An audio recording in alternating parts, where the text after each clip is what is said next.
In the video, the guy was holding a phone in his hand, commenting on everything that happened, that he saw a huge insect in front of him. On his face though there was a fright, but he did not try to save himself. And very wrongly the young man didn't listen to his instinct of self-preservation, because a huge something that looked like a silhouette of a human being that lunged straight at its new victim. Right in the video clip. This video track didn't get very many views, dislikes even more than likes, and certainly sowed doubts as to whether these were real events since it was making such a furor. In the university auditorium, everyone was buzzing. Everyone was talking about their own, and a group of guys were just discussing this video. Someone still expressed doubts about the authenticity of what was happening. After all, such work on Notuba pond. Only now they noticed that this insect is not the size of a beetle, but a real person, and this created the main suspicions. But one student with dark hair and a hat decided to express his admiration for wings. He would be interested to get such, as if some superhero, but because of such statements he was almost called crazy. Only the guy wanted to ask what was the point of such a statement. Wouldn't anyone else want such a feature of his body? As from his hand someone snatched the phone.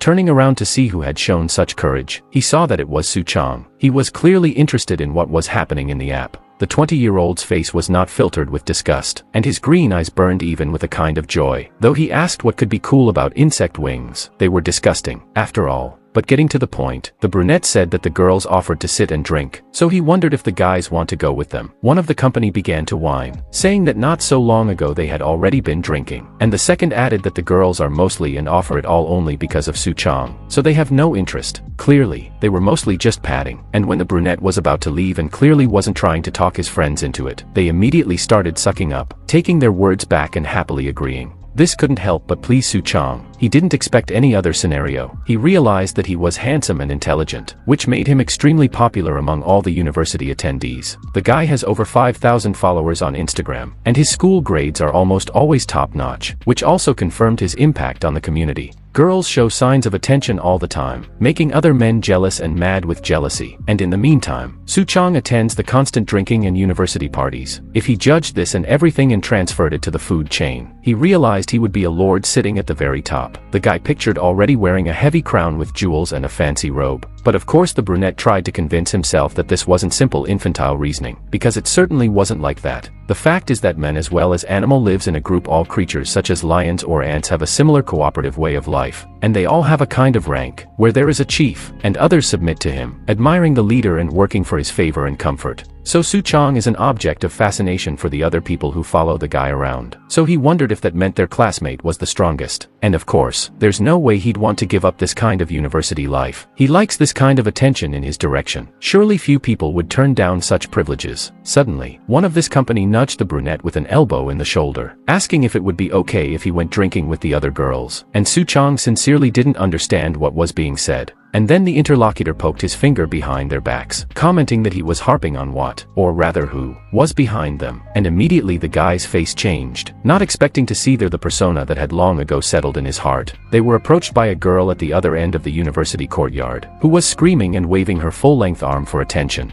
Mi-hee's short pink hair was developing in the wind, while her brown eyes and the very expression of her face spoke of cheerfulness and friendliness. The short skirt highlighted her long slender legs, which drew attention to herself, distracting from the question of where Suchong was going, assuming he was heading out to eat. And then her face changed to a questioning one, because the guys started whispering, teasing the brunette that they were the official couple of the university, even though they were not in a relationship themselves. And someone started biting his nails, jealous that this beauty was running after his acquaintance and not him. They immediately suggested the girl to go drinking with them, adding that Suchong was also going, which surprised Mi-hee. She was incredibly happy about it. She was very attracted by the thought of having a drink with this handsome man, so she immediately rushed in saying that of course she would go, for which she received a subtle rebuke about being a small-minded drunk. As soon as Suchong saw the girl pulling her hands towards him, he immediately became terrified, shock seeping inside his veins, mixing with his blood, creating a fear that was yet to be found. He immediately shook off the impending touch on his back, waving the girl away. No one had expected this, and no one could understand what had gotten into him since such a harsh reaction to it all. Suchong clenched his teeth. A warmth ran down his back that turned into a fever, making him even angrier. When asked about this behavior, the guy just apologized to the guys and lied that he wasn't going anywhere because he wasn't feeling well, so let everyone rest without him. The whole company was confused. They were completely confused, not understanding why it all happened so suddenly. Sometimes he throws everyone too abruptly and runs off somewhere. In the end, Suchong said that it might be because he overexerted himself in the shirim department, a Korean traditional wrestling, and ran 5 laps, which raised more questions, because the guys don't remember the shirim department at their university. So looking after him while the guy went deep into the stone buildings with islands of greenery and trees, wondering what was happening to him, they would like their friend to be like that again. Suchong sighed heavily as he walked through the streets of the big city, clearly thinking about his own and what happened, pondering about his actions and how to avoid something like this. He blamed himself for lying so badly about the shield faculty, realizing that his repertoire of excuses was too outdated. He should come up with something better next time. He noticed the masked guy standing at the intersection, wondering if the brunette had one secret no one knew about. This position is the same as this young masked man's, and it was surprising how similar the situations had become. He also changed so much at the beginning of the semester. It is said that he was a guy who was good with people. However, then the question arises as to why he is now a loner. And the reason for all this was complexes. All because you can show people what you are ashamed of, and they without a drop of embarrassment will look at you and despise you, mock and tease behind your back, and perhaps even in the eyes, devouring your gut. Suchong had heard that one day he drank too much and suddenly his face became allergic, either from the alcohol or something else. At that moment he saw the disgust on the faces of his classmates and so he ran away. After that incident he lost his confidence and started walking alone, which in his case was pretty obvious. And the whole point is that everyone has something they would like to hide from the eyes of others, and telling someone about it was like showing a weakness. While thinking about it, Suchong was already in his apartment in a high-rise building. Behind the ajar door was not a bad habitat as a student. It was a spacious apartment with several rooms. The door was left unlocked. Things were lying on the floor and sneakers were peeking out from around the corner. But to clean it up properly the guy didn't have a thought. His head was completely full of what he had just been thinking about. Suchong abruptly pulled off his sweatshirt, and his torso revealed bandages that wrapped around his body both in front and on his back. All his thoughts were then about how some people become scum precisely because he himself has a secret that he hides from society because he doesn't want to slide down the social ladder from the very top. The bandages fell to the floor, exposing the guy's torso. This secret was a complex that Suchong also has. 2 pairs of insect wings opened on his back. The guy clutched his hands into the sink from what he saw in the mirror. And when a young man being in the company of acquaintances spoke of seeing nothing cool in the wings of insects, calling them abominable, he spoke the truth. Such things cannot be beautiful. He gazed at the new part of the body, and sincerely thought them repulsive.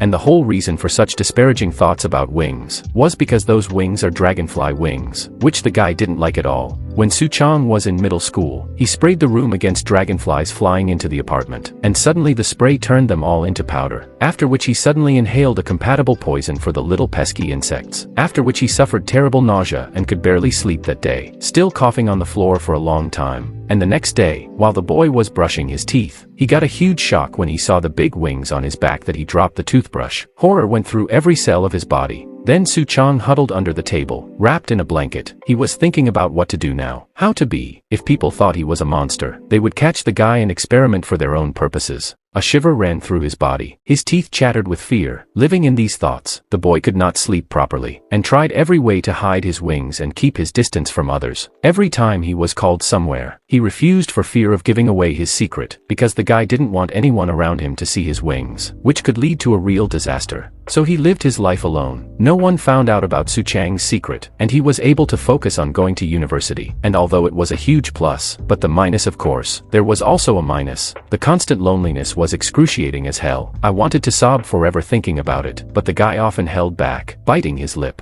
So he decided to change dramatically, hoping to change his appearance and behavior with a spiritual component. Suchong started with his hair, his eyes widening at the sight of his hair falling to the floor, changing the shape of his face and creating a new image. First he had to think of something with the wings, and he solved this problem much faster and easier than he thought. Just folded and bandaged. It was a little tight, but it was tolerable. The guy was ready to do anything to hide this feature. After that, he gained self-confidence, a bright and fresh expression on his face, paid more attention to his hair and clothes, and showed courtesy to everyone, which helped to change dramatically and make good and pleasant acquaintances. Just like the saying that self-confidence is the first condition for great endeavors. And eventually, to Suchang's surprise, people started to reach out to the guy. So at one point someone tugged on the brunette's coat. It was Mi-hee, who embarrassingly held out her smartphone and awkwardly asked the guy for her number, which is how they met. However, it was all standing on the fragile crystal floor, because once everyone saw those disgusting wings, Suchang's student life would come to an end. the guy washed his face. Sadness enveloped him. He would really like to hang out with the pink-haired girl he also had some feelings for, but his body feature constantly became an obstacle. Like this time, which was just unbearable. The brunette stretched, thinking about the fact that he'd been spread out on a lot lately, and the wings, as if to remind him that they were a part of him. If the young man kept his clothes on for long enough, his muscles would start to get stiff, like sitting for long periods of time in the same chair. So sometimes Suchong has to leave abruptly because he wouldn't want his wings to be seen by anyone, especially Mi-hee. With this thought, the brunette he went out naked with a towel on his shoulders, but suddenly two widened brown eyes of a pink-haired girl lit up in front of his face. The second moment turned into an eternity. The realization came in time and froze somewhere in his heart, making it pound harder. Only a couple seconds later, the guy shouted to the whole dwelling. Out of fear, and Mi-hee picked up Suchang's shout and also squealed to the whole hallway. Just then, the bathroom door slammed loudly. The girl turned away, covering herself with the bag in her hands. She shouted, asking why the brunette was naked, but he only tried to convey that Mi-hee, who he liked very much, just seemed. The guy held the doorknob in terror. His pupils narrowed greatly. Thoughts pulsed in his head. Judging from the girl's reaction, she didn't notice the wings. And then, breathing heavily, Suchong asked her how she entered his apartment. The same, with a trembling voice, fixing her hair, said that the door to the house was open, and the other boys suggested that they gather for a drink at the brunette's, adding that she had been ordered to go first, giving the address and food. The young man's horror and fear turned to anger at the fact that no one had put him on the guest list, so much so that the party was being moved to his apartment.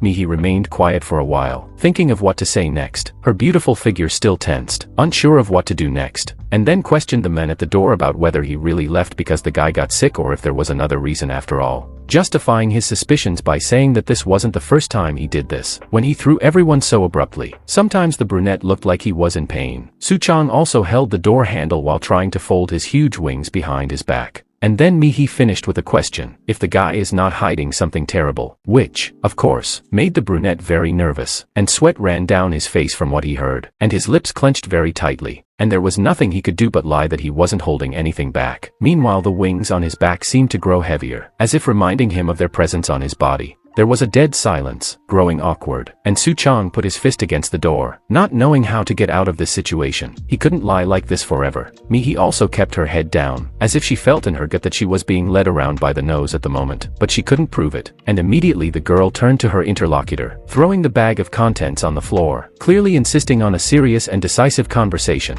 She shouted to whoever was outside the doors to come out immediately, to which the guy only huffed even more. Suchong was surprised at such an assertion. Of course, he couldn't just walk out of the bathroom like this with two pairs of ugly wings sticking out from his back. The girl armed herself with a phone in her hands and gave an ultimatum that the brunette was obliged to go to the movies with her today and would sit there until the young man came out. The guy stuck his head out of the door, surprised at such blackmail. He said he felt bad, so there was no point in going to his place. And then Mi-hee said that she realized that she was being lied to and that his lies were too obvious, and that the person he was talking to got goosebumps from being exposed. The girl with her legs tucked up continued that it was obvious that Suchong was not sick, and was constantly thinking about something alone, as if he was hiding something, and it was not her dislike. Insincerity was never encouraged by her. And then the tone of her voice changed with a note of sadness. She knew he wasn't going to tell her about all this. That's why it was so sad and a little hurtful. And then she recalled how the brunette had saved Mi-hee from a student who kept following her around pretending to be her boyfriend at the beginning of the semester, and advising the clingy guy to bugger off and never think of stalking the pretty girl again,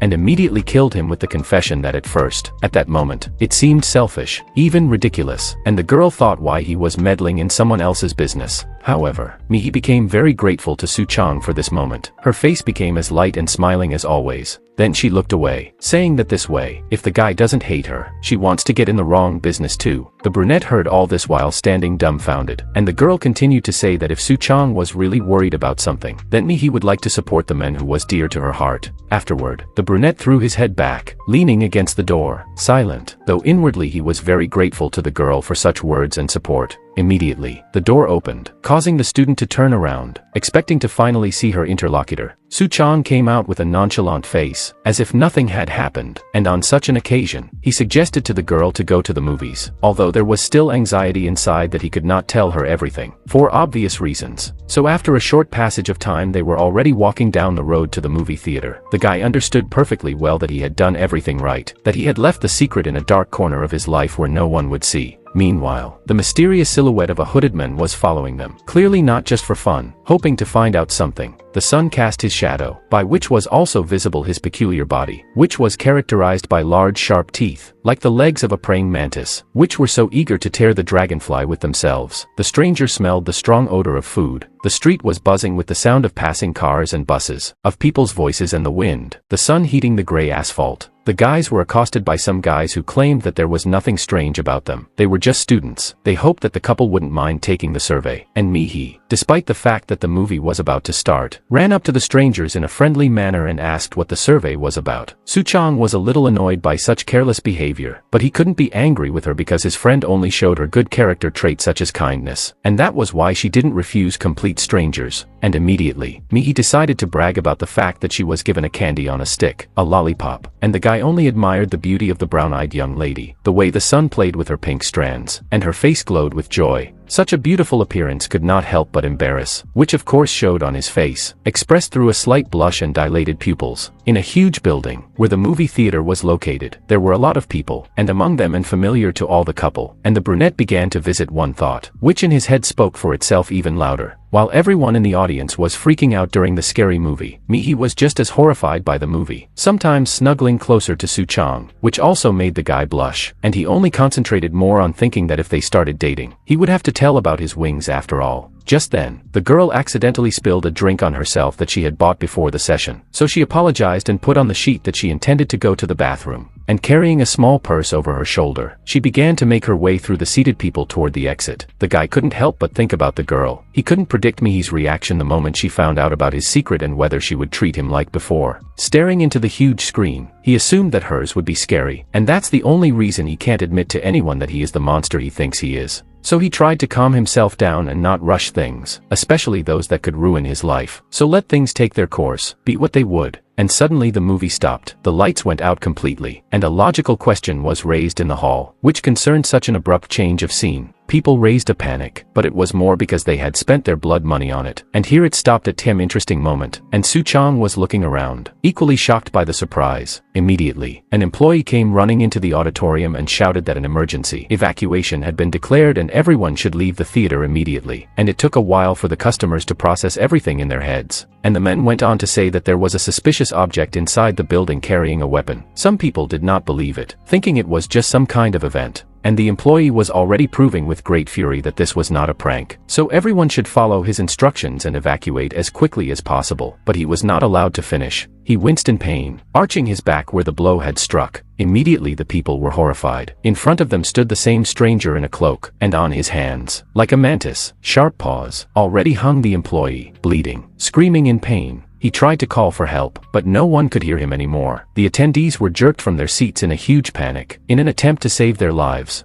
Everyone was in a panic. Some ran away immediately. Some tried to get through by jumping over the chairs. Panic gripped everyone, but Suchong stood in the same stupor, as if waiting for an order to run away. He was nervous, but still trying to figure out what was going on. Sweat already running down his face. Only now did the realization come that the stranger had just killed a man with a stream of blood running down his body, staining his black lacquered shoes. The brunette understood the danger of the whole situation and that he should get out of here, but he couldn't do it, just because Mi-hee was still here somewhere, though his body was trembling with fear, but he couldn't leave the one he liked. And the killer, with a cruel and bloodthirsty smile, full of huge sharp teeth, finally found his victim, drooling on his lip with pleasure. So the stranger pounced on Suchong, jumping high, almost to the ceiling of the movie theater, stretching his sharp arms forward and making the guy scream in terror before dying. The brunette's green eye directed the pupil at his opponent, who was ready to shred him apart like a predator its dinner in the form of a defenseless animal. The mantis man lunged down, swinging his paws around, tearing to pieces the chairs in the movie room, but his real target was the guy who was left alone in the room. Suchong fell to the floor and with a trembling voice quietly said something he couldn't believe his eyes. His nerves were on edge. His heart was pounding like crazy, very loudly, not even allowing him to listen to his thoughts. The brunette began to accentuate the hands of the monster in front of him, thirsty for blood. It came closer and closer. With great fear the student looked at the men with long hair and big fangs and crazy eyes and drool flowing from his mouth. He was looking at these details, not understanding what this man was doing and why he was doing all this. This is simply monstrous. Such actions are not the norm and there is no way to punish him. He is horrible, disgusting. It is no longer a man if he went to kill harmless souls. And judging by such words, the mantis realized that his victim has never seen another insect man,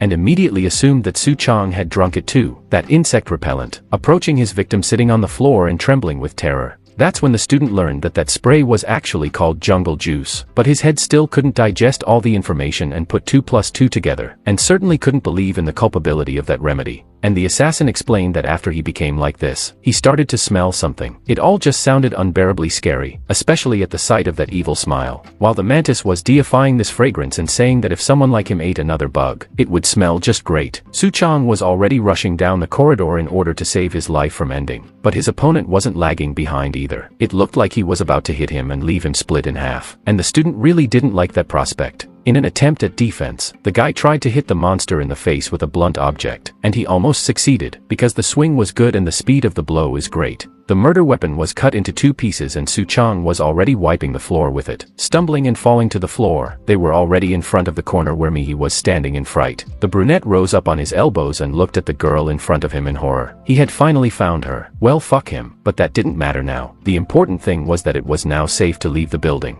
The young student said that as soon as she came out of the restroom, an evacuation was immediately announced and she immediately went in search of the boyfriend, but couldn't find him anywhere. The monster stopped and stopped attacking. He was in wonder at how brave this wench was since she hadn't run away before, much less now when she saw the whole picture in front of her. But his calm state didn't last long. He immediately became fierce, just like before. How dare this pathetic girl interrupt his lunch and mealtime? Another portion of saliva came from his mouth. Suchong shouted loudly for Mi-hee to get out of here as fast as possible. It's too dangerous here. He rushed towards her, but while the brunette was approaching in an attempt to reach, his opponent was already in a jump with a strong swing at Mi-hee, who was standing right by the window and leaned backwards in surprise. Meanwhile, from the street some people were filming everything, and some even tried to get inside, but the police prevented the entrance, because inside the building an unknown person had terrorized with weapons, despite the arguments that there might be people inside. A girl in a cap who had been collecting signatures from people on the street not long ago said that if the police weren't going to go inside and pull people out, she was going to do it. But then the guy behind her pointed his finger upward, drawing attention to one of the windows. Suddenly for everyone Mi-hee was falling from a huge height. People panicked. They didn't know what to do. No one understood how to act in this situation. After all, no one had ever been in such a situation. The mantis that caused the tragedy was standing near the open window, and it only said that it was just what the tasteless piece of human meat needed. And Suchong ran up in disbelief. The brunette was panicking. He didn't understand what to do. The girl would die. What to do in such a case? The idea of using wings came to mind. But how? If he had never flown before. But besides this problem there was another one, which did not give rest and further stalled the guy in saving his girlfriend. It was as if time had stopped. There is a huge crowd of gawkers standing there, who filmed the whole thing and didn't even think that a man was about to die in front of their eyes, turning into a bloody mess. And if all these people see Suchang's wings, clearly a normal reaction is not to be expected at all. It is after this that a 20-year-old young man's life will be ruined. He will be under scrutiny and judgmental stares. They will not give him any more peace. He bit his lip. He was faced with an incredibly hard choice. Save a life while risking his own or reveal his secret while risking his own life. It was not clear from the beginning what would win, humanity or personal ego. He had already mentally asked Mi-hee for forgiveness. As expected, he can't dare to save her life, but looking at the falling girl his heart, especially when I noticed the tears in her eyes, which were coming off her eyelashes and floating in the air, eyes full of horror and not fully realizing the whole situation. But already the light of any hope was gone. Suchong took a deep breath. His heart pounded very fast. His arms and legs became cotton-like, and it was as if the movements were creating themselves. Another wave of shock came over the people downstairs when they saw what was happening upstairs. No one expected this. At the same moment, a horrible scene was happening in front of their eyes. Suchong was already flying straight towards the ground, trying to reach for Mi-hee with his hand. The main thing was to catch her in time. The perpetrator of this terrorist attack looked up at it all. He was surprised at such boldness or still an infantile impulsive act. The guy finally reached the slender maiden, grabbing her hand and pulling her to him. The air felt like it was burning his eyes and the adrenaline was pounding in his ears. He pressed Mi-hee against him harder and his gaze became fierce and full of searching for ideas and thinking what to do now. A decision had to be made very quickly because their lives were about to be interrupted.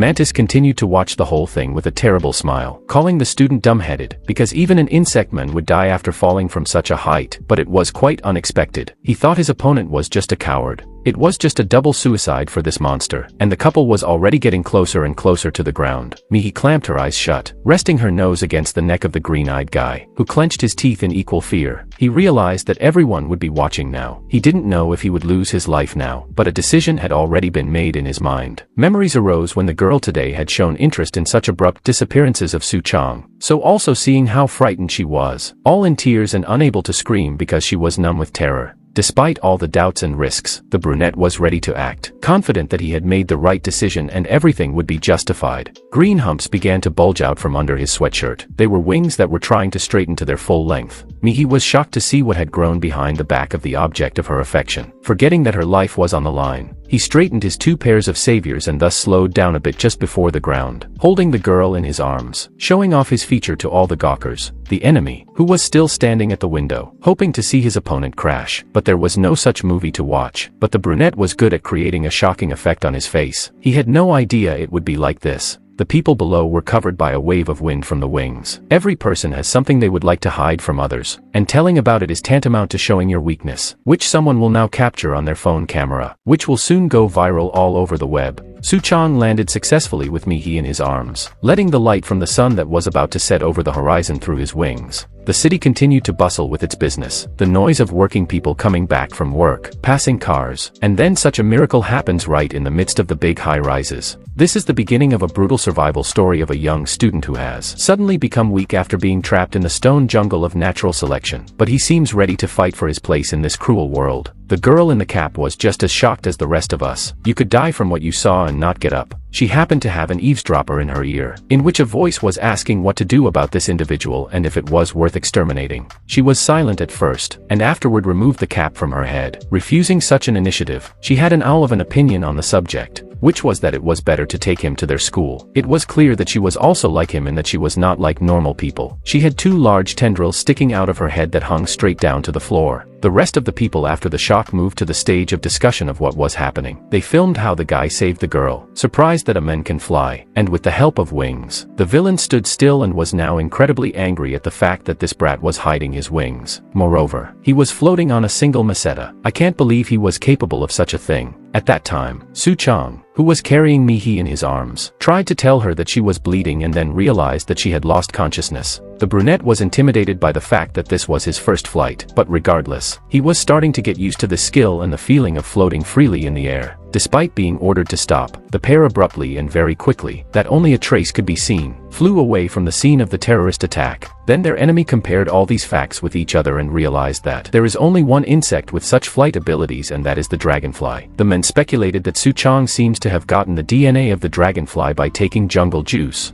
and the brunette, flying over the city, tried to find at least some hospital nearby. Looking around, and the praying mantis was already excited for their next meeting, because he's already going through withdrawal. He wants to eat the dragonfly. That's all he had in his head. Thinking how appetizing it would be, he didn't notice that behind him was the same girl with the eavesdropper, who in a leap was reaching for the villain. A sharp hard kick disarmed the mantis. The brunette tried to catch her breath. She still managed to sneak inside, and then turned to the terrorist, calling him a jerk, asking if he knew what he'd even done. While the mantis was lying in a blackout, the girl told him off for seemingly not having enough of that video on Notuba, since he was also going on a murderous rampage in the center of town, as if he clearly wanted to get caught, after which she put on her cap, reminding them that the existence of their kind should not be known to the common people, and now they were walking on a knife edge with such events. Meanwhile, Suchong was also still trying to find a hospital to go to for the girl who is sweet to his heart. A month later, the university auditorium was buzzing with students as usual, discussing the end of the first semester, talking about their own things, one of them watching some video that clearly interested the others. Everyone stared at the classmate's screen, noticing the very video of the incident in the movie theater, wondering if anyone was still interested in it. The fact that the guy's back looked a lot like dragonfly wings. Everyone wondered how a person could have such body parts.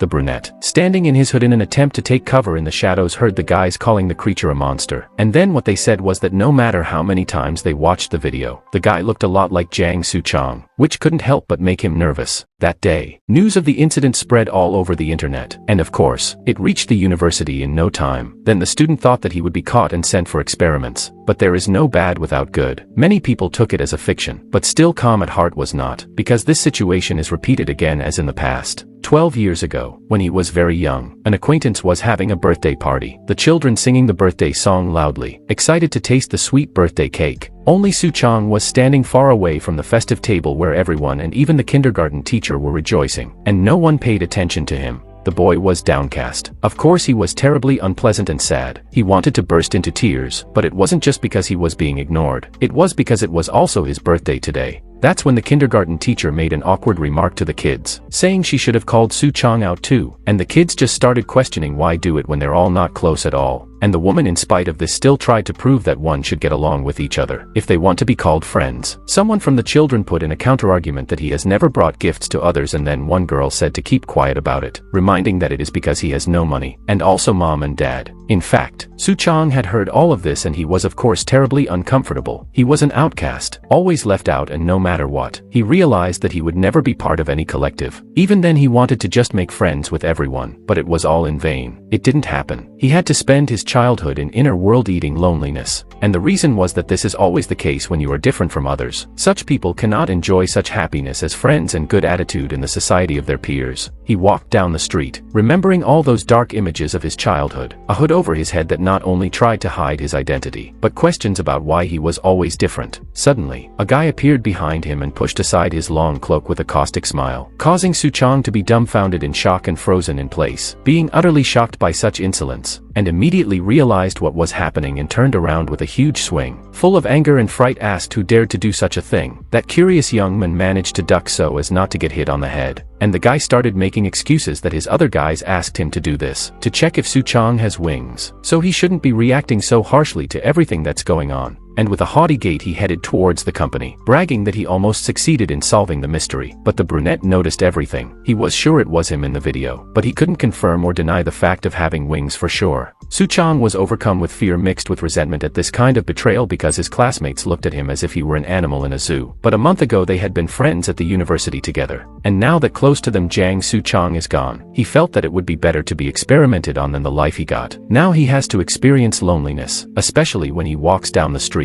seeing people whispering and whispering at the sight of a guy. As he rode the trolley bus, he thought about the fact that he hadn't logged on to social media in a while, so after such a long time he decided to do it anyway, to see what was going on. Opening the app, he saw that many people had unsubscribed. There were rumors that the experimental lab was investigating that monster in the video, and there was no way the brunette, who had already demonstrated too much to the world around him, would want to find himself embroiled in all of this. And then among his subscribers he saw Mi-hee, the sight of whom made his heart beat faster, trying to fly to the seventh heaven with happiness. So he came to the conclusion that he didn't care how many people unsubscribed from him, as long as he still had her. He opened her picture. The girl was smiling. She was as sweet and smiling. She smelled friendly and feminine. Her brown eyes shone with kindness. It was impossible not to fall in love with this wonderful lady. A fleeting smile appeared on his face from admiring her image, and then he remembered that he had gotten the information not too long ago that she had come to her senses today. So he immediately decided to go to the hospital, fully realizing that he didn't need anyone else but Mi-hee, just as long as she was there to light him up with her warmth and understanding. But going into her room, the guy saw a completely unexpected reaction. She jumped up in bed, began to move backwards, grabbing the bed, yelling for Suchong not to come even a meter closer to her. Immediately the brunette went into shock and stupor. He couldn't yet fully realize what was happening. An awkward and anxious smile appeared. A cold sweat ran down his body, and immediately tried to approach the frightened girl, asking what happened to her. Doesn't she recognize him? It's him, Suchong. Meanwhile the nurses tried to hold him back and convey to the guy that he can't be here. He just didn't recognize Mi-hee. He was tearing himself out of the hands of the women in white uniforms. It just couldn't be that this girl who had been so kind to him, who was worried about him and clearly felt something for him, had become so callous. The student remembered her from a few months before. How warm and welcoming she had been. There was no version of her then and now in his mind. It was as if in a terrible dream. Mi-hee was all shaking with fear. She began to stammer. Her eyes widened. The patient ordered that the brunette should not come near her even one more step. Then she squirmed even more on the bed. He was shoved out the door by the girl's last word, which she used to call Suchong, nicknaming him a monster, then just took a control shot to the guy's heart, who just froze like an icy figure after that. He looked at his phone once more, logging into social media. The icon of Mi-hee's account that was just glowing in the number of followers created hope that all was not yet lost. And immediately there was one less subscriber. It was the newly visited girl who decided to remove her subscription to the guy who incidentally a month ago saved her life at the risk of her own. The lights in his apartment were out everywhere. They were on only in the bathroom. His t-shirt and hooded cloak were on the floor. The silence in the rooms was sepulchral, as if foreshadowing terrible events. Suchong stood in front of the mirror with his torso bare. The guy scratched his back, blaming it on the wings behind his back. Holding a bandage in his teeth, he lifted one of the wings, setting the scissors to it. All he has to do is cut off these hellish body parts. Determination and self-loathing burning in G7's eyes. Madness burned in his eyes and an inner voice ordered him to cut. Sweat from nerves running down his face. His hands were shaking. Something still stopped him from harming himself, but the wing was already between the blades of the scissors. Immediately, the stationary object fell onto the cold tiled floor. Obviously, Suchong was unable to do what he intended. This was his moment of showing weakness. Behind the scissors on the floor, the brunette fell to his knees as well, clutching at the floor with his hands. He breathed heavily, realizing how close he was to ridding himself so cruelly of his own problem. His face was completely red and burning with a blush of despair. Bitter tears flowed from his eyes. He was still shaking. The guy knew full well that it was going to hurt and now hated himself because of how pathetic he was. Another month of Suchang's intolerable life had passed. The guy was walking down a street that was bustling with life. There was a huge amount of clouds in the sky that blocked out the sun. The brunette also wore a hood on his head, hiding his face and identity. He was just sick of society, and not even because he hates it, but because it doesn't accept someone who looks different. He could perfectly hear some company walking along the crosswalk going for another drink. Just like when Suchong was popular and they often went to parties with their friends. A person lives in a group, and of course there is someone who is out of that group. Many of them choose one end, which was called death. There was silence in the stairwell. Far below was the first floor, and here was the exit to the roof. His sneaker-clad foot rested on the edge of the roof, didn't flinch once. He was standing on the edge of a huge multi-story building with panoramic large windows on each floor. He was obviously ready to accept his death, because he saw no meaning in life. His eyes had lost their luster, the sparkle of life, but he had already accepted everything. So it would make him feel so much better if he just disappeared and didn't torture himself further. One decisive push with his foot and there is that moment when the spirit spirals inside. Time slows down. Hands and feet go numb and the brain begins to panic, realizing that the instinct of self-preservation did not work in time. One step that decided the fate of a man. His face was completely emotionless. Suchong had suffered enough of his own. He had had enough. It was better to end his existence than to continue his torment like before. But for some reason the ground did not approach him faster. He just froze in the air, and then turned to see what was the matter. There were already open two wings, through which the sunlight passed. He bit his lip with the same miserable look, pitying and blaming himself. Not a single spark of life appeared on his face. Now he can't even die normally. He is left with absolutely no way out. And all because of those horrible dragonfly body parts. The human will doesn't work. You'll have to suffer for the rest of your days. Suddenly the very girl in the cap cried out in admiration that she envied the guy in such an ability. She stood on the wall of the high-rise, parallel to the floor, and kept saying that she would definitely want wings like that for herself. Immediately, Suchang's expression changed. He was deeply surprised. He recognized this person. Now his main thought was not a suicide attempt, but how long this girl had been here. Though no, it was more interesting to see how it held up on the wall, and the stranger, holding up her cap, kept vocalizing, saying that having wings like that made the guy want to die and made the whole thing look incredibly stupid. The girl said that if he didn't like them so much, she had an idea, and then she took off her hat, and what was under it surprised the brunette that his eyes widened.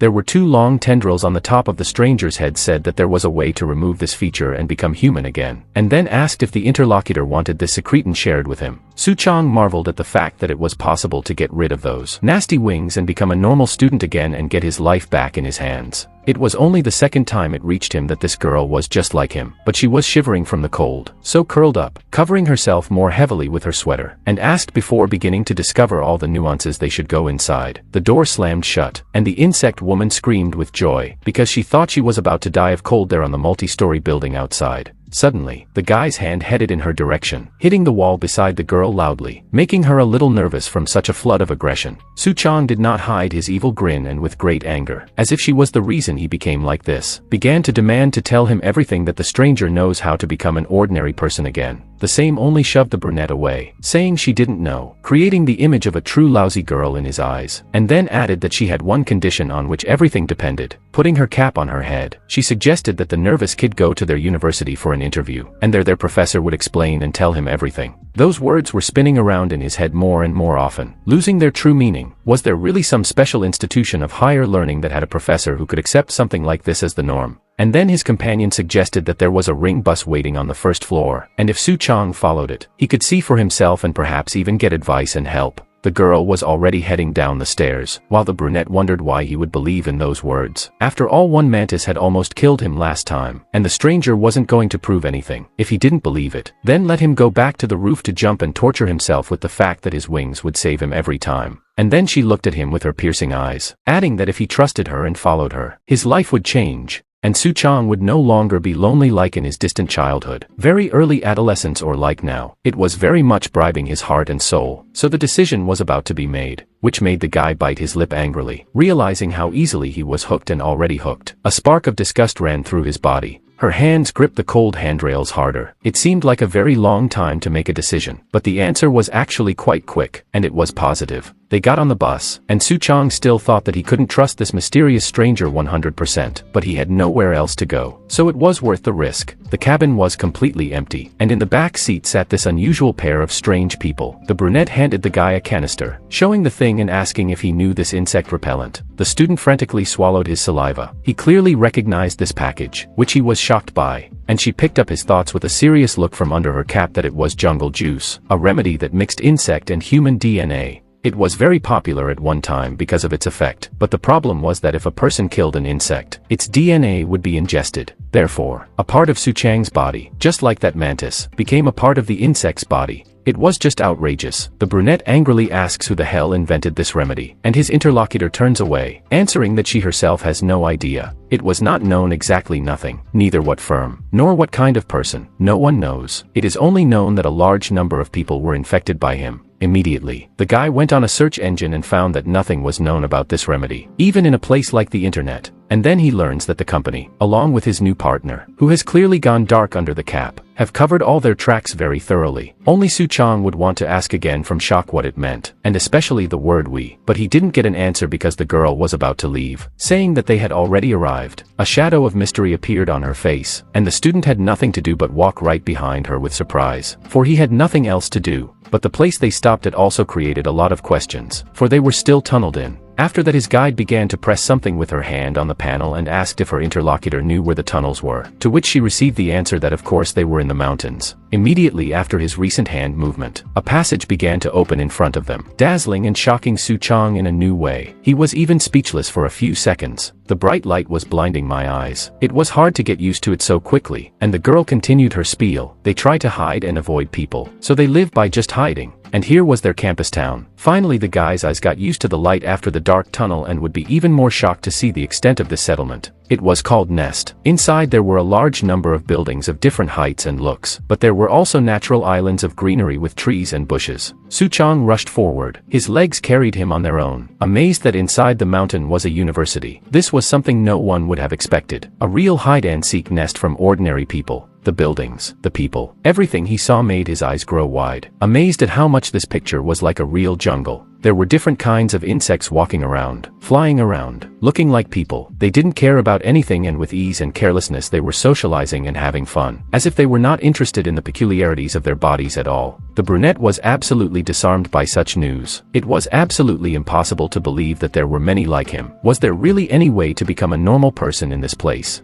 At bird's-eye height walked the very same praying mantis that had clearly spotted its recent prey, recently nailed to the spot. His huge paws were in special cuffs. His head was now occupied only with this information, and the watchmen who were leading him, prodding him with baton in hand, asked rudely who had authorized the fucking monster to stop, and so that the captive did not look at the freedom that he clearly missed, asked to come to his senses, accompanied his request with an electric shock on the back, because from that moment the man insect is just a guinea pig. From the pain the mantis clenched its teeth, screaming loudly in pain. But still from its mouth the word dragonfly flew out, causing drooling anticipation of its taste. Despite his complete immobilization and metal collar, the man just licked his lips, promising with menace that they would meet again soon and things would be completely different. And Suchong was still looking at the faces of the insect people who were frolicking around, and still couldn't figure out what this place was without even trying to look more carefully under his feet. So many familiar and most ordinary insects crossed with such ordinary people, creating something unique. The guy walked the streets with a sagging jaw, not believing his eyes that absolutely everyone here is like this. And the girl in the cap confirmed everything he sees, remarking that everyone here is like him and has also suffered from jungle juice. Although it's called a university, it actually has a slightly different purpose. It's a place where people can live a quiet life, have fun and socialize. And such opportunities are only available to them because of this campus, which is just an opportunity to protect such people. But Suchong couldn't help but be surprised by the number of them. He had heard that he wouldn't be alone in this place, but he couldn't imagine that he would be so alone. The brunette turned and walked away with a light gait, saying that she would be back as soon as she reported to the department, because the boy was the only newcomer in the semester. But for now he should take a walk and look around. And leaving her companion in the middle of the busy street, finally congratulated him on his arrival in Nest, which would now be his home and safe place. Suchong was already walking on the tree pillar bridge over the lake, looking at the fact that there were people of absolutely all ages here. To think that such a fantastic university would be located in Korea. He turned on the people, inspecting each one closely. The guy just couldn't believe that they all had insect parts just like him, and more importantly that he didn't even try or want to hide them.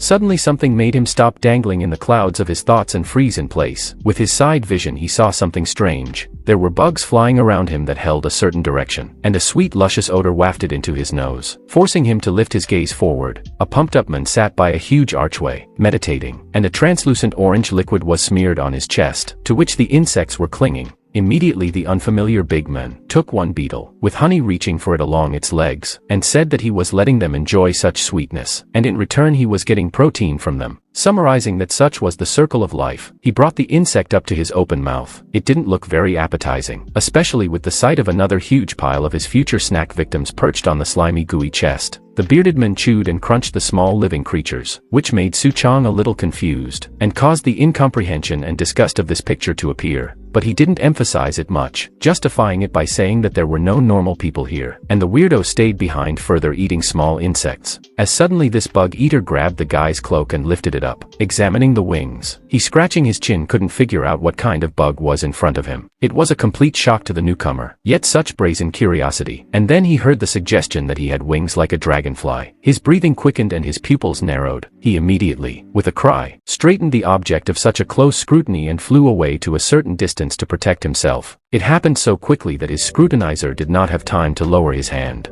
And then the bearded man characterized them as pretty flexible to hide them under your clothes and not break, and also in good shape, so good wings. What was completely unclear was why Suchong was hiding them from other people's eyes, since his specialty had such a good performance. But the guy still hadn't really gotten into the conversation. He was immersed in the stress of everything that was happening to him at the moment. He was shocked to see such a normal attitude towards wings, because as soon as the memory of Mi-hee calling him a monster popped into his mind after what he saw, his gaze immediately became hard and it reminded him why he was here. With a confident and firm gait he walked away from the scene of his intercourse with the strange man, not intending to linger a moment, and only uttered one last word, that he had come here to get rid of them. The man touched his beard again and with a sly look, called the guy a pathetic fool for this decision, because he himself does not yet understand the essence of his new body. In a huge multi-story building, fully glazed, still and oddly shaped, was already the main character. At Nest in the Department of Insect Advantage, Suchong was to meet Ma-do-hyun, a full-time professor who was happy to extend his hand to a new student. The man praised and thanked Hee-jin for bringing the boy, saying that he had heard about him from the reports, while Suchong stood just as bewildered and awkward, only now also because he realized how important this meeting was. My throat was dry. Excitement was very much showing itself, but the very realization that this man, the professor, was not just a man or even someone who taught at a university for human insects. He is a way of learning how you can become a human being back, and the education worker knows what needs to be done. So the handshake is supposed to solve a lot of things in the brunette's life. At that time, Ma-do-hyun suggested to get straight to the point, and taking the remote control, he pressed a few buttons. The professor was intent on showing how to become a normal person again, but first you should watch a video for that. Immediately the full wall screen lit up,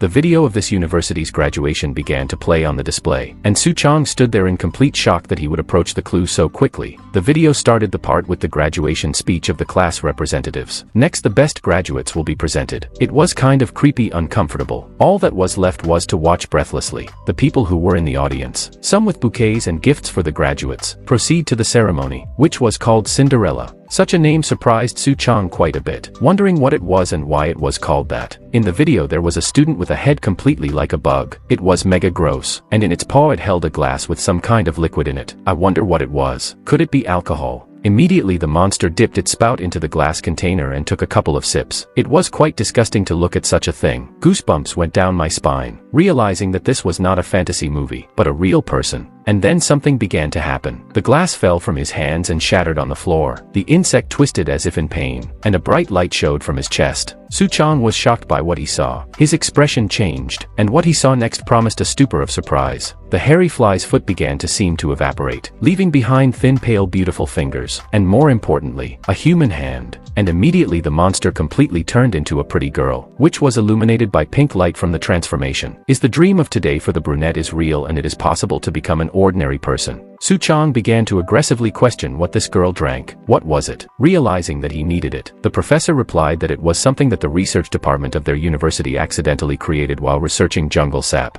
They used the basic principle of jungle sap and isolated the insect DNA and then tried to tell in simpler language. Ma Du-hyun took out a vial with a turquoise liquid and a slipper pendant. Just like that fairy tale heroine, it was a medicine that could bring people back to a normal human state. They called it Cinderella. The brunette seemed to hover, digesting the information, repeating what he'd heard about a special drug that could restore the human form. Of course, this is it, and the guy needs it to get things back on track and find a life full of joy and popularity of him among his old social circle again. And then the guy started to prove to the professor that it was exactly what he needed. So he asked him to give it to him, but Ma Du-hyun said he couldn't afford it, and apologized on top of that, causing the student to wonder why. Making an important appearance, the man narrated that the liquid in the bottle was not a medicine that could be easily prepared. It was made from jungle juice concentrate, so the amount that could be prepared was limited. Suchong had already clenched his teeth with anger, as if he was ready to snatch the vial by force, especially after hearing the words that it was impossible to bring everyone back to normal, unfortunately. And then adding to that spiel that if the brunette wants it so badly, he should go to university and graduate with the best score in the department, just like the young lady in the video holding flowers and waving hello at her graduation. The men added that they only give Cinderella to the best students, just like in the video, so you'll have to work to get a normal look again. And as if teasing, he asked what choice the young boy in front of him would make, and he scrolled all the information in his head, namely, to get the medicine, he must go to university. Walking out of the high-rise, Jin asked the guy who had clearly hung his nose, wondering what kind of university it was that he would choose, and heard the reply that if the cure was only given to the best student, he basically had no choice but to enroll. And the interlocutor decided to cheer up, but obviously she did not succeed. She said that in any case, the choice is always up to him, and if he does not want to enter, then just let him stay and live. Here is not bad, but then in Cinderella not to see. She also sowed doubts, adding that even if she gets in, it's not a fact that she'll be the best student. But at the same time, Suchong pulled out a case from his pocket, saying that for his benefit, money wasn't the issue. Because if it's purely about learning, then anything is possible, and the guy who put on the big glasses is at least now ready to transfer to that institution of higher learning. A few hours later, a bunch of students gathered near the entrance of the lecture hall. In the huge courtyard, everyone was discussing questions about their studies. Who would choose whom from the professors? Someone had failed in the last semester, so they had to think more carefully about all their decisions. In general, they were killing time as they could, gossiping and having fun. Chang Soo Chang was transferred to the Department of Insect Advantage in the blink of an eye, and judging from the fact that everyone here talks like students, this place is more like a university than he thought.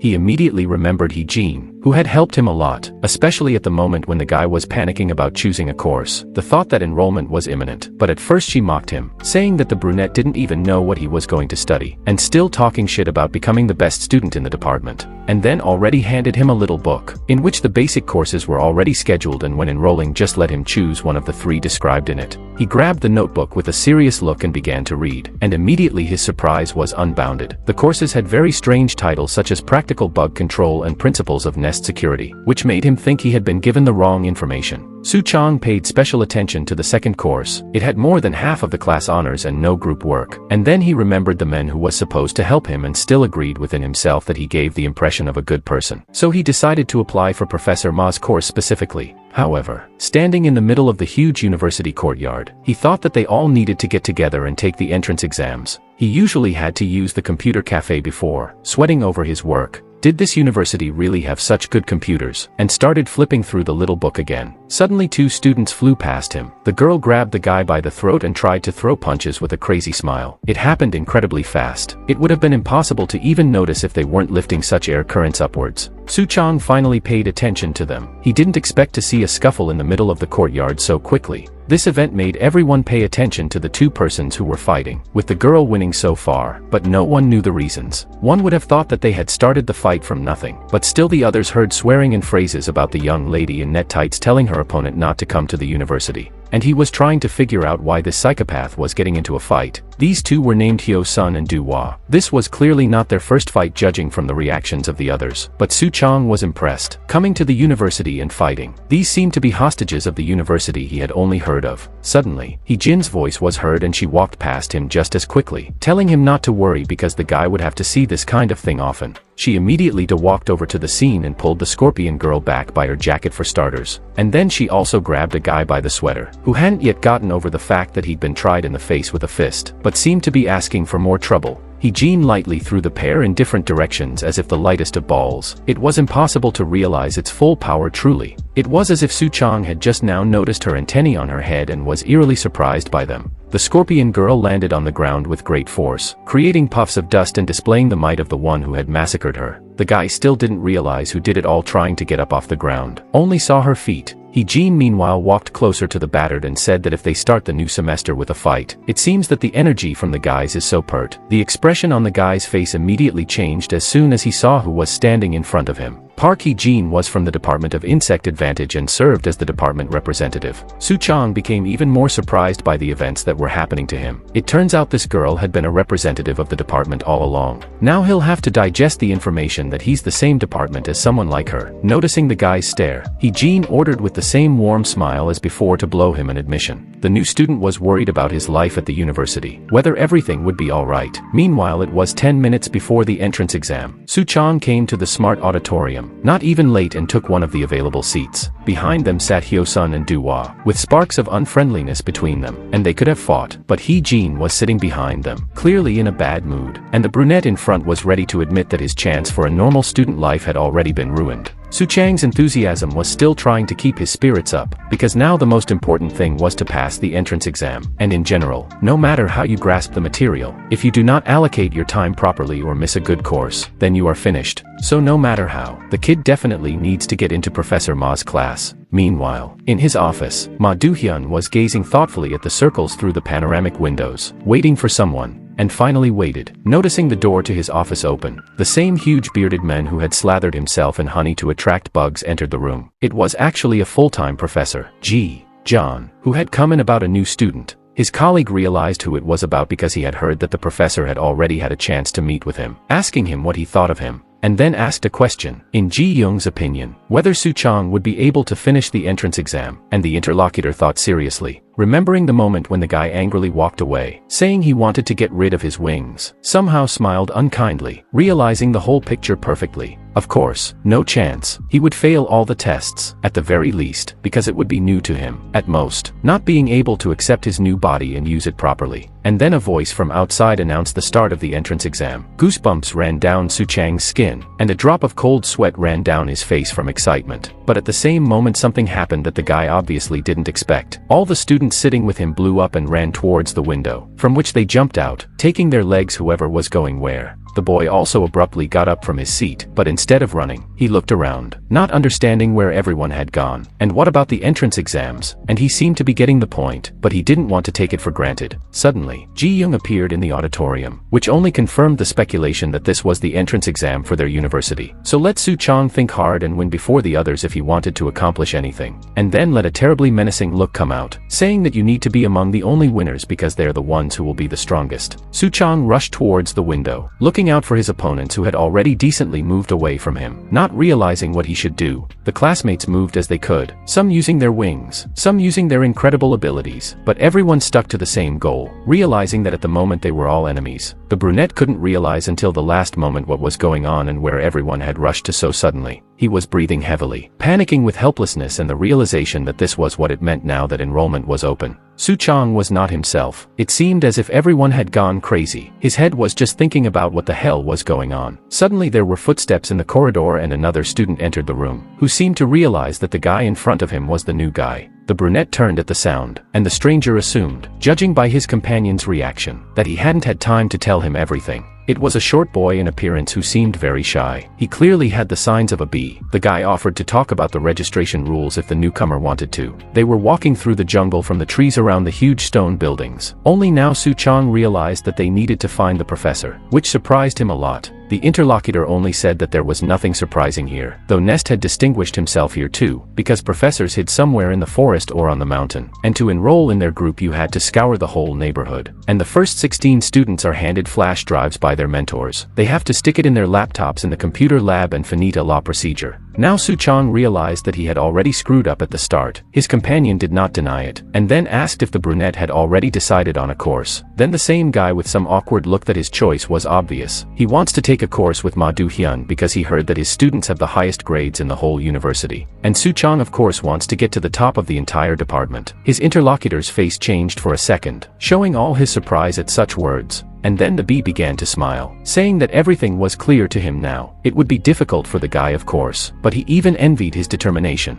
Then the unfamiliar temporary partners split up, because everyone should have slowly moved out to search, wishing each other a successful registration and leaving only a good impression of each other, separated. But now Suchong was tormented by another question, namely how to find the professor, when he was all alone, and so much time lapsed. He did not know whether there was any point in fidgeting. The brunette went at random, not knowing in which direction everyone rushed. Looking around, he realized that the best way to look around would be from a height, but where to climb was a new task. And then the right thought finally popped into his head. He glanced sharply to his back, realizing there was no point in climbing anywhere if he could just take off. At the same moment, he left his cloak on an unattended branch to free his back at least a little. From the height Suchong had climbed to, everything was like looking at a large anthill, and the wings didn't even make a noise, but they did their job perfectly. Now it was even possible to see where everyone was headed, and it was possible to do so after all. And then Suchong noticed that there were flags in the middle of the forest. Observing the movement of the students, he assumed that they should now go to them, and if that guess is correct, it's more likely that Professor Ma is sitting near one of them. But then the brunette's gaze was drawn to the scuffle below. There were people fighting there, brutally, as if fighting for something, with no intention of showing regret or mercy. It wasn't clear what was going on. Some piled on one in droves, completely driving their opponent into a stalemate and hopeless situation. But the question of why they were suddenly clashing with each other remained open. Toward the sky where Suchong was soaring came all kinds of swearing, promises to destroy everyone, and the fight for the professor seemed to be a real fight for the special course. The guy didn't understand why students were so overextended. Were they really willing to put everything for the sake of studying? Was it worth such suffering and effort? But there was no time to hesitate. Not just because of these flags here. While everyone is fighting, there is a great way to get to them unnoticed and the first to get the coveted flash drive. Only that is to which of the dozens to fly. It is unknown near which is Professor Ma. Although it seems that Suchong still realized which flag he definitely wanted. After pondering for a couple of seconds he made his final decision. Without delay, he rushed forward, creating zigzags in the air, flying around tall trees. At point A, there was a table and a chair with a professor sitting comfortably in it. Everything around it was green and whispering of man's connection with nature. Ma Do-hyun was reading a book and drinking tea from a thermos poured into a small cup, when suddenly a big rumble made the men distracted from such pastime. He looked at the source of the sound. Suchong, whom the teacher recognized, was prostrate on the floor, but he was clearly in no hurry to help him up. The brunette had a smug grin on his face, but he hadn't calculated the landing. It was hard to keep his eyes open and fly around on all wings, but he was glad that his gut didn't let him down. And this is the place that all the students go to. Ma Do-hyun realized that the students were willing to go to their deaths for the sake of a good mentor. The crowds flocked here. A fool wouldn't have guessed it. Suchang's logical thinking is not lacking, which is a plus. And even though the others had a head start, the Dragonfly's ability to fly was clearly to his advantage. And then praising the boy for his good work, the professor handed him a briefcase with a single flash drive, with the help of which the diligent student would be able to enroll in Ma Do-hyun's course. Suchong seems to be a real lucky guy, because he was the one holding the last flash drive to enroll in the course. The brunette clutched the file carrier in his hand and listened to the professor's admonition to return to class and insert the drive into the laptop so that it would be protected as the apple of his eye. The guy was genuinely happy that he had finally gotten on Ma's course, now closer to his goal by another step, but it looked like it was too early to rejoice. Suchong was no longer thinking about anything, but was just contentedly walking past the other students, hoping to become a normal person again, to whom the instructor had announced that there were no more flash drives for Nest Special Course defense issues. Then Ma Do-hyun picked up his phone, rummaging through it, thinking that since he had given out flash drives, it was time to move on to the next step. With the thought that it was time for the battle to begin, he pressed the red button on the screen. Suddenly, the smartphone vibrated and rang in Suchang's pocket. He was distracted by the message that came in. The portraits of the applicants who received flash drives to register for Ma Do-hyun's special course popped up on the screen. This really surprised the guy. He genuinely didn't understand if it was some kind of typo. He didn't understand why he was only an applicant. Didn't just because he got a flash drive mean he was now enrolled in the course. Ji-young saw this notice too, sitting on the hammock while the students behind him were killing each other, and gloated over the transferred student. Since he was able to reach the flash drive with his wings, he was going to have a hard time.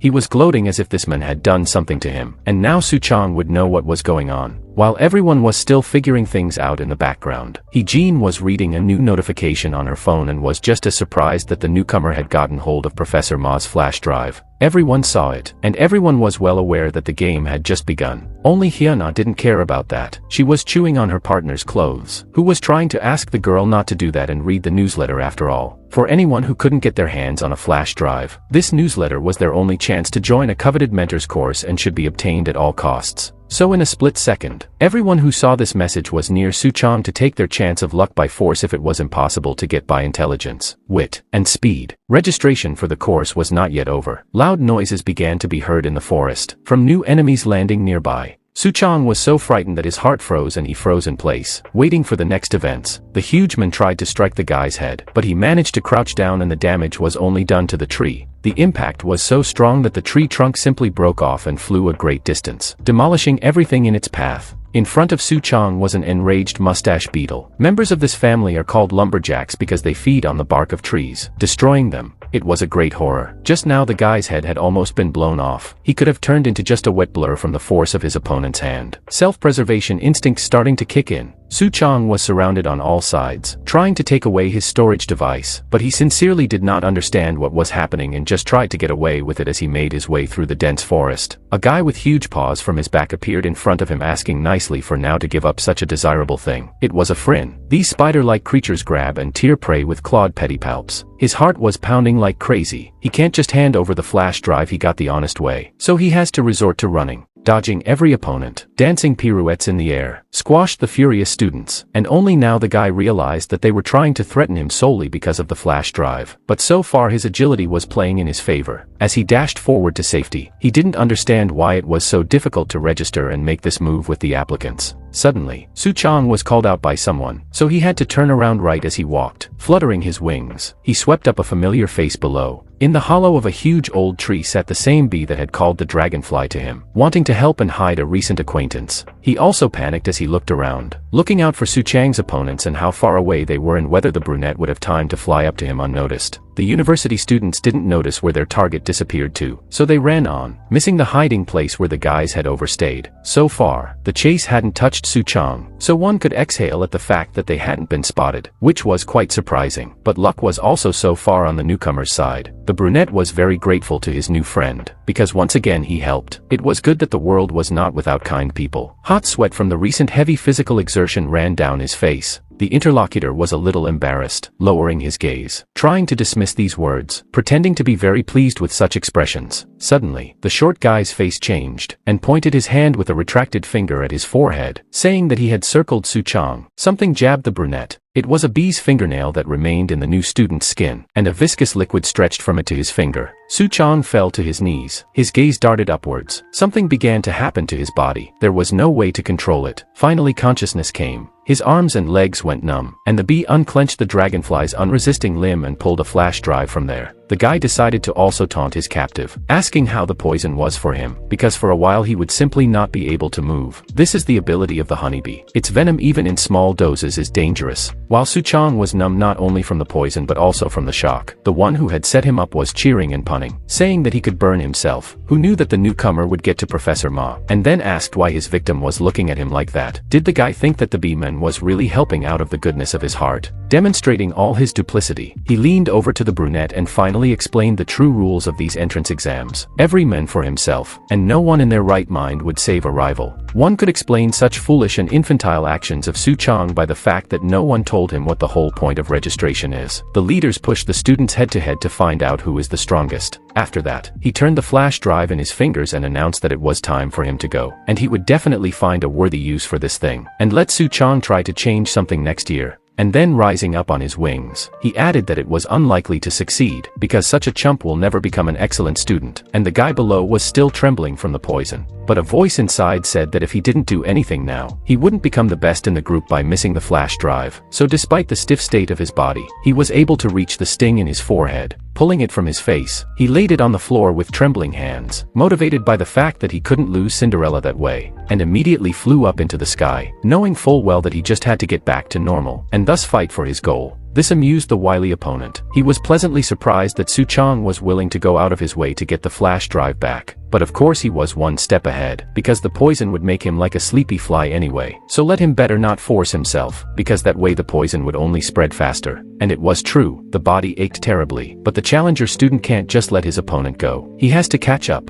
But suddenly opened a second breath. To fly to this scoundrel is just an incredible obligation to himself. Suddenly before his eyes loomed a picture that he clearly did not expect to see. Somehow the Dragonfly man can anticipate all his movements. Absolutely every pirouette in the air. And all because dragonflies are the deadliest predators in the world. In 95 cases their hunt is successful, so there is hope to get back what is rightfully theirs. And the whole trick was their incredible and very helpful eyes. They consist of tens of thousands of facets. With a view of 360 degrees they allow you to catch the slightest movement. With its supervision, the dragonfly is able to calculate the flight path of its victim, which clearly makes it superior to others in strength, or rather in agility and savvy. It was in that second that Chang Soo Chang first saw his prey, the honeybee, and he wanted to catch up to it at all costs. So the guy had already in a split second started to catch up with the kid who had stolen the drive, which really stunned him and already made him nervous beyond belief. Suchong immediately struck at the scoundrel who had circled him, because a dragonfly's keen eyes would never miss its prey. The woman's hand was inserting her flash drive into her laptop. A box lit up on the screen that said course registration was successfully completed. It was He-Jean, who had finally gotten over the whole intro to the course thing. Still had a couple hours to spare, and now she had to find something to do to keep herself busy so she wouldn't get bored. The headman was suddenly approached by a guy, wondering if the translator would be able to overcome these trials of a cruel society. After all, if he snatched a flash drive of Professor Ma, then now all sorts of gnats will swarm on him, and if he does not have time to register, then automatically sent to the academic. He-Jean propped her cheek with her hand, thinking about the newcomer. She was worried whether he would be able to handle the task, because if the guy really wanted to become the best in the stream of students, he should go to his goal rapidly, which means fighting to the death for your flash drive. Due to the blow Suchong threw, the storage unit needed for registration falls from his opponent's hands. The brunette spotted him and couldn't just stand idly by while his flak headed down towards the ground. Even though B-Boy was also unconsciously striving downward, Suchang's goal was exactly his ticket to a happy future as an excellent student who would become an ordinary person again.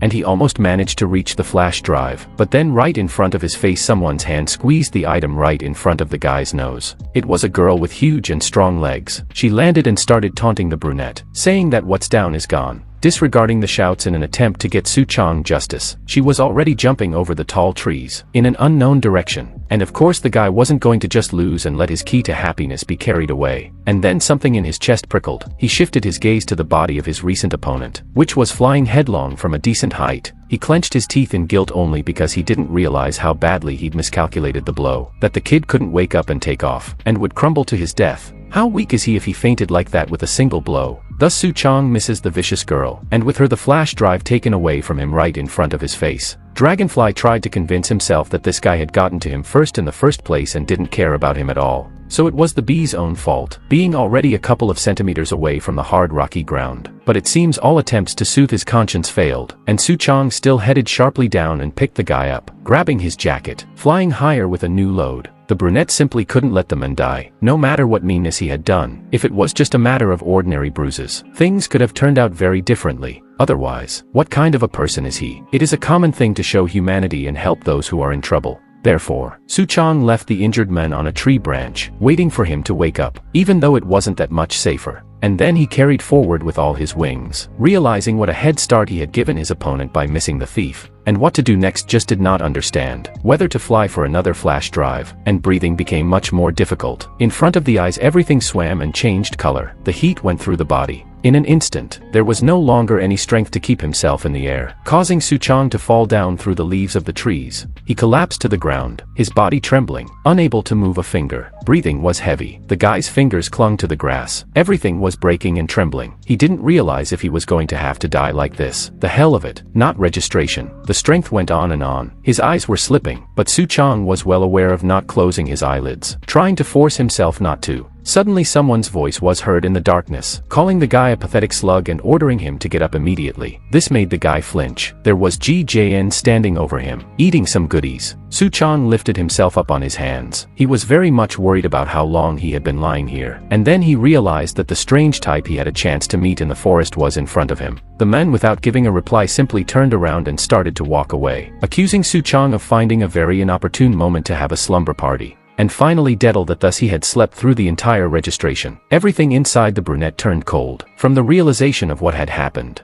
he started to rise to his feet, and John said that it's almost over, because there are 5 minutes left, but there is one problem, namely, there are no more flash drives, and then added with a sneer that it's okay, maybe try next year, if there is still Cinderella until then. And Suchong began to argue that first he was stung by a bee, then some cheeky girl stole the flash drive, and at the end he almost fell into eternal sleep because of the poison. It's all pure cheating, but the professor wasn't the least bit perceptive about it, only sighing derisively. He asked if the chump really thought that if he got the flash drive, everyone would be happy for him, if he was expecting such a reaction. If Suchong thought he was so special, then according to John, he will still ask for a second chance to give. The guy was under a lot of pressure, which even made him nervous. So he started to refuse, but no one would listen to him, claiming that weaklings are not liked at this university. So if he set himself a goal, then let him not expect indulgence. And then he revealed the secret that they didn't leave the students unattended at all, protecting them from real danger. And indeed there was a camera in the tree above. The jungle sap turns humans into deadly weapons, something they don't have in their arsenal, such as claws, poison, horns and sharp claws. And Suchong, as Ji-young suggested, seriously thought that he would just root through books at this university. If that's really the case, then let her go ask Nest for asylum, and then she can live out her days here in peace, like a regular insecticide victim.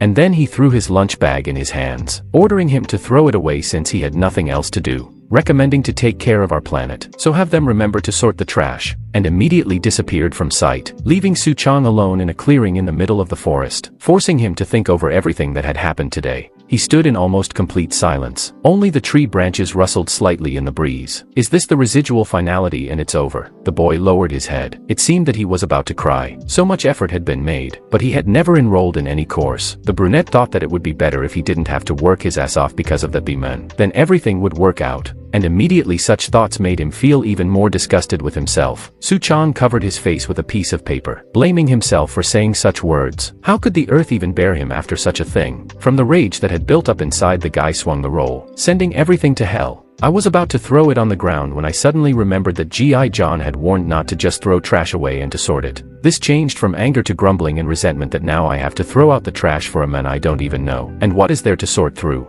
And then his fingers fumbled for something in the bag. This something made Suchong greatly surprised at what he saw. At the bottom of the bag was a red flash drive. It looked like luck was on his side today. Then the brunette remembered that the professor had said there were only 5 Manrutas left and no flash drives left at all. So these 5 minutes to the end of registration are decisive and we cannot delay. If so lucky, we need to grab fortune by the tail completely. Meanwhile, Ji-jong is suddenly caught up in the forest by Ma Do-hyun, who picks up on the fact that Professor Chi is cheating on his beliefs, just handing out flash drives like that. Who would have thought of that? And okay to someone from last semester, but here to a guy he recently had a bad opinion of. Had something happened that made him change his mind? It was true, and that was the case with the rescue of the enemy. But in response, John only dropped the phrase that if you want to do something well, you should do it yourself. He decided to take on a responsible mission, thinking that someone should beat the crap out of the boy, so he would do it. And Chang Soo Chang was already rushing to check in, realizing that there was almost no time left, and at this rate, he would not be able to keep up. If he accelerated, his eyes would burn mercilessly, and then he would again fail with the landing. And this is such a prospect. And then came an idea that made the guy slow down so sharply that the dust rose under his feet. That's when he pulled out the glasses case, realizing that here it was bingo. I wore goggles to keep the dust out of my eyes and the wind out of my way. And now, after such a second break, it's time to start accelerating your flight again. Spreading his wings again, he took off like an arrow, striking his target, registering for at least some course at this university. In the meantime, some students were sitting in the trees near the university and discussing the fact that everyone was rushing through the forest, climbing into the pillow, which is completely useless. If you can sit and wait quietly near the campus, and the prey will come to your hands. What made them get up and ready was the fact that one was already flying right into their hands. So they hadn't spent so much time here for nothing. These scary monsters in the form of humans were already ready to pounce on their victim, using all their features and chips. But they didn't succeed, of course, because the student flew past them at a tremendous speed, leaving behind them only the wind, which seemed able to blow them safely out of their seats. They stood in a stupor for a couple seconds at what had happened, not realizing what it was. They immediately rushed after Suchong, not accepting the fact that he was so fast and agile. But they didn't care at all. They changed their strategy and were going to grab him in the computer room, even though it was forbidden.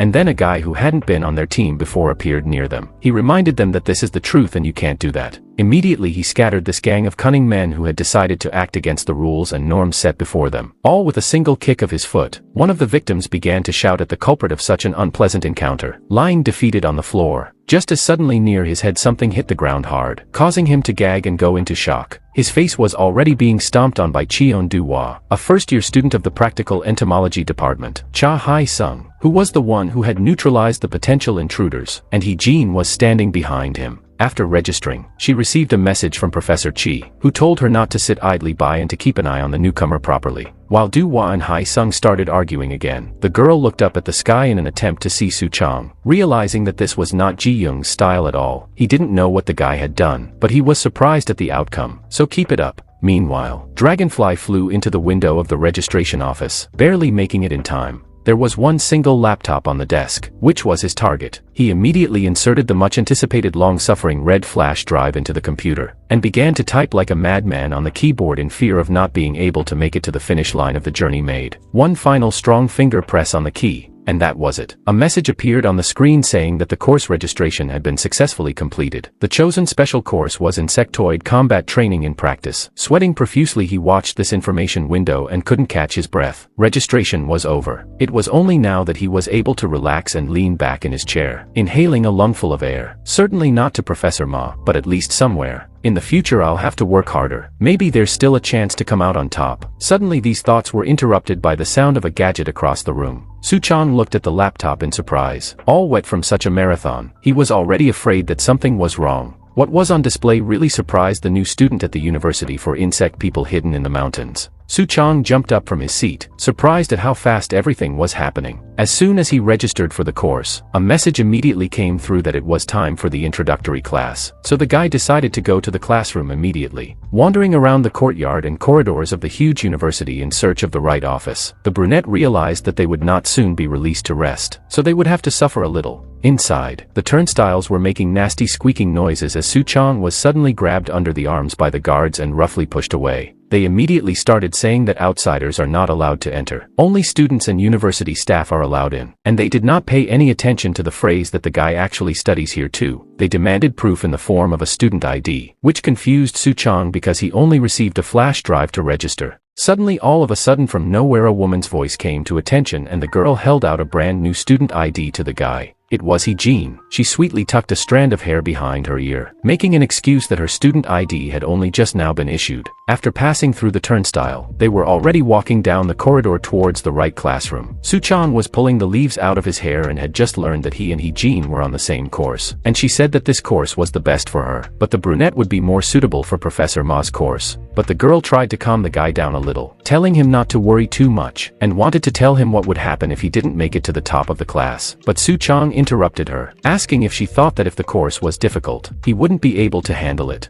The guy was full of enthusiasm, so let the interlocutor not make such hasty conclusions. So quickly he will not give up. After glancing at his new student ID around his neck, slowing down a bit in the middle of the hallway, and Jin was humbled and even pleased that the new student was so stubborn. The door to the outermost auditorium appeared in front of them. It was the right entrance, so they could take their time since it was just a short walk away. The door creaked open. Suchong was the first to enter and was immediately greeted with surprised shrieks as if he was expecting him exclusively. Everyone remembered that it was the guy outside the movie theater who had lit up, and some were even glad to be in the same group with the brunette. Such a reaction made the transferred student wince, and then more and more discussions came out of the mouths of his classmates about seeing him on Notuba, someone just now recognizing him. Such popularity couldn't help but make Suchong nervous. Suddenly some guy pounded his fist on his desk, indignant in a high-pitched voice for the people around him to stop fawning over the new kid. Hae-sung accused Suchong of flashing his wings in front of a crowd of people, looking like he had no brains at all to do such a thing, and the accused clearly recognized the shouting guy, remembering how he recently flailed his fists in the middle of the campus.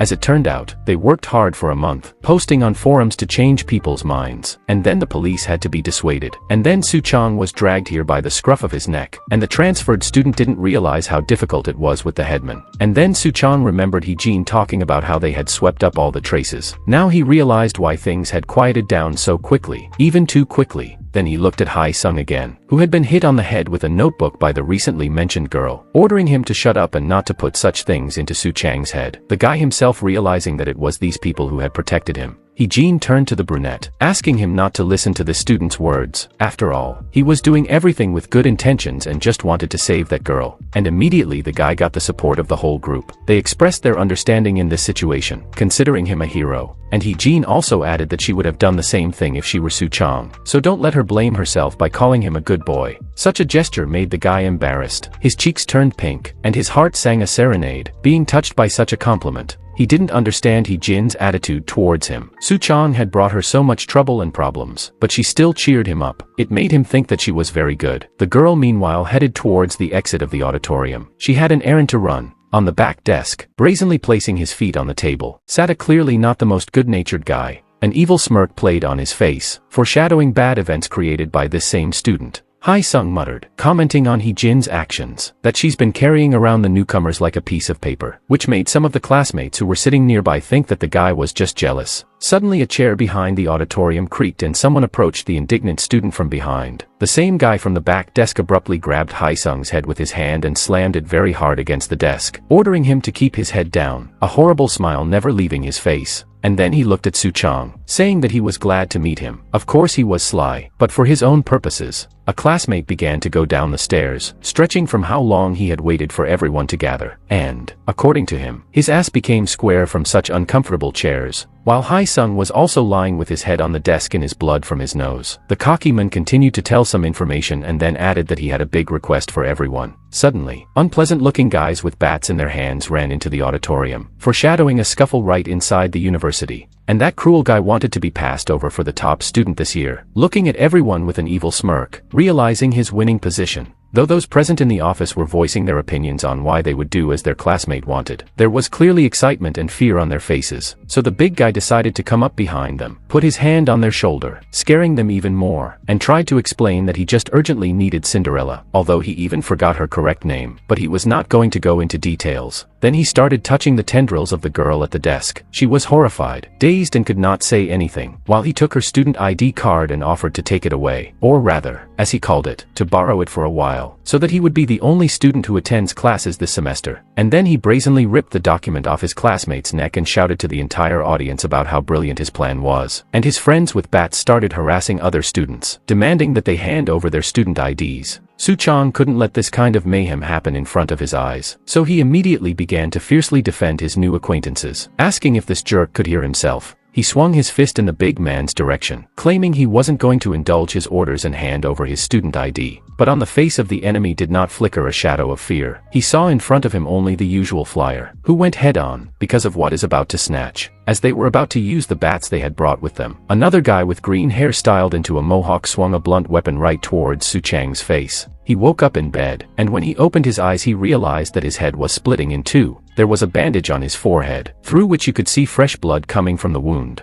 When Suchong got up and sat on the bed, he realized that he was in the Nest University nursing station. Mi-hee was fiddling with some drugs near the table. The girl returned some vials to the closet and began to talk about how she came into the auditorium. And there were 2 unconscious guys, all covered in blood, so she didn't think long and pulled them here. Hearing this, Suchong was calm until he noticed that his student ID had disappeared, but that bastard had managed to steal it while the brunette was unconscious. Mi-hee calmed the guy down, assuring him that they would just apply and request a new one. And only now Suchong realized that it could be done like this. Then why create such fear? From which it could be deduced that those guys are clearly not clever. The girl went to the door, in readiness to already bring new documents. She turned to her classmate in the doorway, promising that she'd be back very quickly, and let the guy lie down and get a good night's rest in the meantime. Suchong didn't argue and thanked Mi-hee. Now he understood perfectly why she was made the head teacher. Even in difficult moments she doesn't lose her cool and cares for others. And then the image of Mi-hee came into his mind. He compared the 2 girls, his date, who ended up rejecting the brunette, because she was also kind to everyone. And then he turned his head and noticed in the next hospital bed Hae-sung was lying on the next hospital bed, and his injuries were more serious, which really scared Suchong. How could anyone survive at all? And his roommate said that it was too early to write him off. The guy obviously didn't remember anything, so he asked his brother in distress to tell him what had happened. And in addition to a headache, he had a terrible whine in his nose, which had crunched against the desk. And when Suchong told him what was going on, Hae-sung shrieked loudly at the nurse's station, angry that those bouncers were able to take away his student ID. But the brunette with a cheerful look asked his roommate to calm down, because the headmistress had promised to get them new ones. And Hae-sung wondered about this weirdo more and more. Did this cretin really believe Heejin's words so easily? And then explained, let him judge for himself. That cheeky guy just wants to get to the top. Then why eliminate everyone at once? All that is needed is just to get rid of serious rivals. And then he added, trying to get the right message across to the guy that no one was going to make new student IDs for them in one day. And that realization finally came to Suchang's mind. Eyes widened. There was a pang in his heart. It was worry about Heejin and guessing where she might be and what to do. After saying that, he remembered how it talked about doing the same thing the brunette did towards Mi-hee. Now the puzzle came together, and meanwhile Heejin was already standing firmly on the ground outside. She was across the hall from the entire company that had started the debauch, alone against 5 people, armed with bats that had already disarmed at least 2 students. And Heejin realized that talking nicely would not work and would have to be done in the language that these guys understood, which was the language of physical force. They began to surround her, though they realized that this girl was quite strong. But the scum wanted to gain the upper hand with their numbers. The big guy was smiling slyly again. Everything was going according to his plan. He didn't give a shit about the fucking student ID cards. He knew Heejin would personally show up for them. And that insolent man was bleeding from the nose as he had to lure the girl here. Behind Heejin's back, one of the company of insolent men was already reaching for her shoulder. Immediately, the girl twisted his arm and threw the guy to the ground. Park Heejin, the best student of the insectoid combat training course, was now showing off her strength. This group could not allow such a thing to happen, and already the next wave of attempted strikes was heading towards the group's headman. But even here, Heejin was stronger, leaping into the air, turning her body around and ready to kick with all her might. Their ringleader looked at them as mindless scum while they were beaten until they were blue in the face. On land they were clearly no match for her, and immediately diverted her attention away from the fight by pointing the students toward the body of water and asking, provokingly, about whether it might be better to do nothing and just throw them in the water. Park Heejin panicked and instantly, in order to avoid the stolen items coming into contact with the liquid, headed towards the guy, already extending her hand in readiness to take the items she needed. Immediately, additional limbs grew from the big guy's back. The girl's face changed in a moment. It was now pure horror at what she saw, but it was too late to do anything about it. It was a trap. Now then Heejin was in this guy's territory because he is a white bug water bug. It is the strongest among the aquatic insect predators. Huge paws struck the group leader and lowered her underwater in an attempt to sink her. Heejin blurted out, grabbing air with her mouth, but it didn't seem to be enough even so. Of course, the enemy did not give a break and was already attacking the girl, displaying sharp paws that could easily pierce through a person. The head girl ducked under the water, leaning on the claws of the guy who was making his speech about how there was no one to compete with. Heejin alone was an eyesore, and the campus better not touch her. Everyone would immediately think of him. She was already short of air, and here she felt something making it worse. Consternation spreading through the blood in her veins with renewed speed. It was the hands of a horrible bedbug that closed around her neck, squeezing the last of the air bubbles from her body. His plan was simple but incredibly devious, namely to lure Hee-jin into the water and drown her there because that way no one would know about it. While the lad was ruthlessly trying to ruin the headman, his fellows all beaten wished that the ringleader would make her die a long and painful death and leave no place alive, hoping that the girl herself would soon be begging to be finished off as soon as possible. And the big guy realized it in his own way and decided it was a good idea, namely to mess around with Hee-jin. Immediately his plans changed as he was hit by something flying through the air.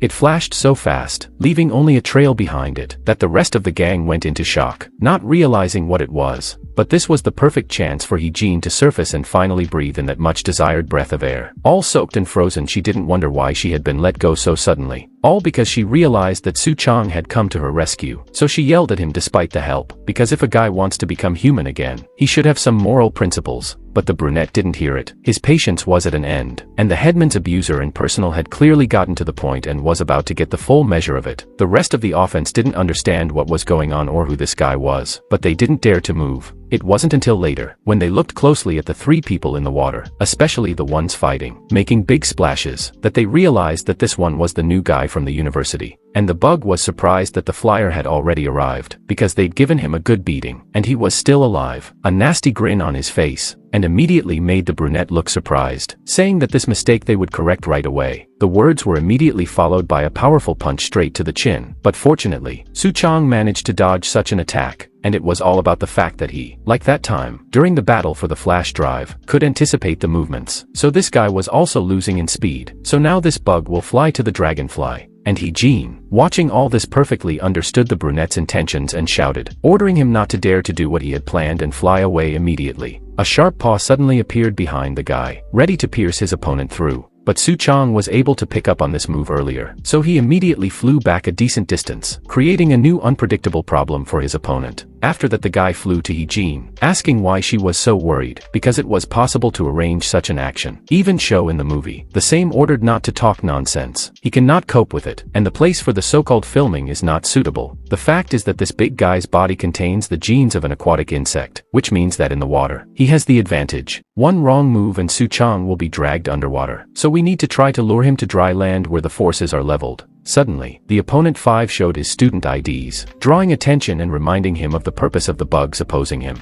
He naively hoped they hadn't forgotten that he still had the passes. If they didn't want them, then let them get the hell out of here. He didn't care. He hadn't started to reclaim them. Suchong decided to at least arouse his conscience, saying that they were already outnumbered, and they were also driven into the water. It was not fair at all. It was better to let them return to the university. Immediately, Hee-jin decided to remind the brunette that he didn't have to help her, so let him leave before the situation got worse. Such dedication couldn't leave the guy without surprise. These words were due to the fact that this whole gang had come to the girl's heartstrings. After all, she had been the best student in the group that semester, so now she was ready to give them what they wanted, then maybe get her student loans back. Hee-jin rose to her feet from the water, heroic, saying that the whole mess was made of her, and Suchong and his classmate just got caught up in it, so she's willing to do without help. But the boy immediately refused to back down, not even bothering to finish listening to this speech, and decided to at least go to the head woman's heart, reminding her of what she had said the day they met, and with a cheerful look as if all was well recalled her words that the brunette would no longer be lonely. Hee-jin was amazed that he remembered something and showed such friendliness and loyalty, even though they were only acquaintances. Suchong reminded him that the phrase didn't only apply to him, but also to his new girlfriend. Plus, as it turned out, he hadn't come alone either. Hee-sung suddenly appeared behind the backs of the abusers, grabbing them by the shoulders, in readiness to give them an answer for all the bullying. The guy jumped up and with his powerful legs kicked one, and with his hand he disarmed the other insolent men. He handled his opponents perfectly, as if he alone would be enough in this situation to solve the problem, showing all the coolness and cruelty he could, causing more and more injuries. His insect was a green grasshopper, of the family of true grasshoppers, of the recto-winged order, the shins of its hind legs covered with sharp spines. With their help the insect hunts small prey, and now was about to return his student. The leader of this gang recognized Cha Hai-sung, and this meeting did not please him. The bouncer did not think that the guy would recover so quickly. He was the second on his list after the headman, but in vain the bug was distracted by a new opponent. Someone was already approaching him, and good for him that he had time to notice the movement. It was Suchong, who was aiming to sneak the students away, which was rather predictable for the big guy, and then swung his limbs around, reminding the brunette that he had been warned that any wrong move on his part could cost him dearly. But the Dragonkin managed to dodge the strong attack.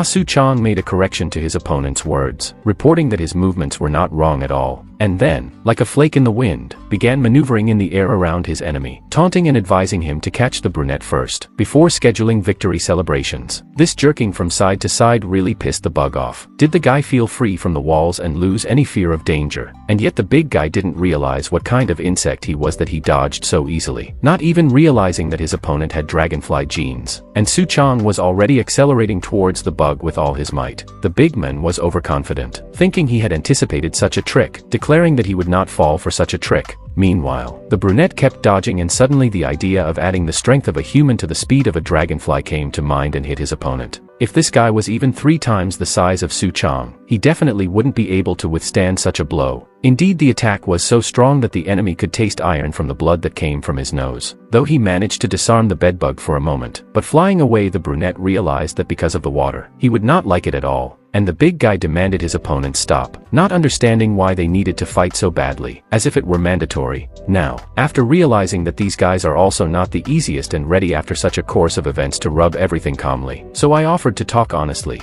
While Haesung was recovering from the scuffle and not understanding why he was always getting 6s, the leader of the enemies was trying to use his oratorical skills and talk on the basis that they all had the same goal, and that was to become the best in the group and get the Cinderella. Then they would be better off if the competitors died. He continued to noodle around, and meanwhile something began to gurgle behind the back of a completely soaked Jean. Just then, a guy swam out of the water and grabbed the girl with his hands, shouting to Hyun that he held their main target. But the head woman wasn't as simple as she might seem, and if the water bug was able to defeat her, it would be difficult for an ordinary insect to deal with her. So she broke her sudden opponent's plans with one sharp elbow strike. While Jean was dealing with one, Hyun was already approaching her, leaning on the fact that she had nowhere else to go. It seemed to be the end, but Suchong was just in time and grabbed the bedbug's legs and pulled it upwards, preventing the enemy, a couple of centimeters away from the girl, from harming her. This way the guy was going to wall off the enemy from the water and not giving access to it so he wouldn't have an advantage. Now then, Hyun was in the brunette's territory, namely in the air, so let him not even try to resist while the dragonfly waved him around as if he didn't weigh a pound.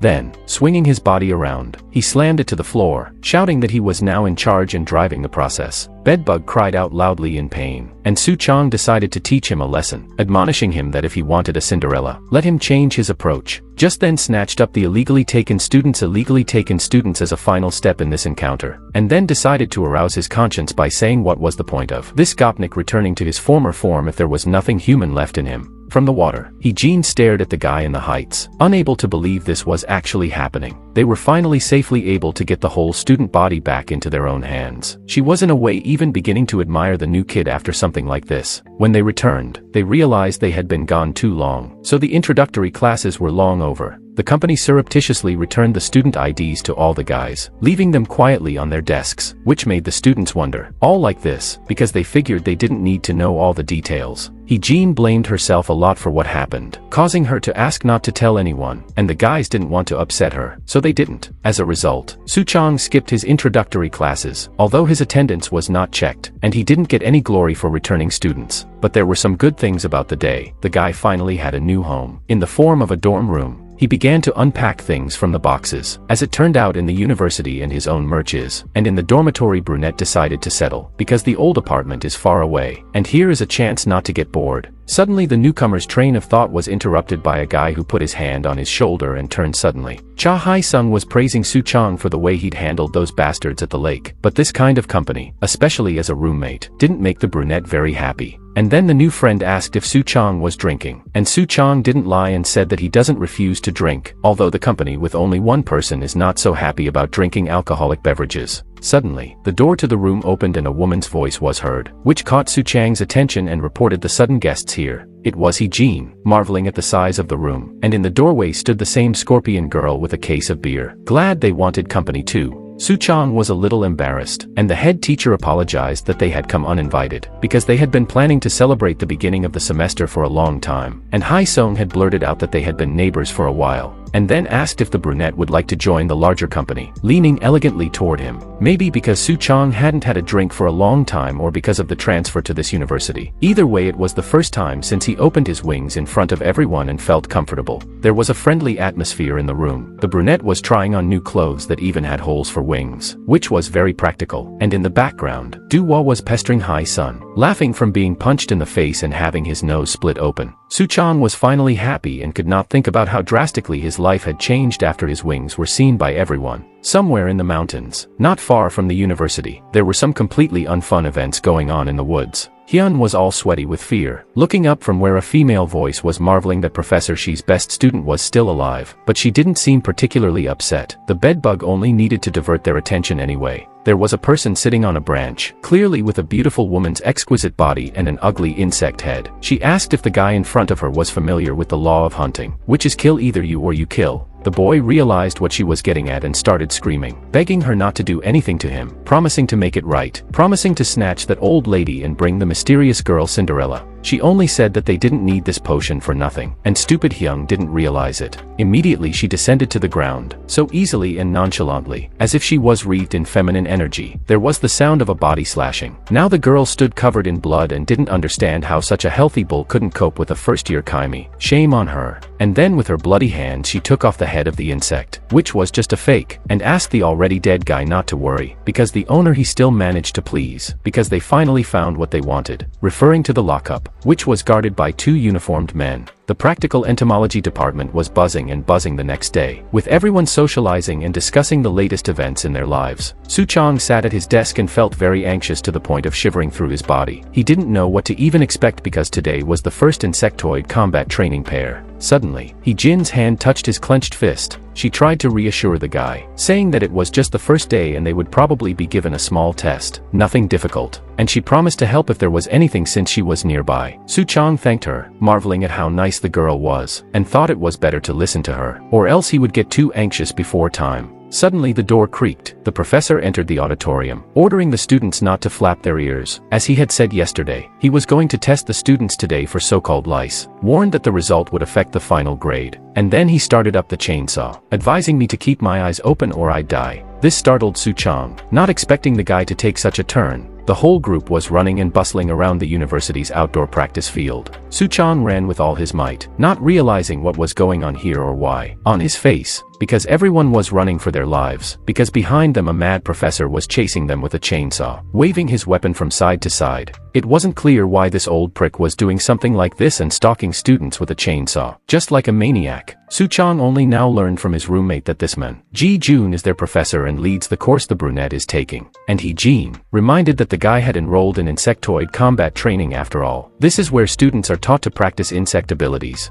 After all, who better than the students of this course to fight back against all sorts of predators like that praying mantis from the movie theater? And the instructor remarked that everything was accurately stated, and said that he had narrated it at yesterday's introductory lecture, but the trio did not grace him with their presence. Then said while standing in front of them with a chainsaw, that insectoid abilities are their weapons, but some individuals with their ability are committing lawlessness, so the students are required to know how to fight. After all, Nest was created to protect all insectoids. Suchong tried to catch his breath while Ji-jun as if addressing him, reminding him that he had said that only the strongest would survive. So if the brunette was so eager for Cinderella, he should catch up with the others. So it was decided to start by playing catch-up. So the students have to run from the professor with all their legs or whatever it is. And those who get caught are automatically lost. The best weaklings cannot become. It really shocked Suchong and Hai-sung. Just because of one puncture can be lost in the study. The teacher stopped his spiel and swung the chainsaw even harder, forcing the boys to dodge more stubbornly. The brunette didn't understand. Maybe Ji-jun had lost his mind. Is he definitely a teacher? Martial training on the other hand. Why should they run away when the guy was attacked by a mantis? All he could do was flee. Hai-sung walked from side to side, marveling at how fast and agile this old geezer was. He would saw him in half with his murder weapon, but being distracted by such abilities almost got him a sharp chainsaw to the face. It was a couple centimeters away from his body and could have inflicted incredibly deep wounds if not for luck. To be more precise, it was not luck, but Suchong, who flew up and grabbed his friend and pulled him away from the danger that was eager to test the flesh of the grasshopper. The instructor was no fool and realized what ability the brunette was using. It irritated him even more. He had clearly applied the Dragonfly's faceted vision, must be calculating all the movements of the chainsaw, which gave an obvious advantage in this battle. After that, Ji-jun struck the chainsaw between the guys, thus making them disconnect from each other, and was surprised that Suchong had come here to get rid of his wings, and was already in full use of his abilities and new skills. No way to give to this dragonfly, and the guy suddenly became numb on the spot. In his head old memories appeared, which created his new goal of becoming a normal person. He was particularly grossed out by the episode when Mi-hee called him a monster because of his wings, despite the fact that the guy saved her from dying from a fall from a height. And such a stupor was to the advantage of the teacher. Now that the student was caught, it would be better not to catch crows in his situation and in such an environment. The professor was already stretching his hands to him. He saved him from being hit by the chainsaw and managed to pick him up, pulling him against her chest and bouncing him to a more or less safe distance. While the guy was thanking his classmate, the same one was yelling at him, ordering him to get ready, and because he had just almost failed a test because of his absent-mindedness. Now it was Hae-sung's turn to move in with the guys to continue his escape from the crazy teacher and such a wild hunt. He only teased the professor, asking if the professor was exhausted because he was swinging the chainsaw so weakly, although the blows were not weak at all, but very strong and sharp. After that, the guy brazenly offered the men to lie down while he applied a mud mask to him, and on top of that he started swinging his legs powerfully. Ji-jun advised the student to watch his language when speaking to his seniors, continuing to leave a trail of weapons in the air, and immediately paused, because everything was covered by a veil of smoke, which was not a bad move to hide behind clots of smoke. The guys ran away together, and Hae-sung asked how much longer this grandfather would be atrocious, and Hee-jin made him keep his voice down on the run, otherwise the distraction wouldn't work and they'd get burned. Meanwhile, in Nest's underground isolation unit, the same mysterious girl from the forest who killed the water bug was stepping over dead bloody bodies. The click of her high heels was heard by the locked and ironclad mantis that had carried out the terrorist attack on the movie theater. The girl asked how the crazy guy was feeling, but got nothing but a multitudinous silence from the other side in response. The interlocutor, as if in mockery, called the mantis a poor thing and resented the way it was possible to treat a living creature in such a way, trying to see it through the bars. And then she added, affectionately calling this prisoner a bunny, that she would really let him out at least now. But, unfortunately, the student ID does not open all the doors here, and then attached the ticket of the very insolent guy whom she had sent to the next world not so long ago. But even here the girl took care of everything and took steps forward. The silhouette of a short guy was already rushing towards her. The same bee that had stolen the professor's pass was running towards her. He was still in his pairs, so he managed to commit such a small theft without being noticed. The heartbreaker immediately clutched the boy to her chest, praising him and calling him a clever girl. She said it was incomprehensible how such a pie was left for a second year, which of course made him melt on the spot. And here, as if a veil of some magic had fallen from his mind, only now he thought about the purpose of stealing the professor's pass, and he was seeing this woman for the first time. He questioned where he was, not feeling that there was a wound on his neck left by an obviously attractive stranger. The same brought the pass to the recognition device and asked not to fill the guy's sweet head with such nonsense. The same could only watch it. When the indicator turned green, he suggested he'd better meet the guy who came out of the lockup. A mantis came out of the dark room, uncuffing himself. He asked what they wanted. As it turned out, the guy wasn't familiar with the lady, and wondered if these people were also insectoids, though it was obvious from their appearance. But he recognized it by the smell that blew his mind, making him drool.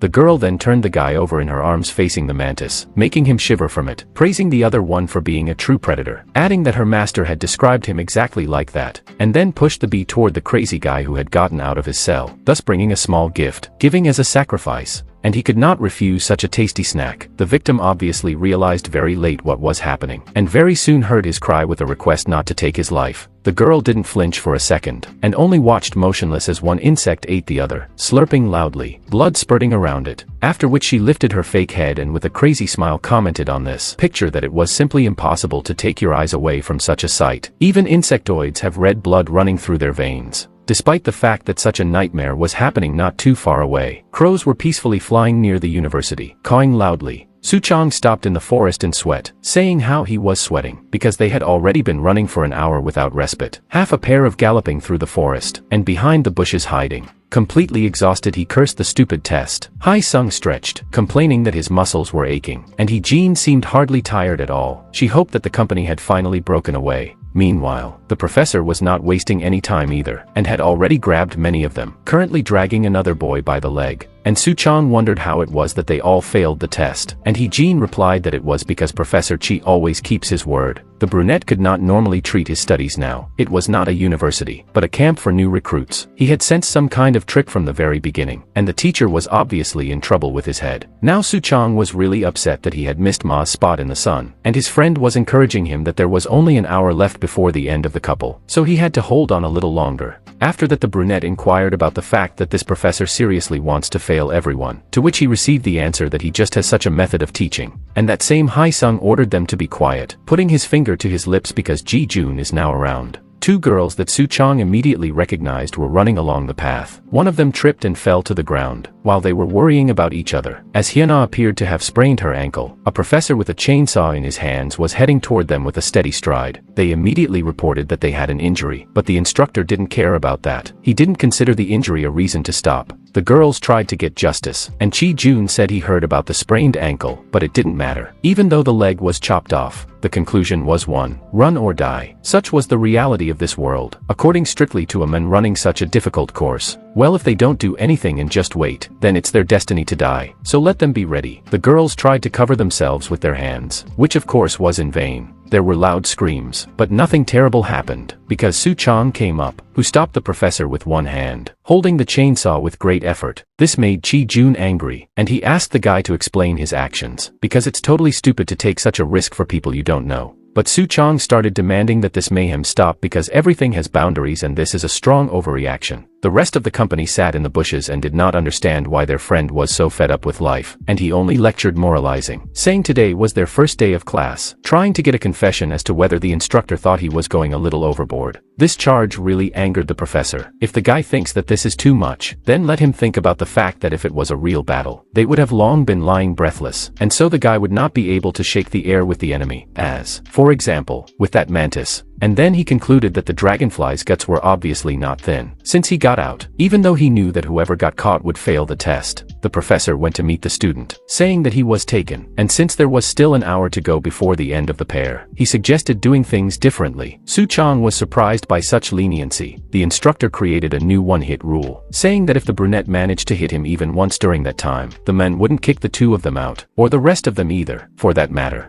And if not, such a brave student and his friends hiding in the bushes will be expelled from the university. This of course shocked everyone. Firstly, that he knows where they are hiding. Secondly, that it was too risky a proposition. By doing so, he wanted to teach the newcomer a lesson that now was not the time to think about others and worry so much about strangers. He still had a lot to experience in his university life, and to learn how to properly curb and master his new and useful abilities, which were not yet perfect. Although the men realized that Suchong was here because he wanted to get rid of his wings, but unfortunately, without the dragonfly's abilities, there was no way he could survive. Meanwhile, the girl and her new ally, a mantis that had escaped from captivity, walked around the neighborhood and sniffed around like a hunter with a dog. As the madman looked around, his recent nurse ordered him not to freeze like a statue, because the master doesn't like to wait, and the guy with the creepy huge teeth replied that he could smell something mind-bogglingly delicious nearby, and he now realized that the smell was very familiar to him. With a crazed look, he informed his interlocutor that it was a dragonfly he had failed to dispose of last time, and now, in addition to a nice snack of it, he was eager for revenge. Meanwhile, the subject of their discussion was facing a difficult choice. With one side and the other he was responsible for people, which made his choice even more difficult. Suchong was trying to digest everything in his head for the umpteenth time. That is, if he hit the professor once, then all of them would automatically pass the test, and if not, then the three of them would be expelled. That's when the guy made his decision, believing too much in himself, thinking it was a no-brainer and any fool could do it. The brunette clenched his fist and almost touched the professor's face with it, but Chi-jun immediately deflected, causing the guy to fly past his target, giving the impression that this was the first time he had ever used his fists. Suchong just waved his hands at random left and right. The professor immediately advised him to be quicker, or he wouldn't catch a fly, and immediately followed a series of attacks. As it turned out, unsuccessful each time, and the teacher only asked questions about what the student was doing. It was as if he was not fighting, but dancing. Better let him change tactics, otherwise he would fly out of the university with his friends. Hae-sung was already starting to get nervous and imagining surrendering his student ID card because the man wasn't giving in to Dragonfly at all, and Hee-jin asked him not to jump to conclusions. She felt like there was still a chance in Suchong. The brunette's eyes lit up a bright green color, and his face changed its expression to one that was clearly annoyed and angry.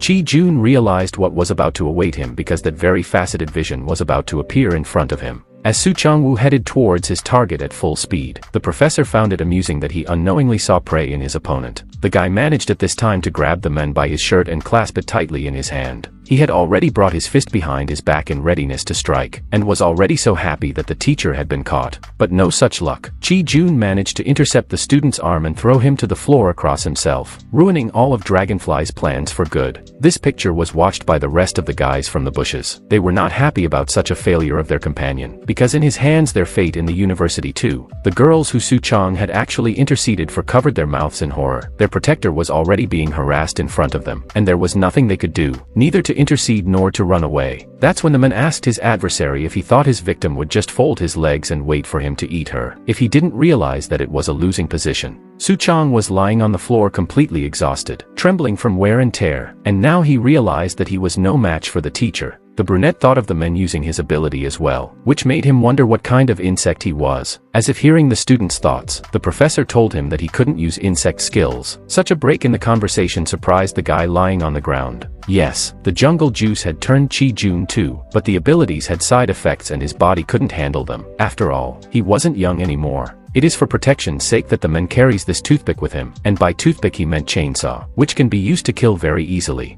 Just then, the professor dropped his weapon to the floor and began to take his speech to its logical conclusion. Namely to the fact that there was little to hold young blood back. In theory, Suchong could easily win the bet, and then asked the guy's own opinion if he understood why he couldn't even lay a finger on his opponent. The brunette was about to say his theory when suddenly something small sat on his chest. It was a black dragonfly with huge eyes. Its appearance made the student freeze for a while and his heart beat faster. Immediately, Suchong screamed in fear, and Ji-jun only called the guy a disgrace because it was a hoax, an ordinary figure, and then answered his own question instead of the brunette. It was all about non-acceptance. Insect Suchong couldn't stand it. That's why he couldn't control his power completely. The professor immediately asked if the student knew anything about dragonflies, if he knew that they become helpless if caught by their wings and immediately pass before a larger insect, if the guy had even tried to figure out how his favorite facet vision works. Suchong should study his abilities before playing with them. This was all also listened to by his friends as well, sitting in ambush with a completely lousy mood and suspense. But first things first, the brunette should accept that he is now an insectoid, as difficult as that may be. The brunette seriously thought about this advice. How could one accept this? He had hated insects all his life, and becoming an insectoid he tried to hide his new nature, which only made the hatred grow stronger. Who is even capable of accepting the fact that he is now a monster? Suddenly clapping was heard behind her back, a woman's hands drawing attention to their mistress. All present turned around at the sound which notified their delight at such a beautifully conducted lesson. It was that mysterious girl with the head of an insect on her face. He immediately commented that he could immediately read Professor Chi's handwriting in it all, herself creating a question in everyone's mind about her person. The teacher's eyes widened and his pupils narrowed. He was puzzled and very nervous. His heart started pounding like crazy, not allowing his thoughts to concentrate properly. While everyone was looking at the lady with interest, she accused the men of deceiving and intimidating the children once again, using as an example the fact that he said that if they did not hit once, he would be expelled from the university. He knocked down the pride and immediately began to moralize. Knowledge gained by blood and sweat, not otherwise. The guys in the bushes were clearly nervous about what they saw. They didn't understand why she was here in the first place. The girls who started this whole thing in the first place were going to leave quietly before anything bad happened. As suddenly, saying how vile it all was, the girl lightly slithered over to the girl who had sprained her ankle not too long ago, causing her friend to freeze in horror. Suchang's insides turned upside down. It was so sudden that it was impossible to realize the reality of what was happening. He wished he could rewind time and not see this or wake up right now and have it all turn out to be a nightmare. Just then, Haesung jumped out of the bushes with a cry of what a scum this stranger was, revealing his hiding place, and rushed toward the assassin with such fervor that he seemed completely unaware that he was putting himself in danger. Of course, the girl couldn't let herself be attacked, so she immediately showed the kid that he didn't stand a chance by jabbing him with her body part. A strange feeling ran through his body. His limbs began to fail. It didn't take Haesung long to realize that there was now poison inside him, which couldn't help but make him nervous. Just then, seeing that her friend was in danger, Jean ran out of the bushes, hoping to run to the guy and help. The villainess hugged Haesung and whispered that everything was fine, which of course was a lie, for it wasn't fine for the student, and then added that he wouldn't feel any pain because of the numbness. While the girl was happy to have such a tidbit in her hands, Suchong was standing in the distance, trembling with fear and did not understand what the hell was going on. If this bastard was also a university. And then she told that she had already fed her new acquaintance one student, but he turned out to be so insatiable. It all made the brunette finally hover from shock. Suddenly his heart thumped loudly and all the puzzles in his head came together. He knew what her phrase about feeding her meant, just as it had then, in the movie theater. Suddenly, scarlet blood spurted out and the men beside him let out a quiet cry. He was pierced through right in front of Suchang's eyes. Immediately, Jean noticed this as well and cried out loudly, worried about the professor. The brunette had seen something like this before and felt the same helplessness. Suddenly a familiar voice was heard, and the very same ugly and intimidating smile appeared before my eyes. In front of him stood the praying mantis that almost killed him and the girl he liked in the movie theater. Suchong realized something else. He was once again feeling that sense of numbing terror that makes one freeze right in front of a threatening danger. Chang to recognize the man she'd come to the human city for and didn't recognize. At the same time, he was different, more calm and collected. The woman was leaving, taking Des with her. And even though the mantis didn't really want to obey her, he followed her obediently, leaving behind the wounded professor, the girl leaning toward him, and the dragonfly woe frozen in a stupor. The professor glared angrily at them, but he couldn't do anything about it. In fact, it was a miracle that he was still conscious, and the woman looked back and even opened her face for a moment, so that he would remember this picture of her triumph. Chang was ready to rush after them. After all, her friend was hanging on Mantis's shoulder, but the professor held her back by grabbing her hand and squeezing it hard. He held her with one hand, while with the other, he dialed a call on his cell phone. It was all he could do now. Chang was yelling at him about how they couldn't wait until the university to gather the rescue team. By then dads would be impossible to find, for they would lose sight of the kidnappers. However, the professor was undeterred. He must protect the students who do not yet know how to fight such an adversary. But in his argument with the student, he completely forgot that she is not the only one here who was so reckless. It wasn't until Wade flew up above his head on his wings. He looked up and heard that the bow was about to fulfill the terms of their mock argument. After all, he had lost. Wade glanced almost cheerfully at the university officials and offered to remove himself from the student body voluntarily if it prevented him from following his friend. And he took off up the hill. He was followed by the angry shouts of the professor. Wade flew hard, driven by guilt. He couldn't forgive himself for his stupor in the face of danger. Now he remembered Des almost fondly.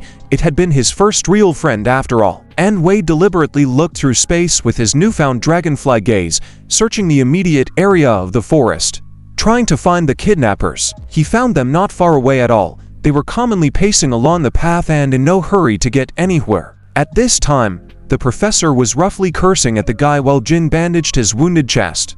He compared him to a gnat that flew to fight an enemy much stronger than him, and lamented that his lesson had never reached the stubborn mind of the reckless child. Because for the dragonfly, the mantis is the first-hand natural enemy in the food chain. While Wade was wondering what he should do now, the mantis suddenly looked up at him with a satisfied look in his crazy eyes. He sucked in air with his nose, showing how happy he was to see him. The braids of his arms came into motion. The first time Wade deflected with ease, though his heart thumped loudly with fear. Then he flew between the sides of his arms much more lively, dodging and looking for a gap in his defenses. He clenched his fist tighter as he contemplated doing the same thing he had done to plug wounds. Finally, he ducked under his mantis elbows and got his chin from underneath. Mantis even stopped for the sake of this moment, because this attack was like scratching behind his ear. And Wade launched himself backward, shaking the bloody hand that had smashed into Mantis's chin. His knuckles were shattered beyond repair. He couldn't even imagine that such a thing was possible. Mantis had revealed himself to him in a new way. He was no longer human, not if he maintained his inhuman form by cannibalizing it. Here he had to admit that this enemy was beyond him, and his eyes widened fearfully. He could already see himself impaled on this monster sharp sidearm, and he shrank back cowardly as he once again approached him. But it was the bored voice of a woman who was tired of waiting that drew Wade out of his depressed state of mind. Des sat beside her unconscious, and Wade remembered why he'd come here. Not to fight the enemy. No, he'd come for him. Des was just beginning to regain consciousness. He was seeing unreal images that weren't easy to make sense of. At first, he thought it was his friends calling him to another soccer game, but then the words began to somehow not fit the reality. The angry shouts were annoying. Another loud scream brought him to consciousness. Des opened his eyes. It was Wade who was fighting with his last strength against monster with spiky sides instead of arms. Des couldn't believe his eyes at first, but the reality was echoed by the numbness of his entire body and a painful itch in his chest. The woman also turned her attention to the boy who had regained consciousness. It wasn't good. But what should she have stunned him again? The fact that a second dose of poison would kill him didn't bother her. Daz's tried to move away, but his body wasn't listening very well yet. At that moment, Wade dropped his opponent and darted between the woman and his friend. He put his back to him, trying to buy his friend at least a little time. He already considered himself a suicide bomber. Des was angry. Why should he run if Wade himself wasn't in less trouble? He barely had time to maneuver to avoid getting caught in his opponent's arm braid. And he was also keeping the wasp woman from approaching Des, shoving her aside time after time. Des reminded him of their last conversation over a beer in the dorm about Wade's stupid tendency to sacrifice himself and his interests for someone else. Wade hadn't found anything to say then. He really didn't understand why he was doing it. And Des had remained meaningfully silent then, letting him figure out for himself that he was a heroic fool. To think of revealing himself, destroying his own future for someone who didn't even want to see him afterward. And now Wade had found his answer lying on his back under Mantis's imminent strike. Des looked at him and thought that he too would regret letting it end like this, and would do nothing for his friend. The adrenaline surging from these desperate thoughts allowed the shackles of stupor to be thrown off. His hand reached for the collar of Wade's jacket and pulled it behind him away from the pair of perverts deep into the woods where they'd be safe. They stood stunned by the sudden escape. A very quick escape, it must be said, for Des had developed an incredible speed even for him, and was galloping away into the forest. His species advantages, which he had never used before, suddenly erupted. A special knee device passed down to him from his accidental sin bite, allowing him to leap a distance that was nearly 3 times his own height with a powerful push from the ground. Like a grasshopper, Des pushed himself off the ground, flew the next distance and dragged his friend's limp body behind him, and on the way he reprimanded him for all the resentment that filled his soul. He felt incredibly relieved that everything had turned out all right in the end. The mantis grimaced frustratedly. His toy and his food had escaped him. The woman hissed angrily at him, but he was suddenly alert and responded to her with a very different tone, anticipatory, because his sniff told him that the game wasn't over yet. When they stopped for a break, Des suddenly heard Wade make an unconventional suggestion, and he got mad. He'd seen how the mantis had already overpowered his friend. If he hadn't intervened, the outcome would have been predictable. Trying to get through to his mind, he's already covered in blood, and he wants to come back. Wade was well aware of the level of danger, which for him alone was lethal, but his conclusion was unexpected, and Des didn't know what else to say to him. Wade just didn't want a repeat of this horror and wanted to end it once and for all. And he also cared that there would be casualties more and more. The monster had to be fed. Des had to agree with that, but he turned away stubbornly, not wanting to get involved in a suicidal venture. But Wade raised a finger, drawing his attention to one important detail. Meanwhile, tragedy was unfolding on the playground. Chang was trying to stop the professor from bleeding. The other girl's girlfriend was also hurt, and she was shedding tears over her. Jin's thoughts were with the guys, but right now, the professor's life depended on her efforts. How could she leave him behind? Suddenly a gust of strong wind blew up and something zipped past them, turned around, and rushed back. Only dust and small leaves follow in its wake. John shuddered and looked around anxiously, but she saw no one. But the professor understood but remained silent. It was hard for him to speak now. The pair of kidnappers never moved from that clearing. Mantis sniffed wearily. He had lost the scent of his victim again. The woman urged him to leave. Then a familiar odor wafted from the other side, and Mantis, his gaze went there. All he could see was a dragonfly guy in glasses throwing strong vines around the neck of his escort. She was already flying through the air with her back to him. Mantis involuntarily noted the suddenly increased speed of his victim and clenched his teeth with anger. In a minute, the woman was crucified on the nearest birch tree.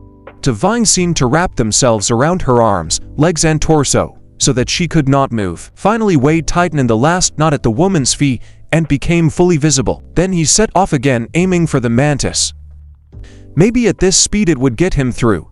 He kicked him, this time, sparing his arm, The blow threw the mantis's head back, and nothing else. He smiled, confident of his invincibility. Wade shook the limb that had been knocked off the mantis and decided what to do with it. Meanwhile, Mantis was attacking him. He leapt forward and swung his sidearms.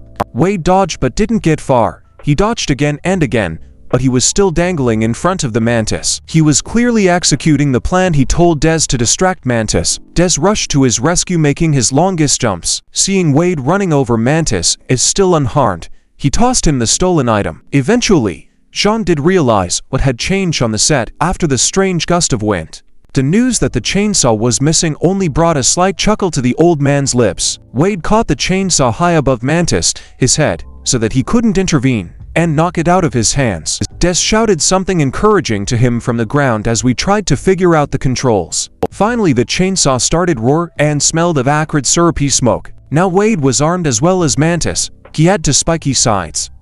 He had the buzzing death in his hands. The answering glare of the enemy was frightening. Mantis swung first, hoping to reach his foe with a wide circular swing. Wade waited for just this moment, straining to see the trajectory of his side. The professor's chainsaw whirred, and the first limb flew into the air, scattering bloody droplets through the air. Mantis screamed terribly with unbearable pain and desperate rage. He had lost his arm as well as his advantage. However, he was even more dangerous now. Wade had barely had time to fly away, and the second side swept past him with unprecedented speed. The bow stood at a distance waiting for the mantis to weaken. But Mantis didn't seem to be relenting. He was so used to thinking of himself as the peak of insect evolution that he was now hungry for revenge. So his jump was unexpected and merciless. It was no longer a game of eating. Now it was hungry to kill. A chainsaw raised in time to meet him prevented him from reaching the bow. The mantis himself had caught his side on its twisting chain. But a side is not a human hand. The chainsaw roared and creaked, sparks flying, but it couldn't cut through her armor. Mantis's leap ended with a fall to his knee. He lowered his head, preparing for another swing. But now his target was his enemy's weapon. Without it, and with only a sigh, he was still able to deal with the khaki fellow. Parts of the broken chainsaw flew in all directions. Wade was unarmed, except for the fact that he just managed to fly away unharmed when her tank exploded from the damage it had done. Such a blunder that he might lose his weapon had not been thought out by Wade, and now he was frantically thinking of what to do. At that moment, Des entered the fray. He sprang up on his improved legs and struck Mantis with all his might. Mantis swung back so well that he pushed the guide who was attacking him away. Des fell and hit his head on the ground. The outside of the side didn't do him any appreciable damage, but it wouldn't last long. Wade, seeing how the situation had changed, rushed to his friend's rescue without thinking. Mantis stepped on Des with his foot to stop him from running away, and Wade was able to grab him with his sai. The teeth of the side sank into the bow's body, preventing him from getting off the hooks, and the mantis began to pull him toward him, licking at him with its blacking human tongue. Wade twitched, trying to twist out of the grip. But nature doesn't mess around, and he couldn't do it. The mantis, his jaws had already expanded to a width unimaginable for a human. It was capable of biting off the entire head at once. But then the rustling of leaves was heard and grew stronger and stronger, which immediately fell on their heads from above. Following the leaves, a real monster jumped down from above, in a veil of smoke. Mad and furious, its swift movements were impossible for the eye to catch, until it froze, sweeping everyone in the fight in different directions, and it was Professor John. Wade looked at this miracle and did not know how to understand that the mortally wounded professor was now running as well as a young trotter. He remembered the wound, the blood pouring from it, and his despair. Even now the T-shirt on the professor's back was torn in the same places as before, but the holes showed healthy whole skin. The professor had to explain that it was their medicine that had gotten to that level. Then he turned his attention to Mantis, who had fallen down by the tree trunk. He was still recovering. So were the bows, although they were not quite whole, but they were still alive, which is a lot. Mantis got up and wanted to continue his revenge for the severed hand. The professor stood opposite him, kneading his hands before the fight. But Mantis was even crazier than the professor because he impatiently rushed at him without thinking of the consequences. The professor had a score to settle with him too, and he prepared himself for a heated encounter. Even his left arm, the one with the tattoo, was beginning to smoke suspiciously when the mantis hovered over him in a desperate leap, swinging his own the remaining side. All the professor had to do was clench his fist and counter-strike. Wade stared at the professor's hand as if it were an amazing phenomenon of nature. It couldn't be. yet it had. Nature is capable of unique experiments, and insects are the most successful of them. Their abilities are sometimes beyond comprehension, because they can survive even in extreme conditions. The professor had an armor-piercing arm, inherited from his symbiote, the bombardier beetle. It was his image that was imprinted in the intricate lines of the tattoo, not the skull at all. And the armor-piercing fist flew to meet Manus's internal exoskeleton, the moment before two powerful enemies meet. It's beautiful, so much rage and superiority in each of them. The bows froze anticipating this encounter, and then they didn't know what to say, because their coherent speech was taken away by the fantastic ending of the battle. Smoke, steam, the smell of burning, and the defeated foe at the professor's feet. Baked to a hard crust and no longer thinking of resisting, the professor once again demonstrated his still smoking hand so that the students would have a good idea of what they were dealing with. This was a first for Wade, so he asked again, as he might have misunderstood.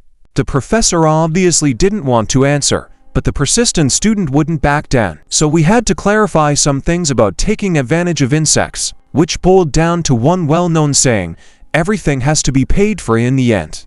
Wade looked at his trembling hand and thought about how hard this must be. The professor didn't tolerate self-pity, so he ruthlessly reminded him that he too would pay for his inhuman abilities. But glancing up from under his frowning eyebrows, he admitted that it was his own fault, because he'd rushed into things when he was young. His advice had stumped Wade.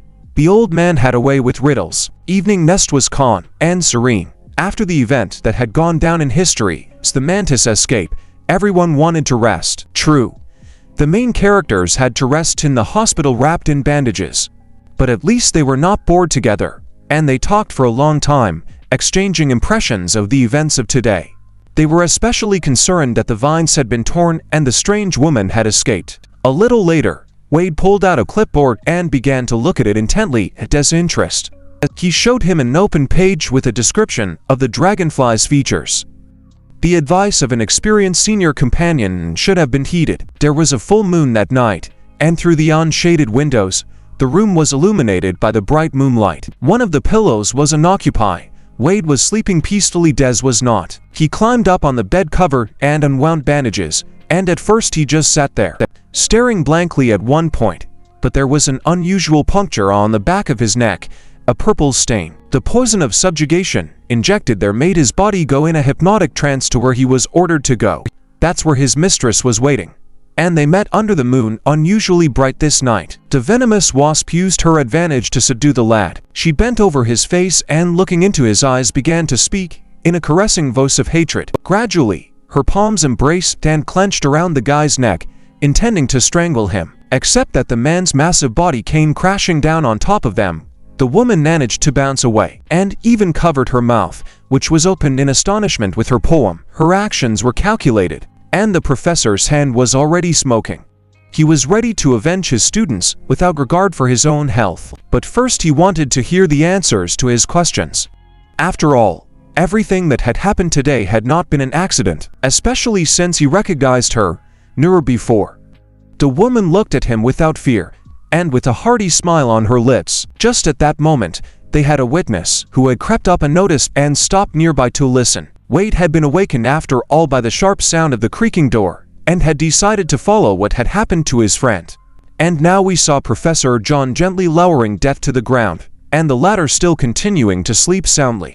Then he turned to his companion and continued their uneasy conversation. The fact that they knew each other, and judging by the beginning of the conversation, knew each other quite well, gave him a bad feeling. The woman stood there with her chin up arrogantly and did not want to talk, but she still had to answer, and she took the initiative in negotiations. Arrogantly shut down the topic of respectful communication between the professor and the former student. Professor John scratched the back of his head, not knowing how to talk to her, and because he was so blunt, his fist immediately burst into flames with barely contained anger. He released the flame into the ground. The woman managed to bounce back though and was unhurt. His anger and rage each sounded a frightening threat to the woman, and she only laughed at him, fully confident in her own strength that she could stand up to him. The horrible accusation of the murders she had committed in Nesta had caused Professor John's already too often suffering fists to blaze again. Now he released the flame ahead of him as the woman has promised. The powerful blow snapped the trunks of two trees, unwittingly setting the dry wood on fire. However, The woman avoided being hit by the flames by leaping upward and doing a somersault over his head, sang into his ear an ominous promise about his future. The professor turned to follow her, fending off her counterattack from the air.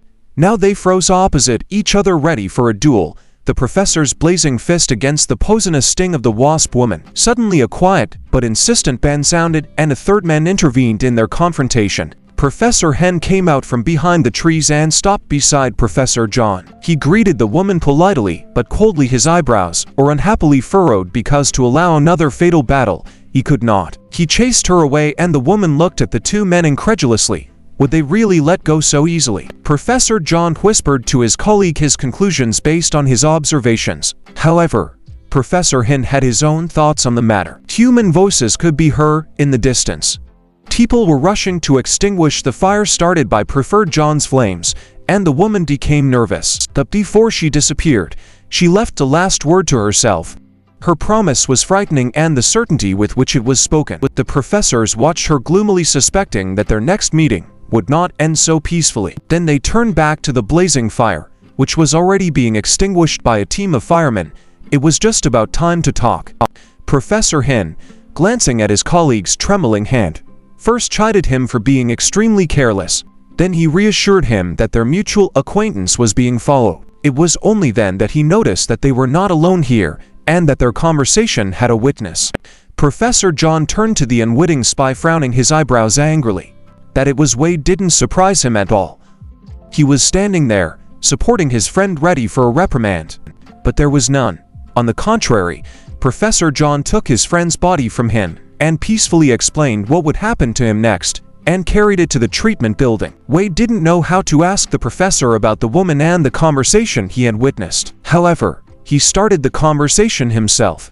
It was important for him to convey to the boy the seriousness of the situation. He told not much, only the most basic things without going into details. The woman was a mystery. Her behavior, her motives were unknown. Only that she was extremely dangerous. Professor John asked for silence. It was important to prevent unnecessary gossip. Wade strode forward, brooding.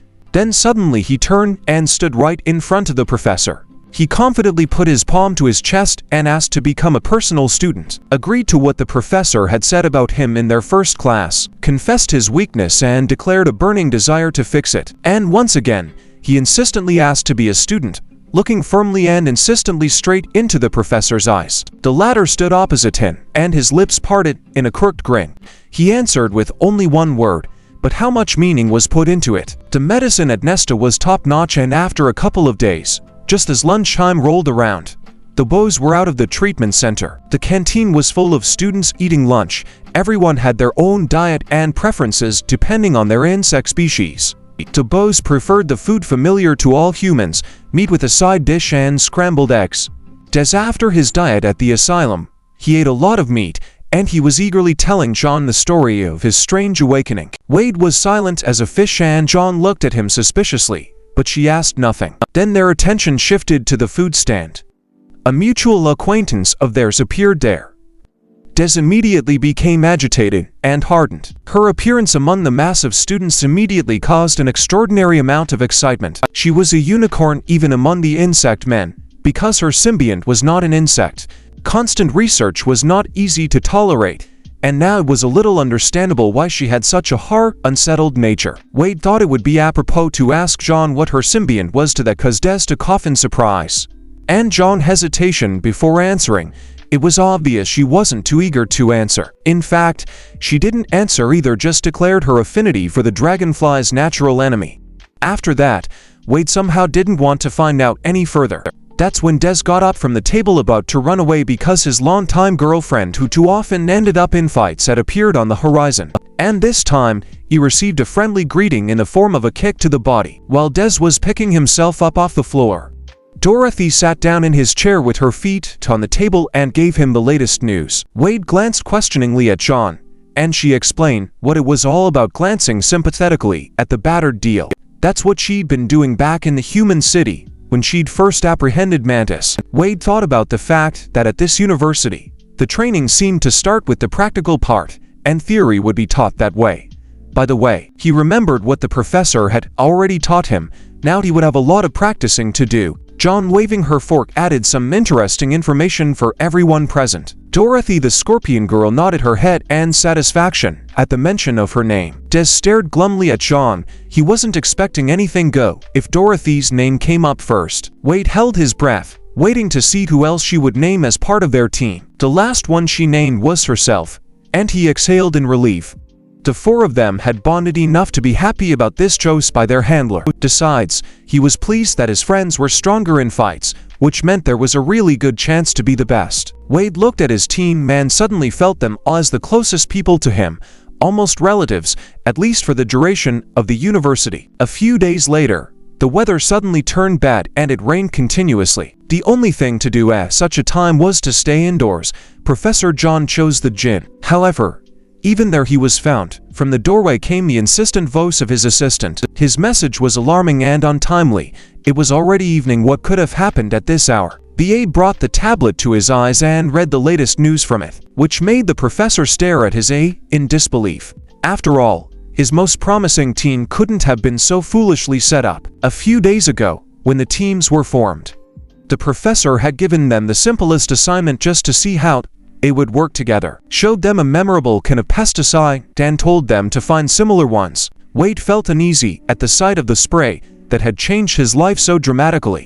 Meanwhile, the professor took the remote control of the projector intending to show the presentation. On the screen appeared commercials that dealt with various aspects of human life and the use of insect pesticide in them, and the logo of a one-day company that sold out to an unknown party and disappeared immediately afterward. The map showed the region with the most victims of the pesticide. Wade suddenly realized that he was lucky he hadn't been discovered sooner, and the professor went on to talk about the reverse medicine that is produced from this product. In this way, he emphasized the importance of the assignment and even promised a maximum score for its completion. There was an immediate uproar among the students. Everyone had an opinion about the assignment. Wade also thought that the professor was too generous, and that was suspicious. But he didn't wait for additional questions and immediately sent everyone to their groups to make a plan for future searches. The next day, they went to the human city. It was strange to be back to normal people without insect additions in their bodies. They split into two groups to speed up the process. Wade found himself paired with Jean. They were walking down the street and coming up with the most unexpected places. The pesticide hunters hadn't looked yet. Suddenly Wade stopped and started laughing happily, causing the people around him to be bewildered by this act. Then he grabbed Jean's hand and pulled her toward a place he knew well, because it was where he lived, had acquired wings, and still thriftily stored the pesticide in his desk drawer. With joyful hopes, he opened the door to his own apartment, and he saw what could not be. Everything was turned upside down as if the place had been thoroughly searched. He stared in horror at the state of his apartment. John too was shocked at what she saw. Wade immediately rushed to the desk, pulling out drawers in search of pesticide, but all he found was a lone battery. The aerosol was gone. Someone had taken it. Wade was desperate. All his hopes were crumbling like a house of cards. Searching in vain for a way out of the situation, he thought that Jean might have once done exactly as he had and stashed the pesticide in her house. But she only pulled her cap deeper over her eyes, hiding their expression, and refused to do so. She left the apartment first, not intending to discuss her decision. Wade stared at her in silence, wondering what had happened to the always cheerful John. As a result, they sat down at the bus stop and began surfing the internet, looking for possible locations for their future searches. First, they went around to all the neighborhood stores and asked salespeople about the pesticide they needed. Then John caught Wade doing something inappropriate. He was relabeling the label for a completely different product at a loss. Stopping his futile actions, she handed him a glass of Coke in return. Then they sat on a bench and discussed today's accomplishments. It was all nothing. Wade regretted that the canister from his house had disappeared and was at a loss to guests who might have stolen it. To distract him from his futile musings, John asked him a question that had long piqued her interest. Wade pondered what to answer. The question was unexpectedly difficult. The assumption that Mary was the cause of it all made him cough, causing most of his drink to end up in his lap. Struggling to cough out the remnants that had gone down the wrong throat, Wade tried to object. He remembered Mary again so vividly, as if she were standing right next to him. Evaluated his feelings. Now, after some time and many events, they had faded considerably, and had to admit that he hadn't considered her his girlfriend for a long time. All his life he had dreamed of being like everyone else and living like everyone else, and wings prevented him from feeling complete. He also realized that he no longer blamed Mary for doing that to him. He could see that the girl was really scared. Sean tried to cheer him up by praising his current capabilities. After all, she was even a little jealous of his wings. She didn't have any of her own. Wade suddenly realized that he had never thanked Sean for intervening in his life and preventing him from doing the wrong thing. He remembered his condition then. It had been full of hopeless longing and misery. And that meeting had been the best thing that had happened to him in his whole life. He didn't know how to say it. All words seemed silly to him. They couldn't express the depth of gratitude he felt. She to remember that day, and the effort it had taken to lure him onto the bus. And so she found an excuse to point out to him that he was alright now. Well, as much as possible. Wade agreed that since then, his life had become more meaningful and interesting. In return, he decided to inquire about his life before in the human world. Sean listened attentively to his question, only growing darker with every word he spoke. Then she hid behind the brim of her cap again, unwilling to discuss her past. Wade didn't want to back down, but the phone suddenly rang, ruining his plans. It was doesn't his message gave him hope that today hadn't been a wasted day. He stood outside an abandoned warehouse, the evening sun illuminating its walls. Wade was glad there was enough antidote for everyone. Sean, on the other hand, jumped up from the bench and stared at the phone and Wade's hand in horror. She even reached out to pick it up, trying to warn Des that it was dangerous, that the connection to it was suddenly gone. While Wade was thinking about what had happened, she was already running down the walkway heading for the nearest cab. As she ran, she explained what had frightened her, and her fears were very convincing. Wade suddenly realized the depth of the trouble his friends were in and hurried up to follow. It was not until darkness fell that they reached the address, and Wade utilized his wings to make it as fast as possible. Sean headed straight for the main entrance of the abandoned building. Wade was in no hurry to follow her. He had an uneasy feeling about it. But they entered the warehouse together. Their lonely footsteps sounded loud, and the empty building. Wade glowered at the phone, looking at the racks and the boxes lying on them, and John shifted to a jog.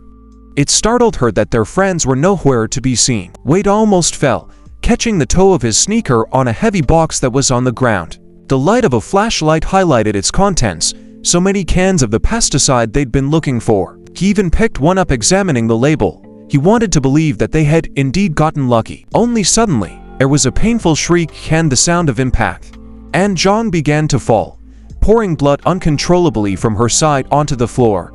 Wade watched it and couldn't believe it was real, and the jets poorly discernible in the darkness were actually blood. However, there was a gas leak cut hanging over her body.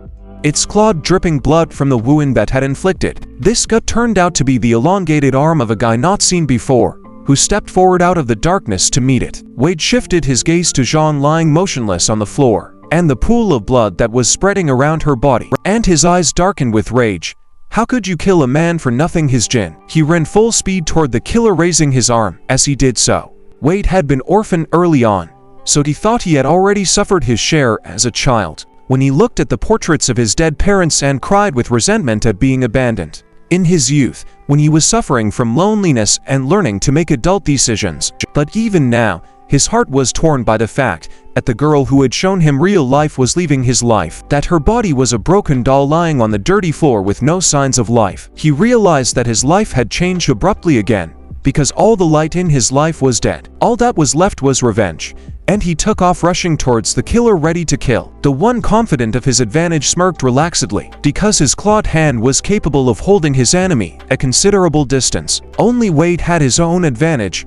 Dragonfly is able to anticipate his opponent's movements, and his fist swung toward his foe's face as the claw grabbed air. It hit him squarely right in the jaw, knocking him back a couple steps. The blow, reinforced by the inertia of the oncoming flight, shattered his enemy's jaw. Kneeling down, Wade watched what his opponent would do next. He calmly set his jaw as if it wasn't the first time he'd done it. Then he stood back up and asked how Wade was feeling. His knuckles were indeed shattered, but now Wade suspected that it was not from the force of his blow. He'd seen it in Mantis before and knew what it was. To dodge the claw's new swing, he reached up to the ceiling. When he heard the earwig guy talk about absorption, he didn't understand it at first. Then Wade almost threw up when he began to explain the meaning of the word, especially when he started describing his own sensations of eating human meat. even if it was hybrid. And he drooled as he talked about his discovery, and boasted of his own monstrously increased abilities, which he had never had before. Ordinary human life disgusted him, unloved work and the bullying of his boss. He took his first revenge as soon as he had the advantage of an insect. His dream was to dominate the world. Though looking at this non-human, it was clear that someone had done a great job on his mind. And this person knew everything and prepared a trap for the stupid students in advance. A new throw of the earwig's claw almost took Wade by surprise, but he managed to back up a little, knocking years of dust off the roof rafters with his wings. The earwig didn't realize what had happened, whether he'd caught his prey or not, that the guy grabbed his claw by the claws and persistently pulled them apart. There was blood on his hands from hurting himself on the cutting edge. However, there was only one thing that excited him: the reason for his girlfriend's murder, the fact that his bright sunshine was only killed to enhance the subhuman's abilities. Earwig's claw grasped the air again because the guy was no longer there. He was rushing toward him again so fast that the claw couldn't keep up with him. Another blow to the jaw bent Earwig's body to the ground. Immediately a second blow was delivered to the right jaw, which further shook Earwig's balance. The pincher did come back though and grabbed the guy's leg to pull him away. Wade felt a sharp pain pierced his leg and he was dragged backwards. And then he was slammed against the wall, spattered with crumbs. He jumped to the ground near the very box of aerosol where he had stood at the beginning of the fight, and stared fiercely at his mocking opponent, who thought he was the pinnacle of evolution. He swung his weapon again, and his claw was closing fast on Wade. It hit the floor exactly where he stood, but it was wasted again. The overly fast guy was flying towards the earwig again, and his fist was about to attack its target. Claw managed to knock him off his trajectory, launching him with a swing towards the opposite wall. Lime sprinkled again, confirming the force of the blow. Blood trickled from Wade's cleft forehead, flooding his eyes, but he flew forward again toward the ear valve, because the unforgettable image of Zhang smiling at him was before his eyes. For her he was ready to kill with his bare hands without regard to his own injuries. And yet he reached Earwig, knocking him to the ground with a single blow. His head twisted unnaturally to the right, crunched, and returned to its original position, eliciting only another mocking confession. Wade was breathing hard and glaring angrily at this Terminator, quickly deciding what he could use to piss him off. Forced back as the earwig's claw rose again for another swing. He remembered clearly the lesson Professor John had taught him in the night woods. He dropped to one knee, preparing to attack the earwig again, and worked his wings. He took a counter-acceleration, intending to use what he had secretly practiced. Suddenly, he fell to the ground, not even halfway to the earwig. His wings trembled and did not want to lift their owner into the air. As he pondered what had happened and how to proceed, the earwig even paused his attack. Wade remembered the professor's words about the cause of his own weakness, and was greatly afraid that this could happen to him too. It was such a bad time. The enemy's claw was already approaching, preparing to grab his suddenly exhausted opponent, and already approached the defenseless throat, threatening imminent death. Suddenly, the unbelievable happened. John rose up and kicked at the flexible joints of the claw, taking it away from her friend's throat. The earwig howled in pain. Apparently his limb wasn't as protected as his head. Wade looked at the suddenly resurrected Jean, and couldn't believe his eyes. He'd already buried her in his mind. She looked perfectly healthy. The only reminders of the fatal blow were the holes in her shirt and the blood. She took off her jacket. The earwig was angry that he had miscalculated so badly, and now we had two opponents at once. And now his claw was aimed at the girl as the more dangerous one at the moment. Wade shouted to her from behind in fear that she wasn't running away or moving on all. However, she had a reason not to be afraid of the claw coming at her. She had kept that secret until now. Wade stared in shock at what the fragile girl was doing. Her irises glowed bright orange as she fixed her gaze on the earwig's claw. She did something that made his claws begin to melt and turn in the opposite direction. Feeling his flesh smoke and melt, the earwig screamed terribly in pain and fear. Wade stared mouth open at this awesome sight. Zhang's capabilities were opening up to him in a new way, and she was ready to flatten Earwig with a single angry glare, and she raised her hand about to do so. Once upon a time, back in her old human life, she had lived in a poor neighborhood. Her classmates had been cruel to her because of her financial situation, and even deliberately waited for her on her way out of the house to jab her harder, because she didn't live like the rest of them and spacious apartments with her parents. She lived in a semi-basement with her older brother. One morning going to school, she saw a group of her classmates right at her doorstep. They were filming her on their cell phones while giggling obnoxiously. Shun didn't expect them to be capable of such a thing. For the sake of petty revenge and vanity, to publicly humiliate a classmate, especially a guy who once wanted to date her and assured her of his sincere sympathy. Now he was filming her on his phone and mocking her. Not for long, because he got kicked in the bad head and slumped forward of himself on the sidewalk. This was done by John's older brother, who had always protected her and cared for her as best he could. John was grateful for his care. After all, he remained the only person close to her after her parents died. Studying, working part-time all the time, but never leaving his little sister behind. The house in which they occupied, the semi-basement, was very old, and its inhabitants were different. Besides people, there were hordes of cockroaches. Once again, noticing a mustachioed pest running around the floor of the house, Sean couldn't help but scream in disgust. It woke up her brother, who was sleeping off the night shift and a hard day's work. He grabbed a can of repellent and immediately rushed to his sister's aid. However, from frequent use, the can was completely empty by then, and John was left to shake with revulsion and fear that now she would have to spend the night among the insects that were sure to swarm out of every corner.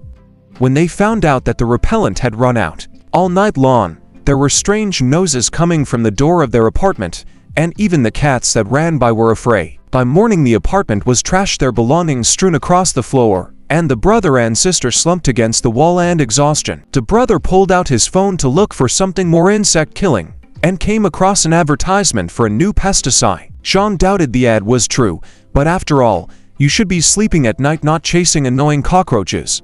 Her brother was very kind and caring, dreaming of a better future for his little sister. But that was the last time they sat together on the cold floor of their little apartment. Afterward, Sean was left alone in a world hostile to her and completely without any source of income. The only person who cared about her had died. The first few days passed in hopeless stupor. It was as if her heart had stopped beating. At times she cried with despair, especially when she came across something that belonged to her brother, but unkind people couldn't leave her alone. Even in the midst of her unconcealed grief, her classmates had brought a box of roaches with them to sprinkle out her window. John was just sitting by the window, and at first, she didn't want to believe that the girls in her class had done such a mean thing to her. But then her heart sank with fear. She had always been so afraid of insects that she could hunt even one cockroach for a whole night. And now there were 100 of them falling through the window, and all of them were particularly large. Having turned the box out the window, the classmates ran away with laughter, though there were desperate screams coming from the basement. Jean huddled in a corner while a swarm of cockroaches scattered around her room. And now she had no one to protect her from them. From now on, she had to deal with her own problems, including the swarm of cockroaches that seemed to be multiplying and encircling her from all sides. Just then her wandering gaze came upon a can of pesticide. It lay on the floor like a last greeting from her brother. He had probably bought it before he died, and now his last care for his sister was needed more than ever. Jean immediately grabbed the canister. Her hands trembled with fear and squeamishness, but there was no trace of apathy. In that instance, she was on a path to fight against overwhelming odds, and she was going to win. The cloud of cockroaches was shot with jets of pesticide that pulverized them into dust, and some time later, a transformed Jun emerged from the dust cloud with cockroach antennae on her head and cherry irises in her eyes. And now she was using the advantage she'd gotten from the cockroaches: the ability to create real fire from chemical compound. As Enrolling was furious and suffering from the deep burn she had inflicted, he turned over shelves and empty boxes trying to get to the girl, and she darted around the room with amazing agility and began to interrogate him about her friends who had disappeared here. Every non-substantive answer was followed by a repeated blast of fire at the earwig. Wade marveled at how quickly and easily she had dealt with the overly self-important bug, but his mind went back to the moment when she was lying on the floor. He couldn't be wrong. You don't survive with wounds like that. Suddenly, he noticed that her arm was covered with shreds of skin and bleeding profusely. But she didn't think much of it. She was more interested in what was wrong with Wade, why he wasn't moving. He watched in amazement as the horrible wounds on her arm quickly healed, and the skin became perfectly smooth. However, she still couldn't say aloud what she had become as a result. But it was Enrolling who shouted it, attacking from above. He did not want to be defeated in this fight. His blow missed its target, but Jun was able to strike again with his fire and escape. But his words hurt. She had always been ashamed of her symbiont, and it was especially shameful to hear it in front of Wei. The taunts pissed John off, and it was a painful burn for Earwig, but he didn't stop teasing her. Wade watched John take risks, moving closer and closer to her enemy to strike again. And he realized that words like that hurt her deeply, but there was nothing he could do about it. His wings still did not obey and hung like rags over his shoulders. Meanwhile, the Earwig was actively catching Jin, and she was just as quick to first attack and then to get away. And he was already beyond tired and hungry, and the appetizer was running away from him, and he could not catch it. They froze across from each other briefly to catch their breath and stared at each other absent-mindedly. The Earwig suddenly thought of the easiest way to catch it, and this time his limb darted past John, who had prepared to attack. The guy she was so protective of, it was her weakest point. She realized the plan too late and ran after the claw, knowing she couldn't stop it. But Wade saw that he wasn't the target of the attack and shouted it to her, because the claw suddenly changed its angle of attack and brought Zhang down on top of him. It hit her right in the middle of her chest, and even lifted her off the ground, unable to throw her body off. Wade saw a stream of blood flowing from John's wound for the second time, and Earwig was gritting his teeth. At this time he had defeated the girl after all. He swung his limb harder to throw off her body lodged on the claw. Wade stared at the through hole in Zhang's chest and couldn't budge. It was impossible to accept that she was dead again. Long hair brushed his face, as the Earwig flicked her body off his claw and dropped it at his feet like unwanted garbage. Glazed eyes and complete immobility indicated that the irreparable had happened. While Earwig was speculating on the eternal and inhuman, he had missed one very important point. But now he saw and could not understand the threat posed by the new change in his victim's appearance. Wade's eyes and wings suddenly glowed the green of spring grass. The wind picked up. The airwave stood watching the lad's wings suddenly grow and lengthen, and shine with an unbearably bright eye-slashing pose and green color. At his feet was the body of a girl, and apparently it was this that moved the guy to go to the next level. What was frightening was that he didn't even know that such a thing was possible. The only way he knew how to do it was to eat the victim. But on the bright side, this guy was now coveted prey with these possibilities, and he aimed his limb to get him before he came to his senses. But he didn't get there in time. The guy had rushed towards him faster and was already standing next to him. His blow was much stronger than before. Earwig had no time to react. He was already flying back a few meters from the missed body blow. Wade aimed exactly where he had hit Chang and was puzzled to see such an unexpected effect from his blow. The earwig was sparking white sparks. Smoke and the smell of burnt flesh billowed from it. In response, a claw swept toward Wade, shattering and overturning the remaining racks.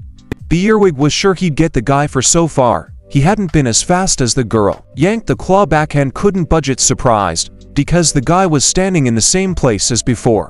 But he was holding his claw with one hand. He yanked harder, pulling his limb as hard as he could. However, the fellow steadied himself on his feet and still did not let go of it. His face was fearful. There seemed to be nothing human left in it, because his girlfriend had been killed, and now he was going to take a life for a life. Wade's eyes widened beyond belief. His pupils, on the contrary, narrowed and burned an emerald color. Now a real dragonfly was looking at the world from them. The earwig was staring at him, unblinking and angry, though he was slowly becoming afraid. Wade, on the other hand, could barely see his face. Tears came to his eyes from the grief of losing John again. In desperation, he yanked the claw toward him and began to twist it around his head. On the other end of it, an earwig was learning to fly under the ceiling. At a particularly low turn, Wade grabbed his face with his 5 fingers as a dragonfly does, squeezed, and slammed him to the floor like he was throwing a ball with all his might. All the hatred and anger that had built up in his heart.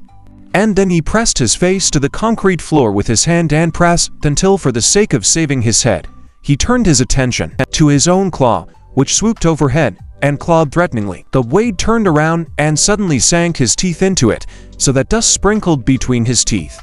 That's how the dragonfly's instincts kicked in. A beetle shell has nothing to it. So he bent down hard on the earwig's claw that had killed his Zhang. The earwig, held securely by his hand, squinted through his fingers and couldn't immediately realize what had happened. What the guy was doing with his limb and what he was spitting on the side while doing it. And Wade suddenly remembered his last training session with Professor John and his words.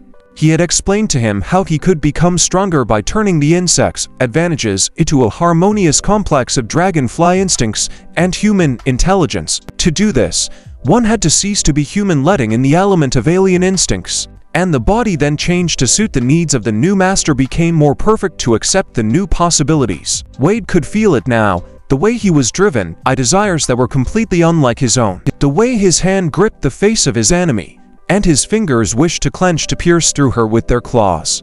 In that moment, he looked terrifying. Flaming emerald eyes, grinning teeth and glowing wings behind his back made his appearance even more dragonfly-like. Earwig looked between his fingers, which were digging more and more painfully into his face, and marveled at the change. He was also sorry. He had always considered himself a dangerous predator, the strongest. This time, however, he had miscalculated, and he himself had become the victim. It turned out that for every strength there could be an even greater strength. Now he sought his prey, his claw being torn from his limb, and it flew bitten off into the depths of the warehouse, splashing cavity fluid all around. Then one member of his limb was torn off, then the other. The earwig screamed for mercy. He did not want to die, but his cries were in vain, for his victims didn't want to die either. And Dragonfly gnawed into the next joint of his limb, tearing the child in with his teeth like ordinary paper. Soon there was little left of his long claw, and it was all gnawed off. Blood and mucus gushed from the wound so violently that the walls and beams of the roof were still streaming blood. The airway wasn't even screaming anymore. He was howling, begging for mercy in a pool of his own blood. But again, a ruthless hand came upon his face and dug its fingers into him. Then she lifted him above the floor. Dragonfly lost his head completely and glowed no longer green, white light of hatred. His instincts overpowered his mind, and his mouth opened to bite his enemy's neck as easily as a claw. Suddenly, he was toppled from the back by a newly arrived man wearing an unusual-looking helmet.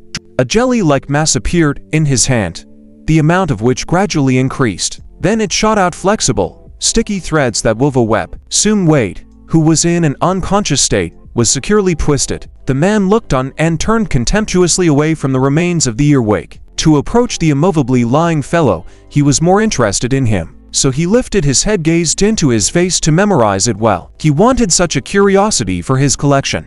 But now was not the right moment for that, because there were Nesta bloodhounds on the approach, looking for students who had not returned in time. At this time, Wade began to come to his senses.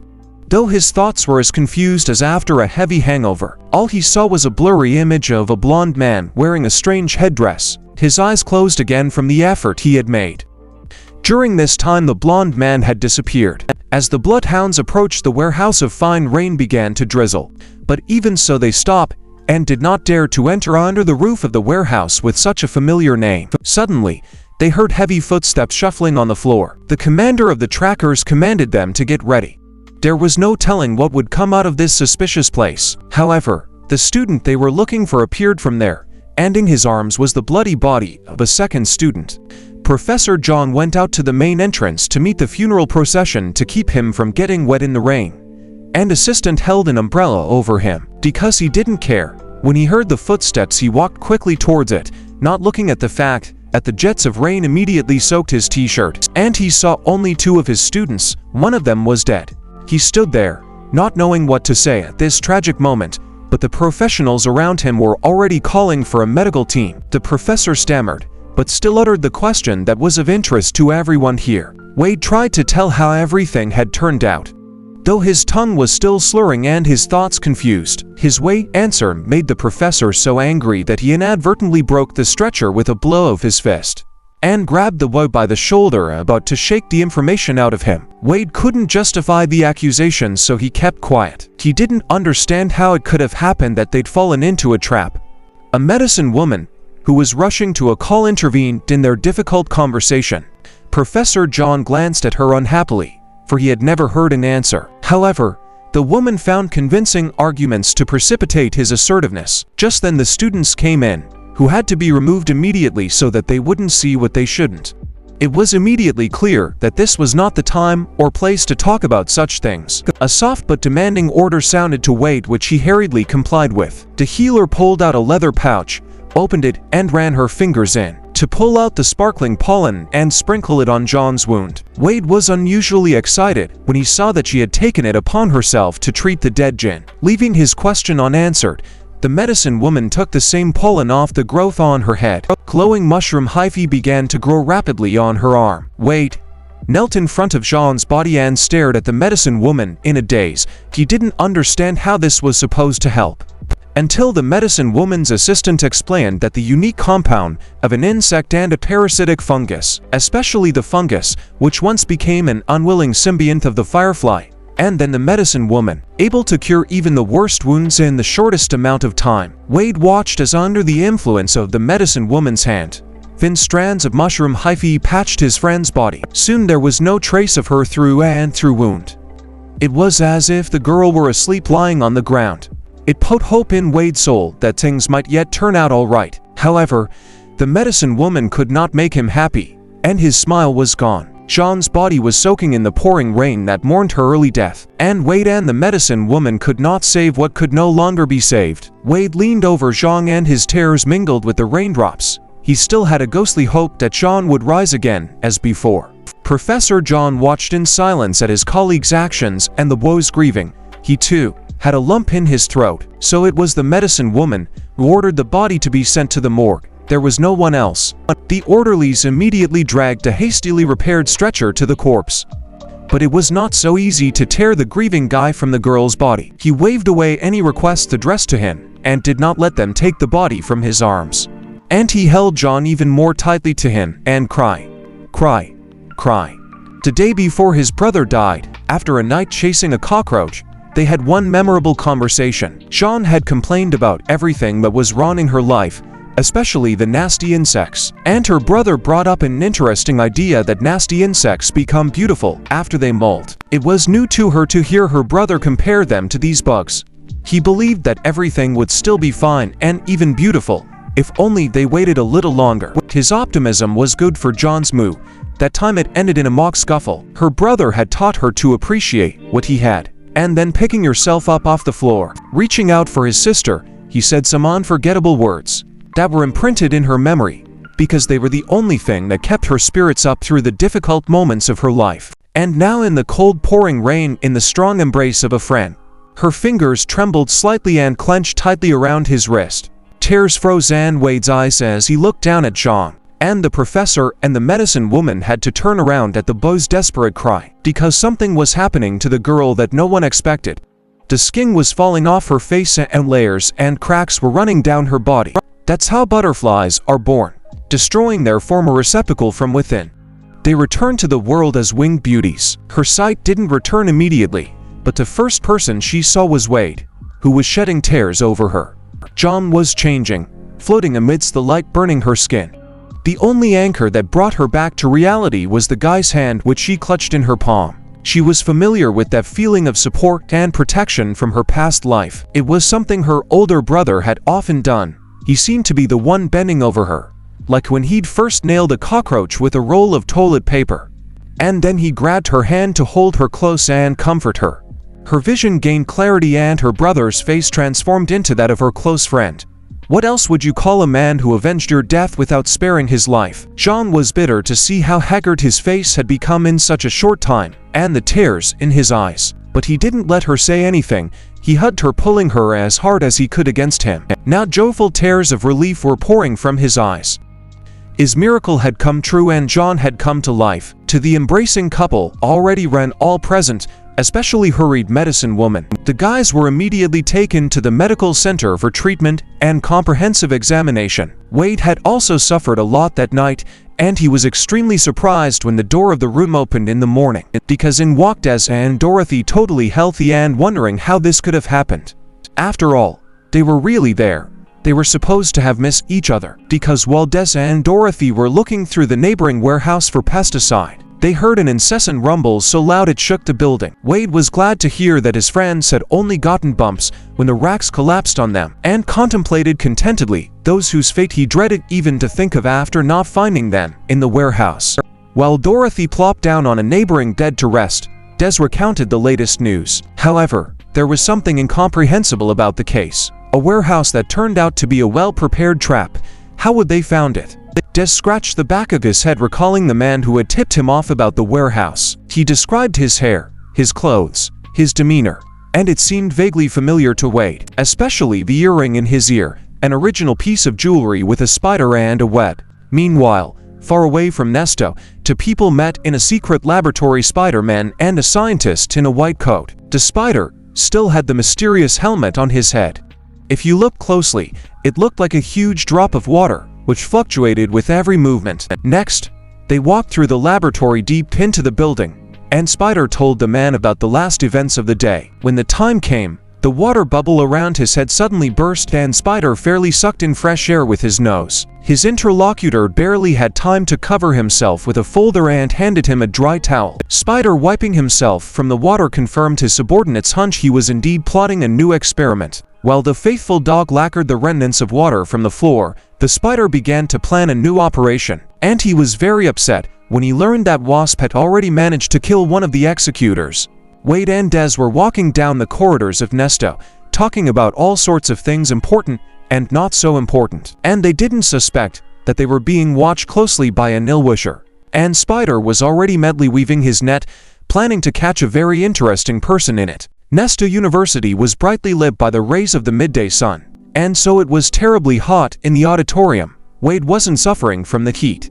He was really pissed off about the situation. They had failed.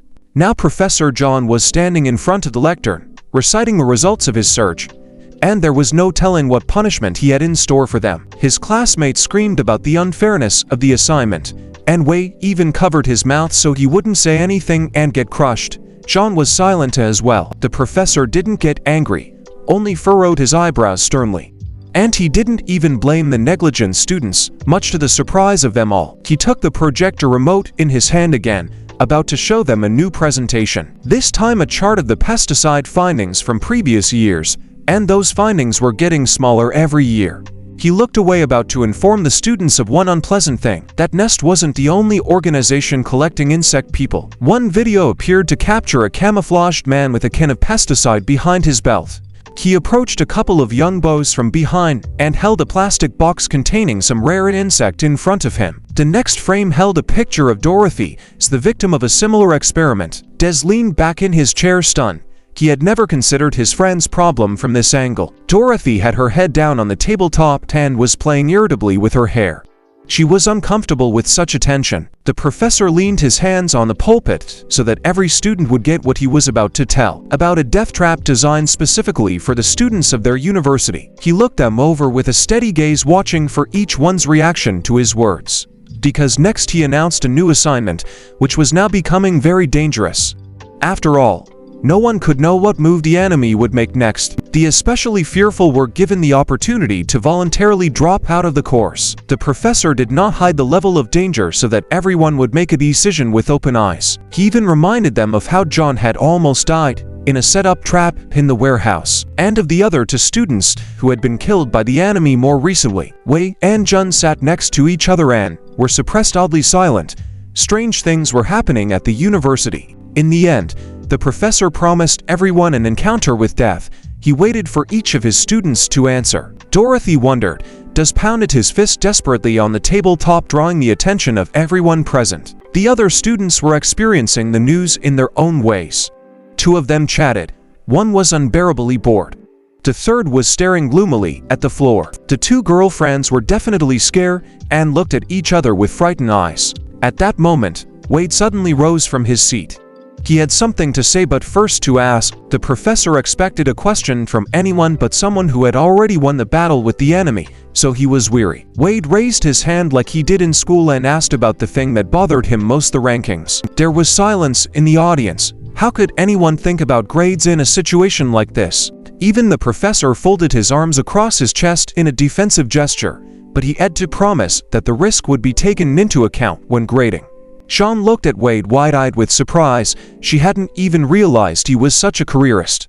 And Wade had his reasons. He'd been over-anxious once before, almost lost, and he was afraid of that feeling of hopelessness again. But he knew that luck favored the brave, and he wasn't afraid to take risks, especially since he had already looked into the eyes of death more than once. Des laughed out loud at his words. He was impressed by the size of his friend's ambition. At first, he had been startled by the fact that 2 university students had already died. However, what hurt him was that even in Nesto, there were people who transgressed the law, and he longed for justice. Dorothy generally liked to fight, and she was not embarrassed by such a small thing as mortal danger.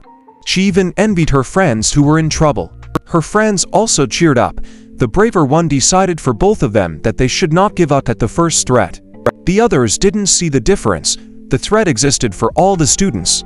The second person killed wasn't even from their class. Jean smiled enigmatically. She knew that this kind of psychological shakeup was something that students received regularly in this course, to weed out the weak of heart and instill extra caution in the rest.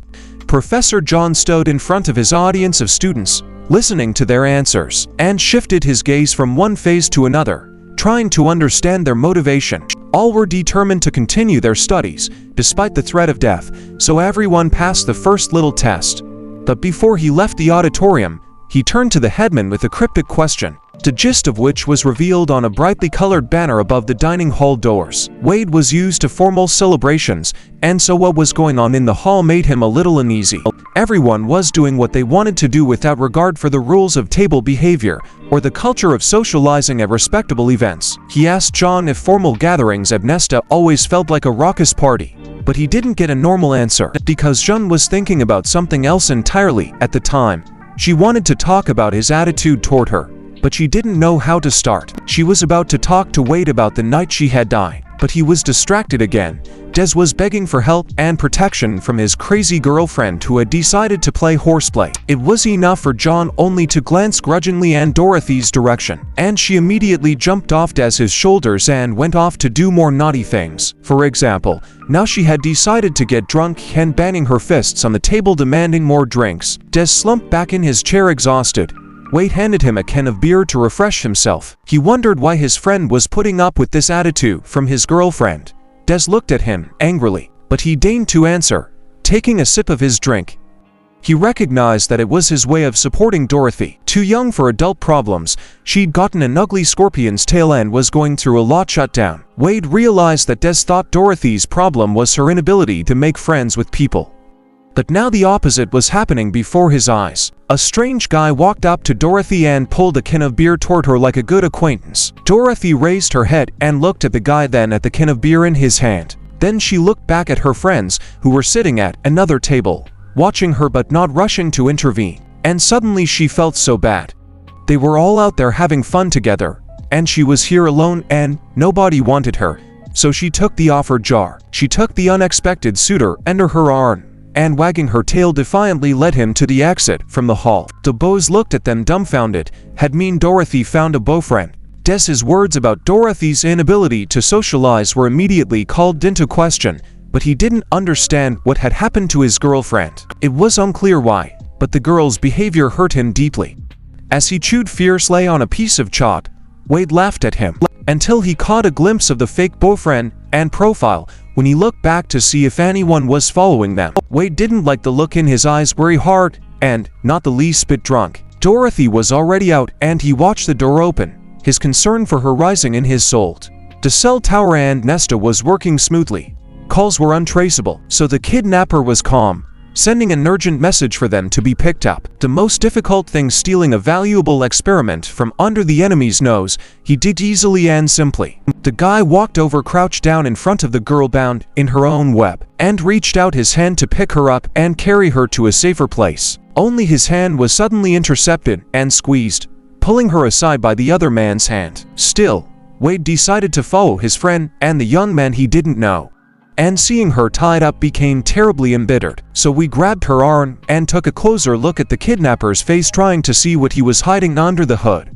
But except for a band-aid around the edges of his lips, he saw nothing remarkable. This morning Spider had a remarkable conversation with his subordinate. The latter was worried that another trip to Nest would bring more problems and benefits. Spider recalled the Dragonfly Bow's amazing leap in ability development, but shook his head negatively. Then he looked at his subordinate with a sidelong glance and exhaled another name in an inspired manner. A girl who was a unicorn even amongst insect people. Her mutation was promising.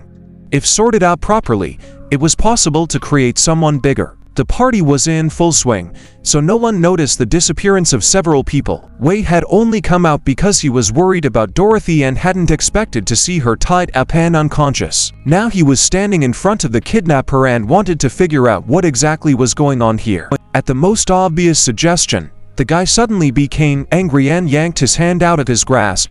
Then Wade rushed toward Dorothy, trying to bring her to her senses so we could get her out of here. But the kidnapper's fingers suddenly dug painfully into Wade's shoulder and threw him far away from the girl.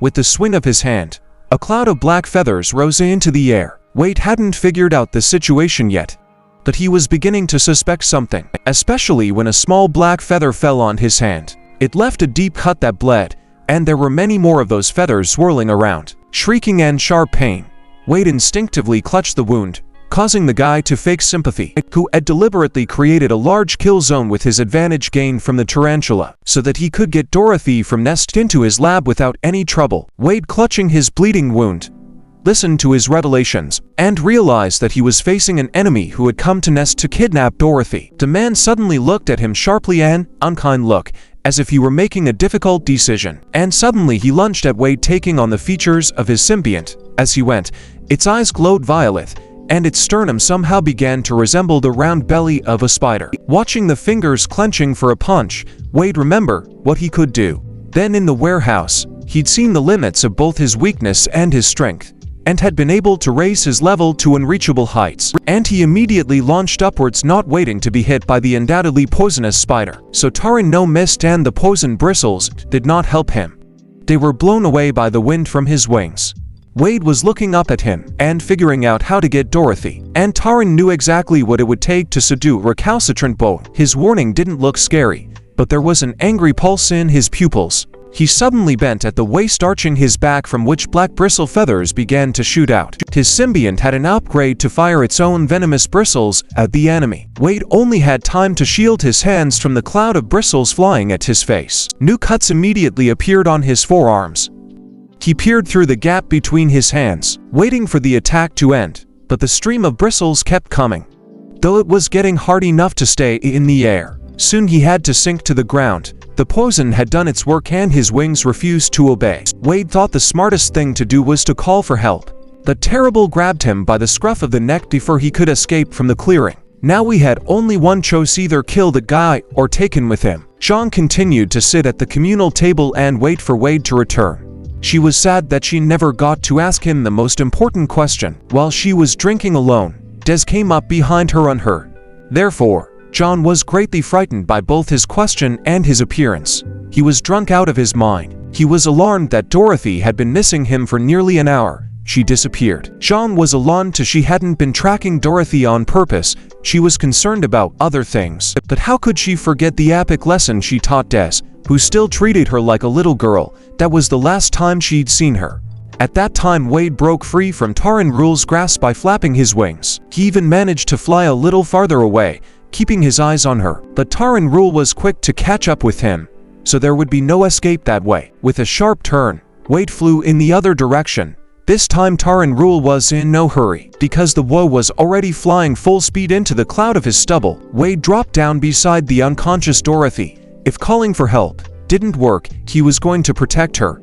Suddenly, there was a crackling sound from the sky, and the wind whipped up fine debris. Wade looked up and started trying to wake Dorothy again, but she didn't respond to his words. He stared at the unconscious body, and a strong anger began to awaken in his heart.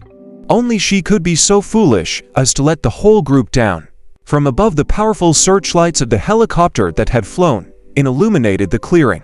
Wade prepared to fight Taran for the girl. He wondered why he would go to such lengths for someone else's girl. Wade made it clear to him that although he wasn't her boyfriend, he would defend her to the last.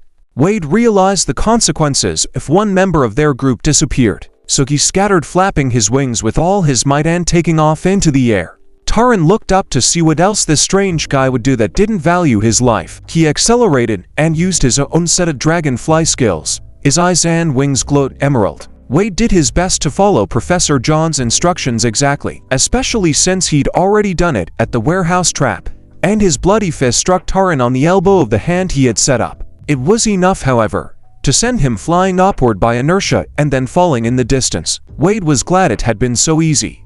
Taran weighed much less than earwig, except that he fell straight into a characteristic stance, which meant an immediate attack. The smile left Wade's face. He didn't know what else to expect from such an unusual opponent. One moment, and he's on the ground because his legs are no longer holding him up. 2 holes in his neck, and then he heard the last words above him, which his consciousness was still catching. Taran will recognize that Dragonfly's attack was impressive, and the guy had added a lot to his abilities, because there was a lot of trembling and pain in his arm, which had been injured in the fight. But then, wiping his mouth, smugly declared that he was much tougher. Consciousness did not return to Wade soon enough, but he did open his poison eyes.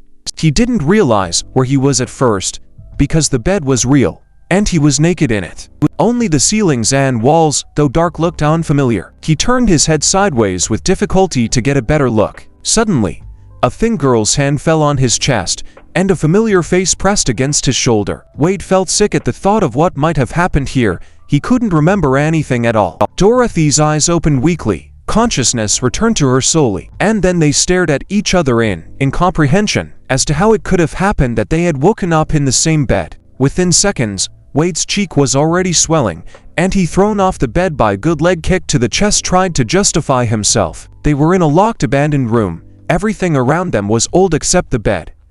Dorothy was sitting on it, wagging her tail nervously as Wade looked for a way out. He tried to pry off the boards of the boarded-up window with his hands and freaked out, because his life had taken another wrong turn, and that threatened to get him expelled. Dorothy was mysteriously silent. Wade suddenly noticed this and was afraid that the mysterious traitor in Nesta was her.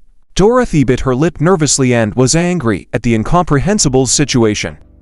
She believed their kidnapper for some reason. The White did not have time to tell because the door lock clicked. The guys immediately became alert and took a fighting stance in the center of the room. But a little girl appeared in the doorway and invited them to the table. Dorothy looked around warily, expecting a trick, and Wade marveled that a child had been sent to them instead of a guard. When they left the room, they found themselves in a real kindergarten, with 2 teachers watching over them. Wade looked at the cheerful children and didn't understand where they were. The answer came unexpectedly from Dorothy. All the new discoveries made Wade's eyes even bigger than they had been before. She stood looking at the girls eating lunch at the table and remembered how she had once sat at that same table, and the rocking toy in the corner that waited for its dashing rider. That's how Wade knew that Dorothy had grown up here in this orphanage, and she could tell them exactly where they were now, but that didn't explain much. Suddenly, the little girl noticed her aunt's tail and shrieked enthusiastically. Behind her, other children pulled up to the tail as well. By the time the teacher saw it, and had not yet had time to be frightened, Dorothy quickly explained in that it was such a toy and even shook the tail. While the children groped and praised her limb, Dorothy steadfastly endured. But not for long. She ran away after a minute. Unable to bear the children's attention, she might as well have lost her tail. Wade was looking at the Woe's sketchbook when the door opened again. An older woman entered. She smiled happily and welcomed the dear guest. He was relieved to find that his clothes had not gone anywhere, but were hanging washed in the backyard. But the news that Taran had delivered them here caused a surge of anger, so much so that he even pounded his fist on the table. Wade remembered how friendly Dorothy had been to the strange guy, and now there was an explanation. The principal could only tell what had happened toward morning. What had happened the rest of the time remained unknown. Wade had the idea that they were not prisoners here and could return to Nest. And the old tutor began to question him about the life of her pupil. Wade had realized before that he knew nothing about Dorothy, but now he realized that he had misjudged her behavior. Dorothy sat on the bed in her old room. The childhood she had longed to forget had come back to her. She thought back to that unfortunate day, and everything had gone wrong. Her little self, she was late for school and the last one to leave the orphanage, and right outside the gate she encountered a ghost from her past. With fear she backed away from her father, whom she hadn't seen for a long time. He was very drunk again, and for some reason he came after her. But this did not please her. On the contrary, she was shaking and stammering with fear. Her legs wouldn't obey her, and her father swung the bottle at her again, as he had done once before, and she could only cover herself with her hand. Dorothy bit her lip desperately to keep from crying. The memories were too bitter. The dull gray room, like her past life, was weighing down on her. In the meantime, the superintendent had realized that she was delaying her guest with her talk. As she went to get her clothes, the sheet was nearly pulled off Wade by a child's hand. revealing her wings. The little girl wanted to socialize and was very persistent. The supervisor apologized for the child's behavior, but Wade was not offended. He realized that all the children here were deprived of affection and attention. Therefore, he did not hurry to find Dorothy but decided to play with the children. Finally, the girl finished her drawing and brought it to Wade to show him. It was a butterfly girl, and the drawing could well be recognized as a child's fantasy, if it weren't for the little kid's intimate knowledge of entomology. And the next thing she said was shocking. He immediately thought that maybe there was something wrong with this orphanage. Wade continued to question the girl and he told her his innermost childhood fears. The girl showed him the mosquito bites on her arm, showing him who she didn't like. And then she stunned him by admitting that she liked dragonflies, and even explained why. Wade marveled at the depth of the child's knowledge. He also had a changing picture of life. He'd never looked at his symbiont from this angle. However, the conversation had to end there because the teacher came in and called the child. The girl happily gathered herself, anticipating a joyous event in her life, a real adventure, and lastly gave him an album with her drawings as a keepsake. Wade waved goodbye. He didn't know what else to say to her. Then he opened the album to the first page, but he was still staring at the girl. Communicating with her had strangely brought peace to his soul, and everything became easier and simpler. Meanwhile, two people were walking along the underground corridor of the orphanage, the head and the teacher. The headmistress, his face remained tender and kind like a loving grandmother's. Although she was looking at the unconscious child, the girl was already prepared for a certain procedure. Both women put on protective coveralls. In the hands of the younger one was a simple-looking cardboard box, and on the wall were hung pictures of their particularly successful experiments.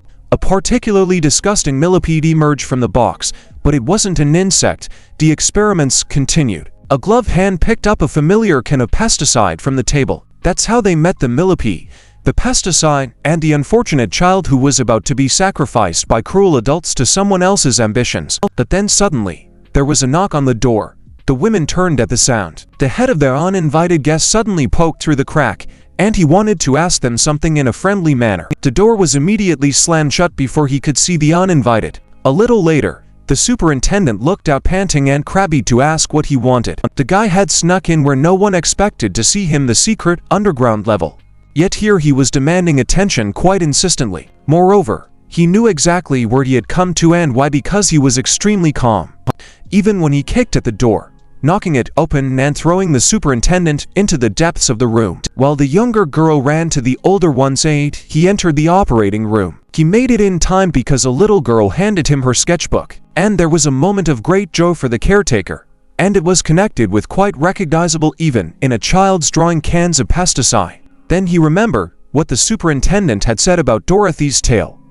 She hadn't seemed at all surprised, though she had claimed to be, and only the girl's drawing explained why. The teacher had a canister in one hand, but a lot of money in the other. He was standing in front of an old woman whom he had broken her nose with his own hand, and he didn't regret it, because it was a crime to feel sorry for those villains who sold children for money and turned them into monsters. When he saw the child's drawing that struck him so much, the girl had already been taken away. However, he remembered in which direction they had gone and went in the same direction. It was very fortunate that a little boy had tried to stop him and thus pointed the right way. While Wade was talking to the boy, he heard voices from the direction of the stairs. This confirmed to him that he was on the right path. All that remained was to go downstairs. As the door to the basement slammed shut, someone Wade had missed came into the room. Tarantula had returned with his purchases, but he wasn't in a hurry to stop the boy. On the contrary, he sympathized with him. Wade stood across from the perverted women. On the floor between them lay a broken door. They had drawn the right conclusions. The guards of the place were indeed lying unconscious, but the women did not seem frightened. The first shock had passed, and they were already rising from the floor. The younger one, taking advantage of the fact that the guy didn't consider them worthy opponents, suddenly jumped towards him.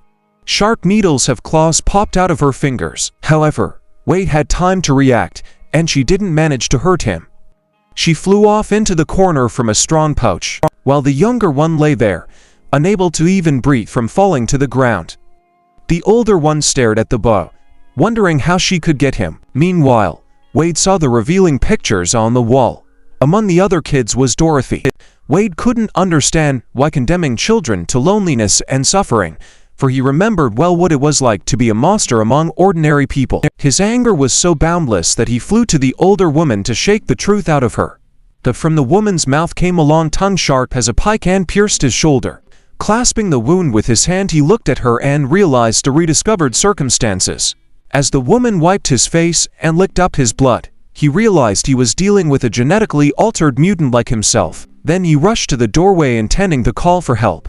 But he was met in the hallway by the cook and two gardeners. All of them two were insect hybrids with needles on their arms. Dodging the needles aimed at him, Wade wondered how he could get out of here. The basement had become a trap for him. The cramped room was too uncomfortable to move around with his wings. Slipping under the arm of the cook, who was too actively attacking him, Wade suddenly noticed the caretaker hurriedly carrying the girl towards the door. He shouted and rushed after them to intercept the child. But the headmistress's long tongue stopped his attempt. She was not going to let him go. She realized that he had now become dangerous because he knew too much, and it was foolish to let him live. Meanwhile, Dorothy sat in her old room. She twirled a toy she had once sewn with her own hands and waited. When the door opened softly, Dorothy knew who had come to see her. Yon, whom she had once befriended and trusted. He held out a bag of things to her peacefully, but Dorothy looked at him solidly, her tail patting the bedspread irritably, so he hurriedly turned away. Suddenly, the walls of the house shuddered violently, so much so that even June felt it. No wonder Dorothy became even more angry. She now realized very well that she was being told something. June answered her honestly. He saw no reason to hide what she would already know. At least from him, she would hear only the truth. Dorothy gritted her teeth furiously and indignation that he thought her so stupid. She grabbed her old friend by the sweater, shook him, and hissed her indignation in his face. Then he resolutely recalled her past, the one she'd really wanted to forget, the day that had divided her life into before and after. First, the terrible meeting with her father, who had found her here in a rural orphanage far from the city. She immediately remembered what she had feared all her childhood. Drunken father with a heavy bottle in his hand, who loomed over her like a mountain and could beat her just for fun from a bad mood. And he was always in a bad mood. Little June was going to skip his first class that day, so he came out later than everyone else. He saw his loving father raise his bottle to teach his daughter a lesson, peeking out from behind the post at the entrance gate. He thought about how to save Dorothy. He was too young for that himself. But when her father grabbed her by the hair, so she couldn't escape, and swung to hit her, then it happened to John for the first time. Bristle discharge, a small one, but he could defend himself. Dorothy, on the other hand, was too weak to face the world. So we thought of a way to help her become strong. He had personally begged and was present when they transformed Dorothy, implanting her with the scorpion genes. Dorothy stared at him in shock. The major mystery of her life was unexpectedly simple, and the culprit for giving her a tail was standing right in front of her. June realized that she would not soon forgive him, but tried to justify his act by necessity. He did it so that she would become stronger and be able to protect herself from her father and the cruel world too. The next time her father showed up to discipline his own daughter, the arm he swung was intercepted and squeezed by a small child's hand so hard that he could not wrench it from his grasp. Then the little girl with the scorpion's tail stood over her father, defeated at one blow, and blood dripped from the knuckles of her hand. Since then, June had convinced himself that he was helping abandoned children grow stronger, so they could defend themselves. He'd seen happy children playing, but that could only be so in kindergarten, while they were being cared for by adults. So he took on the mission of an evil good wizard, who would save them against all odds. June showed Dorothy a can of that pesticide they had been looking so hard for. As he advertised the new world he was building, Dorothy thought back to Nest. She was more than satisfied with it. Her friends were there. June, however, had pinned his hopes on his enemies, and he spoke admiringly of his head. He grabbed Dorothy's arm, trying to persuade her to join them, but he looked into her eyes in vain. Dorothy looked at him as if she were seeing him for the first time. She felt as if the shadow of a huge spider was looming over her to subdue and take her over. She in a strange voice whispered the words he longed to hear, and then she hit him with all her might, so that he could feel how much he disagreed with his proposal. A teacher with a child in her arms ran past and saw June fly out the door of the room and into the hallway. But Dorothy came out after him, tapping her heels confidently. She listened to her friend reprimand her as if he had done something wrong, and she realized that she couldn't expect any help. June sat on the floor, rubbing his chin with his hand, wondering what had gone wrong. If his sweet, forgiving friend was acting like she was ready to kill him, her scorpion was ready to attack, and it became clear to him that a fight would still have to be fought. Meanwhile, 3 needles stuck into Wade's arm, and he saw his blood rushing up them. He jumped back and listened to his enemies' boasts and confusion. Finally, he realized what kind of symbiotes his opponents had. Indeed, the most annoying creatures that always hunt in packs.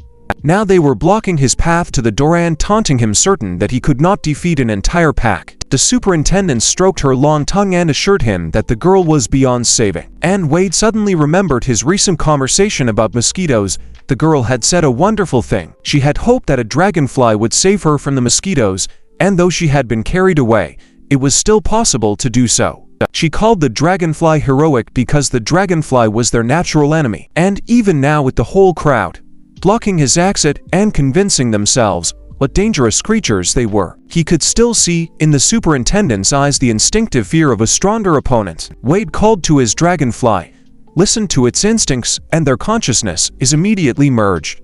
The dragonfly's complex glowed with emerald flame. The flock of Kamara have watched the guy transform and felt a supernatural unconsciousness-defying eeriness. The dragonfly stands ready to attack came so easily and naturally that Wade felt almost omnipotent. His confidence was shaken by the long tongues that shot toward him. The superintendent, though afraid to come any closer, could reach him from a distance. The kindergarten workers, again, as if on cue, opened their mouths and extended their tongues toward the woe, trying to suck on his skin and suck all the blood. But Wade, with his increased speed, managed to get out of the way of the aiming tongues. In the second volley, he jumped upward toward the ceiling, but the tongues seemed to be dimensionless. They kept pulling and pulling after him. He barely had time to maneuver and dodge, because the masters got wise and the tongues began to hunt him at random. Then Wade increased his speed even more, and became like a green lightning bolt that darted between his opponents. The human, I could not keep track of it. Moving at an accelerated pace, he was able to strike his enemies. The first to fall was the coke. She fell to the floor unconscious, not even realizing what had happened. But it wasn't easy for Wade either. His eyes were watering from the high speed, so we almost missed the supervisor's ton, barely got out of the way in time. Wiping away unsolicited tears, he quickly thought of how to solve the problem. At this time, from the second floor of the orphanage, sprinkled shards of glass, and into the courtyard jumped to irreconcilable friends. Past friendships are not easily forgotten. Dorothy expected all sorts of things, but all she got in return were poisonous bristles. June folded his arms in front of him and let loose a cloud of them. The poisonous cloud was closing in on Dorothy, but she only covered her eyes with her hands. None of the bristles released could do any damage to the girl. She smiled cheerfully, for she knew it would. Her childhood memory had not failed her this time. Now it was the tail's turn. She did her best to strike another blow at John with it. Though June bounced off Dorothy's tail, it didn't reach its target either. So he jumped after Dorothy while she was still facing him to grab her shoulder. But the scorpion's tail struck the ground, spun and worked like a spring. Doing a somersault in the air, Dorothy landed behind her friend's back and shouted a few catchphrases from there. She loved this game. Only it wasn't a game to John. A new volley of bristles erupted from his shoulders. Dorothy was faster, however, and this time she threw him back a few meters with both feet. When he landed, she gave a satisfied sigh and condescended to tell him to stop doing something stupid. But suddenly a kindergarten minibus sped past her. The teacher took a moment and drove through the yard, where the overgrown children were fighting. She was in a hurry to get the girl away. Dorothy immediately rushed after the minibus, which increased its speed more and more. The highway was empty at this time, and the teacher drove a little slower. She kept looking in the side mirror, but there was no chase, so she even calmed down a bit. But then ahead of the car, a tailed figure emerged from the woods. Dorothy stood in the middle of the row, and a scorpion stands ready to attack. The impact of the tail pierced the asphalt and gave her an additional foothold. She grabbed the van's front end and lifted it off the road, holding it in her outstretched arms above her head. Dorothy cheerfully suggested that this was exactly what they were trying to accomplish by making her a scorpion. Then she tossed the minibus aside so that it flipped over on its side. The kindergartner smashed her forehead against the windshield and lost consciousness.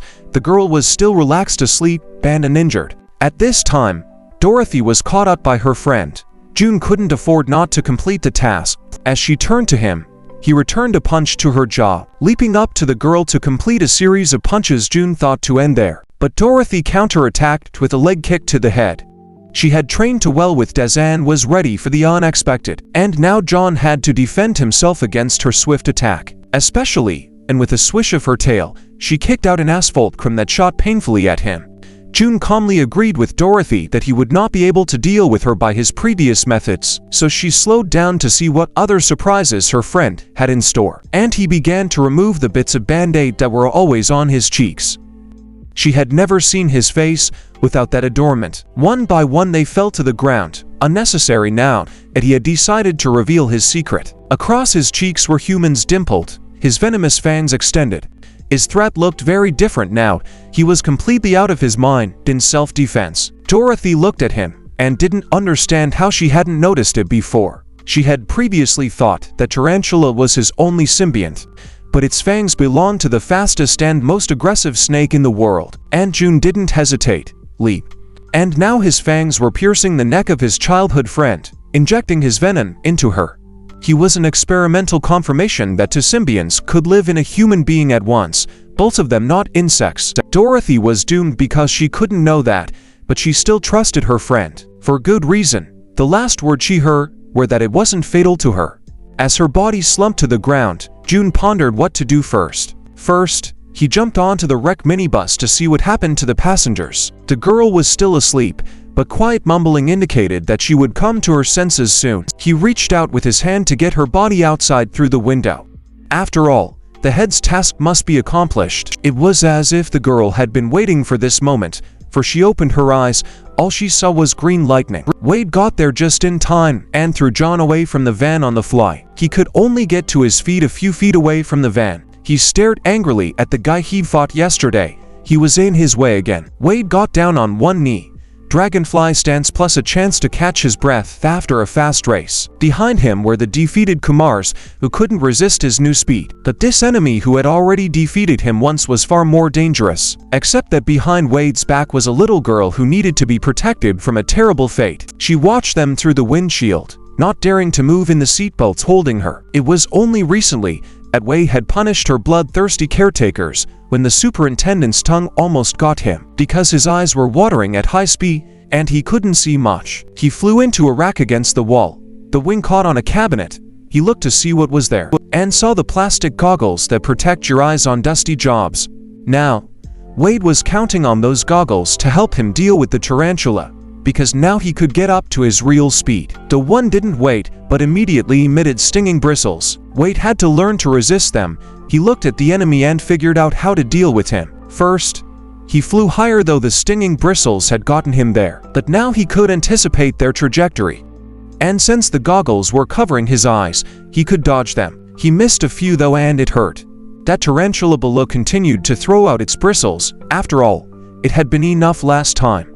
So Wade launched himself at the ram, realizing he had only one way to reach the tarantula. One he'd already used a punch to the jaw, but at high speed. It threw his foe several dozen meters back along the road bed. John flew, blood spurting from his mouth, so strong was the blow. And though stubble swirled around him in a purple cloud, it no longer frightened Wade, because he was angry, because he was protecting something he cared about. The tarantula grouped just in time to land and took a stand, spitting up the blood that had pooled. Wade took the new stream of bristles almost calmly, for his eyes were safely protected. He developed his new speed and sprinted forward in a curve. He stopped only when he delivered another knee strike to his opponent's jaw. In the side mirror, the girl could see how badly John, who had always been kind to her, felt. But when the man turned to face her, she was frightened, covered in blood with a purple light from his eyes.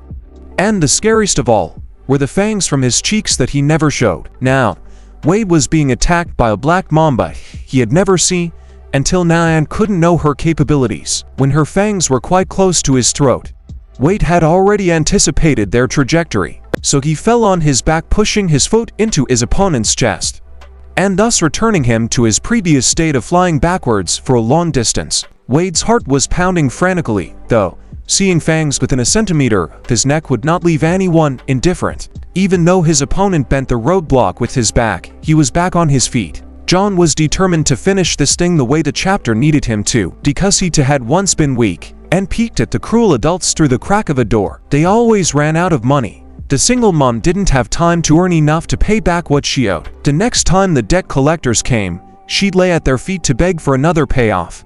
Jun watched his mother get beaten up and couldn't defend her due to his age. That time though he couldn't stand it and lunged at the man with his fists. But he was just lifted up in his arms and carried outside like an inanimate object. And his mom was left all alone and unprotected with two grown strong men. That was the last time he saw his mother alive. Her frightened look he remembered forever.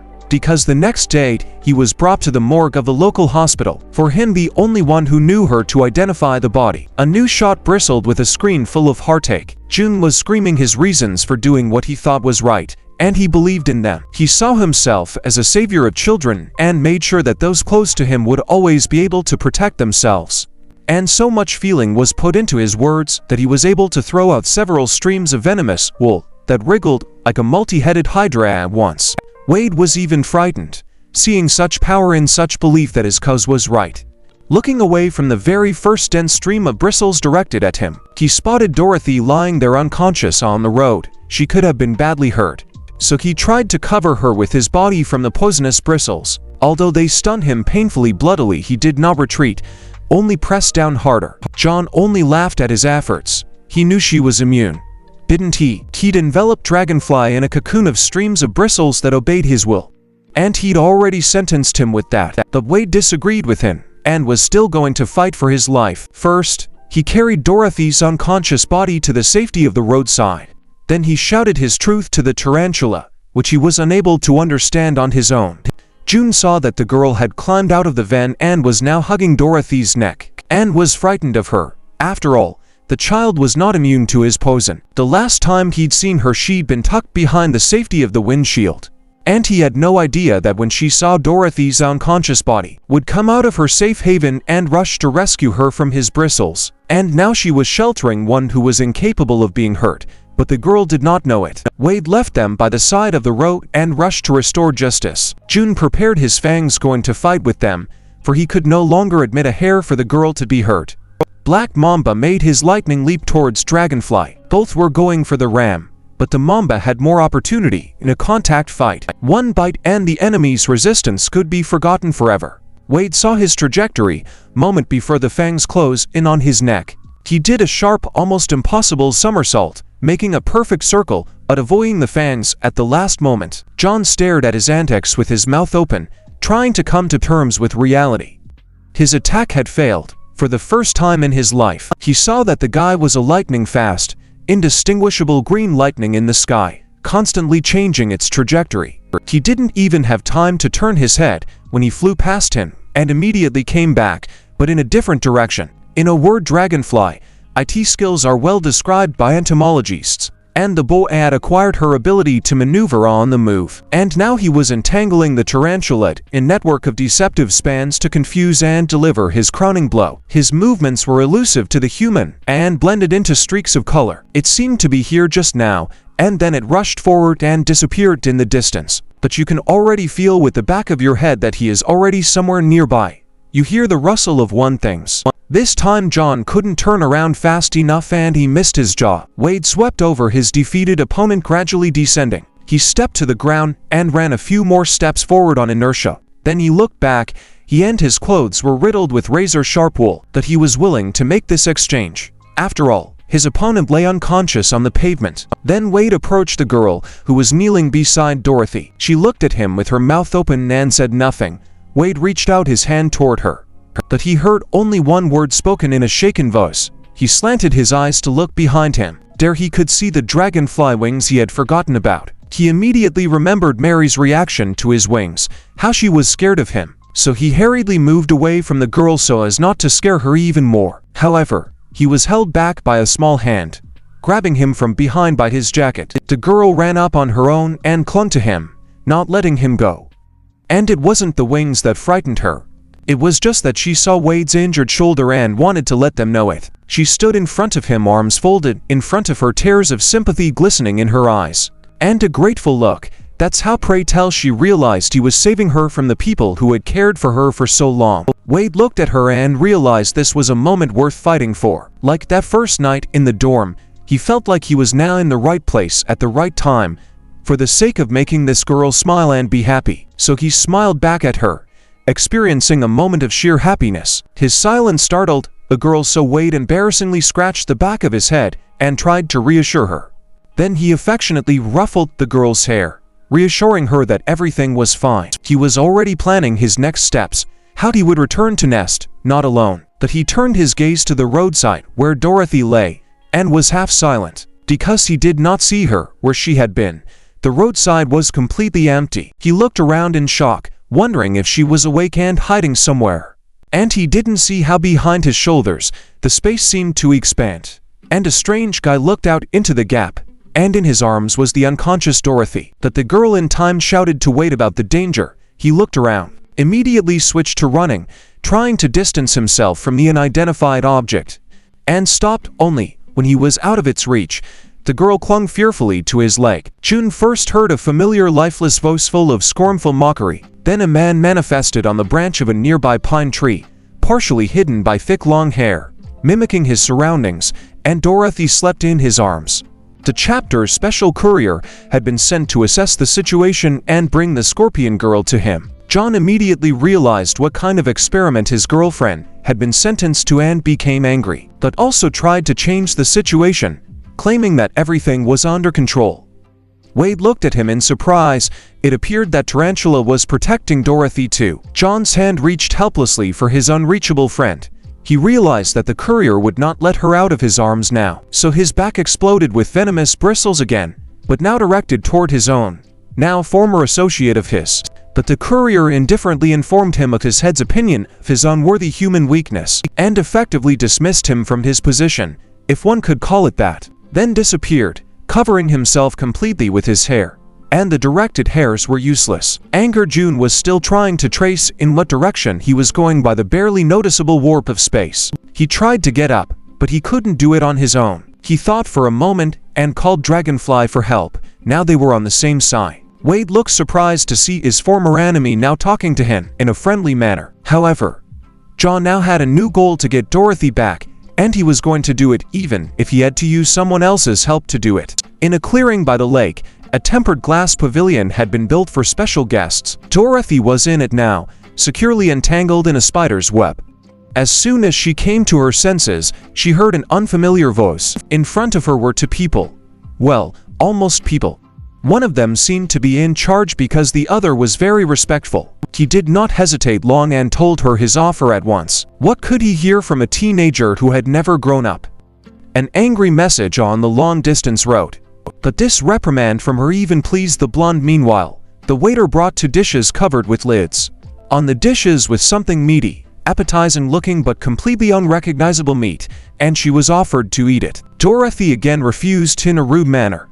The blonde man, though calmly, began to eat the exact same thing, confirming its safety. The blonde continued his conversation leisurely, teasing his captive with the flavor of each bite sent to her mouth. The dog was at his feet too, begging for a piece of meat for himself. He tried his best to persuade her to taste the food he had brought, but the girl still refused. Spitting balls of piercings into a napkin, Spider thought about how to behave further. In the refrigerator, there was still a lot of meat from the killed and cut into pieces earwig. Dorothy blushed, so sickened by what they were trying to feed her here. She tried to free herself from the ropes to get away from the madman, but suddenly she heard the clumping of a woman's heels behind her. A moment later, the sting of a venomous stinger appeared on her neck. Her consciousness ceased to obey her. Her eyes rolled back. Her thoughts became confused. The wasp had come to say hello to its head. She supported the unconscious girl's head. She suspected it was for her sake that she had been summoned, especially since she had become her living weapon after the subjugation injection. Wasp nodded at the stake and wondered what was so special about it. The answer didn't exactly make her happy. Rather, it puzzled her. The head's new way of enforcing obedience was unexpected, because it reduced the individual's freedom of choice to the level of an animal. The head held out an uneaten steak to her, offering her a bite. But after such information, OSA pretended to be more interested in the girl. She felt sorry for herself, but not for the girl, and let the head better take care of his new toe. The order sounded, and the body, obedient to the wasp's will, bent over a piece of hybrid but still human meat. Dorothy's memories flashed back to the faces of her friends who were now being sentenced through her. she mentally said goodbye to them, for she could not resist the wasp's command. Tears of despair ran from her eyes, and her mouth obediently opened to bite into the disgusting meat. Suddenly, the clinking of glass was heard, and a crumble of shards sprinkled inside the pavilion. The courier immediately, reflexively covered himself with his invisible hair. Wasp took a few steps backwards so she wouldn't get caught in it. Whoever it was, he hadn't come for her. And Spider remained seated with his table, knife and fork, because the table had been swept from its place. An hour earlier, Wade and John had been searching for the courier's trail. Wade had no idea how to find the invisible man, but June crouched on the side of the road. He had an ingenious way of picking up his enemy's footsteps through a web he had woven himself. Its vibrations told him in which direction the object was moving, and where it had already passed. The spider was not particularly confused. After all, he was on his own territory, and he was even amused by the group of rescuers who used to be implacable enemies. He considered it a special gift of fate that today he had both objects of interest to him as guests. The spider was contentedly examining the prey that had flown in on its own. Wade glanced suspiciously at the owner of the house. His awareness was too obvious. He remembered Des's words when he described the appearance of the tipster to the warehouse where they'd fought the earwig. The man who now sat before him matched the description perfectly. In addition, the wasp that had fried Mantis and tried to kill Des was also here. June understood what had happened and why Dorothy was hanging in Wade's arms like a helpless doll. If Wasp was here, then she was using her Wasp brighter advantage. He looked firmly into his head's eyes because he wanted to ask him some questions. The spider kept its eyes on him as well. A contemptuous grin of superiority ever left his lips. June wasn't asking his questions, he was accusing. That this wasn't the first time Wade had heard of such a thing. He remembered Earwig's boast. At his subordinate's indignation, Spider rose from his chair with a satisfied smile, as if he had been praised for his ingenuity. But then a handful of poisonous bristles swept past his face, like a warning. It was June's way of reminding the head of his promise about the orphanage children. After all, Dorothy was also an orphanage child. He was ready to use his tarantula complex if he didn't get an answer. And he did get an answer. Not the answer he expected, though. The spider took out a tablet and typed the access code on it. He showed one of the latest photos of the place where the orphanage children were transported after being treated with pesticide. The place was called very eloquently a farm because the children there lived like cattle eating out of a communal trough, and they only developed their physical skills. John's pupils were constricted with rage because Spider wasn't going to keep his word. He was cheating him. The second photo was even more horrifying. Up close, you could see that there was nothing human left in the children. They were dumbed down to the level of instinctual animals. The spider was openly laughing at him and his dreams of a better future for the children. While Wade was coming to his senses from the new information, John was no longer around. Black Mamba was bearing down on his enemy to punish him for what he had done to the children. John tried to express his attitude towards the former head with dirty swear words. Its fun eggs were ready to sink into his throat. The then Wasp intervened. She laughed condescendingly and sent out a subjugating pulse. Wade was just about to join the fight when Dorothy disappeared from his grasp. There was a loud crunch and John's broken fang flew into the air. Dorothy had knocked his fang out with her tail, and now blood was gushing from his mouth. John hadn't expected such an act from her specifically, though the color of her eyes indicated that she was in control. Satisfied, Wasp raised a hand to the hair, obscuring her eyes, and displayed her unnaturally glowing eye, through which she watched her victim's eyes, and also controlled or nerve endings through injected neurotoxins that suppressed our host's will. For a time she herself became a different creature with alien advantages. Today, it was the scorpion's tail, its main weapon which it used to strike its enemies without missing a beat.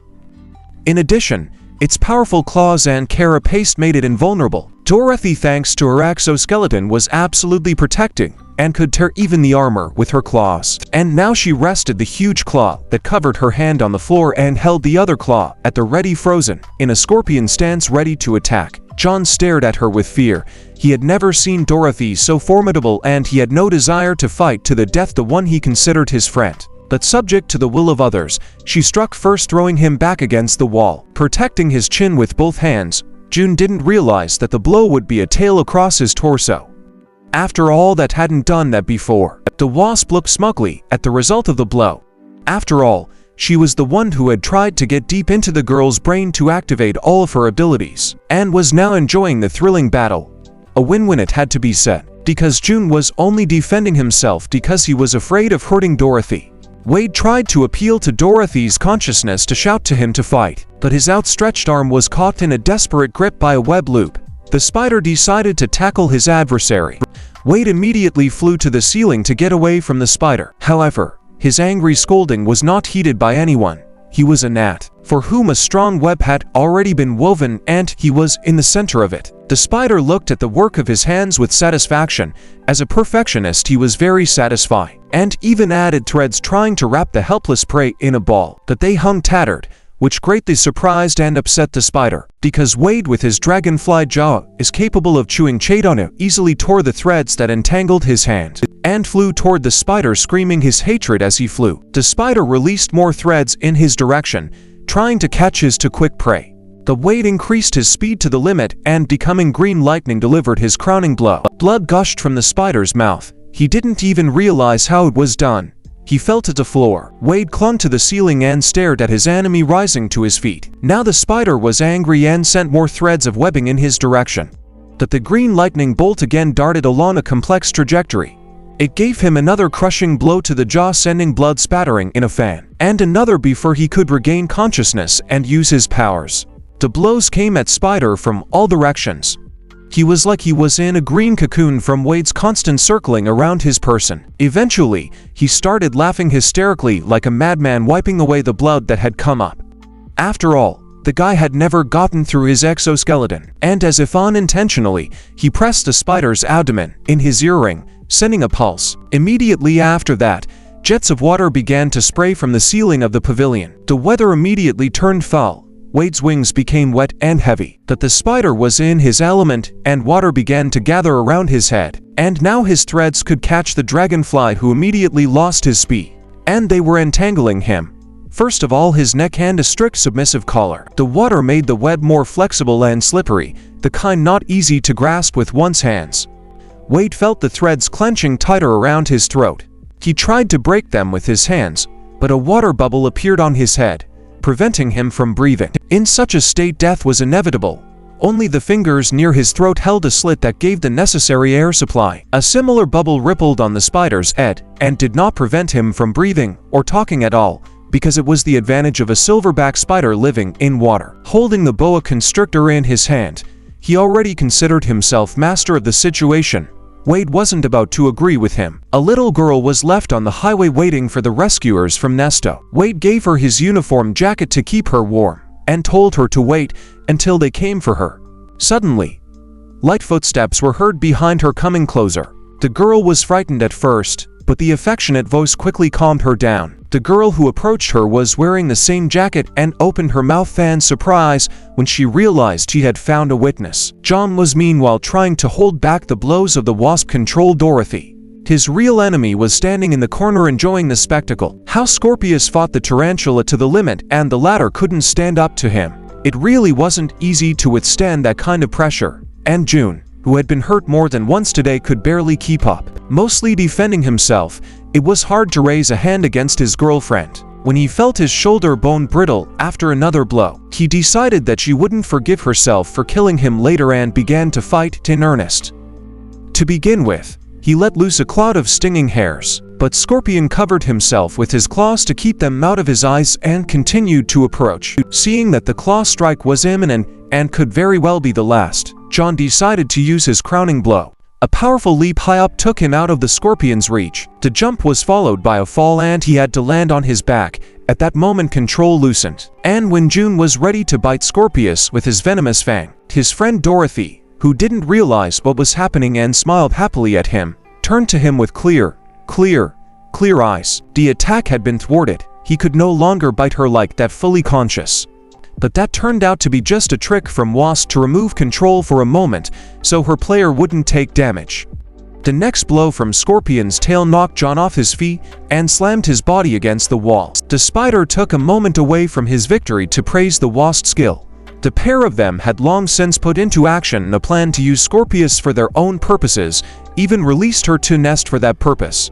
John only now recognized the level of his partners perfectly. and regretted so much that he had trusted him wholeheartedly before. Exhausted physically, he was only now realizing what he was really fighting for.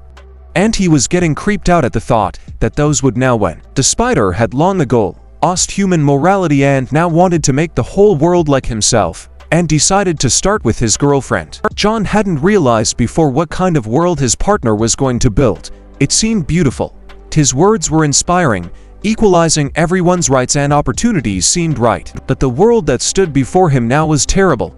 The spider was going to unleash monsters on the streets of human cities, then only hybrids would truly survive. The spider continued to enthusiastically expound on his idea.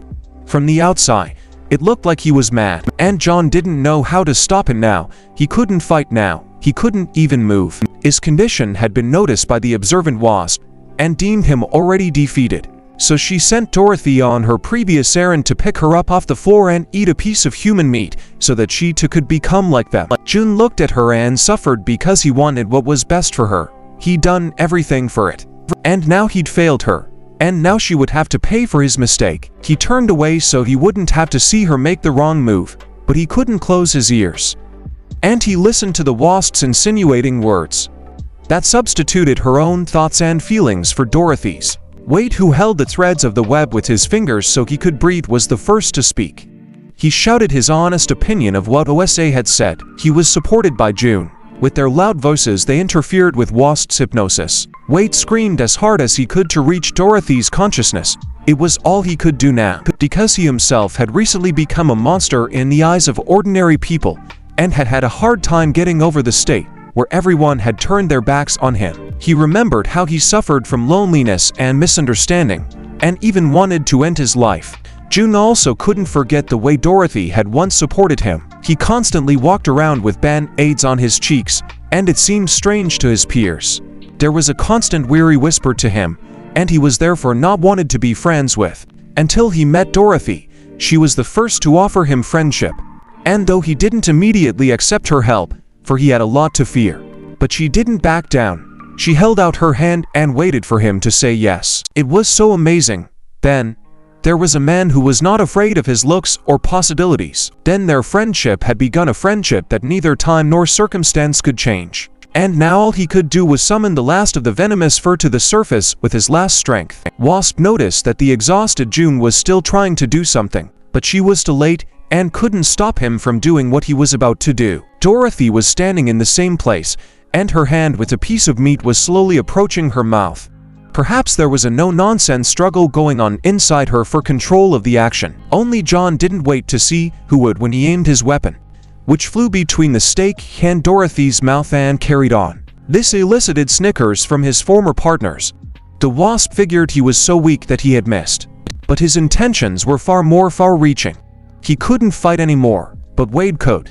All he needed was a little help. Wade freed himself from the webs that kept him from breathing and immediately activated his complex.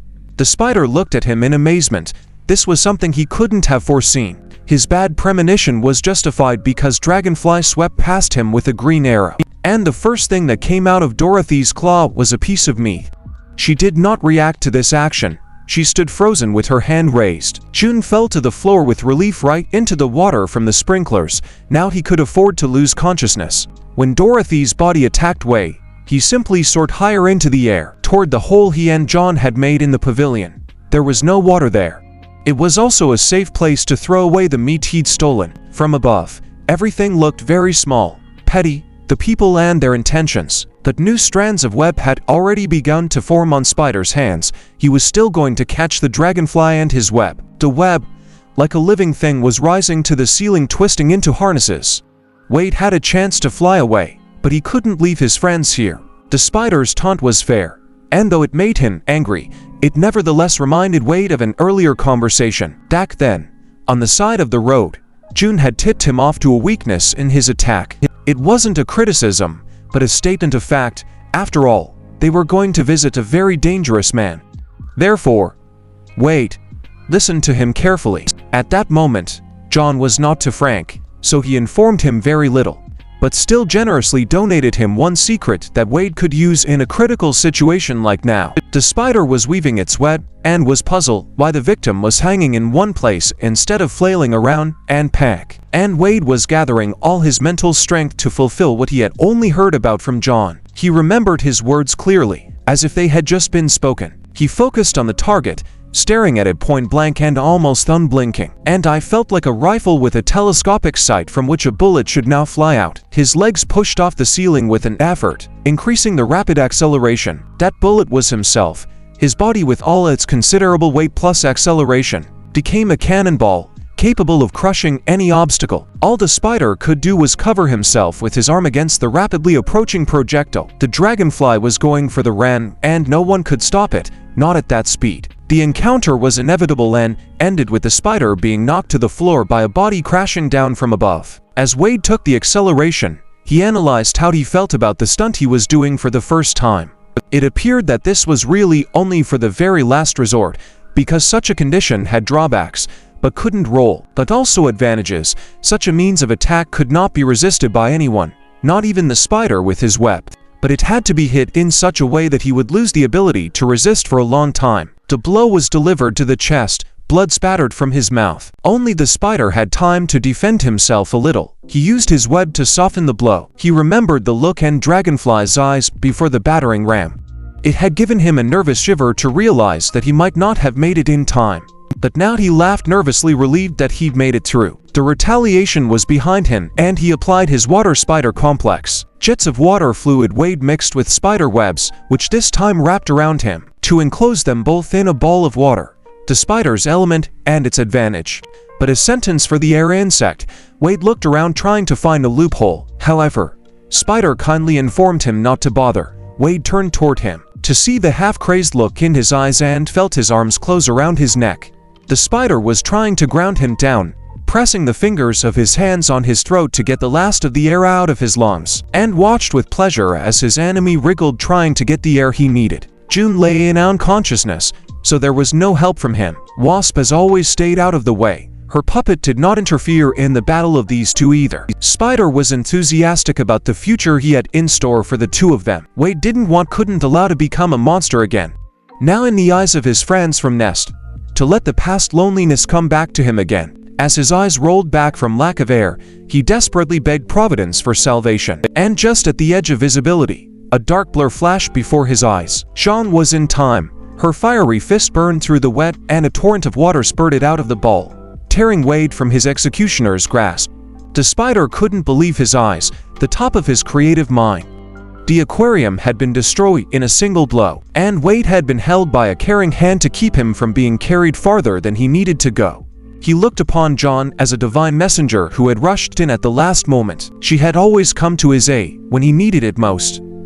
And now she bent down to help him up from the puddle of water lapping from the balloon. He could not refrain from asking an untimely question, but she did tell him in a nutshell what had happened since they had gone missing, about how they had been searched for all night, until Professor Hen had reported the whereabouts of the head of the enemy group. Wade didn't understand at first how he could know that until he remembered the conversation he overheard in the woods. Nesta's intelligence team continued to follow OSA for several days, waiting for her to show the way to the head of the group. But she had been alone the whole time, until one day she disappeared from sight. In fact, she was then covered by Courier's mimicry hair.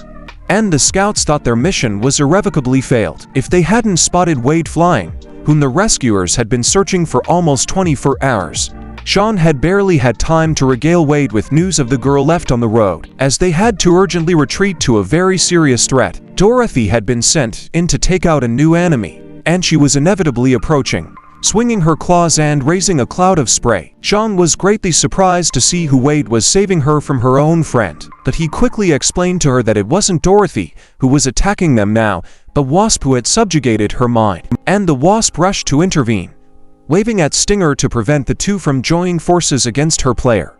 However, Sean managed to dodge. She was no less fast thanks to her symbiont, the cockroach. Immediately, the other side almost got a scorpion claw on her. She dodged to the side and decided that a two-front battle was not favorable to her.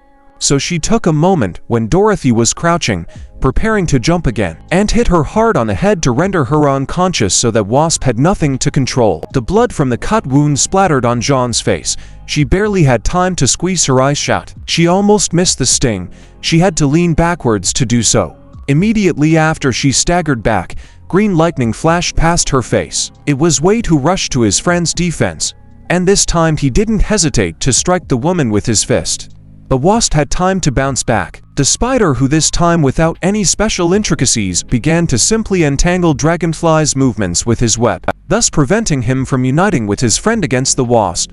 He skillfully manipulated his threads and Wade's movements became like those of a puppet guided by a puppeteer. As a result, Wade, who was spinning on the counterweights, bumped his forehead hard against Jean's. Jean didn't hesitate long and tore the strands of the web that bound Wade. The fried Wade rubbed his forehead after the blow and felt quite embarrassed that he had been caught in the spider's web again. Jean and Wade stopped for a break and looked at their opponents, looking for gaps in their defenses. Of course, those were stronger and more experienced than the freshman students. They had already divided the targets amongst themselves and moved to solve the problem definitively. Wade didn't want the enemies to get what they wanted, and therefore asked Jean to take Dorothy while it was still possible.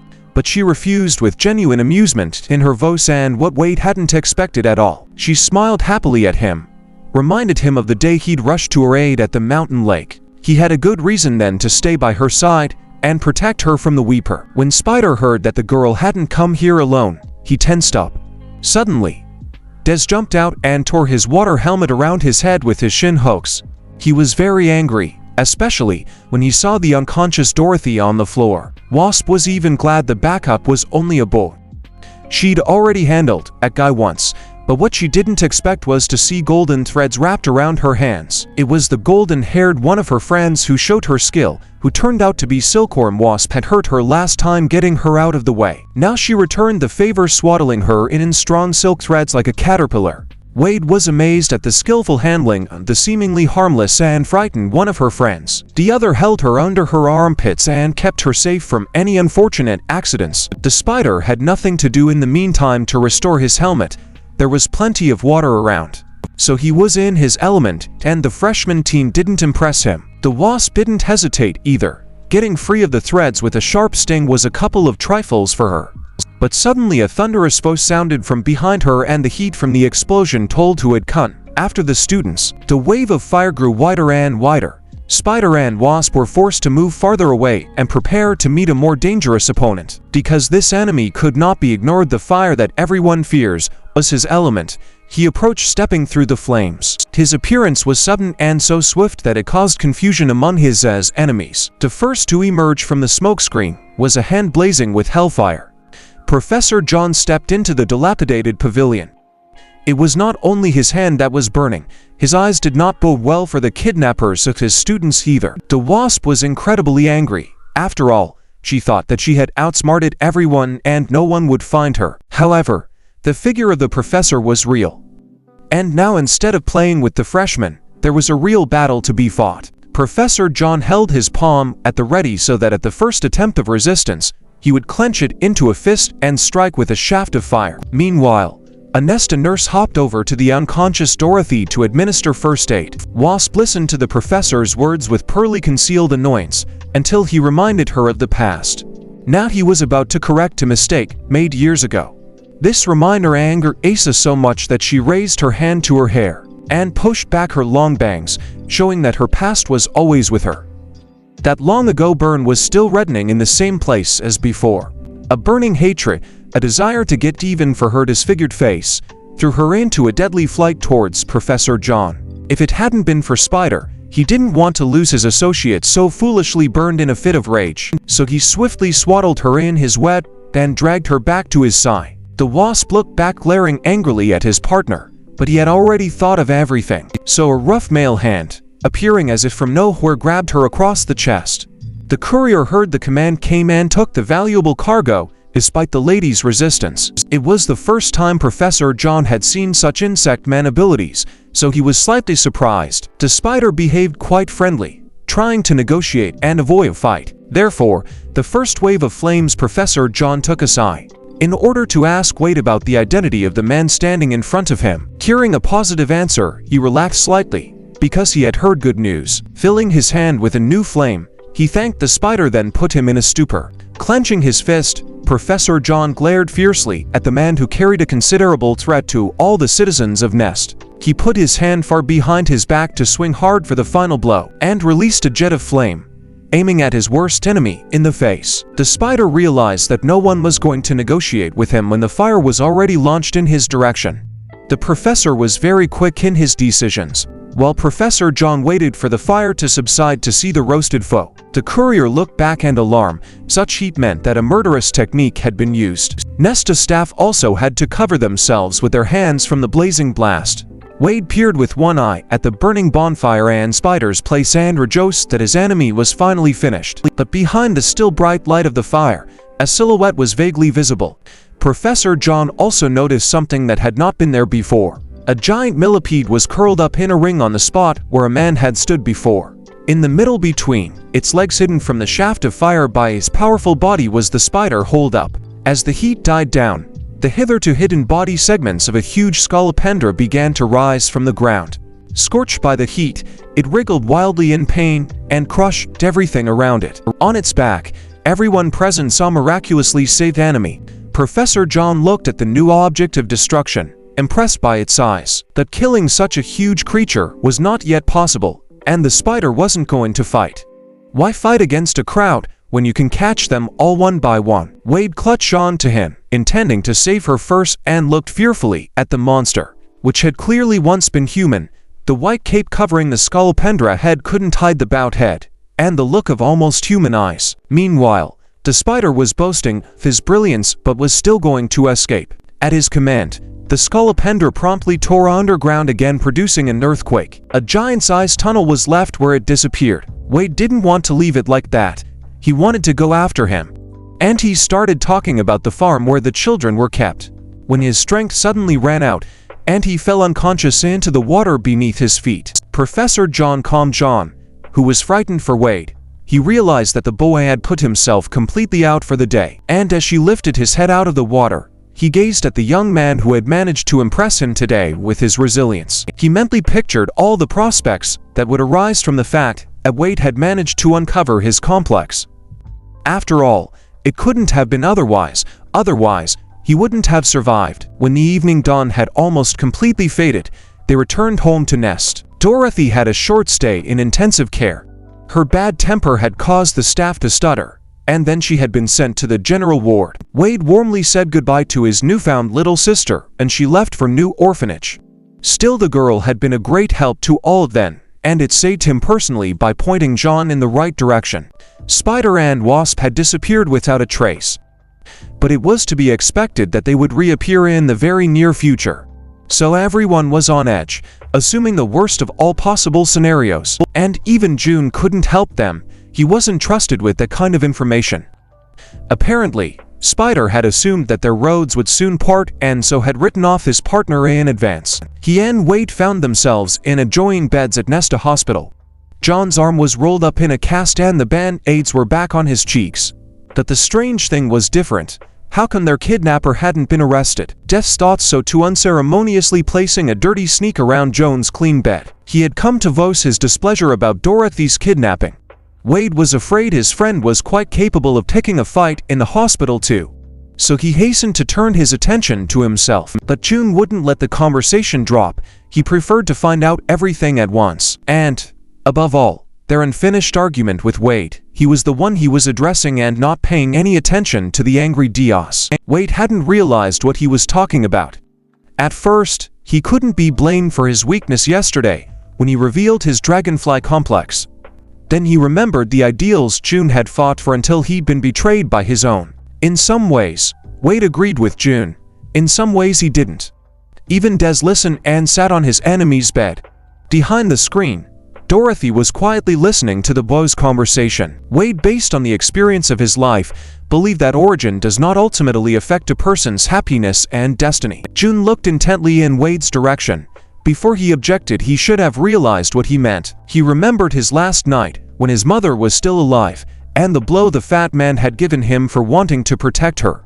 Then he picked up a stool to hit the annoying kid harder. The little boy didn't even think of running away.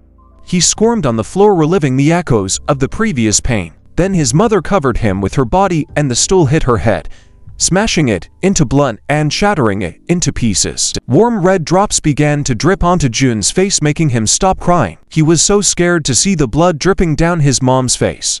And even in this state, she continued to comfort him and spoke to him in an affectionate voice. She hugged him and promised that they would still be happy. At that time, he believed her words without limits, and later, he didn't understand why she deceived him. After all, they were never happy. Now he was trying to figure out what Wade had meant when he talked about happiness. Their conversation was interrupted by the Nesta police. They had come for a willing prisoner, and Jun without compulsion got up and went with them. Interrogation was inevitable, but he expected to return. The boys looked after him and were silent. Even Des did not hate him at that moment. John's last words were addressed to Dorothy, who carefully pretended not to be there. That was how hard it was for her. By evening, Wade was declared recovered and returned to his dorm room. The first thing he did was go to the bathroom, looked at his familiar self in the mirror and pondered his options. And already waiting for him in his room was a late guest who had shown up here despite the locked door. Wade watched in surprise as she rocked from toe to heel and took her time to explain her intrusion. Finally, she spoke, though she hid her eyes at first behind long bangs. Then suddenly she turned to face him, but she asked her question in a soft, sweet voice, though her locked hands said otherwise. Only Wade wasn't listening. He stared dumbfounded at her affectionate smile. His thoughts were completely out of his fantasy-filled head at that moment. Wade wasn't the only one back in his dorm room. Chang was drying her long hair and discussing the events of the previous day with Dorothy, who had made it back to her room for the night. And now playing with her toe, she chatted about anything she found interesting or simply amusing. As long as she didn't think about the horrors of that day. After another of her jokes, a hair dryer suddenly fell from her friend's hands to the floor. Chang wanted to ask something, even turned around and gathered air into her chest, but she changed her mind, and soon, hiding her face under her hood, was walking out the window to avoid being caught by security during curfew. Dorothy quickly put together in her mind her friend's fallen hair dryer and the words about Wade that had been spoken before. That was why she knew immediately where Jean was going. She had something to say to Wade too, but she wasn't ready yet to remember the time when she was weak and helpless and he was protecting her. So once again, she put the impending conversation aside and turned away from the wall.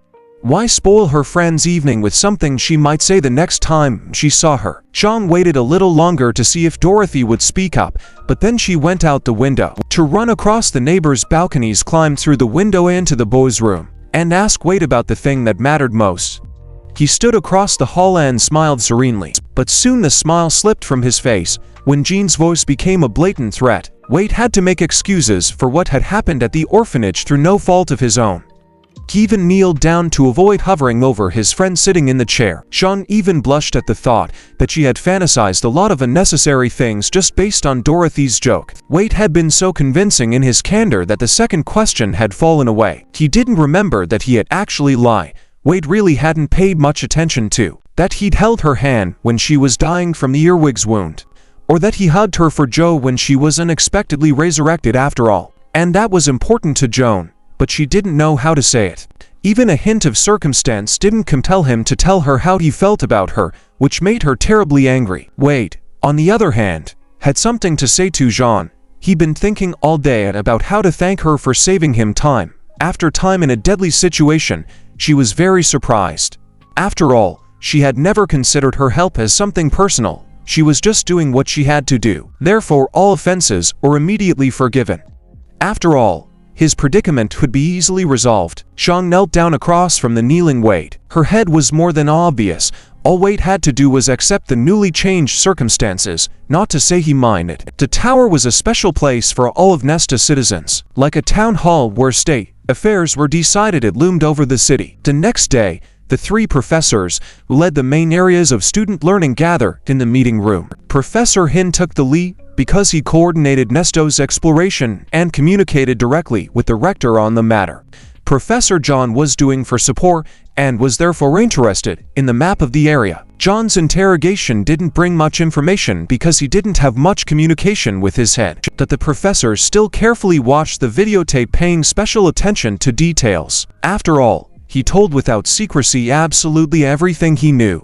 After the betrayal of his head, he was extremely sincere. He told us about the organization, its goals and methods, names and abilities of people who surrounded Spider. He did not forget to mention the orphanage where he grew up. Selection of children for further hybridization had been carried out for many years. It was scary even to think how many monsters Spider had raised for his army. Professor Olivia, who was in charge of the healing direction, was upset that so many children had suffered.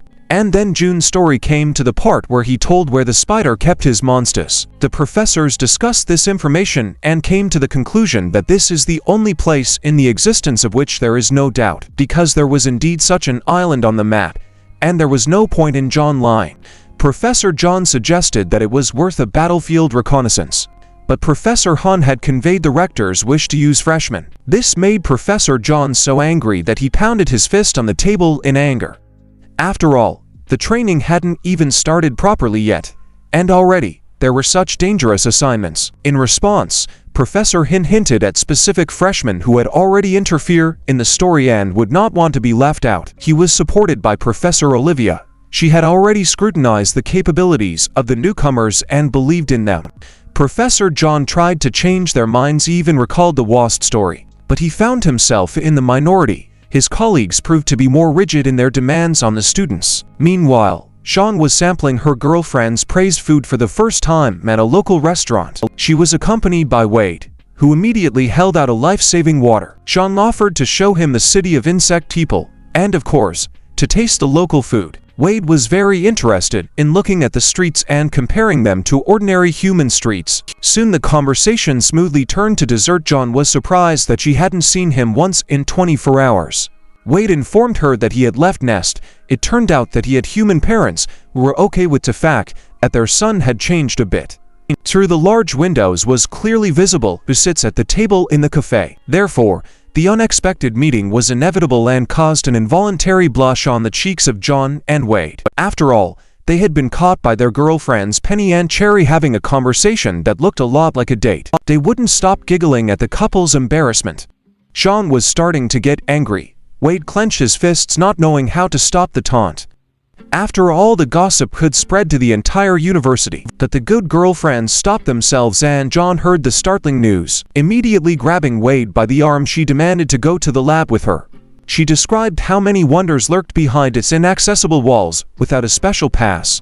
She also hinted that she could get something for herself. It was just what Wade needed to be happy. So they all soon found themselves at the receptionist's desk in the technical development lab. On the sides were mysterious devices for creating and testing new technical ideas. The chattering girlfriends immediately asked Wade what he wanted to order. But what they really wanted to brag about was what they wanted to buy themselves, because they didn't even listen to his answer.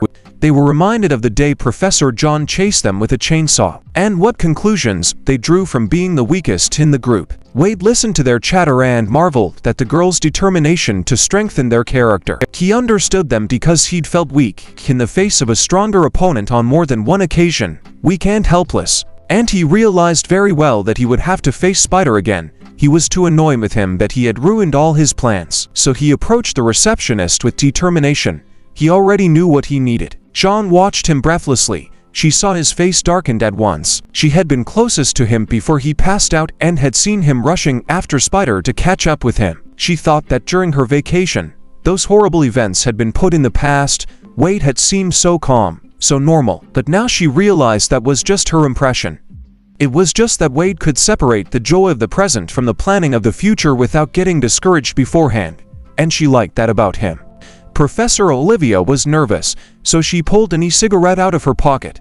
Director's decisions were beyond her comprehension. She and Professor John had secluded themselves on the roof of the university to talk about the prospects of the selection competition. She was interested in the selection criteria. After all, the students had gotten different abilities from their symbionts. Some became stronger while others did not. But Professor John had a peculiar experience of real-life battles. He knew that strength wasn't the most important thing. Wade was convinced of that too, because all he needed to win was a pair of well-made dust-proof and breakable goggles. The main lab was usually quiet and deserted.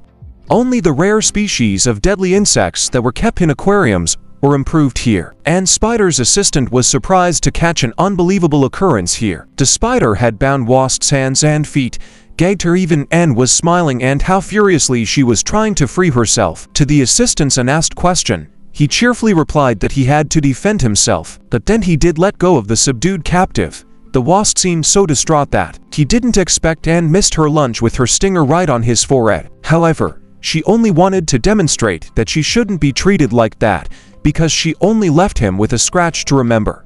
And gazing intently into his eyes, she threatened that next time, she would not restrain herself if he interfered again. Only now Spider realized what had made his companion so angry. And so he was not offended, he respected other people's revenge.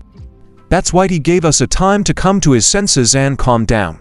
And he also knew that other people's secrets were very convenient for controlling people's behavior. Wasp still kept silent about the reasons why she had left Nest and joined Spider. But now she remembered Professor John's rage, his words spoken in anger, and she still hid beneath her long bangs the burn that had nearly taken away her eye then.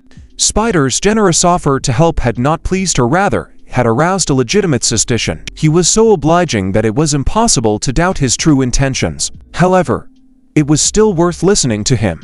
The Wasp lacked the imagination to once again trap Professor John in such a vulnerable position, but Spider had plenty of imagination. The courier had shown up at the table at an inopportune moment because he was immediately drawn into planning revenge. The Wasp even laughed such genuine enthusiasm, heard Anne Spider's words, but she ran her finger around the circle of the cup and was in no hurry to take it.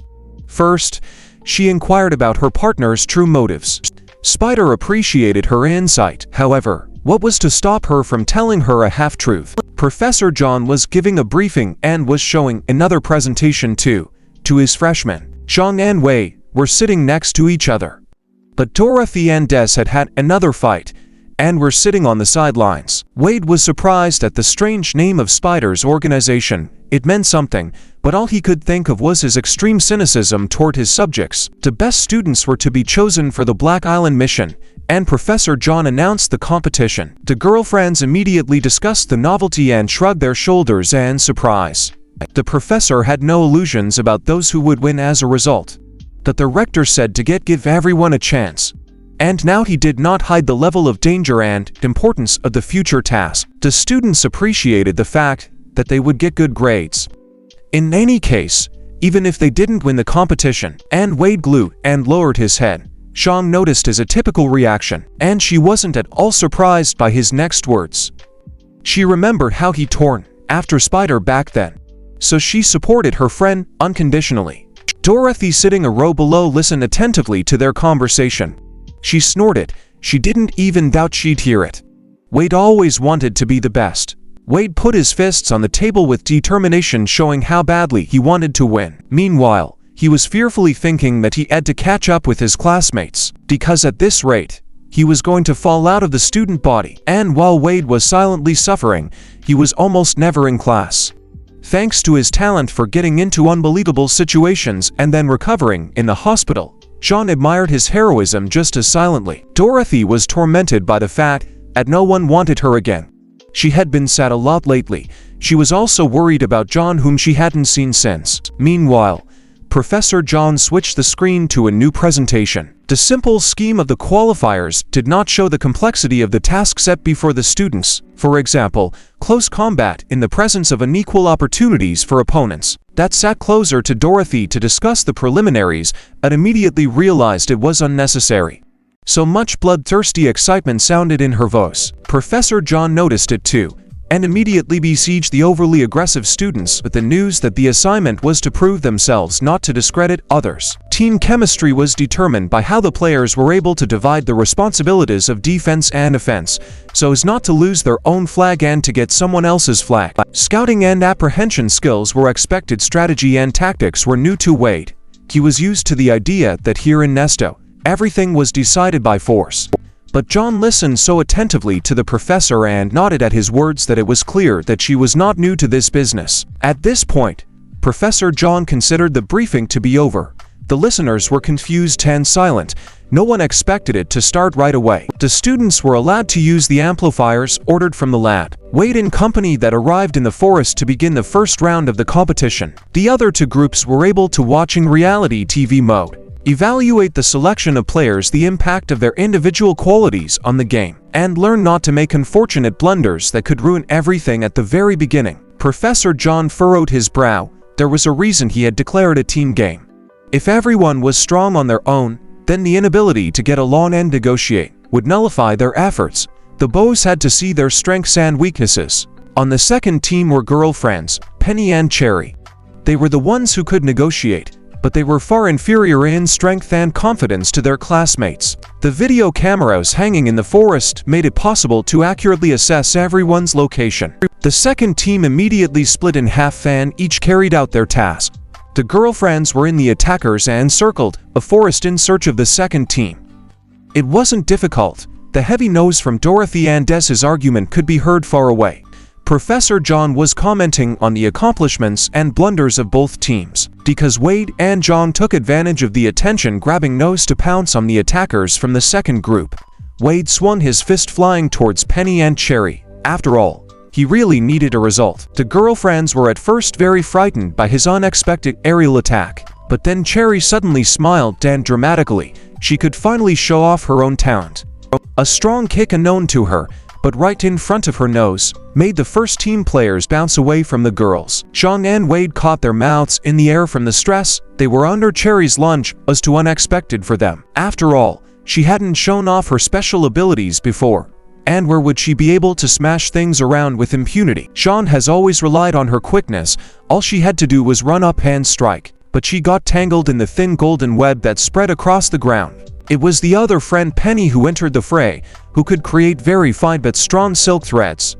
While one of them was holding back the advance, the second friend swung and struck a second blow at the bound Joan, who could not escape the trajectory of the mace. Wade came to the rescue. He picked up Chang, who was swaddled in silken threads, and pulled her out of the way. The girls joined together and confidently advanced on their opponents, who were taken by surprise by their friendly interaction. As Chang removed the silk threads wrapped around her body, Wade was ready to fly into the air with her at the first sign of danger. Because the girlfriends acted so coherently together, it was impossible to defeat them immediately.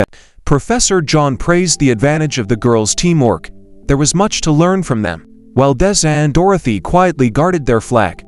After all, they had accomplished the task of attracting attention, and the defenders of the second team carried theirs, not knowing where to stick it. On the clearing unfolded a serious battle between the attackers from both teams.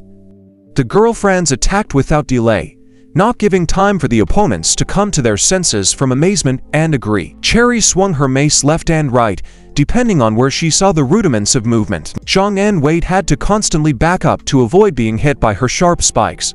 Wade was getting angry. He had no idea how such a weapon was even possible for an insect. Sean had been more knowledgeable about entomology and had suggested that horned spiders could do that. Wade immediately remembered the silver spider, the one that had nearly cost him his life, and he shuddered in disgust.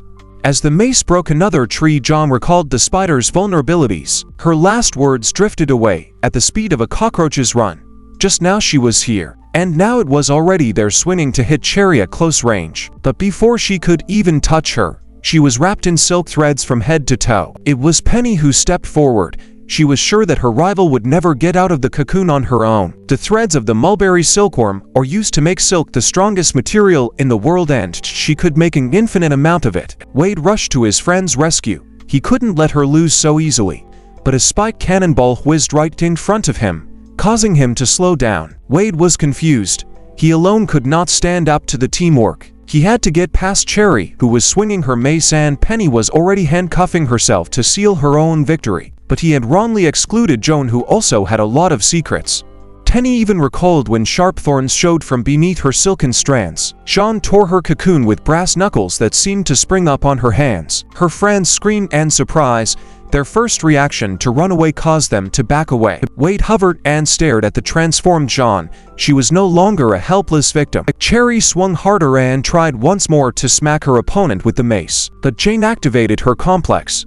Her eyes glowed red, and her knuckles glowed red hot. The cockroach's natural weapons didn't physically cross her. Good thing too, because spiked hands are yuck, but a semblance of it, capable of blowing an iron core to bit, could be ordered from a lab, which she did. Cherry had lost her main weapon and cried out in frustration, and John continued her onslaught. The glowing spikes of the brass knuckles were a serious argument for giving way to her. Cherry had already resigned herself to the fact that she would have to order a new mace, but she wasn't going to give up just yet. She waited for Penny to rush out enough threads for a new net. John decided to play a team game as well and pass the turn to Wade. Looking down at his girlfriends from above out at his entire arsenal, he chose his most winning strategy. The Dragonfly obediently responded, and the emerald light of her eyes signaled her readiness. Wade launched downward at full speed, tearing half-eyed to make sure he didn't miss. When Cherry looked up at the whoosh of air, she was numb with terror. Professor John also froze. Such a trick was very dangerous. The Wade managed to stop in time, and changing direction hovered in front of the girl, who closed her eyes from fear. She opened her eyes a moment later, shivering with terror and not believing she was still alive. Her legs wouldn't hold her, and she fell to her knees in front of the guy towering over her. The handcuffs as evidence of losing were immediately on her wrists. The students watching the contest were excitedly talking about what had struck each of them about the battle. Professor John too was reflecting on the boys' demonstrated abilities and analyzing their blunders. Meanwhile, Wade helped Cherry, who was very weak after the stress she had been through, to stand up. Her friend clutched her head with her hands, seeing that she had lost. She was now all alone, and of course, she was scared. But she wasn't going to give up either. So she hurriedly ran away into the bushes and further into the forest. It seemed to her the right thing to do. John shouted after her, trying to tell her of the danger, but she was already gone. Only to run at full speed up the steep cliff face here. There, as usual, Penny tripped over her own shoe and began to fall. Ahead of her was a chasm where she would have fallen and, at best, crushed herself badly, if she hadn't been grabbed by the hand of John, who had come in time to save her classmate. She held her over the precipice and was going to pull her up, thus winning. Penny appreciated the head girl's noble impulse, but she wasn't going to lose that way, so she yanked her toward her, and they tumbled off the ledge together. Wade and Cherry rushed over at the same moment, but could only stare into the abyss and worrying about their friends. However, the cunning Penny had simply taken advantage of the head girl's weakness of increased responsibility for her classmates, and outplayed it. While still in the fall, she handcuffed her along with sincerely apologizing for it, then hugged Jean tighter, enveloping both of them with their silken threads, so that a large elastic silk cocoon fell to the foot of the cliff, from which two butterflies hatched. Penny was dying of belated fear, and John was immensely surprised. Wade breathed a sigh of relief, and Cherry looked down joyfully. Professor Jean declared a draw in this battle. Each group had lost one player, but the camera suddenly caught the lone pole of the second group left unprotected. Wade he heard the phone ring about that time, pulled it out, and he heard a familiar voice, only it was hoarse and choking. It was Des. He was alone, and he couldn't handle the current situation, because the defenders of the second group had come to the clearing for their flag, and Des could barely dodge the fat man's pudgy fist, which with a single blow sliced through the trunk of a tree. Wade was in shock. The situation was catastrophic. If the flag was taken, they had lost. It appeared that their opponents had accidentally stumbled into the base. Consequently, their own flag was left unprotected. Des, meanwhile, talked about the complexity of the confrontation. He went down on one knee because he missed the first warning blow and gasped in pain. Besides, he didn't know how to fight off a flag from such a strong opponent. Raising his eyes from the ground, he saw a thick palm reaching out to grab the flag by the shaft, and there was nothing he could do. Wade immediately looked back at the trunk of the nearest tree, wondering whether to open the case he'd been handed in the lab and use the amplifier. After all, he couldn't let the other team win by getting their flag, hence rushed to the briefcase and already started to open it to use his advantage. Professor John commented on the events, evaluating them properly and pointing out the flaws so that the students would learn from the mistakes of others. He was already ready to announce the end of the semifinal competition between the two teams.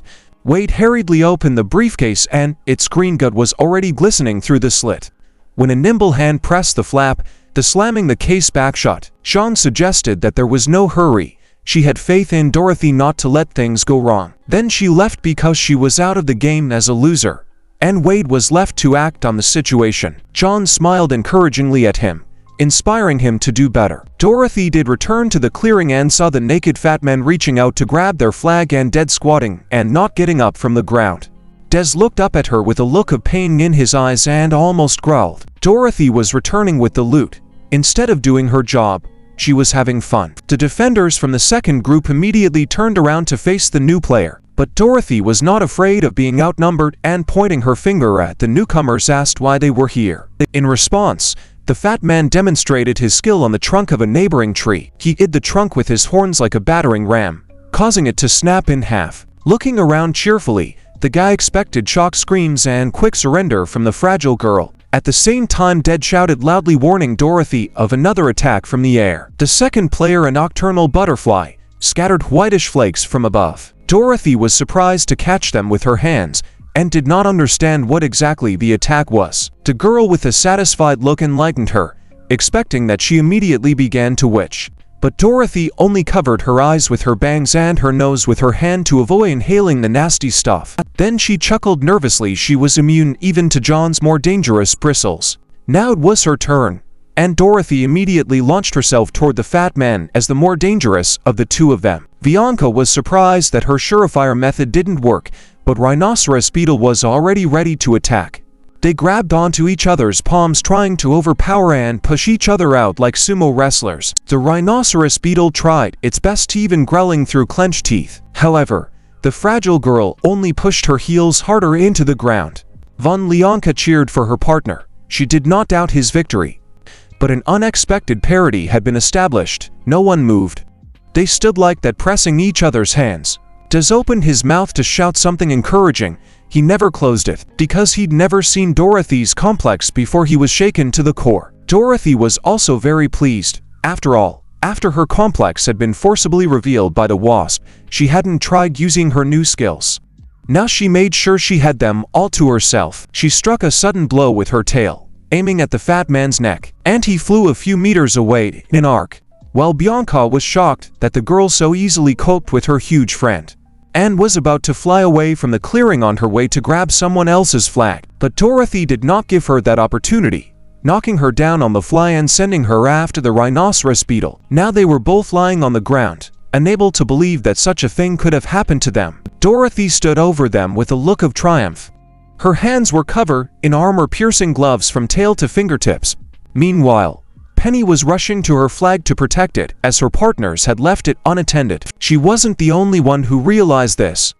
A green lightning bolt whizzed past her, picking up wind and muscling her hair. Wade was the first to grab the flag, and that was the end of the competition.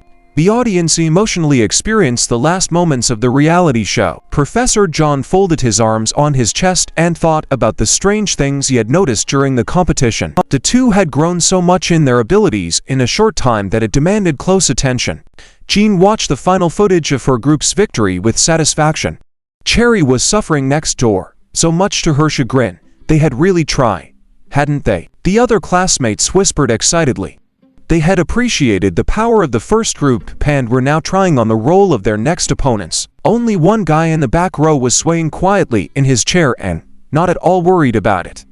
While Dorothy chatted with her barely up on her feet, Des glumly turned away from them and walked back alone. He felt like he did when he caught the ball with his hands at the high school championship soccer game, and listened to the humiliating comments from the other players because he had caused the team to lose. Everyone was extremely upset and didn't spare his ego. Not a single sympathetic word, only merciless criticism. And he felt so worthless, a ballast who had let his team down at the most important moment of the game. Like now, the palm that dropped to his shoulder brought Des back to reality. Wade had told him that it was getting close to time for the final competition. Des had missed the competition of the other two groups and was surprised to see everyone banging their heads against the table in unison. Wade explained to him that it was because it was over too quickly. Everyone was also scared that there had been no casualties this time. Just couldn't believe that someone could play so hard to win. Their conversation was interrupted by the jolly guy from the top row. He was from the winning team.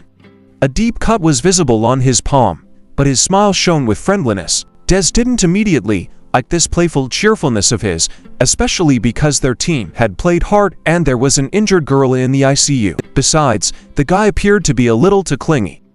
First he squeezed John's shoulder with his palm. Then he rubbed Dorothy's shoulder, all with a sweet smile and the same annoyingly friendly words. Only once did his voice change to stain sounded in it. When he passed us without calling his name, he tried to hurt him with a word.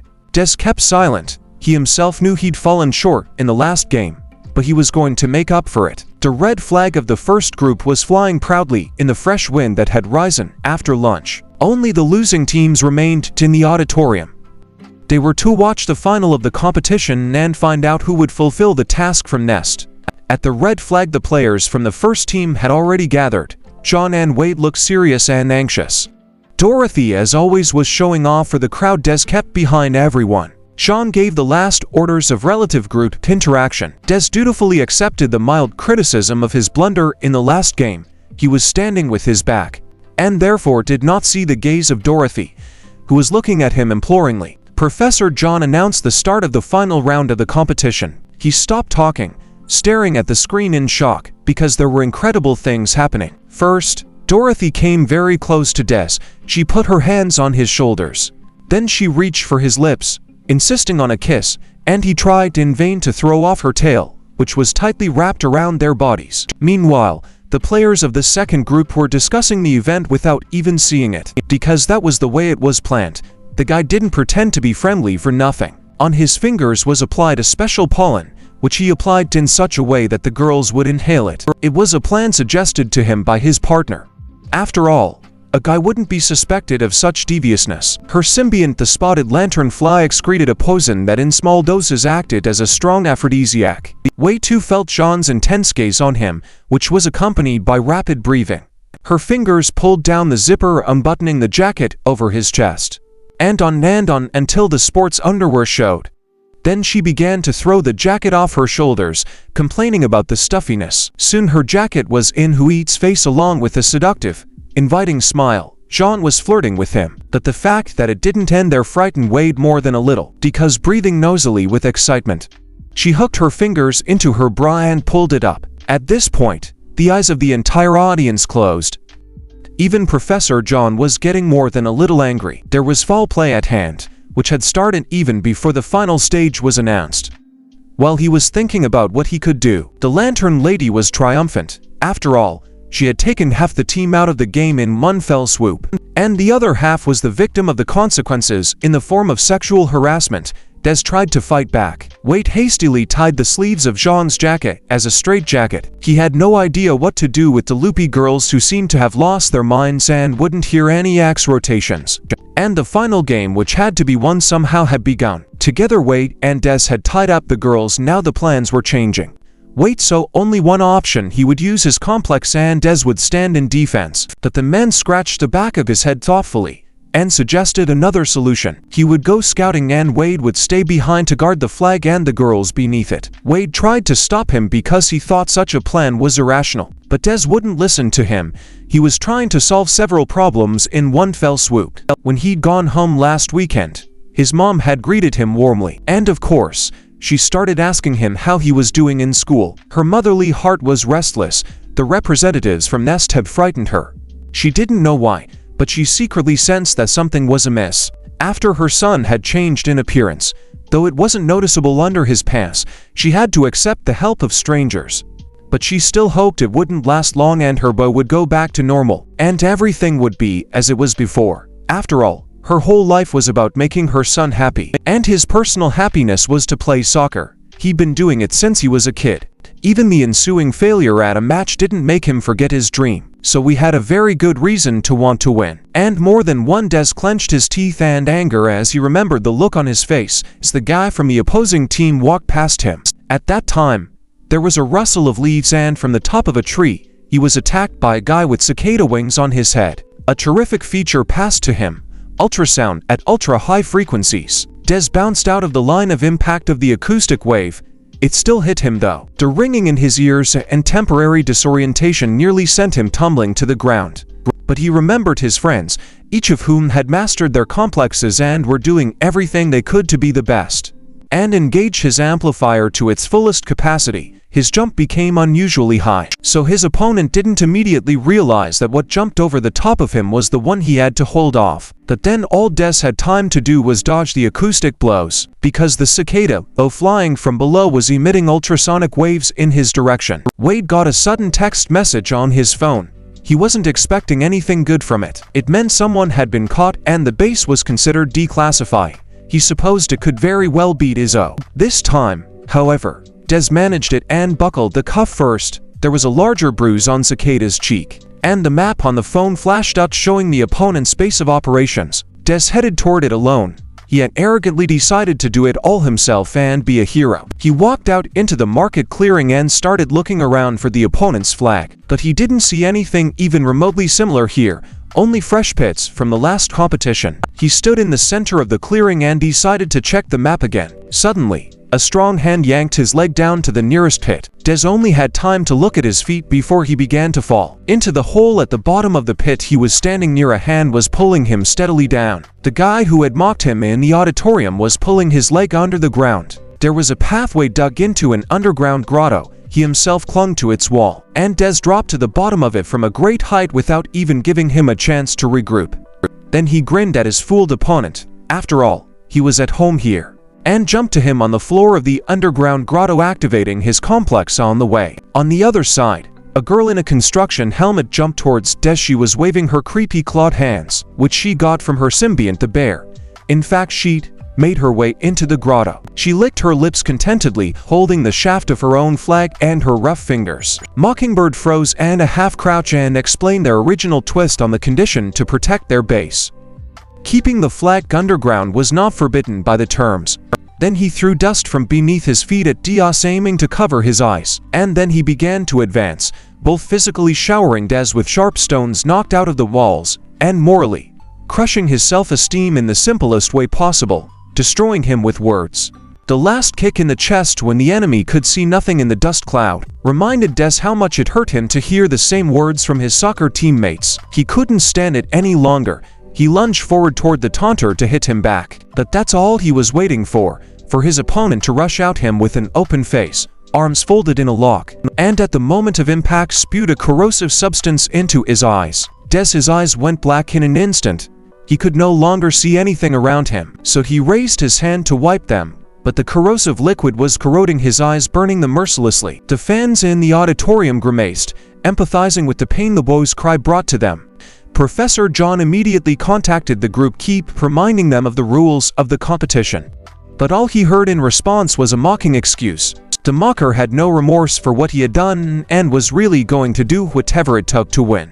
Professor John turned gloomy. This guy was challenging him personally in this way, despising the rules of the university. Meanwhile, Des ducked to the ground in voluntary tears, washing the liquid that was corroding his eyes. The mocker stood over his defeated opponent with his hands in his pockets, and continued to mock everyone who was weaker than him, including the previously injured girl. He justified his actions even though Des's eyes were already bleeding. He had no compassion for the pain of others. Then he took the handcuffs out of his pocket. He jingled them to make him realize that he had lost completely, and was about to put them on, thus taking him out of the game and opening access to their base. But at that time, a small silhouette with wings over his shoulders appeared in the window of the failure. Faster than lightning it swept past the mocker's hand, changing direction on the fly, and the handcuffs were no longer in danger of being put on Death's arm, because they were in Wade's hand. The taunter stopped laughing at once and gawked at the unprecedented miracle. The handcuffs disappeared from his hands so fast he didn't even feel it. Wade was wearing new glasses made in the lab on special order. His capabilities were now greatly increased. He crouched in a dragonfly stance, and no sand attacks were a hindrance for him to see well. The moment Wade received a message of the exact coordinates of the enemy's base, and realized that Des had managed to single-handedly defeat the opponent, thus doing half the work, he had to decide what to do. Whether to fly to help because he could not cope with two defenders at once, or stay to guard his flag. Wade decided it was time to use the amplifier created in the lab. He put on the goggles made for it and activated them immediately. The world around him immediately became brighter. The palette of colors expanded. There was something else he hadn't ordered: additional options, which were built in by a concerned installer. The receptionist had warned him about it, but he hadn't even expected to get that. The fact that a dragonfly has faceted vision is common knowledge, so the choice of such a base to improve its eyesight was not accidental. But here's a wheel on the side was embedded by its creator sort of to improve the quality of vision. Explanations of the administrator did not at understanding why such an addition for him.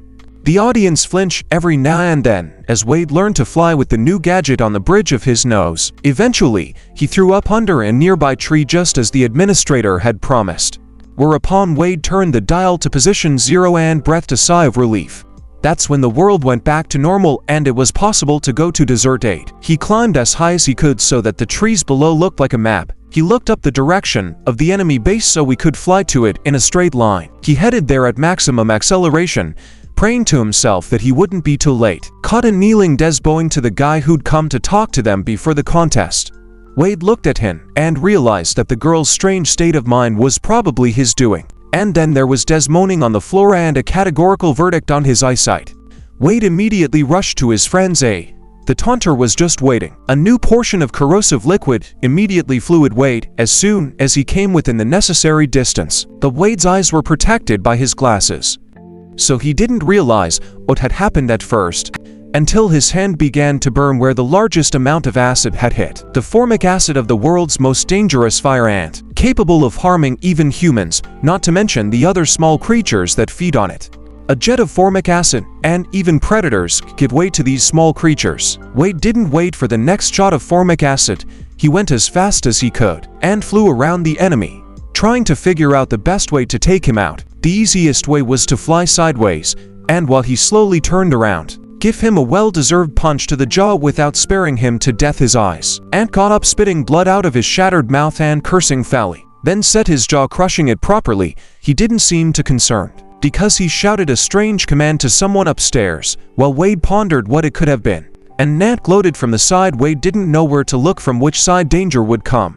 Meanwhile, Lanternness was dragging with all her might a flat stone boulder braided with chains.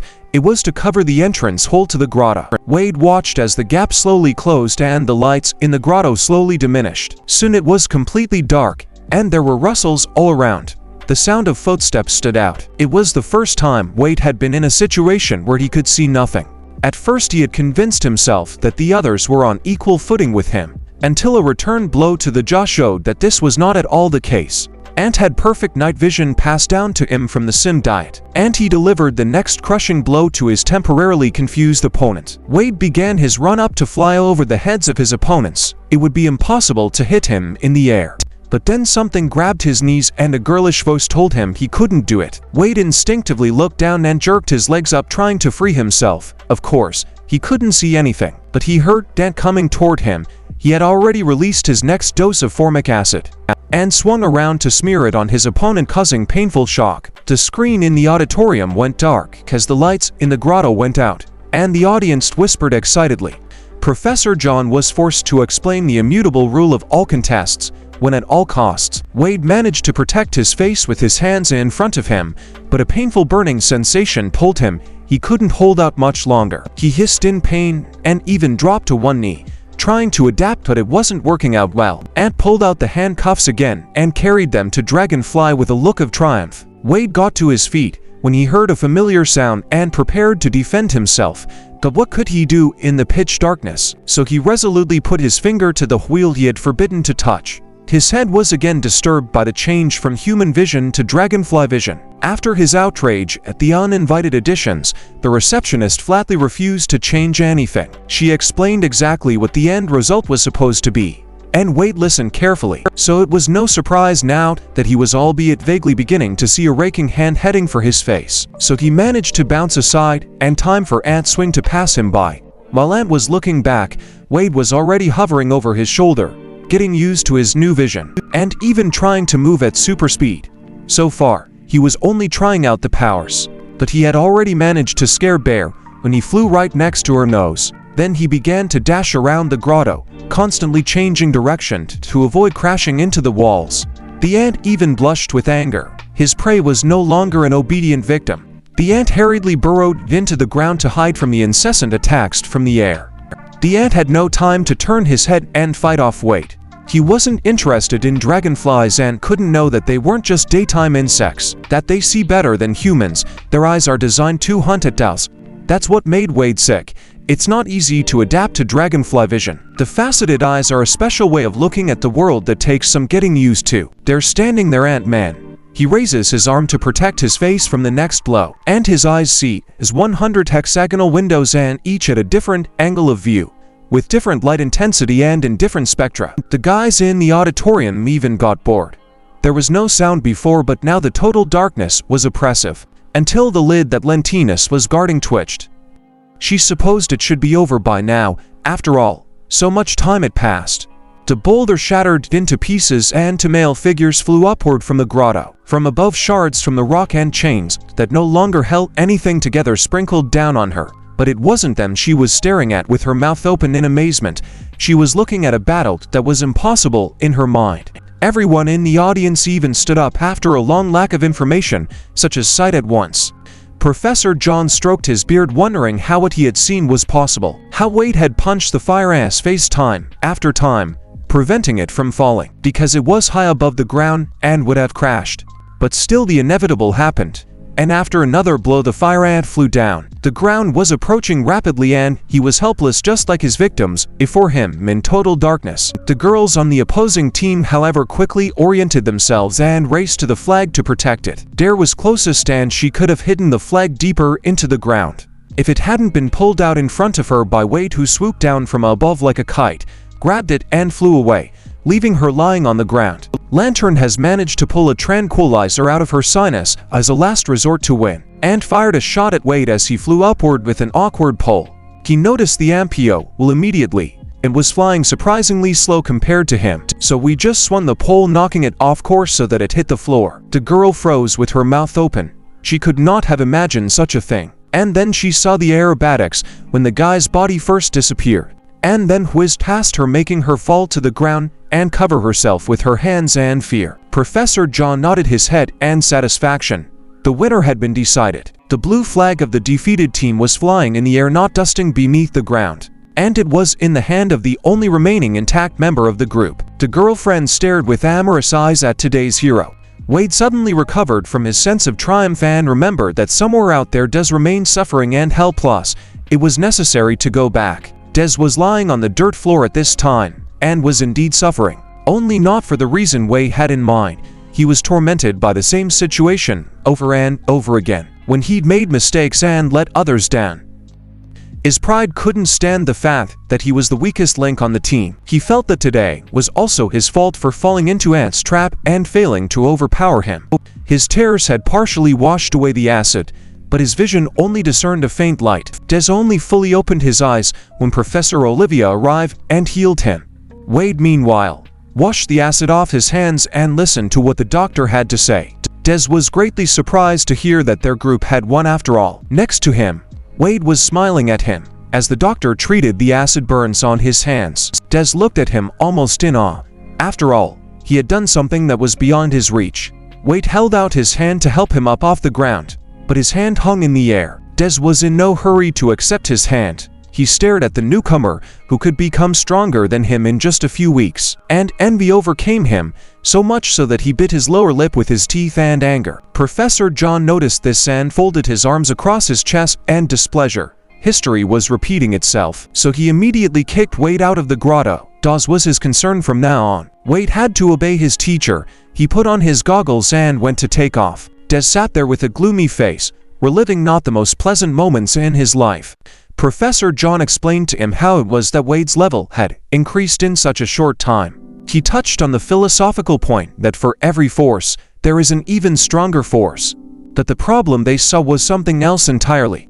Lack of patience and wounded pride caused him to stop fighting even where he could still flounder. Des even raised himself on his knees when he heard the professor's honest opinion of his shortcoming. It was not at all what he had supposed, but the man didn't go into details. He only said that the Black Island would not pass their group by.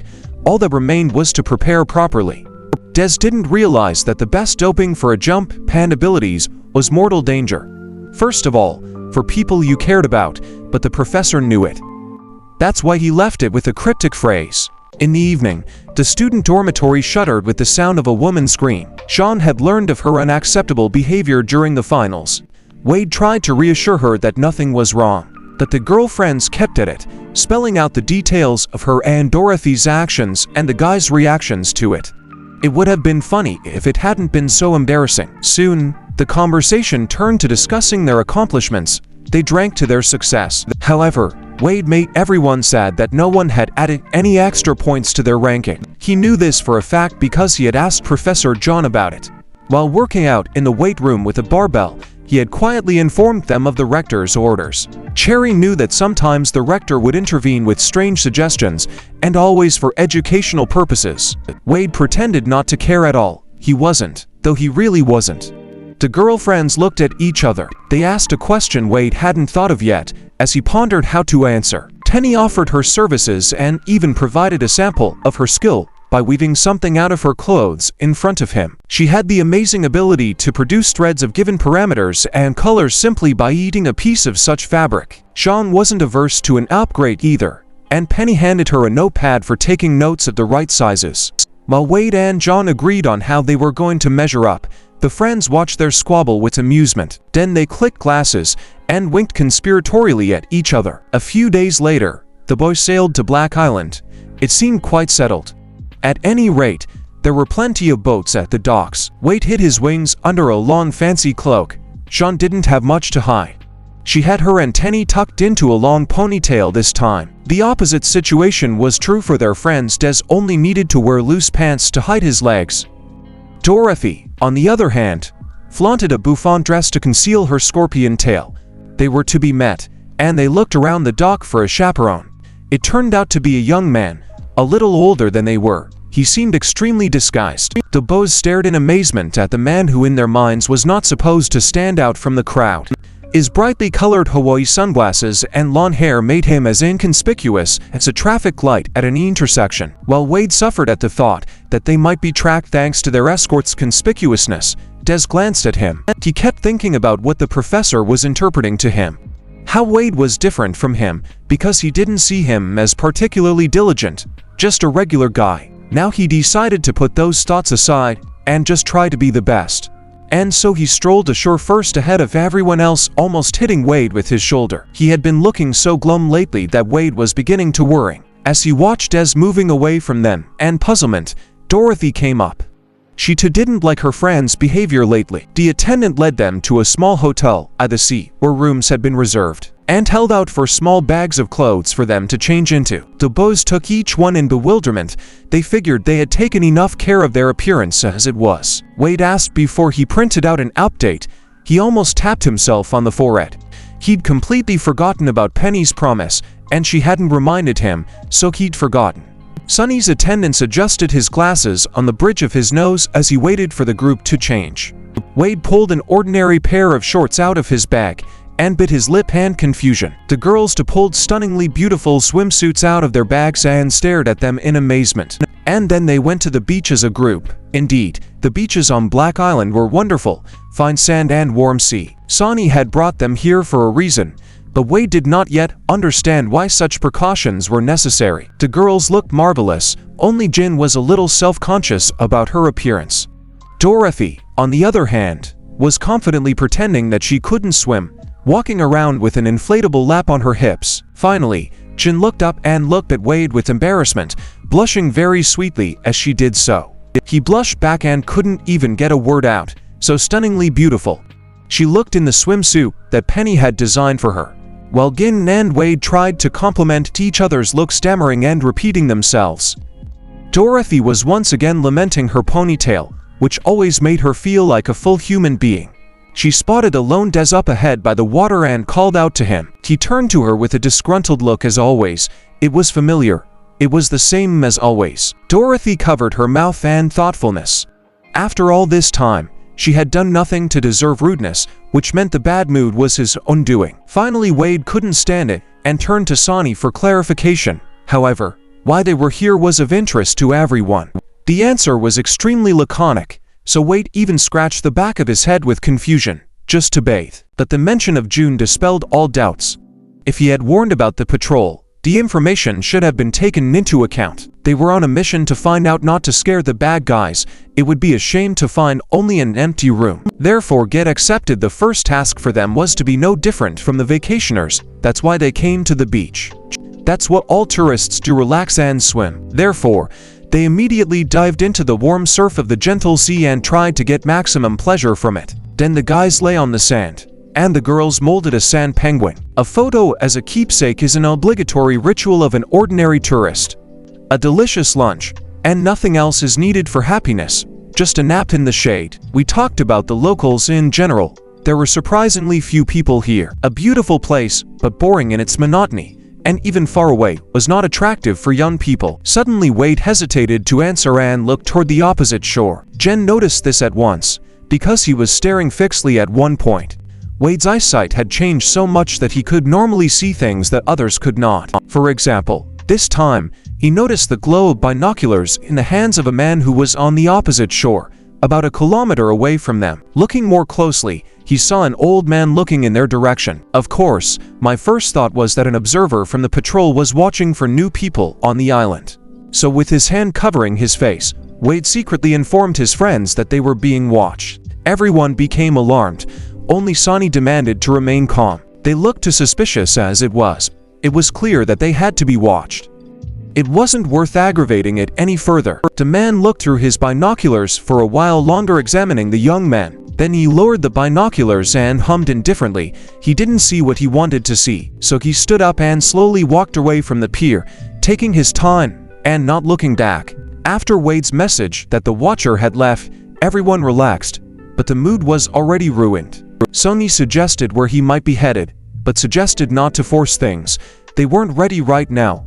Anyway, Des stared fixedly in the direction of the distant observer and remained silent. His gaze, however, was more than expressive. He really wanted to be the best. It was getting evening. In this quiet hotel, the sounds of nature could be heard very well. The rustle of the surf, the evening song of the crickets, and it set a peaceful mood. Wade had washed himself from the salt water of the sea and was now wiping his head thoughtfully, going over the memories of the day. A smile appeared on his lips as he remembered them goofing around on the beach. And the picture on his phone was proof that the day hadn't been wasted. A refreshed GYN walked in. She invited everyone into the common living room. Wade peeked into the sleeping room where Des was supposed to be resting. The fluttering curtain suggested where his friend had disappeared from the room. Wade didn't think for long. All the answers were why and why not were already forming in his mind. The watcher sat at his old post, except that his binoculars were standing next to him, and he was just watching the sunset. Without even turning around at the sound of footsteps, he asked what the one who came to him wanted. Des had no intention of being polite. Lifting his pant leg, he raised his foot to the height of the old man's neck. A sharp iron-shod spike pressed into his jugular, warning him not to twitch. Even then on the beach, Des noticed the old man turn and walk toward their hotel. And that evening, he passed his hotel window and headed onward. It was foolish not to follow. And now Des was trying to beat the location of the lap out of him with threats. The old man suddenly turned around, looked at Des with his blinded eyes and whispered his name and a broken voice. Then his enthusiastic exclamations grew louder. Des did not realize what was happening. The old man was happy to see him as his own. He even called him grandson and cried with happiness as he continued to babble nonsense. Des for a minute even believed that it was some distant relative of his, and began to remember who it could be. The way the old man clung to the young man was seen by the cafe owner who was cleaning the terrace. While Des was urgently hiding the spikes, which were not needed from a casual glance, Des drew near enough to explain to the visiting men the situation. The old man was lonely and parasite, and age-related memory loss caused him to see his grandson and every young lad. During their conversation, the old man returned to his seat on the pier again and seemed to forget everything. He swayed and gazed at the sunset. One could only sympathize with him, waiting every day for someone who would not return. Des looked at the hunched figure of the old man, dejected and patiently waiting for the return of his grandson, and saw himself, after all, he too had been left behind, discarded as an unwanted thing when he became redundant. While he was thinking about it, the old man's tenacious fingers grasped his jacket again. Once again, he forgot everything and saw his grandson in front of him. How could Des refuse him? Des escorted the old man to his shabby hut, looked at his household, fed him what he could find and put him to bed. He realized that tomorrow, he would forget everything and go to the pier to wait again, but that only made him sadder. The only relief Des felt was when he remembered what he suspected the old man if he couldn't have been a watcher so his friends could sleep well. But the fact that he was again unable to do anything important and heroic upset him. So we left the old man's house rubbing his forehead anxiously. There were spider watchers somewhere, weren't there? The old man's binoculars were left forgotten on the pier. No one had remembered to take it, and it was for the best because it was seen and held in his hand. Wade, who ran to the pier as soon as he didn't find us in his room. He put the binoculars to his eyes, but saw only a fuzzy blurry picture. The one appeared to be very old and appeared to be broken. This suggested that something was wrong here. So Wade ran on to look for his friend in the same direction the old man had gone last time. The sun was dipping behind the sea and its last rays were turning red, for a huge black cloud appeared on the horizon. From there, with the last rays of sunset, a motorboat was rushing toward the island. It was being driven at top speed toward Black Island by a young man. He had been urgently summoned here, so he was trying to reach the shore before dark. Large dragonfly wings were spread out behind his back. They were a dark red color like cake blood. A soccer match was being broadcast. The players were playing to their full potential, and so the game kept the entire audience in suspense until the wrestled ball still did not fly into the corner of the opposing team's goal. The soccer player who scored the goal received thanks from the team and enthusiastic applause from the crowd. But little Des didn't turn off the TV immediately after the match was over. He listened carefully to the interview of the very player who scored the decisive goal, his idol. Then he didn't understand half of what was said. He was too young. But there was something that he remembered forever and constantly recalled in moments of defeat and failure. His idol, just like him, had once fallen short and let his team down. But he continued to train hard and managed to become the best soccer player ever. And Des trained hard, running in the morning and evening on the deserted streets of the town where he lived. What happened that evening he never realized, not right away. It wasn't until a few days later that he had to go to his coach with bandaged legs and ask for an indefinite leave of absence. He couldn't admit to him what had happened to him. How could he explain such a thing? Even bandaged, his legs didn't look damaged, and that seemed like a liar even to himself. Coach probably thought so too, because he didn't ask any more questions. He just let him go without a word of advice or wish to come back soon. Des was stunned. He stood at the edge of the soccer field on crutches, and none of his former friends paid any attention to him. Only unpleasant, angry whispers came to him from all directions, somewhat unintelligible, and from behind a door that was slightly ajar. He stepped through it and saw his friends talking to John, and asking him to be eliminated from their team, as the weakest player. At that moment, Des jumped up on the bed and woke up, breathing frantically and having a bad perception of reality. But his friends were sleeping peacefully nearby. What he saw was just an ordinary nightmare. He covered his eyes with his hand and tried to reassure himself that it was just a dream. Only the pre-dawn silence surrounded the hotel. The clouds had broken into a light rain, and a light storm was raging on the sea. Apparently the change in weather had an effect and he had a nightmare. The next day, they walked a lot, asking questions and taking pictures of the simple life of the local people. Wade flew around, Jin ran around the forest looking for some buildings, and Des remained grimly silent all day, though his friends were chatting and joking. And he kept glancing toward the old man who sat in the same place and waited. The seafood was browning on the grill. The smell of them spread all around. Sonny was working on the grill while the three friends discussed the results of their search. When Wade suggested that Yon had lied, Dorothy was outraged and deliberately threw a drink at him. She trusted her old friend like she trusted herself. Then she pretended it had been an accident. Jin watched their altercation thoughtfully. Someone was missing here. When asked where Des was, Dorothy grudgingly frowned. She didn't believe he'd gone to get drinks. And while Jin wiped Wade's face with a damp napkin from the sweet syrup, she asked the question that had been plaguing everyone. The new topic was so pertinent that everyone involuntarily moved closer. Since Dorothy was always near death, as her opinion was listened to carefully. Dorothy put her hand to her cheek and looked subtly at the screen of her phone. She no longer remembered how long ago the two of them had fooled around with Des. Lately, he'd gotten too serious and distant from her. Des was indeed walking alone on the beach, and no drinks were in his hands. It didn't seem like anything was wrong, but he didn't want to be among his friends, couldn't bring himself to smile and joke.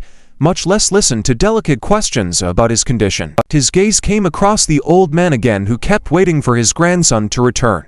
He decided to be merciful and told him that there would be no transportation from the big earth today, and that he could leave early. But the old man only covered his eyes and, swaying slightly, said that he would wait. Des got angry, such gullibility, and told him more roughly to go home. Only the old man believed the words of his only kinsman, and he said he was waiting because he needed him. His words echoed in Des's memory, exactly what he needed, thought Des before, when he tried. And now the memory of that pain of realization, when all his efforts had turned out to be for naught, made his fists clench so that his nails dug into his palms. He couldn't help but speak his heart to the old man. The pain came out in a cry of despair. He shouted the truth to him, pointing out the futility of his efforts.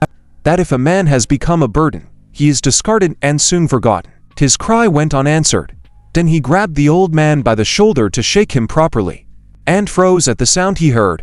The old man was sleeping peacefully and snoring in his sleep. He didn't even hear what Des was yelling to him. Des looked regretfully at his unwilling interlocutor, not to talk, nor to leave. The cafe owner, who was just taking out the trash, sympathized with the guy, and then he offered to take the old man home if he wasn't busy. And Des did, supporting him from the back so he wouldn't fall. He walked away. He'd walked yesterday. He wondered why he was so hurt by the old man's words. He brought him to his home when dusk had fallen and the shadows had thickened. He put the old man to bed. Suddenly, he noticed something at the head of the bed that he hadn't noticed last time. A smartphone was lying on the nightstand. The presence of modern communication added new questions. But the smartphone was low on battery, and Des hurriedly put it on the charger. A message was waiting for him on the screen. He read it and couldn't believe his eyes. This phone could not belong to a helpless old man, so it belonged to his grandson. His musings were interrupted by a new sound, but he paid no attention to it. It was as important for him to tell the news to his comrades. He rushed out of the house, and suddenly met on his doorstep a black monster with red eyes. Meanwhile, Dorothy wandered nervously by the water's edge and waited for Des to talk. She irritably splashed seawater on the shore sand with her foot and thought of various punishments. Suddenly, a strong gust of wind wrapped strands of hair around her face so that she had to squeeze her eyes shut. As she pulled them back, a man with dragonfly wings landed behind her. Des narrowly missed the pair of horns that closed behind him. He jumped up on a tree branch and turned around to look at the black silhouette to see what he was up against. But the tree wobbled and began to topple to the ground, so we had to jump off it quickly, because its trunk accelerated and rammed a huge beetle with its forehead. Des jumped to the ground away from the tree and turned to face the monster. It was now clearly visible to him that they had come to this island for a reason, because in front of him was undoubtedly an insect man, or rather, a stag beetle with a human head, arms and legs. Dorothy turned around quietly enough at the strange nose behind her back. Even a man with wings didn't scare her much. Having a scorpion symbiote, she was not afraid of anyone or anything. Before traveling to Black Island, their group had a short briefing with Professor John. What he said was already known to them, but it didn't hurt to hear it again to confirm their assumptions. Spider's charges were no longer human, and now Des was recalling his words as he kept the horns from closing around his waist, doing somersaults upward, holding the super valuable foe in his hands so we wouldn't lose it. And Stag Beetle was waiting below, moving his horns in hopes of catching him. He managed to grab hold of a tree branch with his feet and look down from above. As the sickles of his horns approached him, and his mouth curved and a carnivorous smile, there was definitely nothing human left in his appearance. His eyes were those of a beast smelling prey. Another flick of the horns did not bring Stag Beetle the expected prey. The bow was too fast and managed to jump out of his grasp. Des ran away and sat down to catch his breath and figure out what to do next. He had in his hands an important proof of where on Black Isle and the secret laboratory was located, so the most sensible thing to do in his position was to run to the hotel where his friends were waiting. And he would handle that without a doubt. His grasshopper complex allowed him to outrun the Stag Beetle. It made him happy to think that he had finally done something that not only his friends would appreciate, so he ran as hard as he could. And then suddenly he braked so sharply that he spun backwards.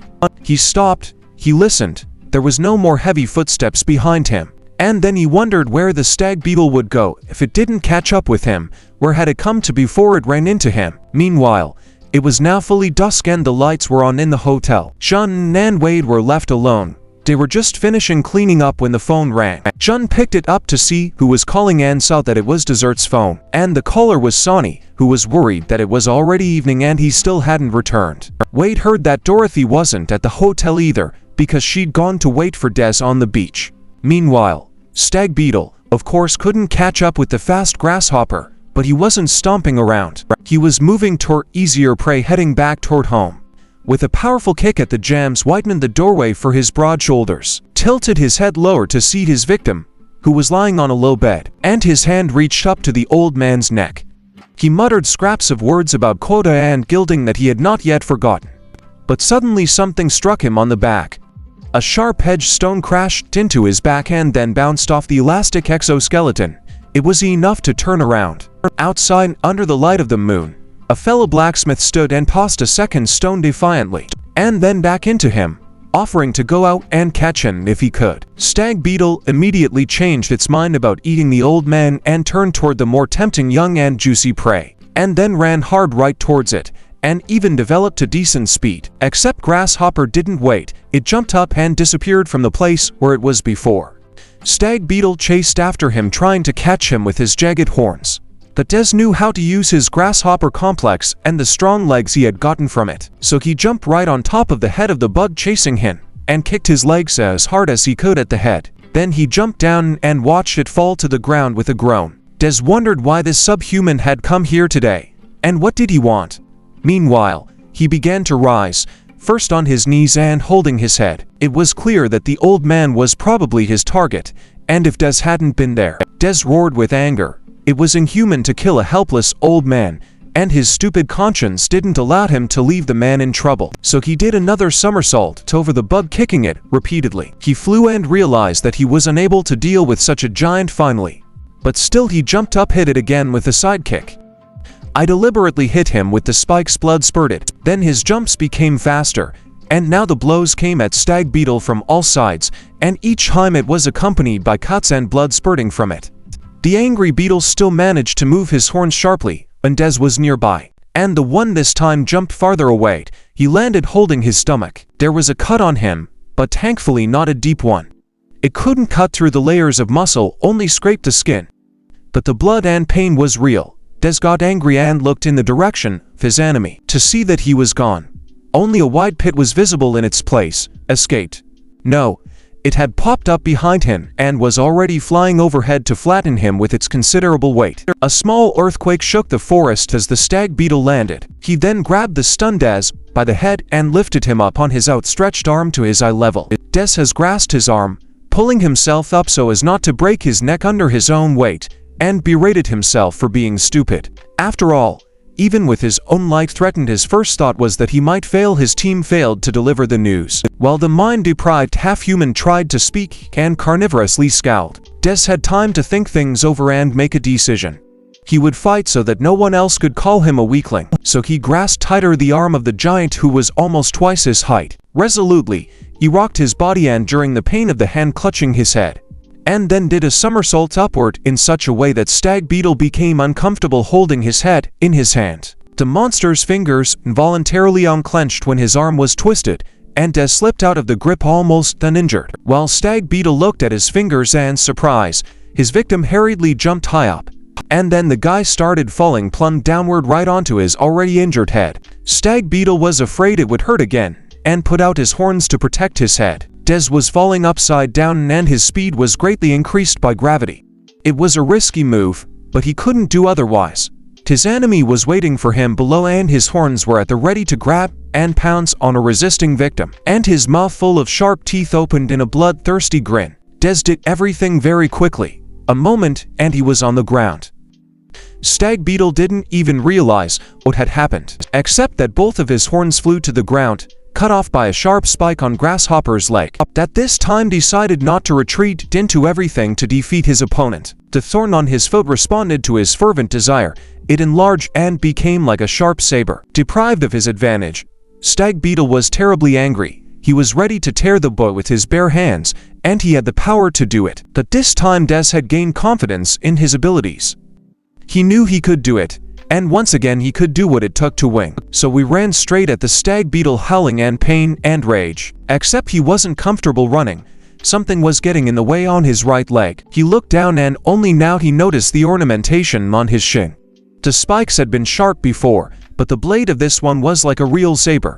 While he was examining his feet, a huge carcass was looming over him from above. To fist the guy who had mortally offended him, Des still managed to jump back.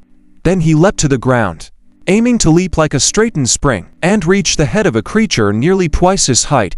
This was an opportunity to be seized. As the spikes of his left foot dug into stag beetle's arm as a fulcrum, he swung his other leg more forcefully with a sharp saber on his shin, and slashed the beast around the neck, while the stag beetle squealed in surprise. Des returned to the ground, sprinted harder again, jumped up to try again and eliminate the threat for good. Stag beetle felt something akin to panic fear for the first time when he saw the desperate determination in the eyes of the guy rushing at him. The grasshopper complex was very dangerous even for such a giant, because the spikes on its legs could both hold prey and guard it. And the rapid adaptation to unfavorable conditions of creatures capable of devouring prey even twice their size. It was in this region that they began to grow additional spines, like Dad's now long and deadly sharp. Now it could not only stab but also deliver chopping blows. Des assumed that a single blow to the monster's neck would be enough, so he glanced around to see how he was doing. Had it been enough, or did it need to be repeated? That the stag beetle was still standing, covered in his own blood. He looked pitifully at his much-needed prey. Suddenly, a bottle flew into his head and shattered, showering him with shards. As the opponents stood opposite, setting up for the next fight, an elderly, rattling but menacing voice was heard from the side. The old man was running from the pier, waving a second bottle and shouting at the monster who was about to hurt his grandson. Des bit his lip in horror. The old man's appearance was more than inappropriate. It was a disaster, because stag beetle didn't care who the prey was, and if the young one resisted. So he lifted his severed horn from the ground, preparing to settle for the old one, and brought it over the head of the old man who could not resist him. He struck the horn in front of him without aiming and hot red blood spurted. Des fell to the ground. His pants were stained with blood pouring from the wound, because he jumped out at the last moment and covered the old man with his body. The horn had pierced his shoulder. The old man froze with his mouth open. He was rushing to save his grandson, and as a result, he was wounded. Des was breathing heavily and tried to say something more encouraging to the old man, but he fell to the ground from the painful shock and briefly lost consciousness. Stag beetle was extremely satisfied.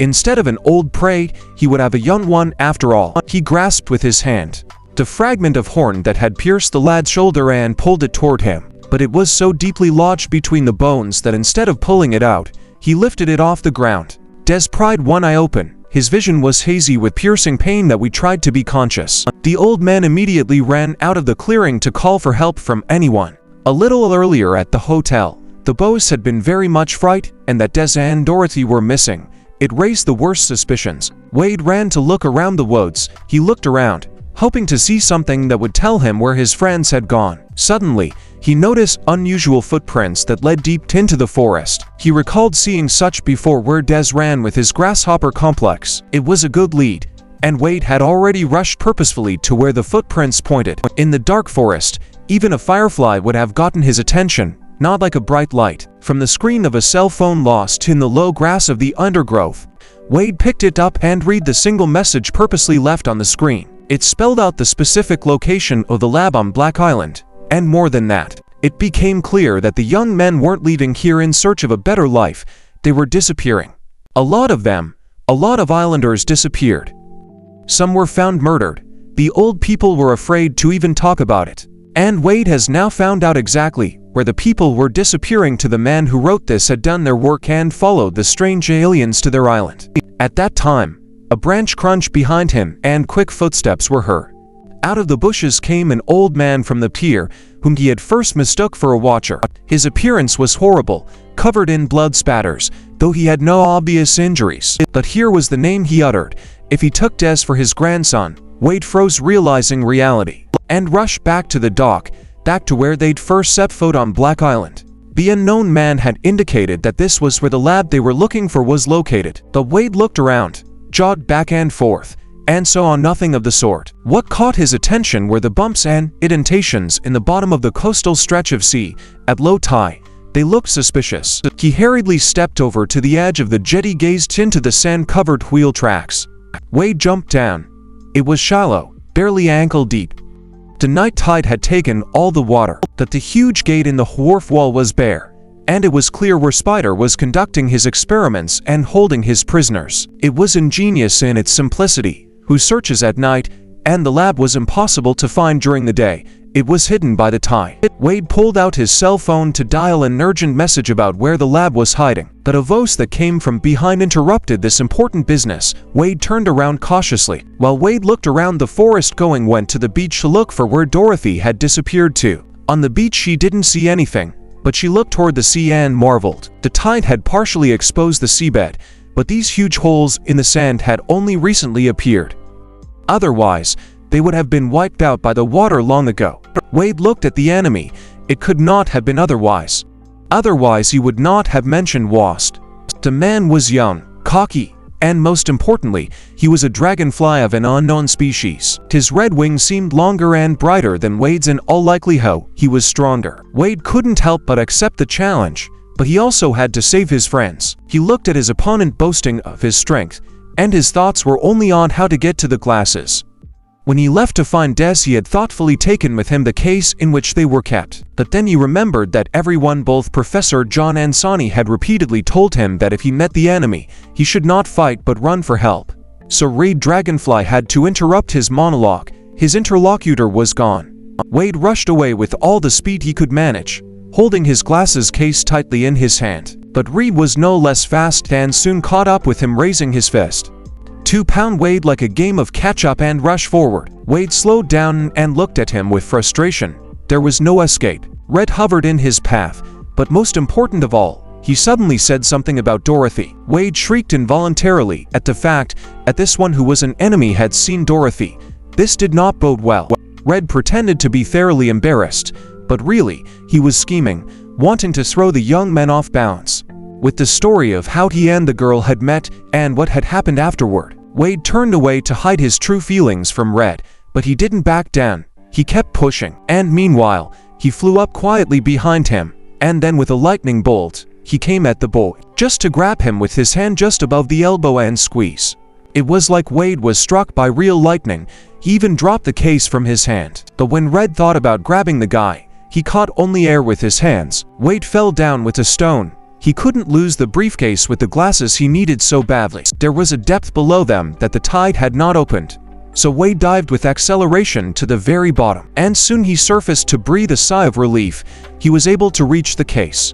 At that moment, Red swooped down on him, grabbed him by the face on the fly, and dragged him toward the shore so fast that his feet left a frothy trail on the water. He left him on the shoulder so we could catch his breath after a deep dive, and decided without reservation that now that he had learned too much, he could not leave this place. A large hermetically sealed door led into the water spider's laboratory, hidden from human eyes. It was there that Des came to his senses. He had passed out from the pain after all, and hadn't seen him being dragged in here. But now he was behind bars. His shoulder was carefully bandaged with something resembling bandages. He sat up abruptly and immediately grabbed his shoulder with his hand, which was sore from the effort. His leg was shackled and heavy leg irons, and the chain from them was chained to the wall. Now he could look around a dark dungeon and high bars and earthen floor and no amenities. From the side came the clinking of shackles like his. He was approached by, well, it was hard to call them a man, because his head was an ant's head entirely,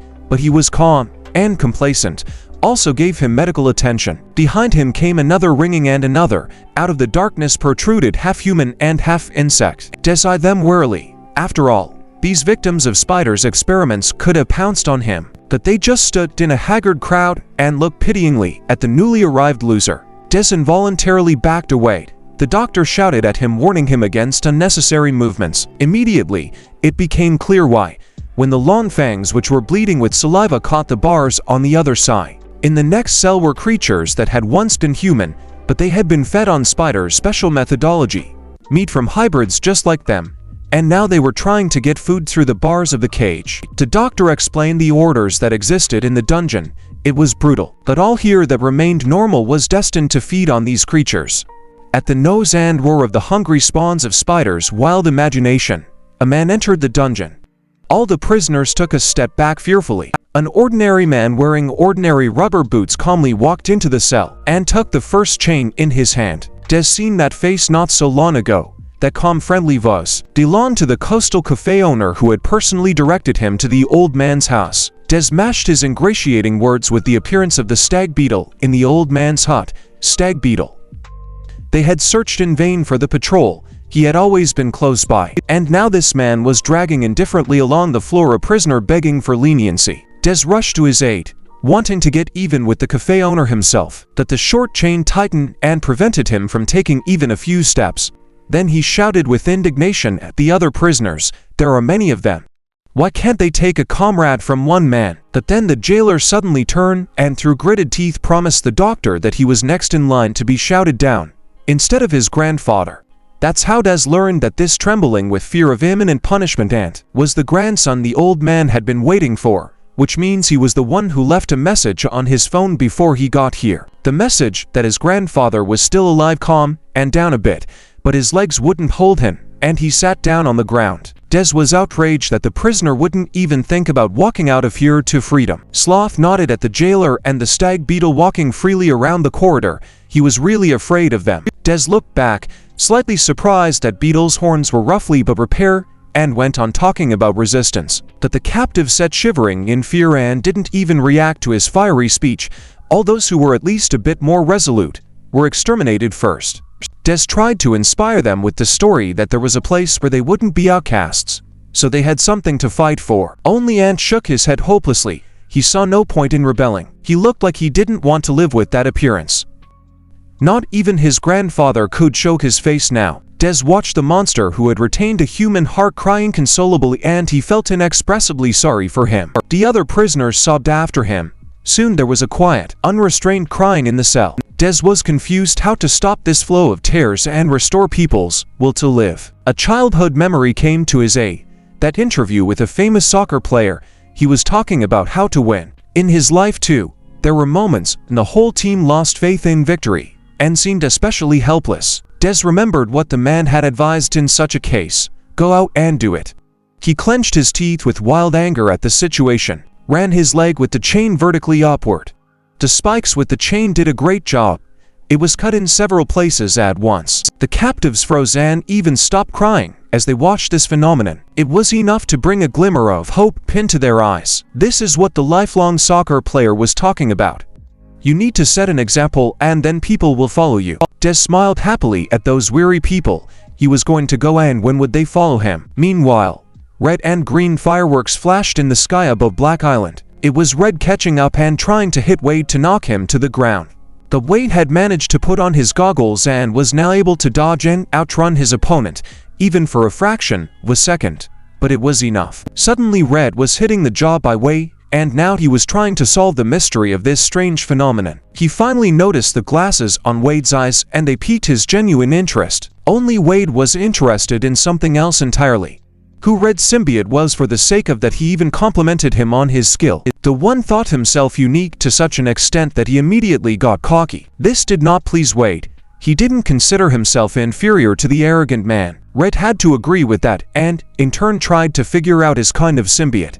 To deprive himself of the surprise factor, Wade could not only to joke that they were students who had been promised a good grade for defeating the enemy. Jin ran toward the dock. On the way she looked all around to see the person she was looking for, because the message she received from Wade was short, and he wasn't answering his phone anymore. Suddenly, her path was blocked by a creature that was definitely not human. Shun slowed down and heard incoherent speech in which only single words could be guessed. The scrawny creature staggered with exhaustion, but pulled its claws towards her to catch her. Its face was devoid of any glimmer of reason, only an animalistic stare and saliva from its mouth. It had already undergone training from Spider and was irretrievably lost. And this skeleton with hungry eyes rushed again, but he was met by puffs of smoke, obscuring his view and causing him to cough unbearably. Soon the monster got lost and didn't know which way to run after his prey. And then he received a sudden blow to the jaw.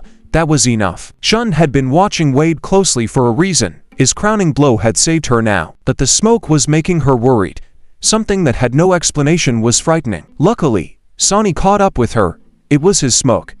The advantage of his symbiont Manduka sexta, he was able to release nicotine from his pores as a defense, and it is known to be a strong neurotoxic poison. Sonny was annoyed. He had to smoke a cigarette again.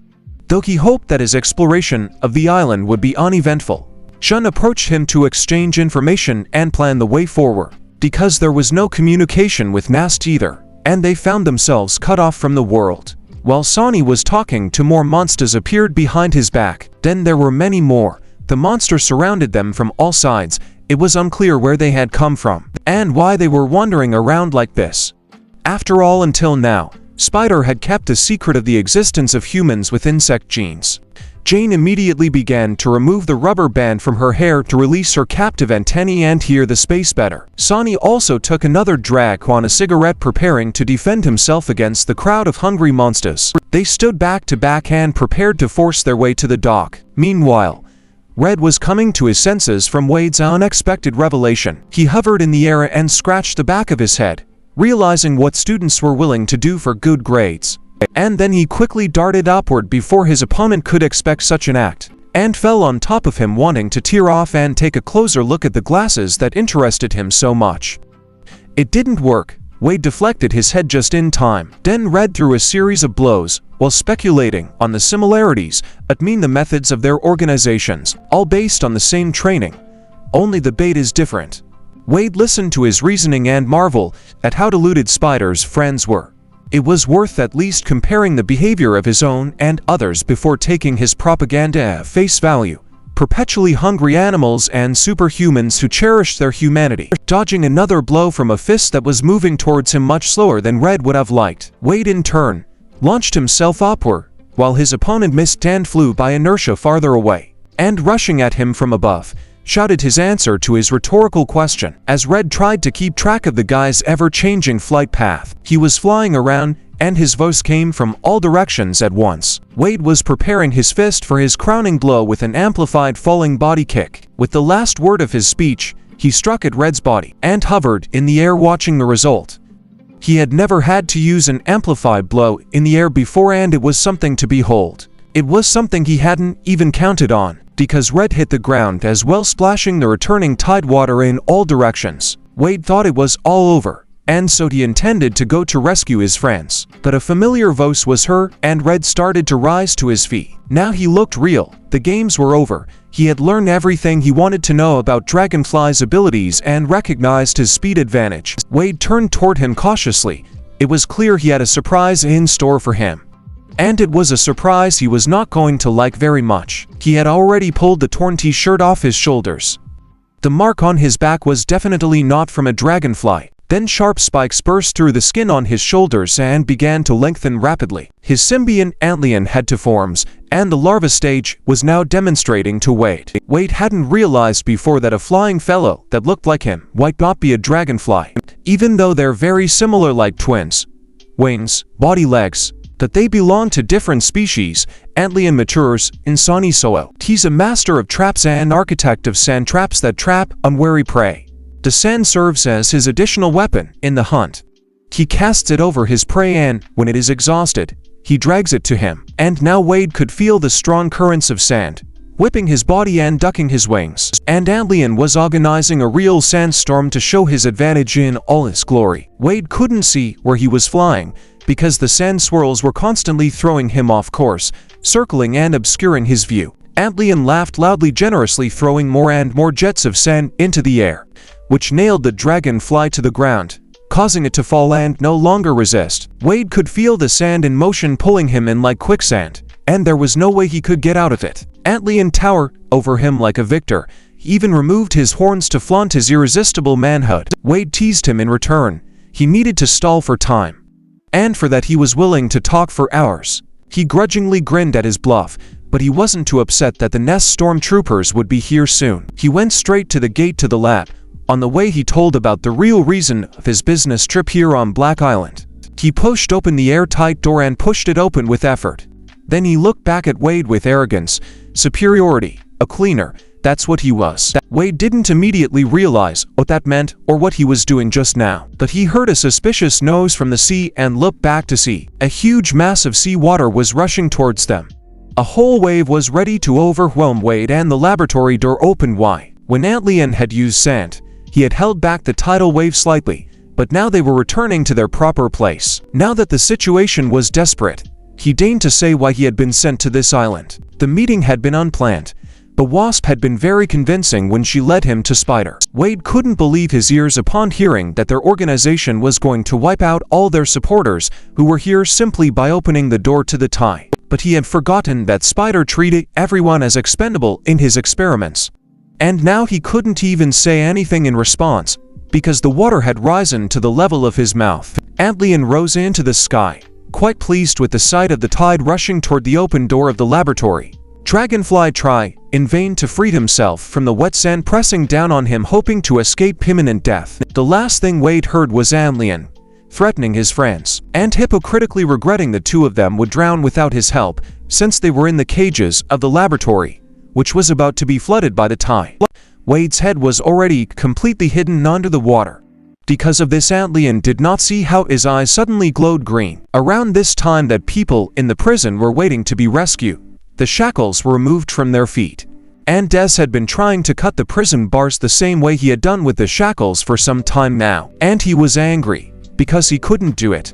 He thought it would be easy, he just had to want to. That the steel of the prison bars was better and only shook in response to his desperate attempts to saw through them. He crouched down to rub his stiff leg. The men behind him murmured that it was hopeless. Des remembered that even the monsters, with their enhanced strength, couldn't do anything about the grate, and he became discouraged. Suddenly, there was a thud, and at the same time the lights went out.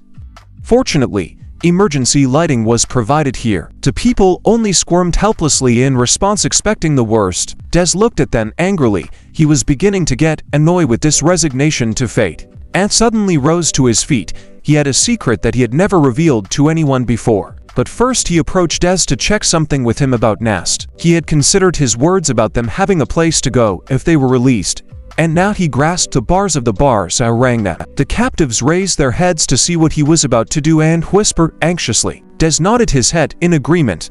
He had indeed spoken before about Nast, and now confirmed that they would be safe there, and they would even have a chance to regain their former appearance. And that story was enough. They had no choice anyway, and this way, there was some hope. Then he clutched the bars and pressed his feet to the floor. Shuddering and grunting, he pulled the bars apart enough for a man to fit through. The captives even stood up in surprise. They had no idea it had such strength. But he pushed a little harder and made a free passage for everyone. After all, ants are the strongest creatures compared to their own weight. Des looked admiringly at his namesake. This is what even a ghostly hope does to people. The humans were also encouraged after all. Now they could get out of here. Their way out was free. Well, almost Des and stopped in front of a new problem. The stag beetle blocked their way and towered over their heads like a mountain. Des remembered that he had almost defeated it before if it hadn't been for the old man. And now he was not alone. All the prisoners stood at his back, for they had hope. Moreover, they unanimously rushed to attack their jailer. Stag Beetle opened his mouth, wanting to frighten the fugitives into becoming as submissive as before. But no one feared him anymore. The captives pounced on him from all sides. In a flash, their hands were shackled with the chains from their own shackles. A frail girl pulled his leg. The others piled on top of him, pushing with all their weight, pulling him backwards. Ant finished the job. He went behind the monster's back, trying to get a better grip on him to bring him down, and simply lifted it above him, confirming the myth that ants are the strongest creatures in the world. After all, he held without straining not only the huge carcass of stag beetle, but all his comrades hanging on him. This is where Des was able to make his contribution with his side, which he had on his shin. He struck at the neck of the roaring monster. Of course he couldn't cut off its head, but he could inflict a fatal wound by cutting open the blood-bearing veins. Ant then threw the agonizing carcass of stag beetle to the ground. Des watched his new comrades with pride. They had won. Defeated above all themselves in their fear. Tears of triumph glistened in their eyes. People were happy to be alive for the first time in many months, and this was only the beginning. They now had the courage to take out even an iron door, face 100 of the same monsters and defeat them. So they all rushed towards the previously impregnable door to the outside. On pure enthusiasm, they began to open it manually.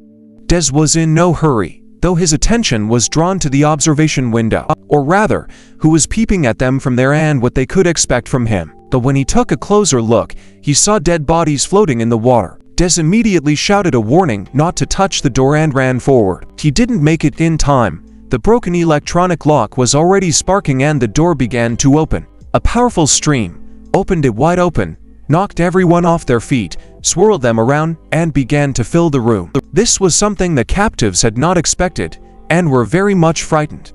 Now instead of a slow death, a very quick death awaited them. Des tried to close the flap of the door, pressing on it from the inside. He pushed as hard as he could, wanting to stop the relentless waterfall that filled the room. Ant joined him with his inhuman strength. The rest of the captives ran up after him.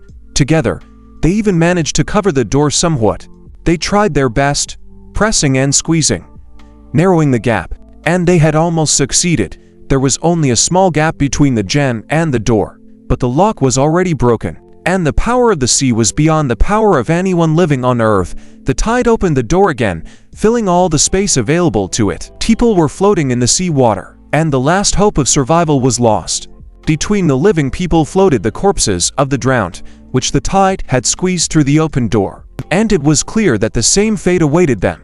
Their hands were already resting on the ceiling, and there was very little air left. At times like this, everyone remembers the most important thing in their lives. Des remembered his mother. How sorry he was that it had ended so stupidly, and she would never see him again, for the water now covered even his nose. While he was suffering, he felt the torrent of water jerk him again and hit him against the wall. Immediately the water level began to drop. Soon, he was able to draw in air with his nose again. Soon the water level was even lower, so much so that his shoulders were free. It was clear that the water had found another way out. The strong current showed the way the water was leaving the room. There was hope that where there was an exit for the water, people could pass through. Everyone swam to where the current was taking them, even though there should have been a dead end. But now there was a huge hole in the wall of the ordinary chamber and the water was flowing through it. Of course, they went to where they could see the only way out of their prison. The hole led them into a huge main sewer through which all the city's sewage was drained. That was a victory. After all, there was always a way out of the sewer, and Des sight. And at the same time, a familiarly cursing maiden figure with a scorpion tail, which was moving in the same direction. He was so immensely pleased to meet her here that he shouted loudly to get her attention. At this time, Wade rose up from the sea waters. His wings flashed with emerald flames. Dragonfly with his instincts flew his light once more. The first thing Antlion did was to receive an uppercut from the left. He wiped away the blood, and watched as a devilish smile spread his opponent's lips. Des had caught up with Dorothy and they were now walking together. He was surprised to meet her here, even assumed she had come to rescue him. He was immediately hitting the jaw with an armored fist. That was the Dorothy he knew, the one who slapped like she was breathing. He didn't recognize the old frightened girl, but her enthusiastic comment about the one who had thrown her into the dungeon was even more unpleasant to him than the slap. At this time, the Wade was going for a ramming alley and hovered, eager to see what new thing his opponent had in store for him. Only he had not expected the sharp dragonfly jaws at his ear. He barely had time to dodge and run away from the suddenly furious guy. He hovered on top of him, and couldn't recover from his astonishment. He didn't behave like a reasonable person. On the contrary, his appearance spoke of being out of his mind. He was moving, looking, turning his head, like a dragonfly. The Adlian remembered what that particular state was called. Wasp was like that, a berserker, oblivious to himself in the midst of battle. His bloodlust was the instinct of the beast, and now Adlian had to defend himself against a wild animal whose habits were instinctive and therefore precise and ruthless. A wild beast was hard to resist, but he clenched his teeth tighter and looked for a gap in the enemy's defense. The battle in the air was cruel and merciless. After all, a berserker does not think about his own safety, and Antlion was already insane on the grounds of his power. Because he was now enjoying the fight and continued to tease his enemy. The leg kick to his jaw was powerful, and Dragonfly was momentarily thrown off its trajectory, but then lunged at him again, opening her mouth to bite. Only the horns kept her at a safe distance. Antlion pushed away from her and then Free Flight shouted delightedly with the thrill of battle. Dragonfly's eyes were completely distraught, and her mouth was wide open as she rushed after her prey. Meanwhile, the captives had escaped from the collector pipe and climbed up the embankment. Des and Dorothy didn't have to figure out what they should do next, because Gin and Sunny were rushing towards them. It was a great stroke of luck that they met. After all, such a large number of rescued people had to be housed somehow. Though their friends didn't look any better, and then had to tell how they had fought the mob of monsters that had surrounded them not far away on the waterfront. Though she had to admit that the main striking for us was the Manduka Sexta-Sani complex, which had just rendered everyone unconscious and sent everyone into nicotine-fueled nightmares. As they were about to leave, something fell loudly on the embankment behind them. Jen turned around and did not immediately recognize her friend. So different he was from himself. Only his clothes and hair were the same. He sat, bowed and moved on naturally abruptly to stand up. At the sound of his name, he turned around. Covered in blood, he bared his teeth and growled. Jen was startled to see him like this. There wasn't an ounce of understanding in his eyes about who he was talking to. The guys couldn't believe their eyes either. It was as if their friend Wade had been replaced. Sani fixed his glasses in confusion. He realized what was going on, but he hadn't expected to see it here. And freshman Berserk adopted fully and merged mind to mind with his symbiont, and his beast was now dominating him, controlling his mind and actions. Jing walked uncertainly towards Wade to reassure him to bring him back to consciousness and help him cope with his condition. But he didn't recognize her and jumped, attacking in response to her desire to help. His hand was already very close to her head. Jen squeezed her eyes shut in fear. But then Wade's figure was enveloped in blue smoke, obscuring his view. Sani surrounded their company with a ring of smoke so Dragonfly couldn't attack. People began to look around and fear what had happened and where to expect an attack from. Sani pulled another cigarette from the pack and tried to reassure them all that he was doing this for their protection. He nodded at the silhouette of Wade and explained that he knew how to counteract that. Wasp had studied with him in his senior year, because he had seen such a condition once before. Suddenly, a voice from the sky was heard, wondering how they all ended up here. Dragonfly immediately reacted to the enemy's voice. Antlion stood in the air covered in cuts from last night's matchmaking, and angrily regarded those he was supposed to kill. Dorothy enlightened everyone as to who this man was. After all, he was the one she had fought and lost. Dragonfly, meanwhile, rushed faster than the wind at the sound of the hated voice. Shun tried to hold him back. She called out and even ran into the smoky veil. Sani held her hand and tried to explain that Wade was not himself right now and was driven by instincts. A fierce battle ensued in the sky. Dragonfly was fierce and fast, and her bloodlust Antlion acted more deliberate, forcing her to make mistakes and taking advantage of it. Sani was convincing, given that she shouldn't go beyond his defense and interfere in their fight. But Jin didn't want to listen. She saw how hurt Wade was and wanted to help him. After all, blood splattered from Dragonfly with every movement, like dew in the morning from the grass. And Jing really didn't understand why Sani didn't want her to help her friend, resentfully chiding him for his cruelty. She called Dorothy along with her. She was glad to return Antlion's mean blow. Jin ran through the smoke, but she suddenly began to feel very dizzy. A second later, both girls fell unconscious to the ground. It was Sani who did this, so he fulfilled his duties as a chaperone and saved the girls from doing something stupid. The rescued people were frightened by such a quick reprisal, and Des was angry. He thought it unworthy to stand by and do nothing for his team. As for what to do, a thought flashed through his mind as he looked at the ground. There lay Wade's glasses. How they'd gotten there, he didn't know, but he had figured out how to help Wade in this battle where his dragonfly instincts were failing him. He couldn't stand up to the human mind with his strength, so Des called out to his namesake, and was surprised to be called that. But he immediately agreed to help. He considered himself indebted to this guy who had rescued them from the dungeon and promised them a new life. So when Des used his grasshopper complex and jumped high up, and Sani raised his hand to stop the guy in his suicidal venture, and held Sani down, preventing him from doing anything against his savior's will, Des jumped to where his friend was thrashing to death in the air towards him, and along the way, pondered how he could make what he had once witnessed come true. When the hunting falcon had been furious, pecking and clawing, he had only had a cloth thrown over his head, and he had calmed down immediately. He remembered Sani's words that Wade was now fully consciously merged with the dragonfly, and was acting on animal instincts, so Des hoped that his plan would work and tried to make the highest jump of his life to reach Wade, who hovered in the air just above him. He held his goggles in his hand, intending to put them over his eyes and thus subdue the frantic dragonfly, so we grabbed Wade by the shoulder, hanging on to him to keep him from falling down.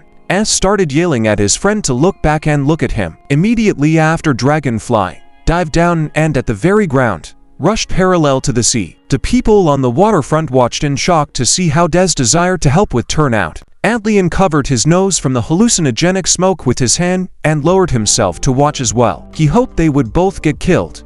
He would have less to worry about. After all, he still had a mission to fulfill.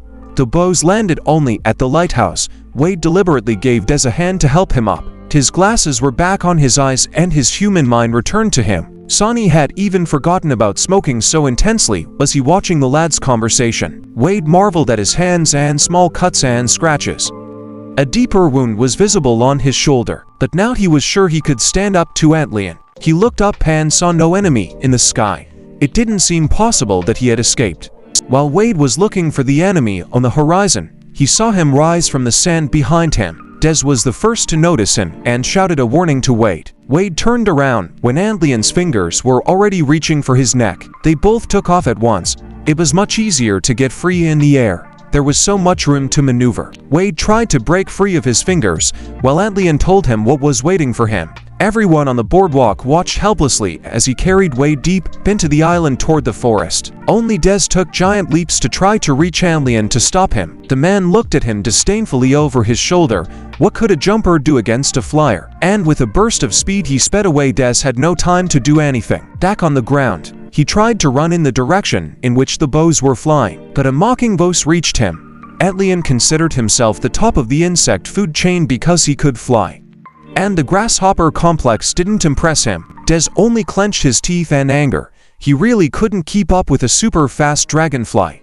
Professor John also said the same thing, that for every force, there was an even stronger force. Des couldn't help but admit that he was right. He was now defeated, even without a battle. He watched the figures of his rivals moving away quickly and realized that he was unable to catch up with them. When a small clearing appeared in the forest thicket between the densely growing trees, Antlion threw Wade into it, knocking him back against a tree trunk. As his opponent regained his breath, he grabbed him by the neck again to look into his eyes, and to see in them that he understood him. Antlion was about to end their battle, so he let go of Wade's neck and picked up sand from the ground, wrapping sand jets around him, reaching for Dragonfly with them, intent on burying him under the sand again. Wade looked fearfully at the force he didn't know how to deal with. After all, sand. It was inanimate, and around Antlion a sand vortex deadly to all living things had already formed. Jin at this time came to her senses. She was lying on the ground and tried to remember why. Sonny reminded her of what was happening. She immediately looked up to the sky looking for Wade. But Sonny turned her attention to another problem. He was finishing his last cigarette, and all around him, the monsters from the lab rising from their forced sleep. All they wanted was food, and there it was. All they had to do was tear it open to eat the meat that gave them strength again. Sonny clutched the empty cigarette packet with a crunch and signaled with it. Dorothy clenched her armored fists with a clang and got ready to fight too. They all stood in a circle so that their backs were covered by their own comrades and were ready to repel the monster's attack. Meanwhile, Wade started upwards, away from the sand that Antlion had spun into a murderous funnel. He chuckled and joined the advantage of being so feared, but he took to the sky after him. Wade turned to face him and grinned grimly. He had the advantage now. But Antlion only knew it when the green lightning bolt whizzed past and he received a surprise punch to the jaw. He had to bend over and spit out the blood that immediately filled his mouth afterward. Wade wasn't going to give him time to recover. He clenched his fist for the next blow, and then he began a frantic whirl around Antlion, striking him from different directions, so fast that he couldn't turn around in time to fend him off. Wade's speed was unrivaled. He was only intimidated by the sandstorm which he could not resist. Antlion realized Antlion had taken off in a dive and was hurtling toward the ground with all the speed he could muster. Wade tried to block his path to prevent him from taking advantage of his advantage, and delivered another blow to his jaw, sending him flying by his own rules.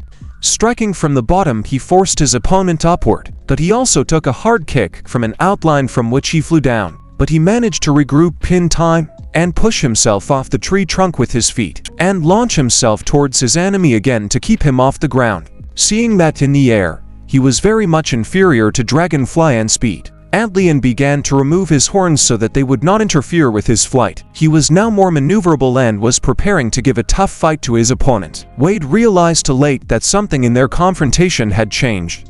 When Antlion caught up with him from below, he grabbed his leg with his hand and confidently dragged him toward the ground to regain his superiority. He realized he was losing ground to his rival in the air and the game was over. Wade tried to resist, but his opponent was bigger and was rushing towards the ground. There was nothing he could do. Antlion had already planned how he was going to finish off his enemy, and he was only a short distance from the ground, and their sand and a great sandstorm, which will bury under it the impertinent guy who dared to compete with him in the air. But suddenly, a man who was quite unexpected here ran out into the clearing. They met eyes, the fast Antlion and the slow grasshopper. Des could indeed never catch up with the enemy, but he could well pursue him, and that tactic had paid off. He managed to run a considerable distance in a short time. He tried so hard that his footprints were smoking from the effort. In that time, he had managed to rock his grasshopper complex enough to take it to the next level. Des greeted Antlion with a thank you for partaking in the growth of his abilities. Heated from running through the forest, his foot lifted off the ground to confirm the level of gratitude. Wade felt the violent flight turned into an uncontrolled foul and screamed. He at once approached Professor John to inquire about the condition of his friend, who had changed a lot since their competition. He didn't answer directly but hinted that it was his internal problems that he had to solve on his own. Now Wade could see the fury with which he rushed at his enemy. He didn't wait for help but did everything he could to win. He had changed dramatically and evolved in his abilities in a short time when he had the opportunity to protect those who needed his help. So Antlion was very miscalculated when he thought he was the coolest form of insect just because he could fly. Because on the ground, he also had a serious competitor. And most importantly, ruthless, one punch and a through-and-through chest wound. And the scowling dead scrambles to the ground with a bloody saber on his shin. Blood spurted from Antlion's mouth and that was the end of him, because Grasshopper's sudden blow to the center of his chest had nicked the large vessels. This time Des knew exactly what to do, and how to do it. His training today had been merciless, and the perpetrators were now getting what they deserved. Atlanta's eyes rolled back. He couldn't believe he was dying. His last memory was of Wasp, who smiled at him enigmatically and promised him a speedy reunion. The body fell to the sand and kicked up a cloud of dust. Des waited for it to disperse. Neither Death nor Wade believed that their opponent was dead. After all, he had already fallen and gotten up unharmed. The dust settled and the immovable body appeared before them. There was a wound in his chest and blood poured from it all around. At this time, or a little earlier, the monsters that had woken up from their drug-induced sleep were attacking. The rescued people were scared that the monsters were about to eat them. What they had escaped from was still catching up with them. But then Dorothy jumped forward and smacked the nearest monster so that it fell backwards. Only not quite. For the first time, she was watching a process her friends already knew well. When the monster crunched its jaw back into place, but otherwise remained intact. It was a sight that made some faint, some prepared to defend themselves, and for example, rolled up his sleeves and mentioned Stag Beetle, whom they had managed to defeat altogether. But the monster seemed too many for a bunch of people to handle. Even if everyone got one, it seemed impossible to defeat all these trained beasts that were invulnerable to ordinary blows, and there were only 3 defenders. The monsters attacked those who were weaker and couldn't defend themselves in the first place. Sonny intercepted the arm of the nearest one that wanted to attack the woman. He twisted and twisted it until it snapped, dislocating it and tearing its tendons. Then gave a little lecture to interested listeners about how the monster's exoskeletons can't be penetrated, that there are plenty of other ways to deal with them, chop off limbs or burn them with fire, or like him incapacitate them, but each man had to decide what he could do. Sonny remembered Professor John's instructions after all. He was the one who had sent him his new set of students, and now the girls were doing quite well against their opponents. Shun Professor John had instructed personally. After she had been mortally wounded, he had summoned her to the training room. She was dumbfounded that she was going to be personally taught how to fight by the professor, but he was already initiating her into the details of what he had in mind for her. He had both reasons and opportunities to do so, to help the student master the perks of her complex.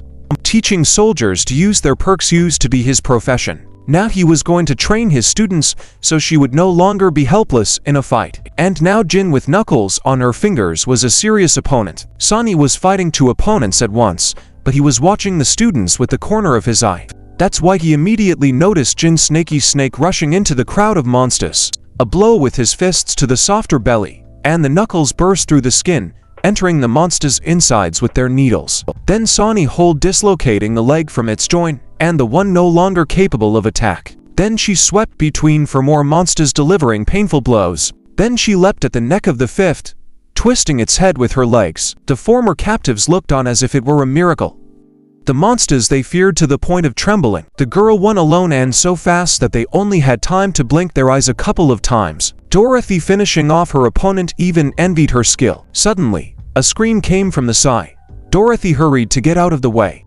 But out of the corner of her eye, she noticed that it was a scream of agony. The elephant's foot of one monster had stepped on the other, crushing it to a bloody splatter. And now she was facing an opponent at least 3 times her own size, and she had to defeat it somehow to protect the people behind her. Ant rushed to her aid as the strongest of the captives. The giant had already raised his hand and clenched his fist, preparing to deliver the killing blow. Dorothy stood and pondered her options. What did she know how to do? Fighting with Des, her Kittis armor had only recently appeared, but one practical use she had gotten out of it nonetheless. She grabbed the monster's fist and twisted its arm like Sonny. But her scorpion claws didn't so much dislocate the joints as shred the monster's fingers. Then she plunged her hands into its belly and used her trump card, an armor-piercing tail capable of shattering even a wall with its needle. She stabbed it well, as far as she could reach. As a result, the monster's teeth splintered, and the sting that entered its throat left it no chance of survival. Dorothy jumped up on her tail and managed to pull out the stinger before the monster fell to the ground. Sonny even adjusted his glasses, not believing what he saw. The girl ignored everything he said and did what she knew how to do. But one. Jin turned around and shouted words of encouragement to her. Although there were still 2 more unafraid monsters in front of her herself. All the rescued people shrieked in surprise. The huge crowd of monsters didn't turn out to be as invincible as they had previously thought. Ant remembered his promise and was once again glad he had heeded it.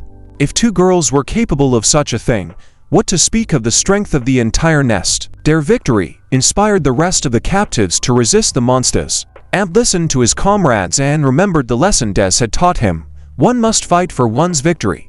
Encouraged by their example, the captives threw themselves at the monsters that remained on their feet. Shun could only laugh at how quickly they stopped standing on their feet. Soon, only humans, albeit with unusual abilities, were left alive on the battlefield. No fortified exoskeletons helped the monsters to survive against the human mind. And now, after the battle, it was left to plan their next steps. Everyone began to approach Sonny as the elder on this island. He couldn't decide between 2 important courses of action. One was to find the missing students and to take into account that dawn was approaching, and there were monster corpses scattered around. It was with the latter problem that he turned to Ant as the leader among the captives. It wasn't hard for Ant to dump 1 or 2 corpses into the sewers, but he was torn from this endeavor by the familiar voice of his grandfather, who ran up to him asking him to rescue his grandson. The grandson looked at his grandfather and did not know how to tell him what had happened to him, or if it was even worth telling at all. The grandfather was blind, and, in the low light, did not notice his inhuman appearance. It wasn't long before dawn and the darkness began to gradually turn blue clearer. As the 2 men staggered along the beach, their groaning and grumbling could be heard all around. Des, who carried Antlian's heavy carcass on his shoulder, grumbled Wade, who wanted to help him, but was constantly heard to refuse. In this way, they reached the waterfront, where on the beach near the collector Dasa, the grandfather and his long-awaited grandson met. They stood silently opposite each other. Ant was silent because he didn't know how to tell his grandfather what had happened to him. Once upon a time, he had loved to explore the nearby forest, and each time he went farther and farther away. It was no surprise that one day he got lost. He was walking through the forest and crying, and even ants did not interest him.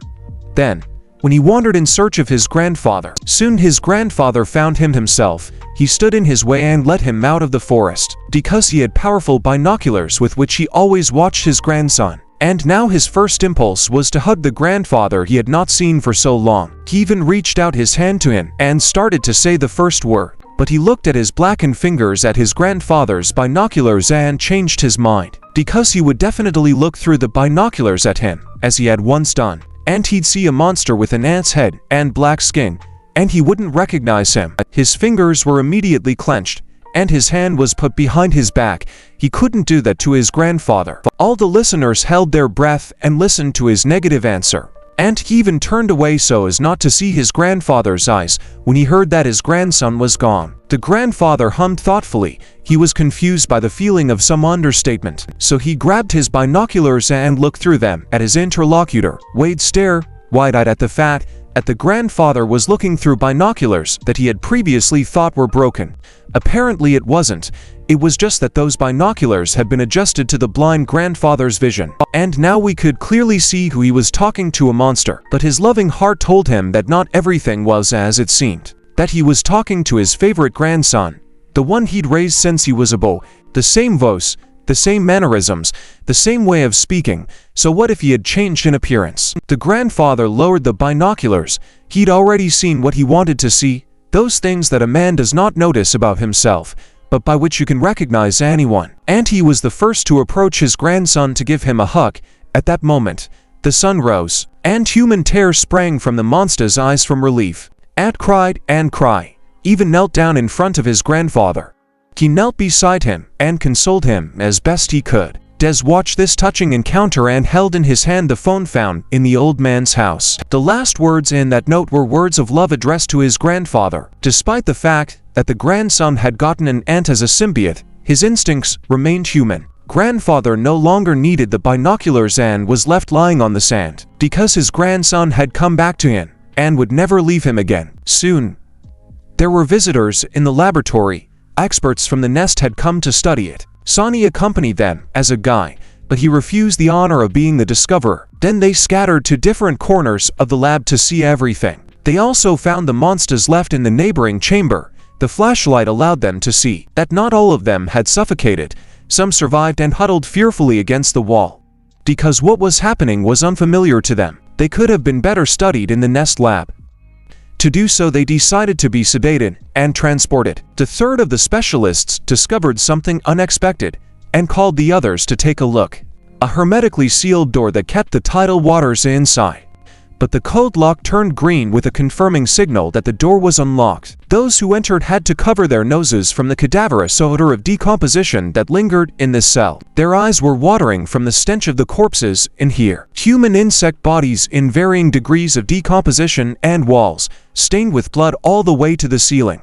In the afternoon, a ferry chartered by Nest came to the dock to transport all those in need to the larger land. Wade took his seat by the window and looked out through the porthole at the wharf. He thought back to what he'd seen in the lab he'd peeked into before leaving out of sheer curiosity.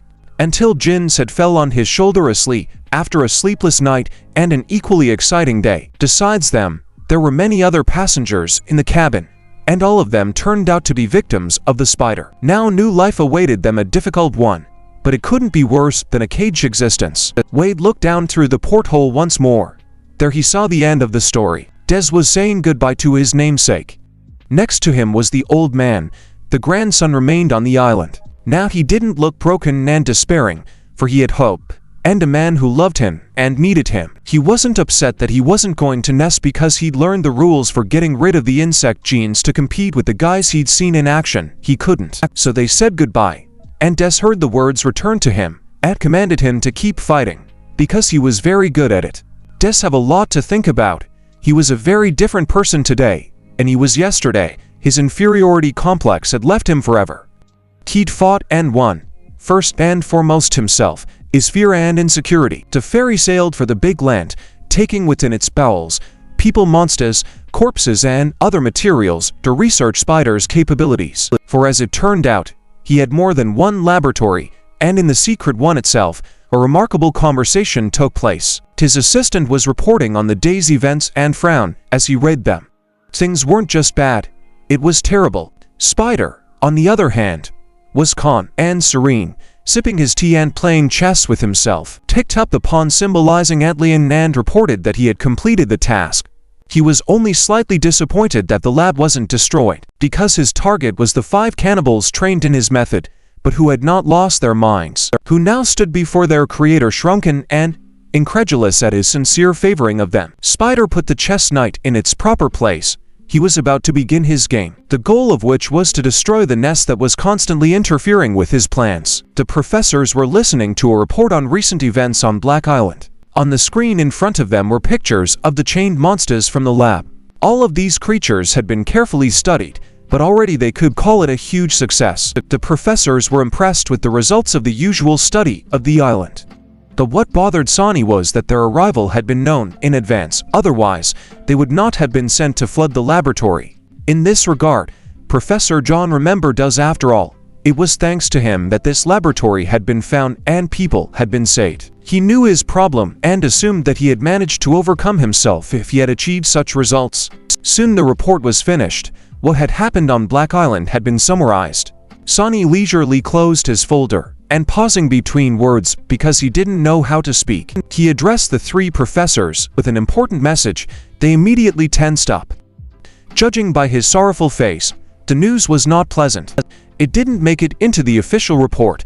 The message was that Wei was a berserker and could lose control of himself at any emotionally stressful moment. A bar within the Nest community would have been no different than those in a normal town, if it weren't for the people who gathered here as if for a masquerade and in carnival costumes. Wade was here by chance and didn't feel very comfortable because in front of him sat unfamiliar girls who really wanted to get to know him. It all started in the Nest dining room, where their small company was habitually chatting over lunch. Suddenly, a familiar mocking voice was heard from behind. Wade turned around. There stood Hel, the fire ant who had nearly burned out Dez's eyes during the competition. Dorothy had never forgiven that group for the mean things they had done to win. Immediately, she jumped up on the chair, and in a moment she was already holding the insolent man by the chest ready to hit him.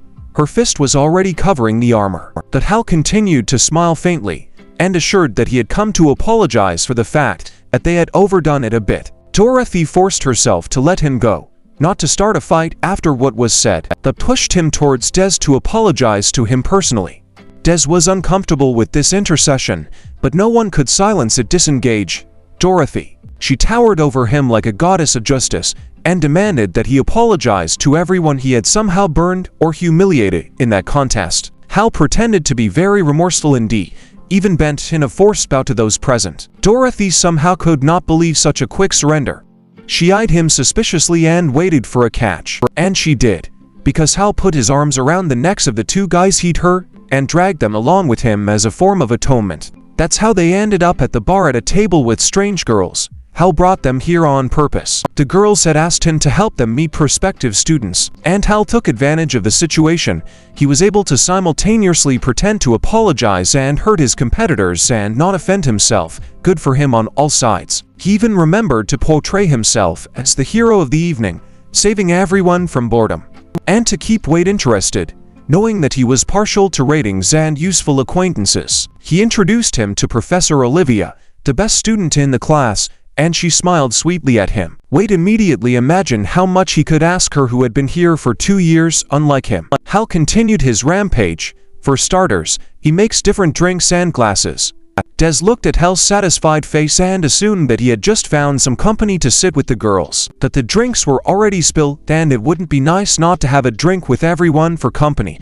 On top of the glass, his gaze ran across the appealing gaze of a blonde with butterfly wings and blue eyes. Des immediately looked away. He was embarrassed by such genuine interest in his person. That there was pizza on the table, and the guys paid close attention to it. That didn't save them.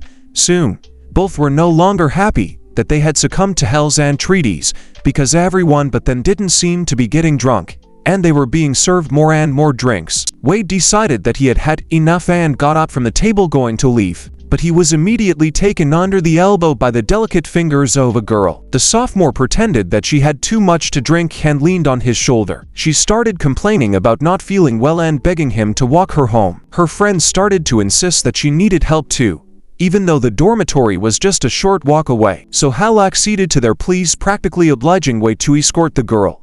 And as they left, they were followed by the quiet giggles of her friends, who knew something because they winked at the fulfillment of the plan. But then an indignant Ging came up behind them. It turned out she had been sitting behind and had her everything. Now all the conspirators turned white and didn't know how to justify themselves. But Jin wouldn't let them. She wanted to know everything, in order and from the beginning. Meanwhile, Wade was escorting the girl who was blatantly hanging onto his elbow. He had specifically warned her that he would only bring her to the entrance of the dormitory. She grudgingly let go of his arm, walked a few steps forward, then turned to him with a seductive smile and offered him another drink. Wade was embarrassed. He sensed some kind of trick and so he refused. But she knew just what to get him interested in. Leaned closer and whispered a more enticing offer. The secret of his own Dragonfly complex was certainly of interest to him, and the girl informed him that she had been directly involved in the making of his glasses, and even took him to where she herself worked during the daytime in the tower. There was a laboratory there empty at night, but the girl had access. Wade got really sick. He couldn't stand alcohol. And then there was this strange girl who wanted something from him since she was so insistent. The girl looked at his inebriated state and decided it was time. The world around him swirled with colored spots. The top and bottom switched places. He realized what had happened only when he was already lying on the ground, and the girl leaned over him. In an instant his jacket was lifted up so that his chest was exposed, but his arms were clasped above his head. Wade couldn't understand what was happening. A beautiful girl undressing him, and then a square package of recognizable shape appeared in her hand. Two of them at once, and she sexually began unpacking one of them, tearing off the edge with their teeth. Wade was breathless at the prospect. Well, what could be said in that case? Refuse. Just at that moment, there was a startled shriek. Jin appeared in the doorway. She looked indignantly at the scene before her. She could not find words for her indignation, and Wade couldn't find words to explain what was happening here. But he didn't understand everything himself. After all, the girl insisted on taking a DNA sample, not something else. Jin, on the other hand, had only heard what frightened her the most, and saw her rival bending over her friend. She already wanted to stop this madness by rushing toward them with her hand outstretched. When the alcohol wipe wiped the patch of skin and the syringe pulled some of Wade's blood into itself, and she was left to only clap her eyes at the fact that it was just a matter of drawing blood here. But Jin decided to clear the air and ask the question, what was it tonight? Wade was horrified to find out that she knew everything. And the girl looked sympathetically at the nervous Jin, but got up from the floor and explained that she was following the professor's orders. Then gently rubbed Wade on the cheek, which caused him to grind his teeth, and winked at him. The interaction was sweet, and she had him wrapped around her finger. Otherwise, he might as well have refused to donate blood. After all, she never told him why. The deed was done, and immediately afterward, the girl left, leaving again to deal with Wade. She stopped at the door though and hesitated to say or not to say, and said a mysterious phrase about Professor John. Glenn looked at her with incomprehension. Obviously, the latter had often used his complex, but then came a warning to Jin. Why should she be careful? Without saying anything concrete, the girl left Gyn and Wade stared at her for a long time. Stunned by the incomprehensible information, they left the lab and walked around the nest for a while. Wade explained how it had happened that he had ended up in that lab. Gyn was silent. She was ashamed and resentful of what had happened in that lab. She was acting like a jealous fool, and he was a traitor in general. Finally, Wade noticed that she was sulking, and he knew right away that forgiveness would be begging. So he began to ask her why she was sulking. Of course, she didn't answer. After all, nothing had actually happened. She only told him that he had every right to go on a blind date, and that she had no reason to be offended. Only now did Wade realize that she had been unpleased to learn that he had gone on a blind date. So we made amends first by suggesting that they go to a bar together, then to go for a moonlit walk together in a nearby park area. But she continued to sulk. Finally, Jin adjusted or kept to hide her flushed cheeks and suggested we go for a drink at her place. Wade's eyes opened wider than before. Was Jim really suggesting he go out like this? He scratched the back of his head in confusion. He walked with her to the entrance of the dormitory. Suddenly, everything around him looked brighter and more optimistic to him. There was hope, which was soon extinguished. As soon as they entered Jin's room, everyone was in the room. Absolutely everyone from their class, friends and foes alike. And in the middle of the room stood a huge case of beer. Deceived and her best intentions, Jin immediately started to find out what the occasion was for everyone gathered here today. Jerry and Penny explained to her how they had met everyone on the way, and invited them here to get to know each other. After all, they're all in the same class. Dorothy was still pestering Des. She had the perfect excuse for it tonight. She'd found him out of his mind on a date and brought him here. The girls immediately surrounded Wade on both sides and pulled him to the table. What was Jin to do? Her date had failed again. She sat down on the floor and despaired to rest her tired legs. Wade knelt down beside her. There weren't enough chairs, so here everyone sat wherever they could. Wade shook Jin's hand discreetly to comfort her. He too was sorry for the way things had turned out, but since there was nothing to do anyway, he suggested that they enjoy a normal college night out. Jin agreed that their date could and would be rescheduled for later and looked up at him. Promise and mystery lurked in her eyes, so they sat side by side for most of the evening, sipping drinks and laughing at classmates' jokes. Meanwhile, Professor John was looking out of the tower window toward their dormitory. He was waiting for the results of his students' blood test. Professor Olivia confirmed their suspicions Wade was indeed dangerous. She turned around to start the procedure for isolating the threat to the public, but Professor John stopped her by holding her by the shoulder. He had a different opinion. An isolation room was a place where a person was more likely to go insane than in reality. He knew from given how hard his student took loneliness, and here at Nest he had found friends and was happy to be in their company. He compared Wasp and Wade. They had different personalities. That's why he wanted to give the boy a chance.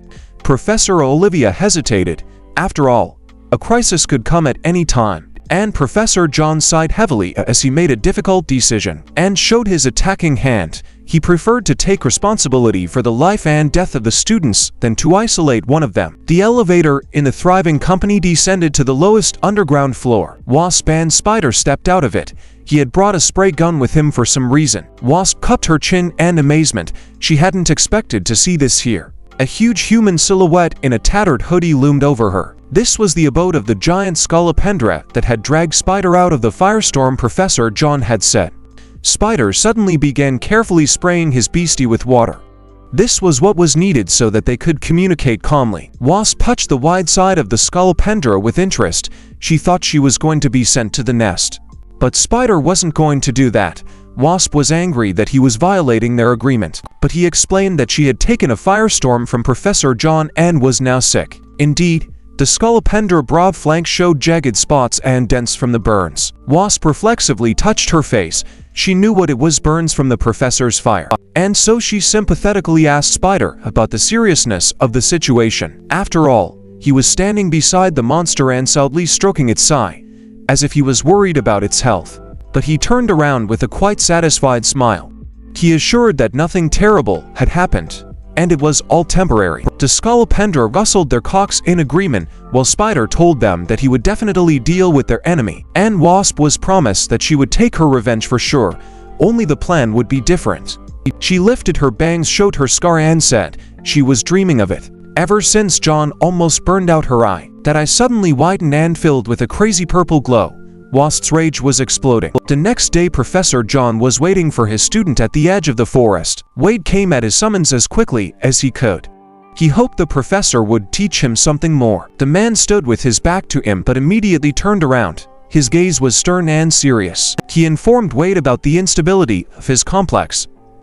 The information was already coming as a shock, but he didn't even let him ask a clarifying question. He immediately raised his attacking hand. Wade recoiled in fright. Was he really going to kill him? But he stood and waited for what else the professor would say. Why was he considered a threat? He looked trustingly into his professor's eyes, and he didn't expect what would happen next. That his fist would suddenly burst into flames of real fire, and that he would deliver his fiery blow without warning, so far only to the ground in front of his feet. Wade jumped back, but then he froze, trying to figure out if it was a test. But the professor came at him like a tank, waving his burning arm, and he struck another blow with his fire, now without sparing him, with all his might. Wade didn't know what to do as the professor rushed at him. Defend himself, attack, dodge, just in case he took off. That way, there was a much better chance of dodging, and tried to talk to the professor. But he managed to intercept his arm, and accused him of cowardice, trying to get him emotional. Swung his other hand and fist and hit Wade in the chest with all his might. From this merciless blow, a vessel burst somewhere in Wade's throat, blood. Then the professor threw him back against the distant tree with a second powerful blow. Wade fell covered in blood and breathing heavily and holding his side, which was hurt. The professor apologized sincerely for his actions, but swung at him again with his burning hand. Wade only had time to open his eyes and horror at this. He flew up purely on instinct, letting the stream of flame pass beneath him. The professor looked at him reproachfully. Of course, if he flew away, it would all be over. While Wade hesitated with a decision, he picked up the most ordinary stone from the ground, infused it with his fire, and threw it at the bow. Wade stared at the approaching projectile, not realizing what it was. The sparks on its surface suggested that nothing good could be expected from it. The bright explosion confirmed it. Wade had time to fly away from the fire grenade, but he was still concussed by the blast wave and fell to the ground. While Wade was regaining consciousness and realizing what was wrong with him and where he was, a heavy foot stepped on his chest and pinned him to the ground. The latter stated the fact that Wade had been ducking and avoiding the fight all along. But he was not merciful to him. On the contrary, he leaned over, glaring menacingly with his eyes, and pressed his foot harder, squeezing the blood from his mouth, promising that he would not spare him. Wade couldn't breathe. He gasped at the weight of his leg on his chest, and frantically groped for air with his hands, wanting to free himself and take a much-needed breath. Then the professor relented.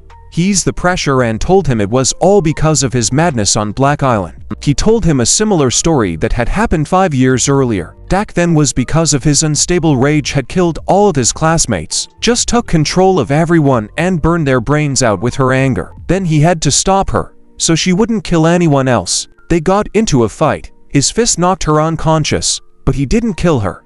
That was how Wade first heard that he almost attacked Jin when Dragonfly owned him. Her image immediately appeared before him.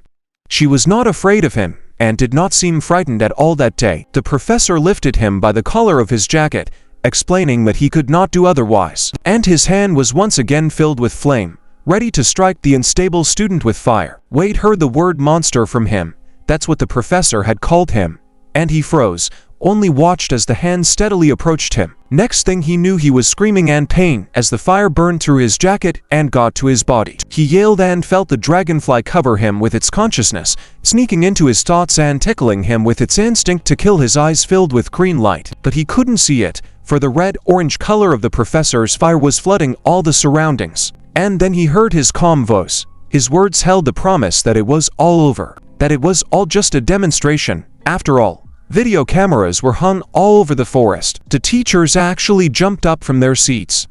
They did not expect Professor John to kill his student in front of their eyes. But the smoke cleared and the screen showed a faintly moving figure lying on the ground. The entire neighborhood was incinerated by the professor's flames. A small fire had started. Wade was alive. He bent down on his forearm with his teeth to keep himself conscious with the pain and not let the dragonfly overpower him. Becoming a monster was his greatest fear. He hadn't realized until today that he had come so close to that line. And now he felt that line on the cusp of death where the dragonfly took over and what could not be allowed to happen, because he had already seen the terror in the eyes of the girl he loved once before.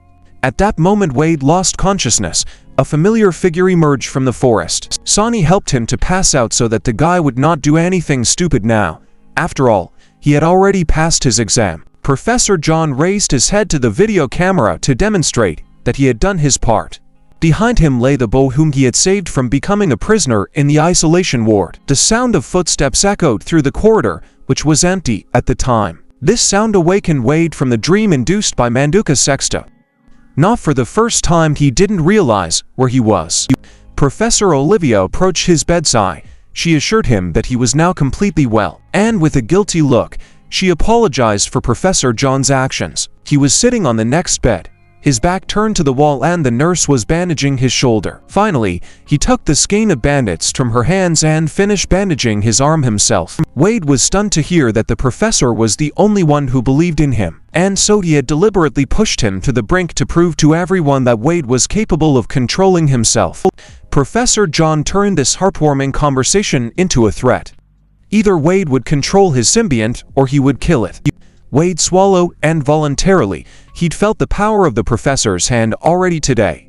The one reminded him of the purpose for which Wade had come to Nest. He didn't want to be a monster. That was exactly what Wade had been thinking as he bit his hand until it bled to contain his essence. And now he realized that it was that very word that had kept him in check.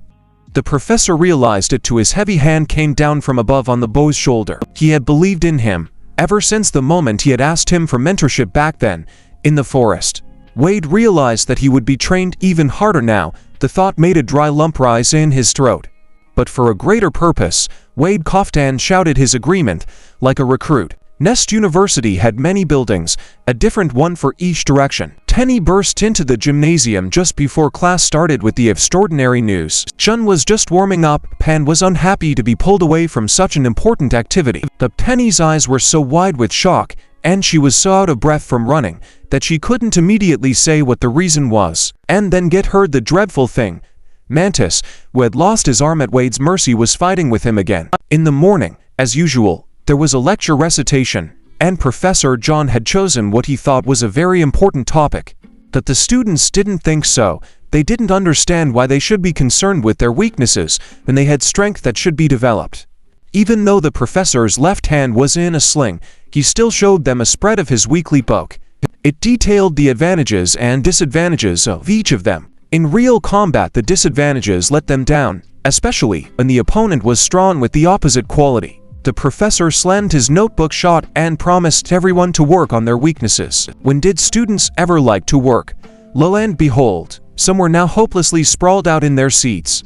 Wade, as always, was thinking about grades, and Jin was looking at Wade and seemed about to make the same decision as him. But the professor quickly got everyone motivated by informing them that successfully working on the flaws in their complex would count in lieu of an exam. Everyone immediately perked up and prepared to participate in the challenge. Wade thought this seemed strange. Jun explained to pass an exam you have to study and prepare hard for it. Wade didn't study. He didn't even know what to study.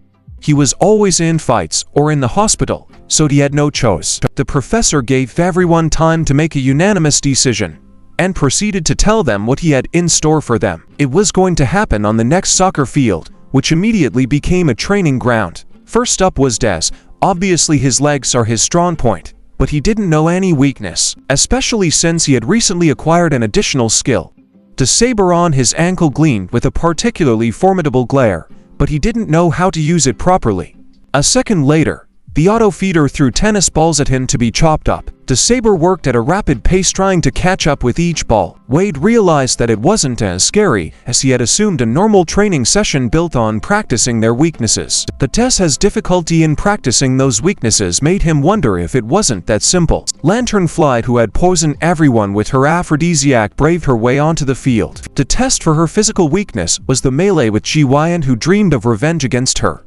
For Grillo, Tulpa's claws found a hard piece of marble she could not penetrate. For the fat rhinoceros beetle to run 100-meter race with weighted weights. Cherry got an impossibly heavy core to exercise her weak arms. Tenny was eating a flap of fabric trying to create a strong thread. Wade analyzed what was going on and realized that the professor had learned their weaknesses too well. Jun had by now tackled Lanternfly, who was lounging on the grass, and approached Wade. She confirmed that Professor John would not overlook even the slightest mistake and would find a way to point it out. Painful, but fair. Only Wade remained without his attention until lunchtime, and he scratched the back of his head thoughtfully. It bothered Jin that the professor had postponed Wade's test until after lunch. After all, it meant that he had thought of something quite murderous for his favorite. At this time, Sonny was walking down the corridor of the prison where the dangerous creatures were kept. He was shining his flashlight, and at the same time talking to John on the phone. He doubted his judgment very much. Therefore, during his elective, Jiyan was very nervous. Jerry beside her moan and tremble after each deflection. She had done a decent job at practicing her weakness today. But Jiyan didn't care about her right now. She was beside Wade in her thoughts. And while Cherry was complaining about the assignment she had been given, bemoaning the professor's cruelty, Gwen was worried that her friend's assignment was even more cruel than one could hope for. What Penny had reported before class had not left her mind. To think of it, Mantis, the Dragonfly's natural enemy, but she found the strength to support her friend, though she did so absent-mindedly with an absent look. Her only hope was that Professor John did nothing for nothing. Wade had been told to take classes for his test, the case containing them he carried with trepidation. Professor John led him to an underground hall, where he was to battle his weakness. Wade stepped into the middle of the huge hall, wondering what weakness the professor saw in him. He did not go in, but announced to him from the threshold that his weakness was those who had transgressed the humanity in themselves and began to eat insect men. The test for him was to keep his sanity around such a creature. Wade wanted to ask further, but a red door opened behind him, and the words ended. His gaze froze on someone he hoped never to see again. His first opponent, Mantis, jumped out of the door like a demon from hell, and gave him a wide smile. His mouth was already drooling with lust. His sidearm, restored by the nest technicians, was already swinging at Wade. Wade reflexively flew upward, not knowing what to do now. He was gripped by an instinctive terror of the Dragonfly's natural enemy, Mantis. He called out to Professor John, hoping that there was some mistake and that he would be caught and sent back to prison. But the professor answered him from the television panel on the wall. He explained that this was not a mistake, but a test of his weakness, that he was facing a battle with Mantis. He licked his newfound sigh at those words, and his eyes burned with a wild desire to try Wade. As Wade stood in a daze, the professor's voice prompted him to put on his glasses. Wade's hand clutched the case convulsively, and the professor was trying to break his stupor. What he saw confirmed his assumptions about Wade's difficulty in resisting his instincts, and he began to remind him of the past, trying to bring out his rage and resentment, of his fear that prevented him from fighting back even a little in a critical situation. Mantis rushed towards Wade, but he was no longer there. He flew to the other side of the room and snapped off the lid of the case. Soon the glasses were on his eyes, and he was about to do what the professor had recommended him to do: fight himself and his instincts. Mantis knelt down and gave him a devilish smile. Then he jumped up so that from there he could fall like a kite on a dragonfly and pierce it with his sides. Professor John and Sonny watched their fight from the sheltered room. The first was interested in the student's skill level. The other was just worried if he could handle it. Wade looked at his natural enemy and clenched his teeth with hatred, then from fear, as the monster with burning eyes rushed at him. The metal sighed the word right at his nose. Wade barely had time to bounce back. Wade remembered well how he had cut off that arm with a chainsaw not so long ago, and now he was outraged that this monster had been given a prosthetic that was even better than his former arm. The professor watched the fighters dance around the training room and admitted that he had been forced to demand that Mantis get a prosthetic. Then he added that it was a necessity in order to give the lad a decent workout. The prosthesis made it possible to organize a strong opponent, and at the same time, a practice bag to hone the lad's abilities. But for now, it was a dance between armed and unarmed combatants, because the next swing punctured the floorboards and concrete crumbs dotted the floor. All Wade had time to do was maneuver, and resented as he went that his opponent was so lenient and better armed than before. Wade had already received a couple of cuts from Mantis's side, and now he tried to stay away from him. The latter was catching up with him with the speed of a locomotive and trying to corner him. Finally, Wade, at his opponent's constant demands, decided to fight back. His blow caught Mantis by surprise, and he was thrown back to the wall by its force. But he quickly recovered and gave Dragonfly a triumphant smile. His exoskeleton allowed him to not even feel pain. Wade, however, took a fist from him and had to continue running, because the low ceilings made it impossible to get up higher and think. Sonny saw that his situation was hopeless against a well-armed opponent and offered to save Wade with his smoke, but the professor refused. Wade was doing well so far, but had not yet overcome himself and his fear. He wanted to put his student in a desperate situation so that he would start thinking instead of being afraid. Mantis had no time to lick the saliva dripping from his mouth and complimented the gourmet dish incessantly. Wade listened to him with disgust and still avoided contact, until he reminded him of the day they had first met, when he had first run away from a maniac, then saving Marianne, showing his wings to the crowd for the first time. And then Mary had rejected him with terror in her eyes and called him a monster. The professor tensed at the quick change of emotion on his student's face. Wade involuntarily shrank back as he remembered his loneliness and other people's slanted glances that had haunted him since his encounter with that monster. That's when the turning point came. Wade wanted to defeat him and his fear of him, but Mantis was not afraid. He knew he had a weapon. What could the Dragonfly do against him? It finally dawned on Wade that without a weapon, he would be running away from Mantis's space, and he had an idea. The professor nodded his head approvingly. It was noticeable that the boy's wits were working after all. Sonny also looked at the revitalized Wade with interest. He turned to his watchers. It was obvious that they were still standing there. He raised his hand and said the eternal excuse of the students, which they always use to get out unhindered. Sonny was definitely not expecting a request to go to the restroom. It seemed that there should be something more grandiose, but the professor went along with the student's need, and the front door was unlocked. He realized, of course, that the reason was actually something else. But the important thing was that the student was beginning to think in the right direction. Wade, meanwhile, was rushing down the hallways to get to the dormitory as quickly as possible and run into Cherry's room, who was quite surprised at his unexpected request.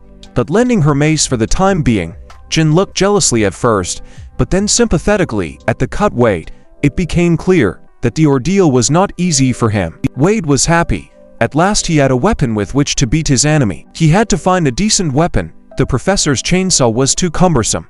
Mantis, meanwhile, sat under the door and gnawed hungrily at his newly acquired sai. Thankfully, there wasn't a scratch on it. At that moment, Wade proudly walked in with his new weapon. He was ready to fight and win. Sonny pressed himself against the glass. He looked at the spiked mace and assumed that now Mantis would not live. The professor had a different opinion. The enemies stood opposite each other and Wade began to swing the borrowed mace. Then he increased the amplitude of the swing, intending to throw it at Mantis, but he hit himself. The unfamiliar weapon, which he had picked up for the first time, did not obey him. This was exactly what Professor John had expected, that Wade wouldn't be able to handle something that only his master could easily use. Cherry instinctively knows how to swing it. Wade, on the other hand, needs a lot of training to master it.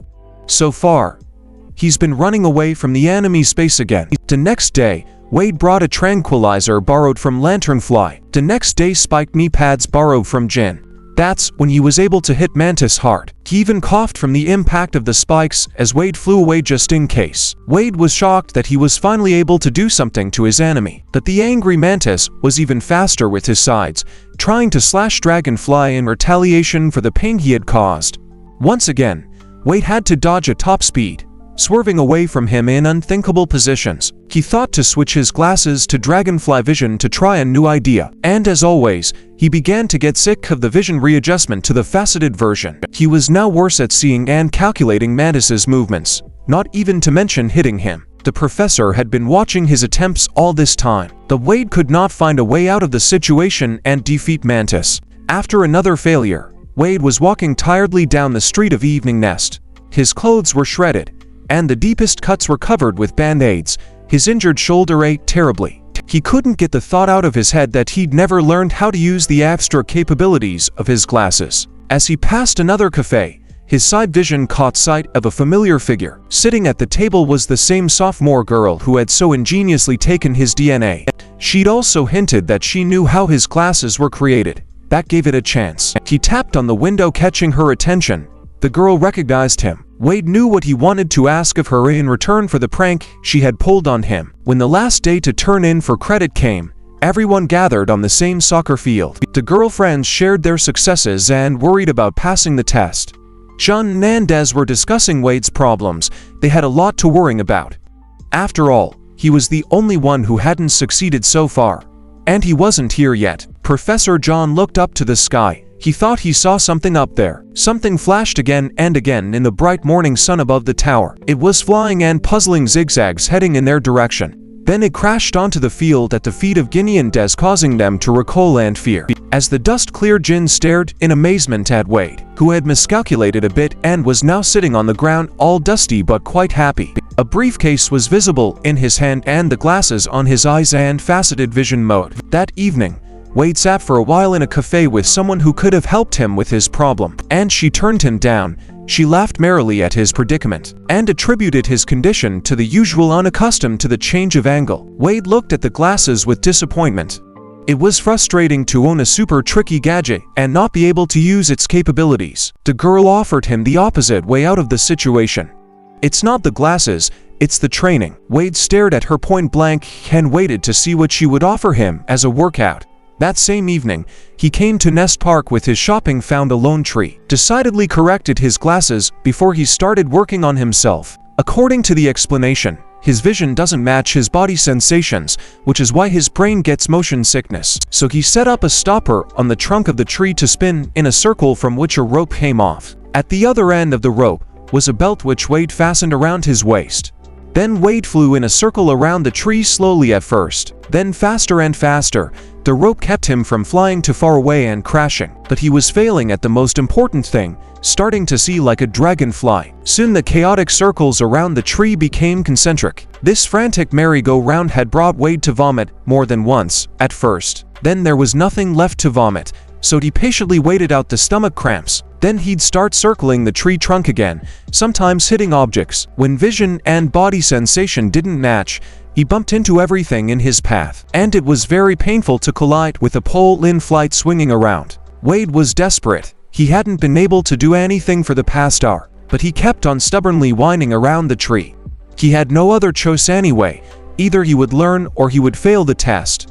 At one point, he suddenly felt an understanding of the process come to him. Wade even lowered himself to the ground and jogged a few steps to keep that feeling alive. What he had done the last time, turning at an angle with a clockwise twirl, did not make him feel uncomfortable in the slightest. It was now clear to him in which direction to work for full contact with his glasses. So he flew around the tree once more, but already trying out his new tactics.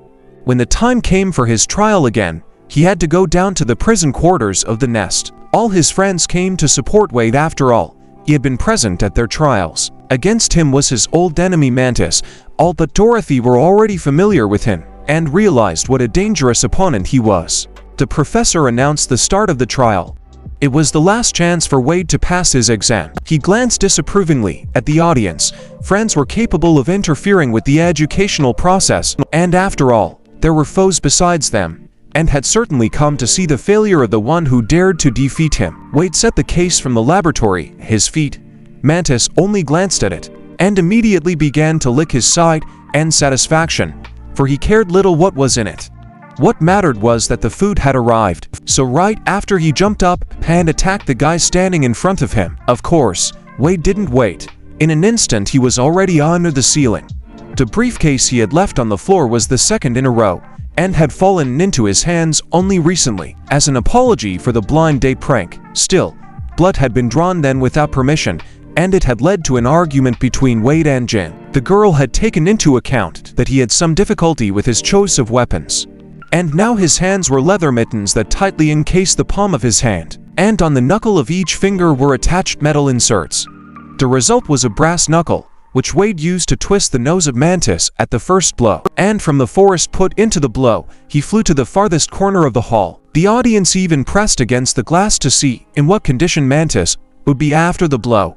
Professor John glanced at the student's new upgrade. He didn't know about it, but it was not forbidden by the rules, especially since it was very well thought out.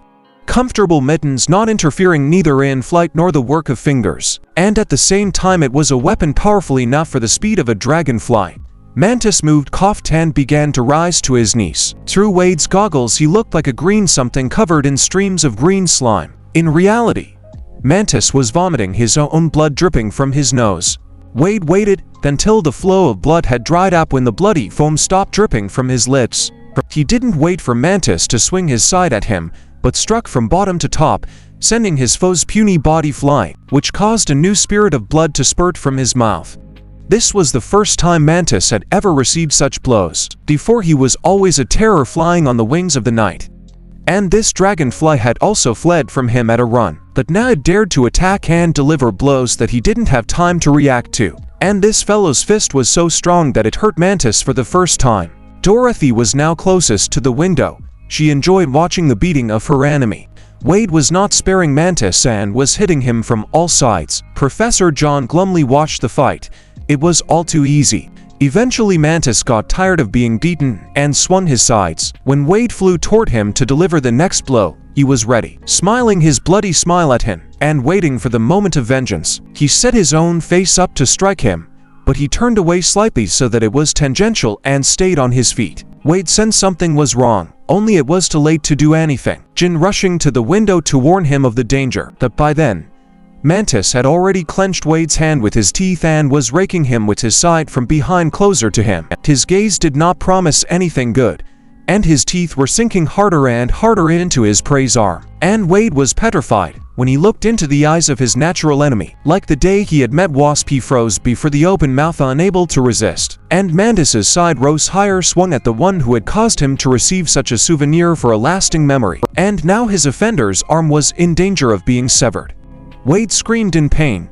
Mantis was sinking his teeth into his palm, as if he wanted to bite it off. All the spectators froze at first, because no one had expected such a turn of events. Then opinions were divided. Most of them were afraid for their classmates' health. Friends, so they were indignant that their friend's life was in danger. Sonny quickly went towards the door to the hall to stop everything now that the professor held his hand and didn't let him open the door. Jin rushed towards the professor to demand that he stop the life-threatening ordeal now. However, the man only frowned back and refused her. For it was only now that the real test was beginning. When the situation seems hopeless, and you have to show all the strength of mind, not to break down, but to overcome the circumstances and yourself, the second was much harder. Mantis had time to lick the flowing blood and whisper his pleasure contentedly. One of his sides held the boy by the shoulder. The second one took off his glasses. Mantis wanted to see his eyes, the eyes of his victim, then lifted him up, holding him by the shoulders, utterly helpless and screaming with hopelessness. Then a jaw opened in front of Wade's head, unnaturally huge, as if it didn't belong to a human. Behind the glass, everyone was already screaming in fear as well. Des was even pounding on the glass with his fist. Sonny was also yelling to the professor that it was time to stop his experiment. But the professor kept silent and stared tensely out the window. A drop of sweat rolled down his temple. At last he waited for it. A bright light from the young man's eyes announced that the process had begun. Wade's eyes went black. Every now and then there were flashes of light. Then the flashes formed into words. It was a single phrase, but it was very loud. Wade realized that they were not sounds from the outside because they sounded in his brain in his own voice. The dragonfly's instincts were speaking to him, telling him the truth of life. Either he kills or they kill him. And suddenly he saw her huge alien to him, and thinking by completely inhuman standards. He seemed to himself utterly small and insignificant compared to her. He looked up at her and realized that she was the one who had become his symbiont against his wishes. Her faceted eyes stared directly at him, and it was her thoughts that resounded so loudly in his head. Then her paw grabbed him, and her jaws opened. She was going to swallow him. It was only when he was already between her jaws that he realized what was happening.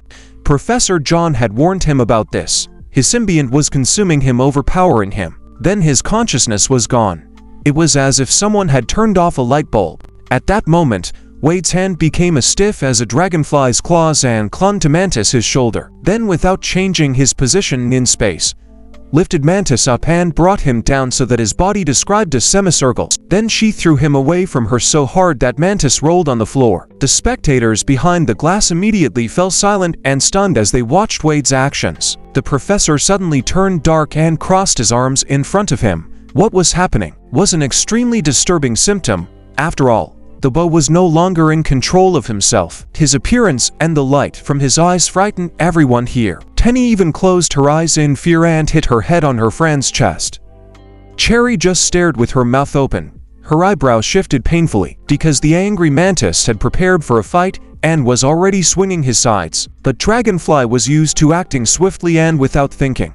She was already there and brought her claws over the enemy's face. She flew to the ran and was going to blow the slow gnat out of her way. The beau's face was transformed beyond recognition and became inhumanly frightening. He was terrifying with his unusual behavior and strange movements, and Mantis looked angry but did not dare to strike him. He couldn't understand. And then it was too late, because he simply grabbed his metal side with his hands and broke it. Mantis looked at this unbelievable event with eyes widened with fear, but no one even paid attention to his confusion. The next blow was struck mercilessly and to his defeat, claws ripping through his flesh and inflicting deep wounds. Shun felt herself being sickened by such a sight. Wade was like a wild animal. All the other students stood in confusion as well. Now it seemed like Wade didn't have to worry about Wade anymore. That the side of him was creepy to the point of shaking knees. Sonny realized what was going on, so he turned to Professor John. He felt it was necessary to intervene, because the next action of the symbiont that had overpowered his consciousness was to tear up his prey and eat it. Sonny looked suddenly out the window. The moment of no return was not far away. Professor John bowed his head and thought the decision was not an easy one. He believed in this guy, and the choice was between isolating him as dangerous or trusting his underlying fear, which had pulled him back from the brink more than once. But it wasn't like this creature had even a shadow of the consciousness of the guy he knew well. It no longer looked like a human. But in the meantime, something changed. A dim light flickered in his consciousness. He felt like a drop of warmth in the cold well of an alien consciousness. Gradually, the realization came back to him that the dragonfly consciousness had control of his body. so he was immovable and indifferent. He did have one emotion, though, fear that people would see him as a monster again, and would be as afraid as Mi-hee. He wanted to forget everything and fall back into a dead sleep. Dragonfly, meanwhile, was already on top of Mantis, baring her teeth in anticipation. Mantis was no less frantic. He pressed the slash of her hand and licked up the blood, promising that now they would be like they would mutually devour each other. Dragonfly didn't hear it. She was doing what her natural nature told her to do, eating. Soundly didn't ask any more. He was running for the door to stop this madness. Jun smashed her hand against the blinds in desperation and screamed as hard as she could through the doorway. What she thought might have brought him back to consciousness. It seemed to her that Wade's hand slowed down, and she continued to yell to his memory, pressing her emotions and demanding herself to listen. Then when he'd taken her hand at the spontaneous party in her and Dorothy's room, he talked about the future, about their future, still vague and unclear. Only the hand clasped in response, coupled with his words, gave her hope for a relationship. So she decided to hint at more to do so. She removed her cap from her hair so it wouldn't get in the way. She put her palm over his and proposed to him herself. The proposal seemed a little premature at the time. She just really didn't want another girl to steal him away. But now those words about their future together were the only thing that could keep his attention. She had promised him relief from the constant loneliness that had always been his companion. And Dragonfly, at that moment, felt the first as yet tentative stab from within her consciousness. That spark of the human soul, which she had absorbed, was striving to break free from its captivity. The blows grew more insistent, like a pulse from within. She screamed her opposition to being a monster. The human program of consciousness clashed with a non-human one and was breaking it with its insistence to return. In reality, it looked like this Mantis was suddenly thrown into a far corner by a powerful jolt. A joyed shriek of surprise was heard among the spectators. Had something changed, or did it just seem so? Professor John himself could not contain his emotions and moved closer to the window to see what happened there. Jun even dried the tears in her eyes that had recently come from her fear for Wade's life, because he was standing in his usual human stance opposite the defeated Mantis, and no longer attacked like a wild beast against a foe trembling like a fever. And his last blow was delivered not with claws as before, but with an ordinary human fist. Green lightning bolts were shooting from his knuckles. Wade looked at his palms and could not understand what had happened to them. And Sonny, who had burst into the training room and was unbuttoning his sleeves as he went, stopped. He could see that the situation had changed, but he couldn't tell by how much. He was informed of this by Professor John. He had called Sonny away from him so that he would not interfere. It was no longer necessary. He announced the good news to all the students at once, so that there would be no misunderstanding. Wade looked back to the window with rapturous surprise.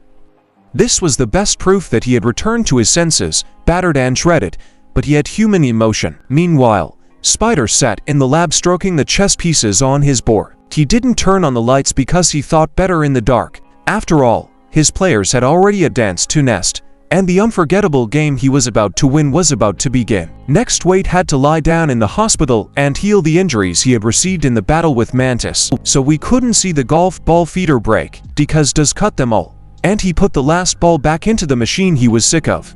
Lanternfly couldn't beat Jun, no matter how hard she tried with her pheromones to incapacitate her. Cherry managed to spin a core that was heavier than she was, and Galpa dug through a marble slab with her claws. Though her fingers were smoking from the effort, she was happy. Rhinoceros Beetle turned in his 100-meter time, and even seemed to lose a little weight. Tenny had glutted herself with fabric, and she was groggy, but the silk threads were coming out strong. Dorothy, too, was up to the task and with ease.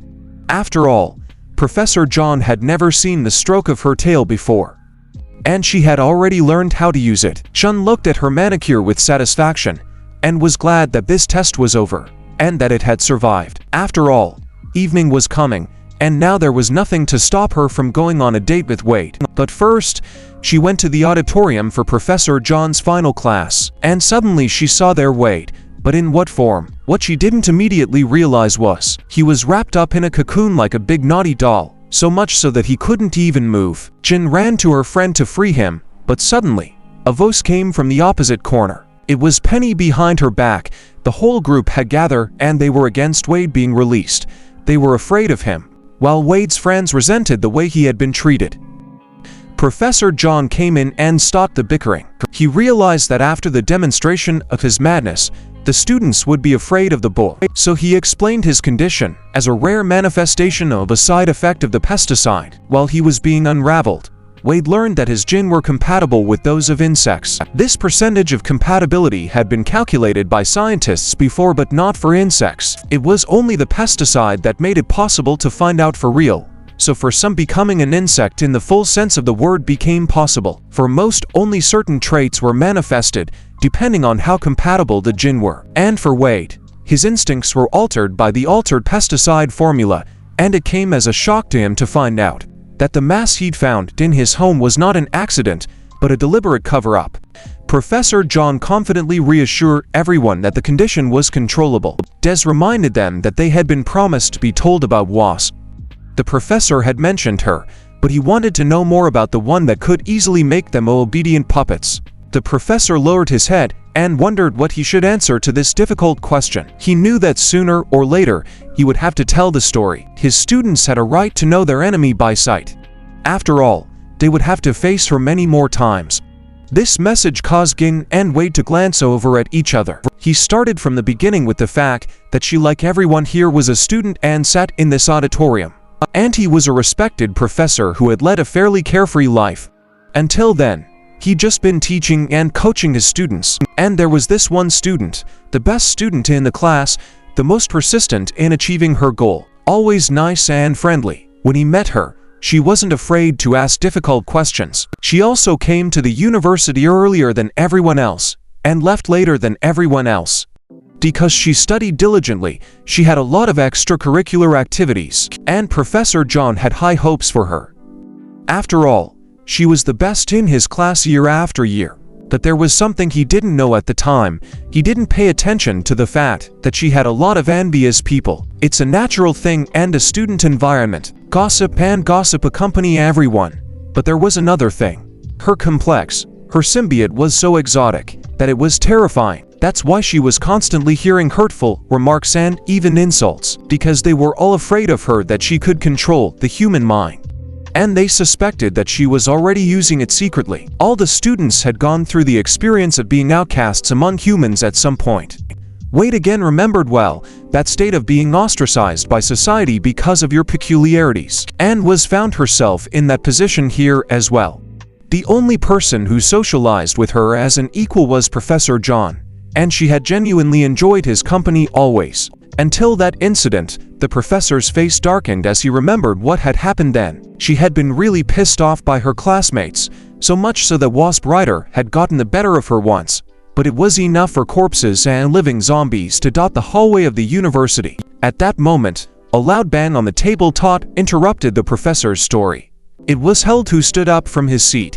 He pointed his finger at Wei and demanded that he be isolated. If he too was capable of such a thing. Cherry and Penny looked at the speaker doubtfully. There was some truth in what he said. After all, he had said reasonable things, and they had all seen what Wade was capable of when his complex got out of control. Wade was truly afraid that he would be labeled a monster and feared here too. Jin noticed his fists clenched and resentment and tried to calm him down. Des and Dorothy suddenly stood up for him, and were ready to fight with Neil. The conflict that was beginning to break out was stopped by Professor John's question. It was addressed to Neil. The professor asked him to try on himself the accomplishments that Wade had made during the week, and asked himself could he do the same. He saw how he struggled with his altar. Every effort he made not to harm those around him impressed the professor. But it didn't impress Neil. He was angry. The girls, as the more compassionate ones, sympathized. The girlfriends, at the mention of WHY Wasp, had merged with her complex shudder and lowered their eyes. After all, they had almost done the same thing, and Wade suddenly heard praise for himself. After all, if Wasp failed, and he was able to defeat his symbiont, then he was stronger. The professor's final word was stern, but fair. Wade would not be excluded from the group just because someone was afraid of him. He also smiled slyly when he named Wade as one of the candidates for the cure to become human. Wade felt wings of hope unfolding behind his back. Would he really be able to become an ordinary human? Everyone immediately started whispering. After all, it was a great honor to become a candidate. He was immediately envied. He was now an advantageous friend. Although Des was a little hurt to hear that, after all, He also tried and achieved extraordinary results recently. But then the professor spoiled everything with a couple of words. After all, before graduation is still far away, and everyone needs to try really hard to reach the heights.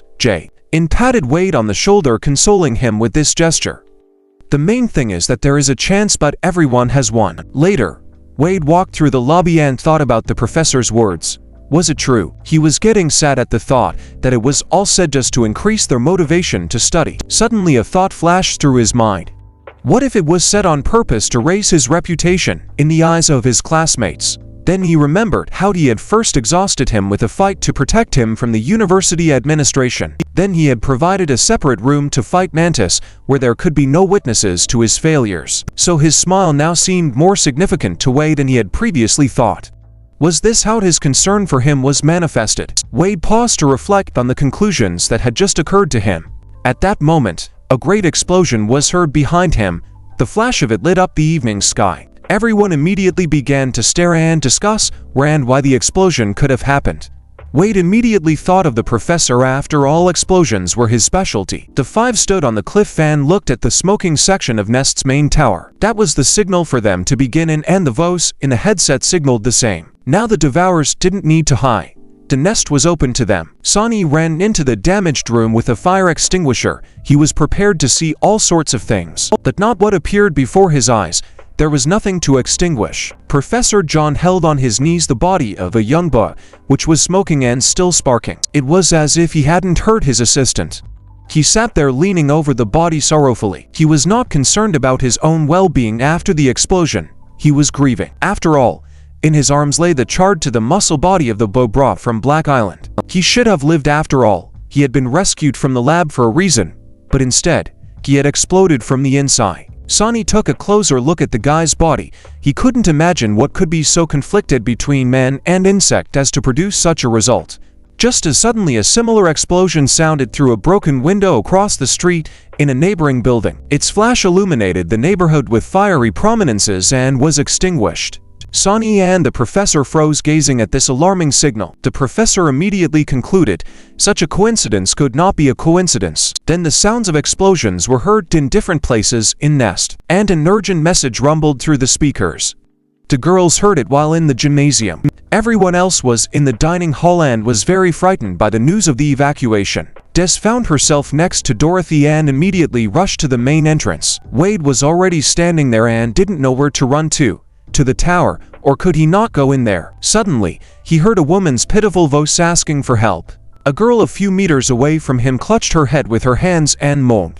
Then a lump popped out on her forehead, and one would have thought it was such a new upgrade from an insect. Wade was about to help her through to the nurse's station, even put out his hand, but her bump on her forehead suddenly became incredibly swollen, flared up, and in a second, a flaming torch stood in the girl's place, and then what was left of her body began to fall at his feet. Wade looked at it and realized that all this was no accident but parts of a plan. The second part of that plan was now staring down at the smoking tower from the cliff. The man was in no hurry to unclench his scaly hand, musing on Spider's ingenious move. There was only one thing he wasn't satisfied with, that they had died a useless death for him, and they could have been food. The girl didn't want to reason, she wanted action. She wanted to act now. So they walked through the park to the nearest university building. Under their feet lay the bodies of the blown-up inhabitants of Black Island, but they passed by without even paying attention to it. These had already accomplished their task and were useless. When they were already at the tower, the girl contacted their coordinator on her headset. He stood on top of the cliff and watched the destruction, the movements of the men below, and also coordinated the actions of his subordinates. The face under the mask hid his emotions, but it was immediately clear that he was far more dangerous than all of them. The loudspeakers screamed incessantly about the danger and demanded to take cover. And there were no more people left in the streets. They were completely empty. Shun also ran towards the underground bunker. That's where everyone was gathered, and that's where the main attack would be aimed. The university was under siege. The windows were no longer lit, and darkness had fallen all around. The security service also did not hesitate and executed a premeditated plan of urgent evacuation of the population. Their actions were coordinated by Professor Hen. After all, it was his duty to protect Nest. He made decisions based on the situation, Now they had to protect the entrances and exits as much as possible and wait for the attack. People in recognizable red and black uniforms were checking everyone entering. It was important for them not to let any enemies who might well mingle with the crowd and make their way into the nest. The nest guards were fully equipped and ready for all sorts of surprises. Shun understood what that meant. This was very serious. She held on even though Penny was already panicking and crying. She informed Sherry that she had seen fire and smoke and was also worried about Professor John. For now, everyone entering the shelter provided security with their ID cards. Jing was waiting her turn when her cap was removed by someone's hand behind her. A tinkling girl's voice informed her that she looked unfashionable in it. Jing turned sharply so that her hair stood up. She, with her instincts, didn't even feel someone coming up behind her. Standing behind her was a young girl, almost a girl with this season's fashionable pink hair. She silently regarded her with an appraising gaze until she heard a command on her headset. Shun didn't expect her to be so transformed in an instant. She was saved by the guard who reacted in time and shielded again from the whirlwind in which the girl was swirling. He was right ready to defend, though it was hard for him to see the child as a serious opponent.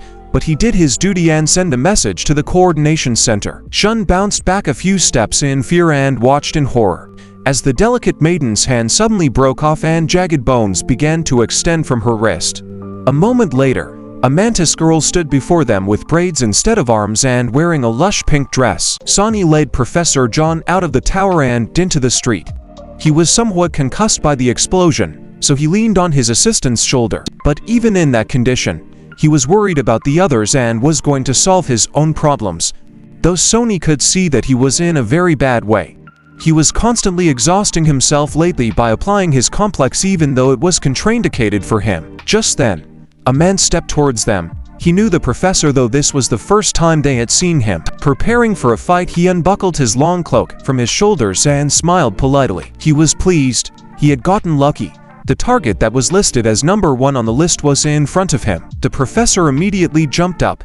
He realized who had staked out a stand across from him and was threatening him. And he was about to answer him, though he realized he was out of shape due to recent events. But Sonny stepped in his way. He was going to fight in his place. He helped the professor to the ground since his legs were no longer holding him up and put the first cigarette in his mouth.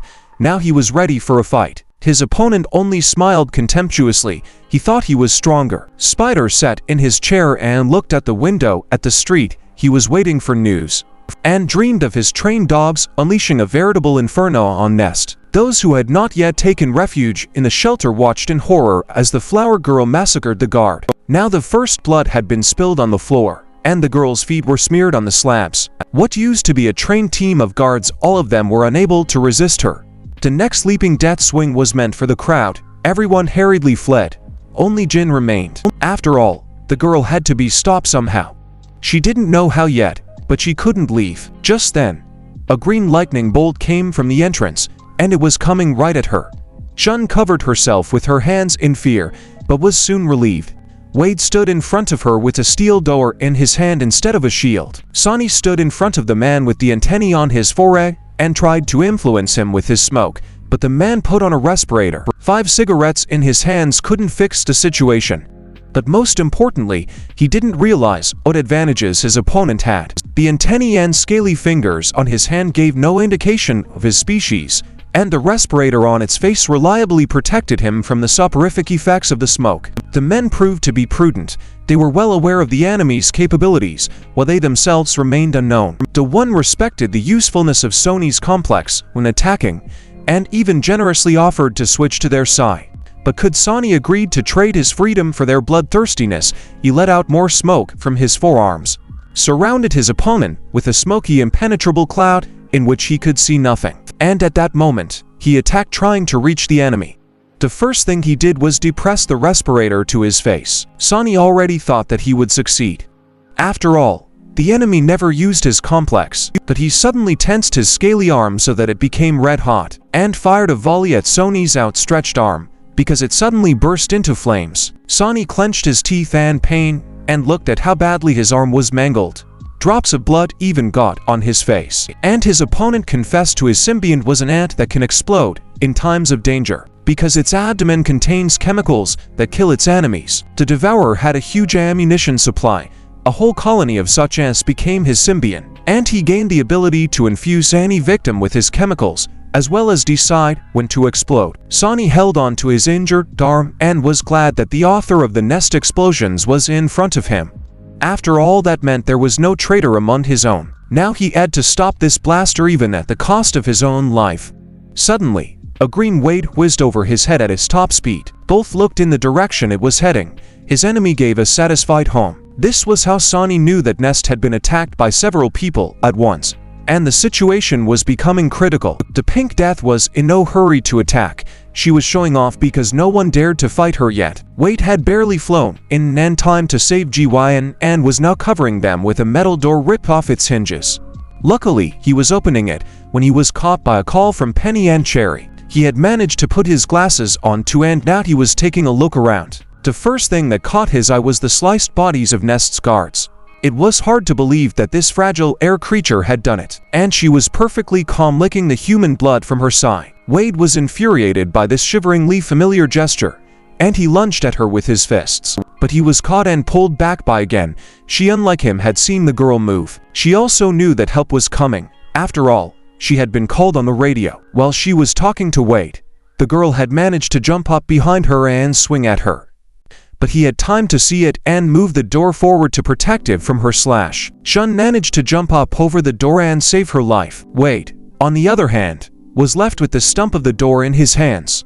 The girl cut through the metal like butter and didn't even stop. Shun saw it and was amazed, for this was the first time she had ever seen such a thing. How the blades of her hands moved so fast and with such crushing results. Wade tried to pelt her with a heavy door to make her at least stagger, but it collided with the side blades and immediately began to disintegrate into chunks under their pressure. A couple of swings and she was already cut into 3 pieces, falling to the ground. The girl backed away for a moment and then spun again in a deadly dance as Wade flew around her looking for a vulnerable spot. Only she tracked his movements with her side vision, and each time the stroke of her side appeared in his path and it was deadly to get hit. And this time, the point of her side was aimed precisely at his throat. But suddenly his fist was braided with silken threads and pulled to the side, so the side pierced the empty space, for the victim was no longer there. And Penny without much ado dragged Wade, who had been saved from death, along the ground. She was frightened for him, but she managed to release her threads in time. Wade appreciated her selflessness. After all, she, always so fearful, had worked in good time. The girl took note that she was now facing a trigger team, and that's when a fire extinguisher launched by Cherry flew at her.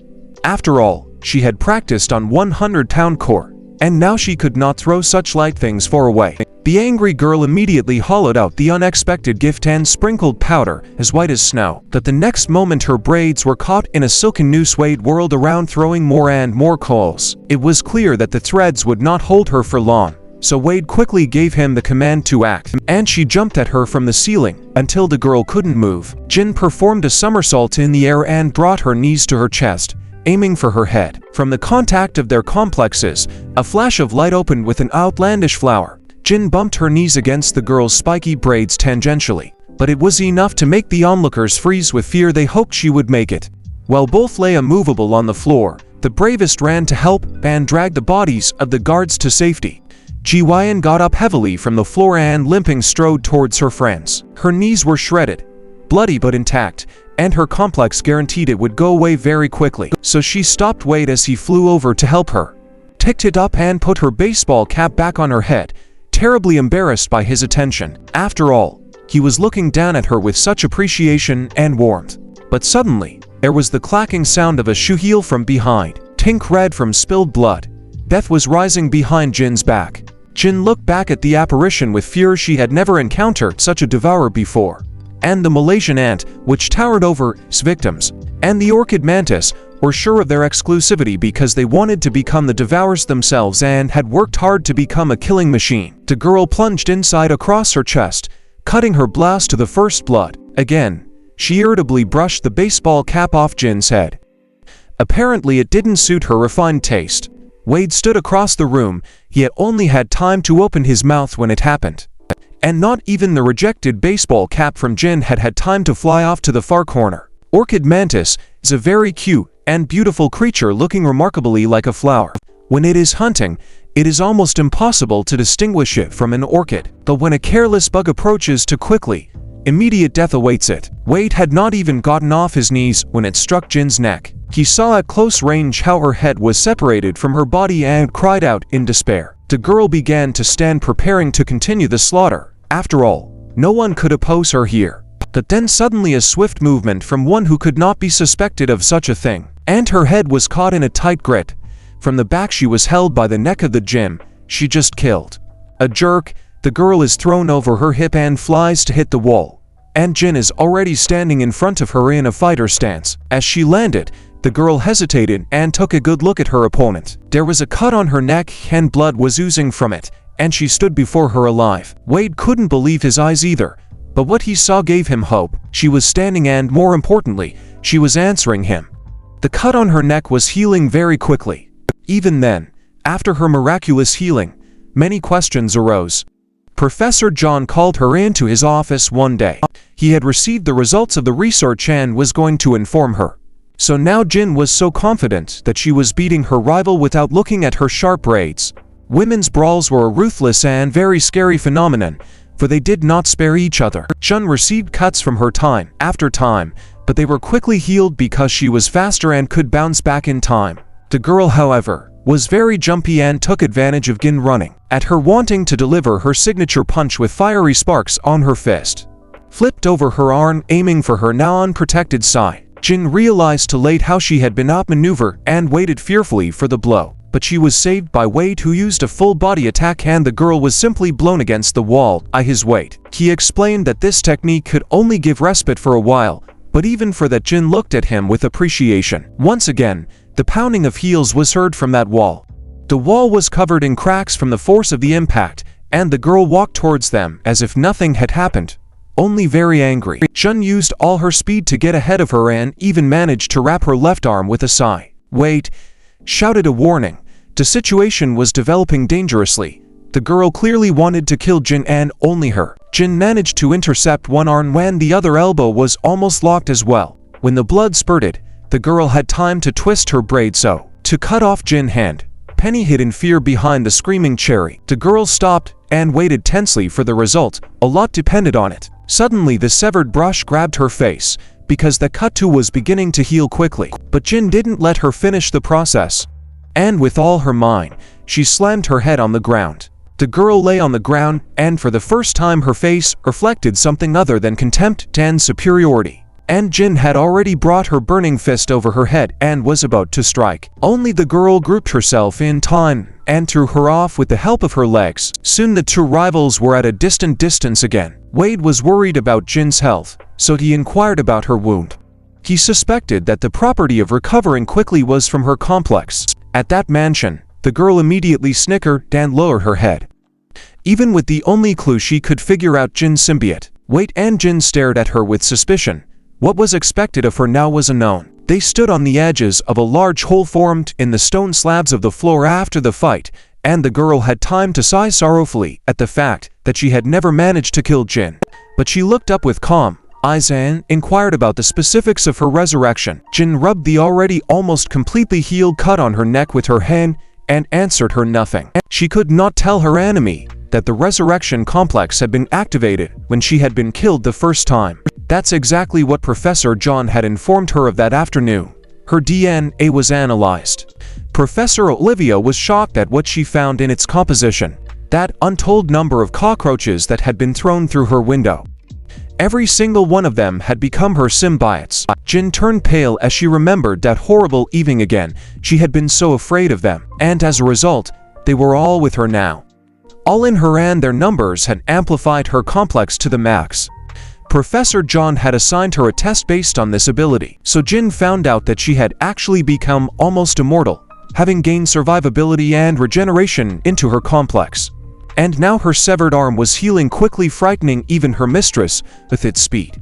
Jin stood ready to fight the girl further. Her palms glowed. The girl bit her lip. Fighting an unkillable opponent didn't seem promising to her. But she had relayed a message to the coordinator that she couldn't kill the order because of a rare complex. He bemoaned it but changed the mission, because the primary target was Professor John, and the sabotage was already going well. So the girl simply turned around and danced towards the entrance gate. A few swings of her side the arms and the armored gate was cut in the right places. And she ran off into the park, rushing as fast as if she had wings. Wait. Rushed to catch up with her before she made trouble among the civilians. And Jin was going to first help the wounded guards and then join him. Chun stood and watched them go. She thought about the fact that the girl, for all her youth and beauty, was the devourer, or she wouldn't have been so strong. Tenny ran up and said that she had bandaged the guards as best she could. All that remained was to get them to the doctor. Dorothy and Des didn't make it to the shelter because they met a strange girl at the main entrance. She called out to them, drawing their attention to herself. But since the guys were in a hurry to get to where the beating was coming, they were somewhat pissed off. She wasn't. On the contrary, she was holding a guy wheezing and pain on her shoulders like a fluff ball and talking calmly about some girl. Dorothy answered her. She was always intemperate with her tongue. So she suggested rather rudely that the boys should be put down on the ground. The girl seemed to remember her burden and decided to respect Dorothy's request. So she defiantly broke his backbone right in front of the guys. Des and Dorothy did not expect such a thing from a quite adequate-looking girl, and she threw the unnecessary body aside like garbage, and thus immediately passed into the category of enemies. She stood and smiled impudently in the face of the astonished guys, as if she was proud of her deed. Dorothy, as always, was the first to react. Her arms were immediately covered in armor, and she leapt forward. Des shouted at her, wanting to hold her back, but no way. Dorothy always did things without thinking of the outcome, and now her claws were intercepted on the fly by this girl's hands. She held it in the air with ease and smiled that she had found herself an interesting toy. Dorothy was angry, but there was nothing she could do about being caught. But the call had gone out and she had to take it. At the foot of the tower in a ring of smoke, Sonny stood facing his enemy. His right hand was burned, and his enemy was scratching the back of his head and thoughtfulness. He was in no hurry. Why? After all, Sonny was already harmless. With the respirator, he had no chance of exposure, and the explosions kept him at a decent distance. And Sonny understood that, but he had to figure out how to stop this devourer. So when he turned away from him and headed the other way, to Professor John, who had inhaled the smoke and was now sitting unconscious, threw himself at the devourer and tried to hit him with his healthy hand, but only received a hard blow on the nose, which smashed him to a bloody pulp. However, he did make his way towards the professor, and stalled for time by asking a question. After all, it was immediately clear who the man was after. Only that about Wast's involvement in the attack, Sonny had previously guessed, and now he knew for sure that the devourer was tired of debating, and he began to clench his fist again to get the annoying young man out of the way with the next blast. But Sonny held on. He stayed on his feet, though the fire burned his other hand. He tried to find a way out of this seemingly hopeless situation and protect the professor. And he remembered his emergency stash. It was just the right time to use what Professor John had strictly forbidden him to do, and threatened to stop being his assistant if he didn't. But now he had no other choice, only to use the cigarette made for him in the nest lab. And Sonny bit down on his last chance with his teeth. All that was left was a light. The devourer was not going to give him the opportunity to make a counter move.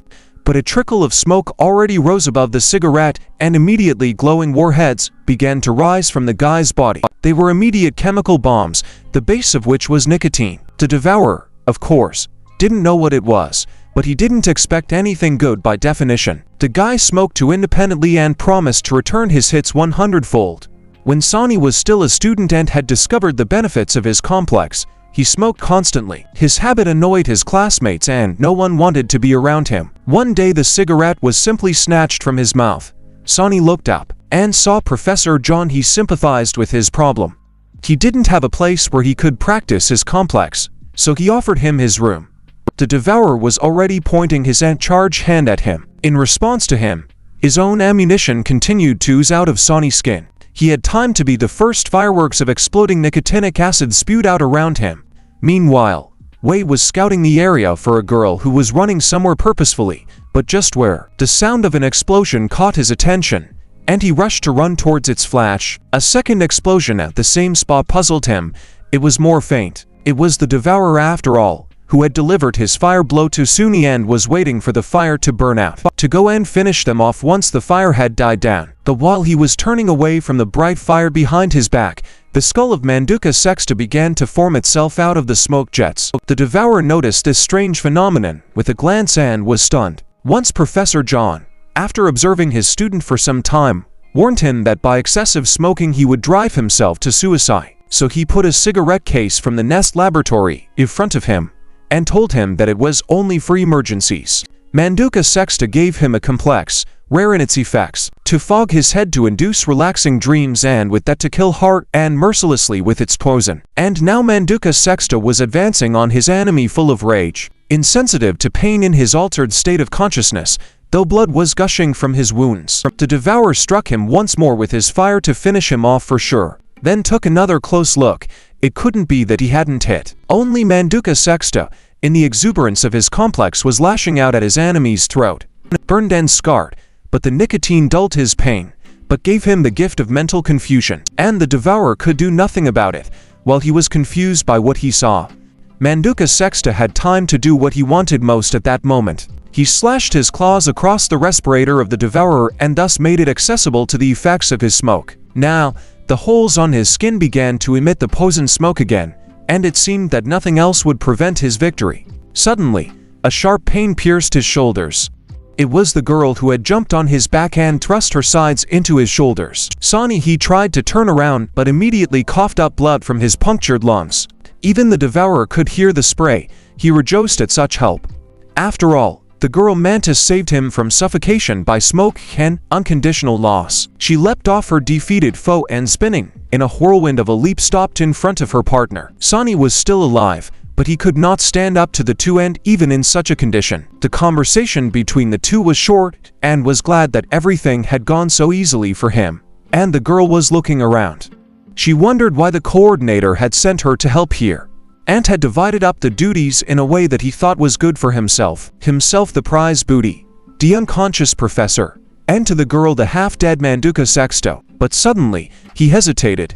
He saw something that shouldn't have been there, and Sonny heard the best message of all, that he was not alone and that there was someone to protect the professor. But he looked up and was horrified. The undergraduate was facing two dangerous enemies at once. Wade actually appeared in front of the devourers. He wanted to assess the situation. He saw the wounded Sonny the immovable professor and became very angry. With a flap of his wings, he was already standing in their path, blocking the way to his injured comrades.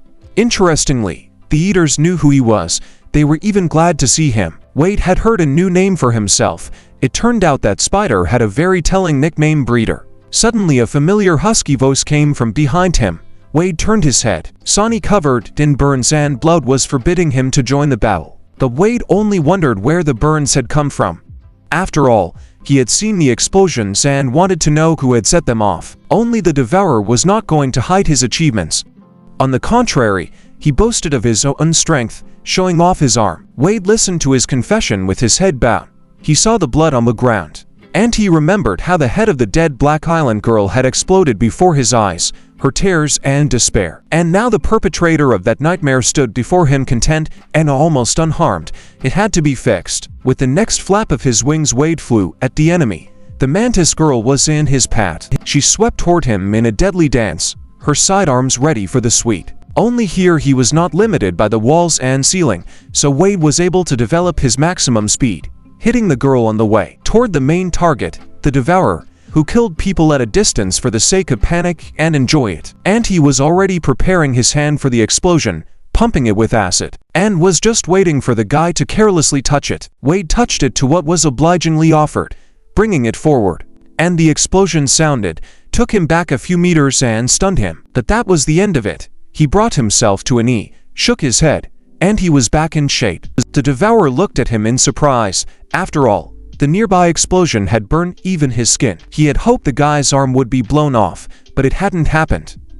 He had a sneaking suspicion that there was something he hadn't considered. And Wade once again thanked Nest Labs in his heart for such multifunctional gloves, and took note of the devourer's hand exploding on direct contact. Now he knew what he wouldn't do, and his speed would help him take out the devourer. But then his arm was intercepted by another hand and prevented him from rising into the sky. soundly grasped his arm, and with a jerk he stood up from what Wade involuntarily stumbled and fell on his back, and stared at Sony's backhand in comprehension. He told him to get out of here immediately, and to take care of Professor John. Wade shouted at him that he couldn't leave him like that, wounded and alone against two opponents, but in response, he heard something he hadn't thought of until now, about the flaw in his complex. Sonny had pointed out to him that he was merging with his complex during a fierce fight, and therefore could fail them all. He nodded his head toward the nearest ally, and Wade looked in that direction. There he could see the frightened faces of the Nest civilians who had not made it to the shelter, and were now waiting out the danger wherever they could. He had also heard that freshmen were forbidden to participate in real battles. This made Wade angry. After all, he had participated before Mantis Spider the Battle of Black Island. He thought this remark was unfair, so he launched himself very quickly and very swiftly toward Professor John. He picked him up and carried him towards the infirmary, much to the sincere disappointment of the Devourers. Sonny looked at them with relief. Now, he didn't have to worry about Professor John, and he didn't have to worry about seeing the insect complex get out of control again, leaving only corpses behind. And while Wade was someone Professor John trusted, that was no guarantee that the disruption would not happen again. So Sonny was prepared to die himself, but not to let it happen again. He mustered all his strength to hold on just a little longer. The Devourer also frowned at this bravado. After all, he knew Manduka Sexto's true condition. The girl was sad. The task could not be completed.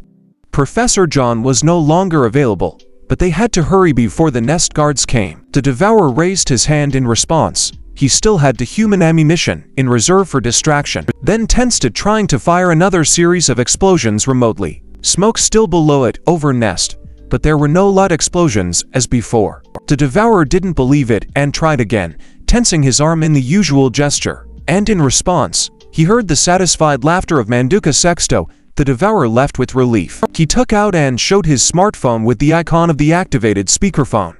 Even then, when the Devourer confessed to the authorship of the explosions, his words had already been heard by the guards. The whole question was whether everything was done in time to save the people of Black Island.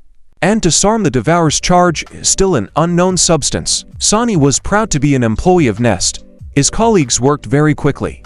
The Devourers could only lament the fact that they had failed, and rubbed his chin thoughtfully. What else could he do in such a situation? Only to deal with the one who had been in his way all along. And he was helpless. The Eaters had both sworn toward him to kill him and move on. It was time for them to finish their business here. Sonny prepared to die, but to die with his head held proudly high, remaining human, least in this. How could Wade let that happen?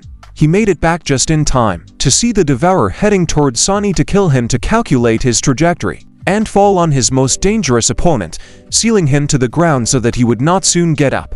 His blow made the Devourer's throat bleed. Apparently his ribs had punctured a lung. Wade flew over to Sonny and landed beside him, pulling from his inside pocket and tossing him a cigarette case. Sonny caught it on the fly and looked at it with concern. It was his personal cigarette case. Apparently Wade had purposely flown into his room to get it. Without turning to him, Wade suddenly said that the cigarettes were for him if he became dangerous. Thus, he found a way to circumvent Sonny's fears about the flaw in his complex. And Sonny realized that he would not go away and his help would have to be accepted. This cigar case was also given to him by Professor John's special lightweight cigarettes. He kept it as a memento. I could not believe that he would be allowed to smoke in the professor's office so easily. After all, he had been chased away from everywhere. However, the professor only gave him a pat on the head. He didn't see it as a problem. All he had to do was open the windows wide. He said a phrase about trust. Sonny remembered for life that Professor John trusted his students in any case and protected them as best he could. He had saved him from trouble with his classmates then, because Sonny could finally deal with his complex. Now, however, he could use them for other purposes to defeat the enemy. The opponents were very strong and Wade wouldn't be able to handle two of them at once. But the two of them could try. Even if it meant expulsion, it was worth doing. Things were not going well for Dorothy. After all, she met a man she couldn't beat from the first rate. She rubbed her smoking hand over her chin and couldn't hold back a groan of disappointment, because the girl was to heart and knew full well that she could pummel anyone who disagreed with her. But Dorothy couldn't agree with that, so she scattered and tried again to pierce her defenses with her claw. The impact sent sparks flying. Dorothy backed off a bit and now swung her more powerful armor-piercing tail. The girl appeared no less aware, taking a few steps to the side to intercept her tail end. With a tug slammed Dorothy's back into the ground. Des was already rushing to Dorothy's aid. He attacked from behind, but the girl still spotted him. Des hit her with his spear on her back but couldn't penetrate the armor either, so he flew off with clang and barely stood on his feet from surprise. The conclusion was obvious. Her armor could not be penetrated. Des thought for a moment that the girl decided to brag about her uniqueness. Pointing to our carapace, she fairly explained that she had an armored grasshopper in her symbiotes and now she was immune to all blows. But it was important for Des to divert her attention away from Dorothy while she came to her senses. So he concentrated to try and hit a softer spot, but the girl didn't wait for him to hit. Instead, she struck him with her armored fist, throwing him high up. While Des was looking for a place to land with his back, Dorothy was already running to replace him with Dorothy's revenge. Dorothy was thinking about how exactly to do more damage to this one with her armor. After all, her own complex had armor-piercing capabilities, so she began to build up the armor on her arm with sharp claws, which was thus covered by a sharp scorpion claw. She swung, striking the girl's shoulder with all her might, trying to pierce through her armor. And she even succeeded. The claw cracked the armor with a clang. Dorothy smiled victoriously. She had managed to damage the one that boasted so much of its superiority that the girl smiled back enigmatically. There was something Dorothy didn't know. When she pulled out her claws, a stream of blood splashed after her. A very strong and far-reaching spray. It was purposefully released directly into Dorothy's eyes, flooding them. Her eyes pinched, tan tears spurted out, covering her vision. She found herself in darkness. Glimmers of light couldn't tell her which way to go. The girl was acting strangely friendly, even apologized for the effects of the blood, and promised that it wouldn't hurt her too much. But as Dorothy waved her head around, trying to regain her sight, she punched her in the chest, sparing no effort and throwing her far to the ground. While Dorothy was recovering her breath from her blow and trying to dull the pain, she was already rushing towards her to strike again and again until she killed her. The series of blows were painful. Dorothy was being carried from side to side, and she couldn't even see where the attack would come from, so she hurriedly stepped back to regain control of her body. She got into a protective stance and continued to cry, washing the acid out of her eyes. Meanwhile, the strange girl wanted to talk. She suddenly called Jun's name and accused Dorothy of being forced to leave Spider. Dorothy felt uncomfortable at her words. Her over-friendliness and her ruthlessness became clear.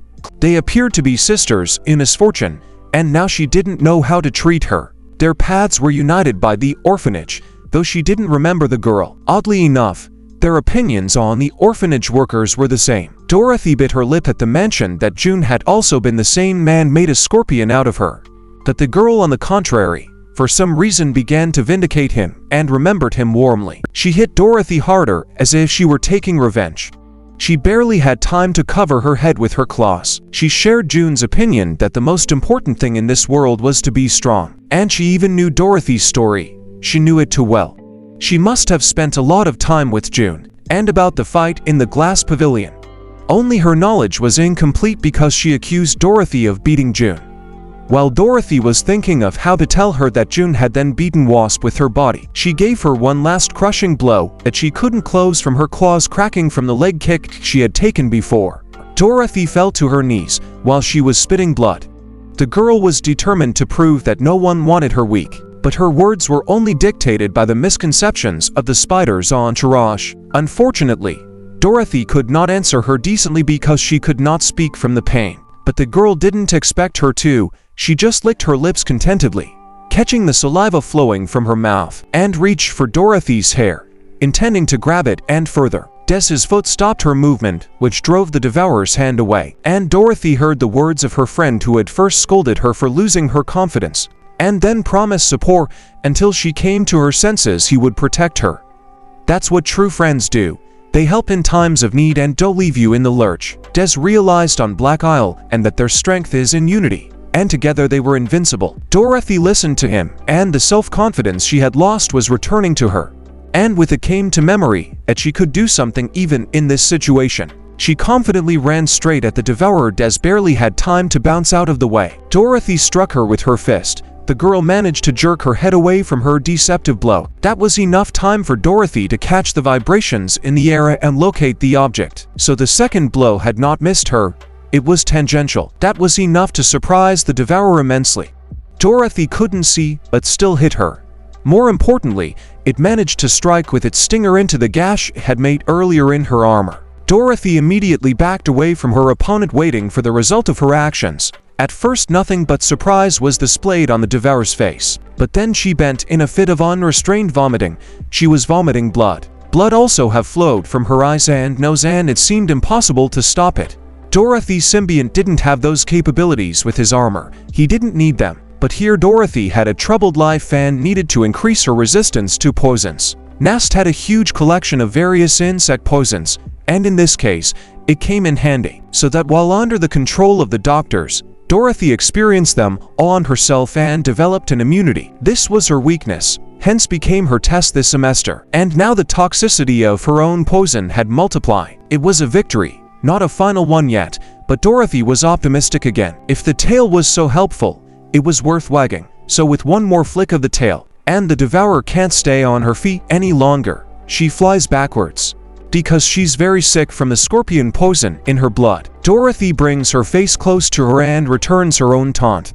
After all, everyone has their weaknesses, even hers, and struck her in the jaw with her gauntlet, knocking her further back than before. Des rushed to her aid. What a fight like this, and without him. Once again, he tried to pierce the devourer's armor with his spur. She couldn't afford to fight two opponents at once. Not now. So she admitted a jet of her poisonous blood across Des, tagging him in the eyes. It was so unexpected that Des didn't have time to deflect. But Dorothy's strong hand grabbed him by the collar and moved him to her back. The result was that the whole charge of blood hit her face again, though she shielded herself with her hand. The devourer was stunned. Such self-sacrifice was new to her.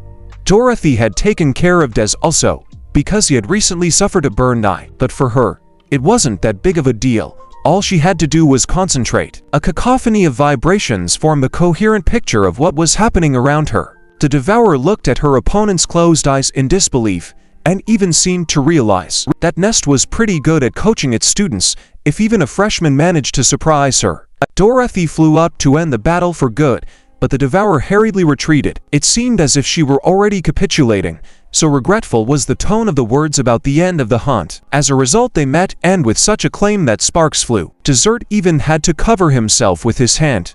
Dorothy's abilities amazed him, but when the sparks fell, he saw something quite different from what he had expected to see. Dorothy was on all fours on the ground trying to catch her breath. The devourer now respected the Nest pupils and recognized Dorothy as a worthy opponent. Except that for her, it meant that she was going into defeat mode instead of hunting. So without waiting for Dorothy to rise, she kicked her in the stomach. Dorothy coughed up blood. This blow was much stronger than the previous ones. The devourer bent over. She was still not feeling well from the poison either. So she jumped up and came down on Dorothy's stomach with the entire weight of her body. Des had no time to intervene before the series of blows was complete, and Dorothy could not recover and group herself at the speed at which the devourer's blows were raining down on her. Crumbling the plaster with her back, Dorothy lay on the ground and moaned softly. The girl towered over her and suddenly decided to tell her story. Dorothy stared at her half-eye and tried to bring herself to relative normalcy so she could get up. The devourer talked about the hell she had to go through to become so strong, and the things she had to do to survive. She killed. She ate raw meat. She hid from the stronger ones. But in the end, she survived, and they didn't. Because she developed special abilities. She learned to cover her entire body in armored lats with barbed spikes. At this time, Wade engaged in a fierce battle, or rather, there was no way he could enter, because his opponent, the mantis girl, was twirling in her dance, and he couldn't get close to her. Her sigh. The arms were so fast and inconsistent that he was retreating under her pressure. As a result, Wade shouted to Sonny to help him and put her to sleep. Sonny didn't hesitate. He smoked a cigarette, and the first streams of smoke drifted from his forearms. Wade went behind his back and helped him with his wings to make it work faster. The girl realized what the smoke was doing to her and thought for a moment. Then she whirled even faster in a dance like a whirlwind. The fin blew all the smoke away from her. Wade watched in confusion as his hope of a quick victory was dashed. At this time, and crept up to him from behind with his charges in his scaly hand. Wade launched himself from that spot very quickly and still, he was hit a bit by the blast. The shockwave blew him in the other direction toward the mantis girl, and she didn't hesitate to take advantage of it. She immediately embraced Wade in a deadly hug. Wade grabbed her jagged limbs and pulled her away from his body, leaving him with only a cut shirt, but she scrambled up onto his shoulders and aimed her point straight for his throat. Now they were fighting over who would be the first to fall short. She hissed in his ear that if he wasn't a prisoner, he would make good prey. Even dead he would be useful. Her first and foremost, she was already dreaming of chewing a piece of him off. Sonny noticed Wade's pitiful situation, but his attention was diverted by Ant. He was already dreaming of finally finishing him off. He knew how weak he was now. Sonny pensively patted his sides as if looking for cigarettes. Then he suggested that Wade merge with his Dragonfly. Wade, being in a tight grip, didn't even think about it yet. That the situation was indeed desperate. One was weak, the other was almost killed. It was certainly dangerous for anyone in the vicinity, but Sonny still had cigarettes and he promised to use them, if necessary. Wade's hands were already trembling to restrain the girl's hands from piercing his throat. And the blades were getting closer, the first drops of blood showing, so he allowed himself to remember what it was like when a dragonfly swallows you and you disappear. Merge with it. He kept that sensation in his mind and tried to summon his dragonfly, and he even began to fall into the black depths of his subconscious. But a loud shout snapped him out of that half-remembered state, and he opened his eyes again. A bright fire covered the whole neighborhood. The heat intensified, and the side dug harder into his throat. That explosion covered Wade and the mantis girl. Sonny was only left to watch as she was blown away from Wade by the blast wave and the fear in the devourer's eyes. A strong hand took Wade's arm and helped him up from the ground. Professor John saved him again, first of all from himself from slipping into madness. He scratched his arm and looked sternly at the devourers. They were going to pay for attacking and killing Nest. The devourer stood across the room and there was a fire between them that had yet to be extinguished. Sonny heard the praise for himself, which he had not expected more of a reprimand, and so he felt a tremendous relief. But now the young people were asked to stand aside while the professor put things in order. And although he had two opponents at once, he did not worry about it. Only about who would be the first victim of his complex. He raised his fist, clenched it. The first to rise from the ground was the mantis girl. She moved smoothly to make it easier to jump. Wade yelled a warning to the professor. After all, he knew how fast he could be. But she was no longer in her original spot. She had time to soar into the air, and was already flying in a graceful leap, swinging her arm to strike at him. Professor John, of course, had been training fighters for years. He'd seen it. And so his poem grabbed her face, blocking her view. Then he slammed her head into the ground, holding her arm above her head in a painful grip. Wade was stunned, so fast and practice was his technique. One moment, and he lifted the stunt girl by the hair swan and threw her as far away as he could, frightening Anne with the gesture. He looked after her, not noticing that the professor had not been slow to take care of him. He instantly grabbed her elbow over a scaly glove, squeezed it, and wrapped it back up. He dislocated the elbow joint with a special painful hold. The devourer only groaned in pain. The joint is not an exoskeleton. It's vulnerable. But he still used his trick with the bombs in his hand. Professor John managed to jump back. He heard a satisfied chuckle in his wake. The devourer, though holding on to his dislocated arm, laughed to the fact that he had managed to do the trick he had done to the inhabitants of Black Island and booby-trapped it. He immediately clenched his fist to blow up Professor John. After all, that would mean mission accomplished. Except that the professor tensed his muscles and glowing alien charges began to emerge from his skin. They pushed to the surface as if by themselves. He was completely calm because he knew that these charges would not harm him, not like the civilians who had suffered at the hands of this particular bastard. So he was going to get his revenge. To begin with, his entire body was enveloped in hot tongues of fire. The devourer couldn't believe his eyes at how easily he solved the problem. He had simply burned away all the foreign chargers with his flames, and was therefore no longer under the control of the ant complex. Then his fire spread further, blasting the devourer. Soon bright and hot flames were raging where he stood. Sonny and Wade even covered their faces and squeezed their eyes shut so as not to be blinded. They didn't notice that the mantis girl had regained her senses and was already preparing to jump. Where Professor John had struck, everything was hot and molten. His opponent lay still and unmoving, but he was obviously still alive. Wade watched with his mouth hanging open as the professor easily and simply dealt with 2 of the devourers at once. He was already idolizing him, but suddenly he noticed that he was rubbing his hand again, unhappily, and a black smoke was rising above it, like over a burned-out appliance. Sonny, who knew what was going on, frowned worriedly. After all, that meant it was a bad thing. He explained that the time the professor had stopped Wasp had not gone unnoticed by him, and Wade had learned that he had a side effect every time he used his complex. The sophomore in the lab had warned him about it too. After all, he, without sparing himself, was constantly defending his students, too often lately. Sonny had told him that too. The only way out he saw was to stop the professor. But suddenly, without finishing his sentence, he fell to the ground unconscious. Wade was frightened. Only Professor John immediately determined the reason Sonny had used the forbidden cigarette in case of a hopeless situation. So he clenched his fist again, intending to finish it himself, and swung to throw fire at the next opponent, the girl Mantis, who was standing in front of him again. Meanwhile, Ant was coming at him from the back, his arm still capable of fighting, and he fired a volley. The professor looked at him incredulously. The devourer had proved more tenacious than he had thought. His face contorted into a vicious grimace, as if he were ready to eat him alive. But the professor was a trained fighter. Holding his crippled sai, he kicked the devourer so hard that he flew tumbling a few meters away, and thus exposed his back, where the girl immediately jumped up and slashed with her sai. The professor looked angrily in her direction. Now his opponents were on both sides, and he had to fight both of them at the same time, fighting off the side blades and waiting for the next volley from the devourer. So we used his complex again, slamming his fist into the ground and letting loose a circular wave of flame. The devourers bounced back briefly. It did them no appreciable damage, and the girl leapt up again, aiming for her main target, Professor John. As he fended off her swift attack using his flame again, Ant assembled in his hand the most powerful bomb he was capable of, and the professor, taking advantage of the girl's thrust into his seal, he set her brain to flame with red-hot explosives, so she was blown far away from the professor and briefly concussed. Wade, seeing what the devourer was doing, flew to the professor's aid, though he did not know what he would do. Only Ant was already ready, and his arms swelled threateningly with crimson lightning. Wade saw the explosions from above. They were knocking stone chips out of the walls around them, which even before then had taken quite a bit of damage from the explosions and were beginning to crumble, until the debris piled up on Wade, who couldn't get out of there in time. But not fatally.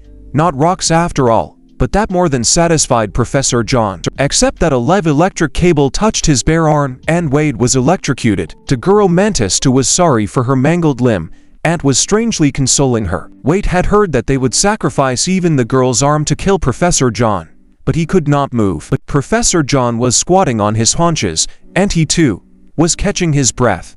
He was smoking with a fiery heat, but he was not burned. Wade strained all his strength to get out from under the rubble, trying not to pay attention to the cable that was beating with discharges. The professor noticed it and turned to him. Wade was shocked that even in such a state, he was closely watching his students. He saw his back. It was scarred crosswise and smoking, and he was marching determinedly towards his enemies. And he was going to prove to them who was the strongest predator here, and that you don't have to become a creature to do it. At this time, the campus was as quiet and dark as ever. Only the lone footsteps of a running man could be heard. Jin excused herself from tending to the wounded and ran around the building to fulfill an important task assigned to her.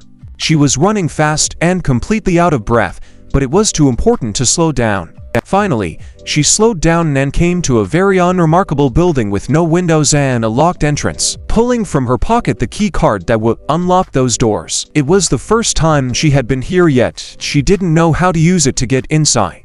Then in the infirmary, amidst the groans of the wounded and the stretchers of the dead, when she had already finished the transportation and was about to go looking for Wade, a senior guard called out to her and asked her to do something for Nest. Handed her a key card for her to enter the security station. Should have notified Rector, who was at his residence, of the events on Nest's property. The problem was that he couldn't do it personally, and so he trusted her. Jun picked up the key card. She understood the importance of this message. A short figure in a cloak and cap walked into the infirmary. She stopped in the doorway. A closer look showed that it was a very handsome fellow, and his smile did not bode well. Professor John stood in front of his enemies and prepared for an unconventional lesson. His leading hand heated up and gained strength. His fingers began to clench into a fist. Suddenly, he grasped his arm with a groan, which had obviously been brought down by a sharp pain. Wade tried once more to get out from under the rubble.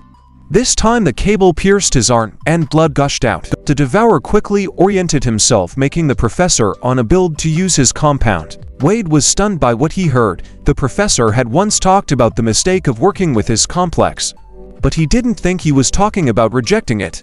An involuntary exclamation escaped his lips, and now the devourer was answering him. He pointed out that the brain is responsible for the special abilities, and the nerve fibers transmit the information to the body, but a strong desire can damage the transmission channels. He cried out to Wade, saying aloud the same words that he always repeated secretly to himself, to make Wade realize how much they had to do with the embodiment of his special powers. Professor John listened to these considerations in silence, because they were in a way just. He was really like everyone else, then terrified of becoming half insect and trying to get rid of his powers so that he could become a normal human again. And the university had just begun research in this area, so the teaching was in the direction of how to suppress the insect in him. It was then that his student was Wasp, a very diligent student who learned from him how to be safe. While the professor was reminiscing, the devourer jumped up to strike him. As the sidewalk was no longer flat, so much it had endured fire in fights today, the professor stumbled backwards and began to roll onto his back.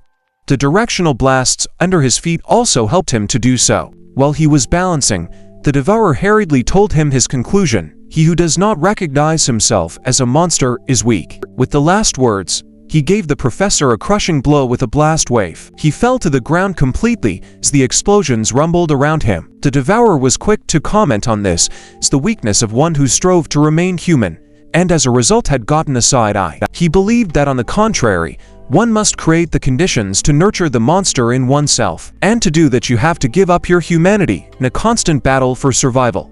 His ideal was the world Spider had promised him. He, like Jun, also believed his sweet talk. And the first step to realizing it was to kill Professor John. He began to pump fire into his hand again. Between all these explosions, Wade kept trying to get out from under the pile of rocks. The mantis girl decided to take part in killing the professor too, and jumped to him. After all, she still had one side left. The professor had to admit that at the time, yes, he was weak. After all, he was teaching to suppress the insect complex, not control it. As a result, Wasp was unable to handle herself, and the professor had overstretched himself. His channels were too constricted for the force he had to exert in order to contain Wasp, and so all the students in his group ended up getting killed. He just didn't make it, couldn't get to their aid in time, and his best student had defected to the enemy, because her symbiont now possessed her instincts and mind. Finally, the professor decided to speak up. He listened carefully to the enemy's position, but he didn't agree with everything, so he stood up, gathering fire, which visibly enveloped his figure with light. Even the devourer was penetrated by this riot of elements, and he hurriedly turned his face away. The fire crept along the ground to the feet of the devourers, and they were forced to retreat. The professor was speaking primarily for Wade about the fact that in the end, a man makes his own choices. To be humiliated and insulted and start taking revenge on his enemies indiscriminately, or to become a person, a worthy person to be proud to know, or, like him, has the same problems with the Dragonfly complex as Wasp, but nevertheless tries not to bring suffering to the people around him, to hold back despite his own pain. He managed not to repeat Wasp's fate. Therefore, the professor thought the development of the students' complexes did not contradict their own choice to remain human. He clenched his hand into a fist, once more summoning fire into it. Now he was ready to protect his students, even at the cost of his life, just to prevent a repeat of what had happened 5 years ago.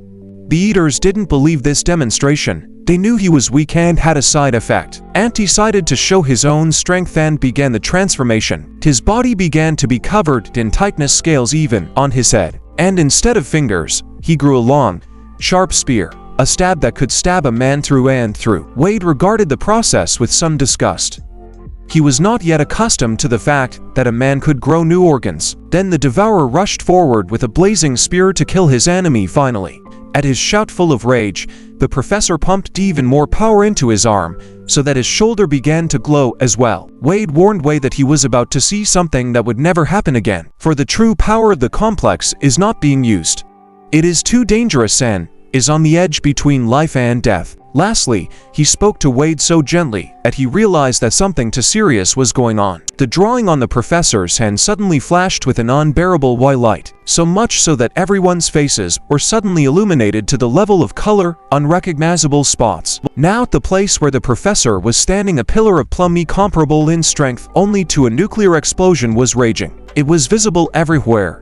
Even in the infirmary, it lit up the faces of the girlfriends through the windows. In the shelter, it was seen through the doors by the other students in their group. The fight between Dorothy and the girl with the armored grasshopper complex froze. The cries of frightened birds and the rustling of their wings could be heard over the night park.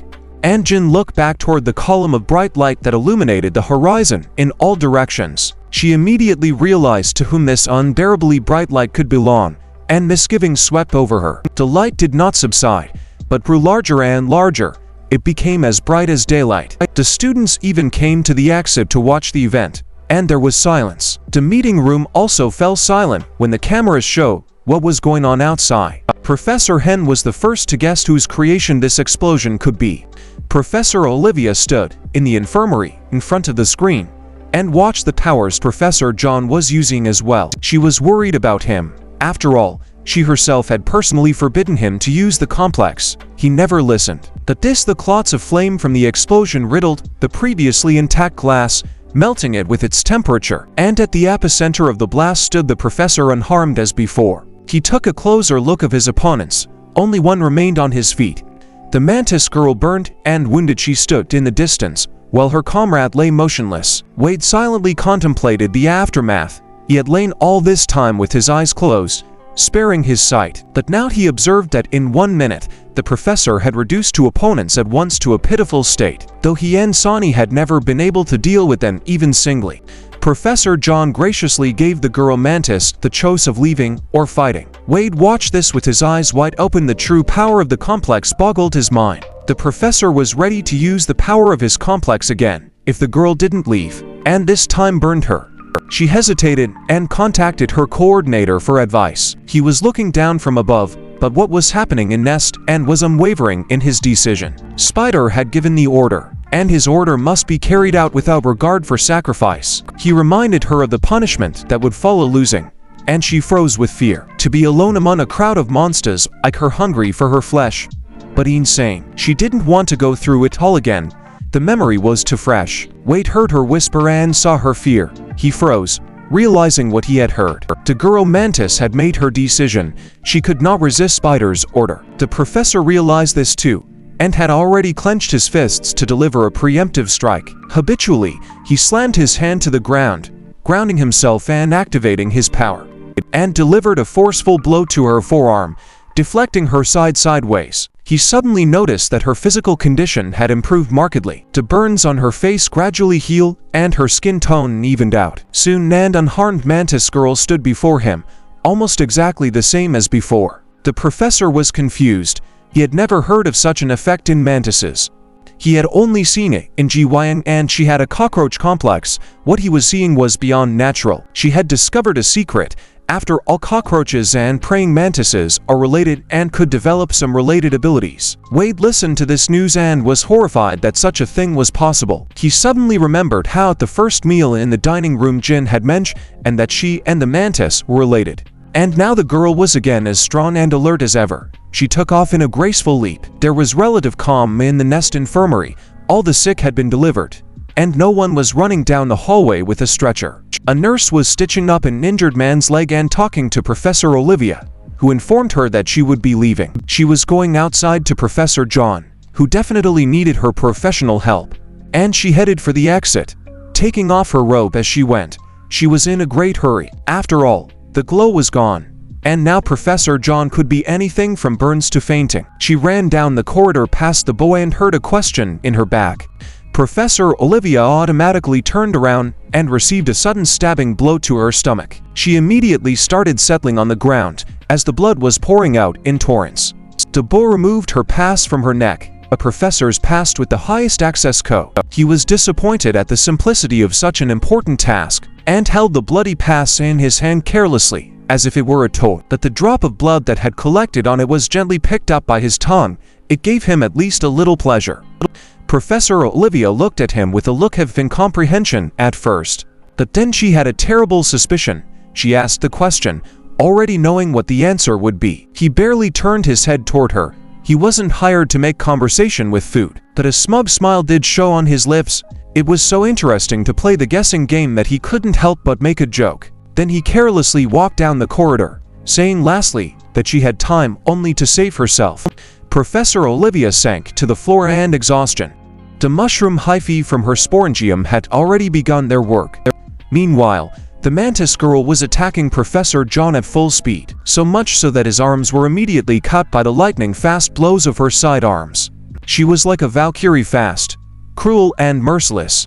For now she was fighting for her life, her safety. The professor reached out to strike her with his fire in response, tensed it, expecting the heat to descend to her fingertips now, but nothing happened. His hand did not respond to the call and there was not a spark in her vessels. A terrible realization flashed through Professor Jin's mind. He had burned out, just as Professor Olivia had predicted. The girl mantis did not hesitate, and seizing the opportune moment of his absent-mindedness, chopped off his leading arm. Wade screamed as he had never screamed before. Despair flooded his mind, for he had not expected this ending to this confrontation. It was the end of everything. All his hopes. Professor John understood that too, and his own miscalculation. He didn't suspect that this girl could recover as quickly as a cockroach. Her last wing. It was clear where he was going to hit. His last thought was of Wasp, the one she had been before the breakdown, and whose hatred was the cause of what would happen now. The blade of the side pierced through him and came out the other side of his back. The mantis girl was aiming straight for his heart, just to be sure, and lifted his body up on the outstretched side like a banner of victory. She looked up and down at him, and could not believe her own eyes. He no longer looked at her with his burning gaze. His face was blank and dull. Dismissing his body as an unwanted husk, she left with a sense of accomplishment. She contacted the coordinator and was about to leave for good, taking her accomplice with her. But suddenly, she heard a shout that was completely unexpected in this situation. The explosion that followed scattered the rocks of the rubble like garbage. She turned around to see who else wanted to become a suicide bomber this time. And her eyes went wide. What she saw was utterly impossible. When Professor John had fought the mantis girl, Wade could only stare at it. He saw that she had fully recovered from her burns, but Professor Wade remembered Sunny's words that the professor's leading arm had begun to deteriorate, and the side effects were causing it to shake from time to time and start to ache wildly every time he used it. So he tried again to pull the cable out of his hand, loosen the rocks of the rubble with his feet, and free himself. The cable was tight in his hand, and blood was running from the wound. But Wade made an effort, and tried to break it off at the top so we could get at it more easily. But it was too late, and the girl's side pierced through the professor's body. Wade felt as if he was the one who had been killed. Such intense guilt he felt for not being able to help. After all, he knew that the professor's arm was in critical condition. Everyone around him was talking about it. And yet he used it all the time, when he protected them from the escaped mantis, when he'd come to fight Spider to save students in distress, and when he'd driven him to exhaustion to prove to the university administration that he was safe. Wade's eyes went wide with the realization that each time Professor John had used the complex to protect him, and a lone tear rolled down from the immense sense of guilt. If it hadn't been for him, the professor wouldn't have burned his gift completely and been killed now. His despair served as the trigger for the explosion, or the cable, but the rocks rose into the air. And the girl mantis, turning with a universal boredom on her face, suddenly saw a dead pale fellow rushing at her with green flames of rage in his eyes. Wade was diving at her from above and she couldn't withstand such an onslaught. She fell to the ground. He took off his glasses because he was blocked by impotent tears of rage, and she saw what few were capable of his eyes. They were completely white, even without pupils, and glowed with a green flame. At that time, Professor Olivia's past worked perfectly and the door was unlocked. The kid stepped into the lab and froze, looking at the rows of boxes. Lots of doors, lots of obscure instruments, and it was unclear where to look for what. He walked down the corridor and whirled his head around, looking at the rooms. Suddenly his foot hit a sensor line and the sensors went off. A video camera on the ceiling turned on, and a siren went off as per security protocol. Its dead voice was annoying, but it was a signal that he was going in the right direction. He jumped up on the spot and kicked the camcorder from the ceiling to silence it and launched it into the glass pane of the nearest box, and was about to go on in search of what ringleader had ordered him to do. But suddenly, it was completely dark around him. The security program was still running, and only one box had a damaged wall with something sparking in it. The kid stood in the dark hallway and didn't know what he should do next. How he should look for what he had ordered now if he could not see anything at all in the pitch darkness. But that's why he saw a faint glow on the table in the box with the broken wall. He picked up a clipboard from the table that someone had forgotten to turn off in a state of panic. On it was a transcript of Wade's DNA and his parameters. Meanwhile, Wade was screaming his heart out, and there was even a glow coming out of his mouth. His teeth suddenly bit into the girl Mantis's side, as if they wanted to devour it. She shoved him as far away from her as possible because she was very frightened by his inappropriate behavior. Then she looked at her limb. The kindness side had indeed been bitten off. And when Dragonfly went for a second round aiming to land on her again, she simply ran away, as fast and as far away as possible, except she had no way of escaping from the skittish Dragonfly. He caught up with her and she had to defend herself. Each time she managed to escape, not far because he would catch up with her. A merciless exchange of blows ensued, but without success. As a result, she realized that it was no longer possible to run away. She had to fight. She was especially frightened by his eyes, inhumanly luminous and wild. She pushed him away one last time and ran away. This time to the nest building. There above the shelter, she could see a glazed window through, but she could crawl inward. She pressed herself against the window frame and looked once more at the approaching Dragonfly. The sight of it reminded her of those mind-lost wretches who only wanted to devour their own kind. And if that was the case, she had a very real plan. She swung her side, broke the window behind her to get into the building, burst inside the shelter as fast as lightning, taking advantage of the fact that no one had time to realize who she was yet. Wade saw where his enemy had fled, and of course flew after her, orienting himself by the screams coming from the room. He flew in like a vigilante and a fluttering cloak after her.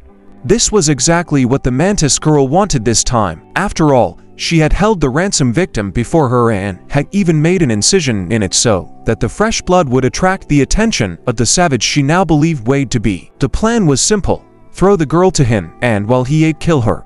Wade's eyes shone, still teeth gritted. That was exactly how spider test subjects behaved. The unfortunate girl even squirmed in fear as his fingers approached her face.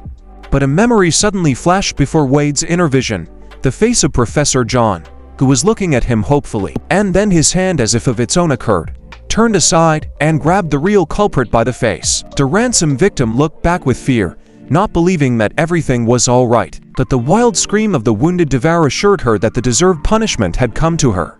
The boy in the laboratory, meanwhile, carefully read the information that had fallen into his hands. Of course, he did not understand the results of the tests. That the file said, in plain text, that Wade was no ordinary dragonfly. The bows catching dragonflies for big fish had never swung at such a huge specimen. Too big as a live bait, too fast to catch. The true king of all dragonflies, because the name people came up with for him doesn't do justice at all to this largest dragonfly in the world. Wade flew up to the devourer who had hit the wall and spoke to her. She looked at him confusedly. Wild ones couldn't speak, only growl, but this one was looking straight at her. The wild flames no longer flooded his eyes completely. He was in control of himself, and his hand was clenched for another strike. Wade strode toward her, lightning sneaking around his fists. The electrical cable that had embedded itself in his arm under the rubble had added a new mutation to him, but he didn't know it yet. The devourer showed him her outgrown bray and grinned, and when he brought his fist above her head to strike, she was frightened, and ran from his lightning toward the door to the nearest classroom toward the window. Wade swiftly flew beneath her to prevent her from escaping once more. So in the doorway she ran into his intense gaze again, and clutched at him with fear. He grabbed her by the throat, and dragged her behind him across the classroom, knocking her over chairs and slamming her against tables. Pushed her against the wall. She clutched at the pain and groaned at the impact against the wall, but she found the strength to push his arm away, held the blade of her side out in front of her, and jumped out the window fencing in front of her to avoid crashing. Wade jumped out the window after her. He glowed with lightning and was in his element. A bolt of lightning suddenly shot from his fingers and Wade saw. The devourer took a dive and hit the ground hard. She lay helplessly on the ground among the shards of the sidewalk, moaning loudly, except that she was not crying. Then another stone fell near her. Apparently in flight, they had broken the wall of the building. She raised her head and saw two more shards flying from above. But that wasn't all she saw. Pulling back against the safe wall, she watched how deftly Wade maneuvered between the rocks falling from above. She hadn't expected such skill from the nest apprentice they despised. Wade had finally merged with his dragonfly, but the flames of his eyes did not burn with madness. He was deliberately considering his surroundings, and he noted that two nest students were in a tricky situation. Debris from a wall was falling on them. He immediately darted towards them, leaving only a blurry trail, and knocked aside all the dangerous fragments in his flight, saving the students from the rain of stone. The devourer realized the most important thing: Nest had raised a hunter whose equal in strength and speed would not soon be found. And that hunter was flying after her to take her life in exchange for the professor she had killed. And her strength was running low and she was panting from running fast. Even before the nest, when she'd learned how to use the cockroach's powers, she had been warned that it would exhaust her twice as fast and generally capable of killing her. She'd been through a lot that night, even a nuclear explosion healed countless times, and realized that her strength was already running out. In desperation, she'd better lived. She needed to escape before then, and so she began a new unrestrained saber dance, ran down the wall and left at Dragonfly to inflict some sort of mutilation so he wouldn't chase her. But the one only flew higher and, as if to taunt, hovering above her head, she pushed off from the roof and left high out to him, aiming to pounce on his side like a butterfly. In the light of the full moon, both her desperate leap was particularly visible and Wade's serene flight, who shifted slightly to the side and intercepted her arm under her elbow. The sky was the dragonfly's habitat. Here he was the strongest, and she could not oppose him here. And so he simply turned her head downwards towards the ground and gave her extra acceleration. He accompanied her flight to the ground, dropping into a dive after her, and surrounding her with his rapid circling, which was accompanied by unchanging blows. She battered and scratched, sped downward, unable even to scream. And Wade, not sparing her and using his newfound abilities, he pushed her like a ball from side to side until he had her pinned to the ground. The devourer flew headlong, trying in vain to think of and finding no way out of this situation. Her fall was noisy and raised a lot of dust and small shards of stone. Wade stood in the air and looked at the ground expectantly. Whether the girl would rise after the fall. She was lying flat, but was still faintly moving, which meant she was still alive for now. Wade lowered himself to the ground and walked towards her. His anger was gone, and he felt only bitter regret. After all, it was Wasp who had actually killed the girl, who was only a tool he offered to surrender. But she refused fearfully and stubbornly began to rise to her knees. Her response was dictated by fear, and her wide-open eyes suggested how terrifying it was. Wade was familiar with that feeling of dread from going back in time, and he only swallowed. She helped herself up with her sigh, seeming to be so out of strength that she was even ready to die, only not to back down, not to give up. But a sly smile suddenly appeared on her lips. While Wade listened, she twirled her dance and put her braids behind his back, ready to kill him. Wade wasn't about to let her do that, and his fists dipped with lightning. He struck her back, not sparing her, or allowing her to complete her swing. He cared about his life too, and a punch to the jaw washed the insolent girl's blood away. He didn't want to kill her. She seemed too young and stupid for him, so we talked to her. But he couldn't allow her every subsequent murder attempt either. And so his fist dipped threateningly with lightning again, and the next blow to her jaw knocked her out completely. She lay on the ground again, breathing hoarsely. Suddenly, it was as if a tornado of fire enveloped the place where the girl was lying. Wade was even thrown back by the airwave. A male figure in a long cloak appeared on a nearby rooftop. Wade regarded his new adversary with a bad feeling. He wore a mask and spoke too confidently, too loftily. The wall eaters were guilty of that, but the fact that he had so spectacularly picked the mantis curl up off the ground and carried her away with him was a worrying sign. He also boasted that it had been his orders to kill the professor. This infuriated Wade completely. His pupils flared with angry fire. He couldn't just let the professor's death go, so he started his revenge right away. In a flash he started for the roof, but the man was already waiting for this step. While Wade froze on the roof, he was already standing on the ground and carefully laid the girl's body on the asphalt. Wade had not expected him to be so fast. After all, he hadn't even hit him as he had hoped. Meanwhile, the girl mantis was laid on the ground and his hands were free. He saluted her efforts and congratulated her on her first hunt. Then he turned his full attention to Wade. After all, his abilities were also super expected. He could not let such a rival from the nest he despised live. And so a long sharp stiletto extended from his wrist covered by the sleeve of his cloak. Wade did not look, he acted. He was greatly angered by the fact the mass murder of people had been labeled as nothing more than a hunt. He flew toward the coordinator intending as usual to punch him in the face. But he suddenly disappeared from his sight and his fist went into the void. Wade rushed after him, always catching up with him on the corners, but he was as skillful as ever in evading the pursuit. He got close to the coordinator, clasped his lightning blazing palms and a lock and brought it over his head. Then he struck with all his might, putting all his anger and indignation into the blow. The coordinator rested in the ruins of the nearest building, punching the wall with his back, but he didn't seem to mind. On the contrary, admiringly gave a meager praise, and made a final decision to kill. He had become a danger to the eaters. The orange motion blurred silhouette rose into the sky. Wade was ready for the airspace and had already clenched his fists for a heated encounter. He looked ahead, tracking where his opponent would appear to match his strength. However, he didn't even see his shadow. The one disappeared as if covered by invisibility, and appeared silently behind him. He didn't need a fair fight. Wade heard the quiet rustling of wings and was just about to turn around. Suddenly, a sharp pain pierced his side, and he was covered in blood. Blood bubbled on his lips as he cried out in surprise. Wade immediately turned toward his enemy, but he had already struck the traitorous blow and was already flying away. Clutching his side with his palms, Wade reassured himself that the wound wasn't serious, because he wanted to return his poke 100-fold, and so he rushed at him again. Only the devourer was not at all frightened by his swiftness.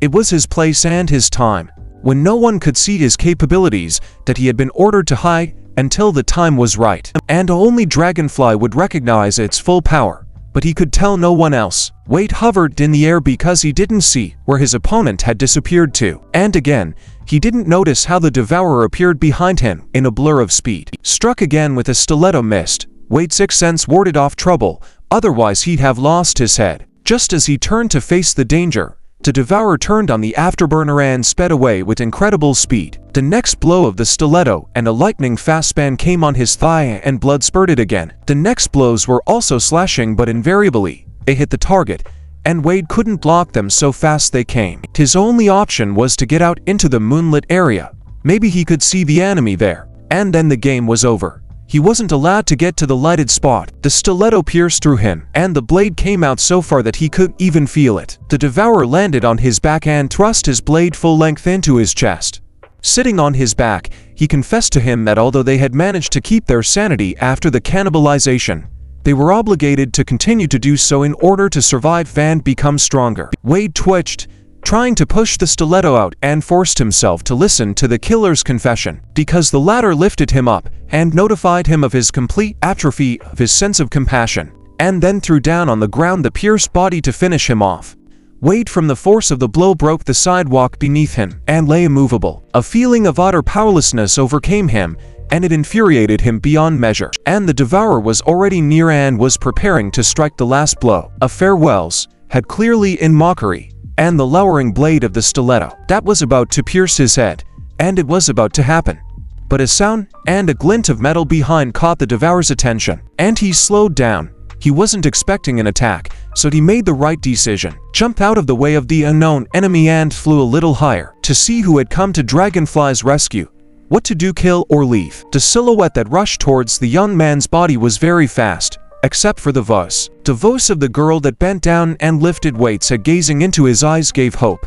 Kill. Jun looked at Wade's pitiful condition with tears in her eyes, but most importantly, he was alive. Wade even lifted himself up so much so that he wanted Jin to leave to save himself to warn others. So Jin heard the terrible news that Professor John had been killed, but she didn't have time to respond, because not far away, she heard the clatter of sticks and the shuffling of footsteps. She had not come alone. It was the first time we had seen the man, but Jin assured him that he had come with her. The rector of the university was very old, so it was not surprising that no one had seen him. Wade was somewhat disappointed. They all needed help right now, that the puny old man was clearly unable to provide it. He raised his head and looked up at the devourer, who was looking down on him heartily. Wade wanted to warn him of the danger, and even reached out his hand as if to pull him away, but the old man did not even heed the shout. He kept on tapping with his stick in the old man's habit of muttering about his infirmity.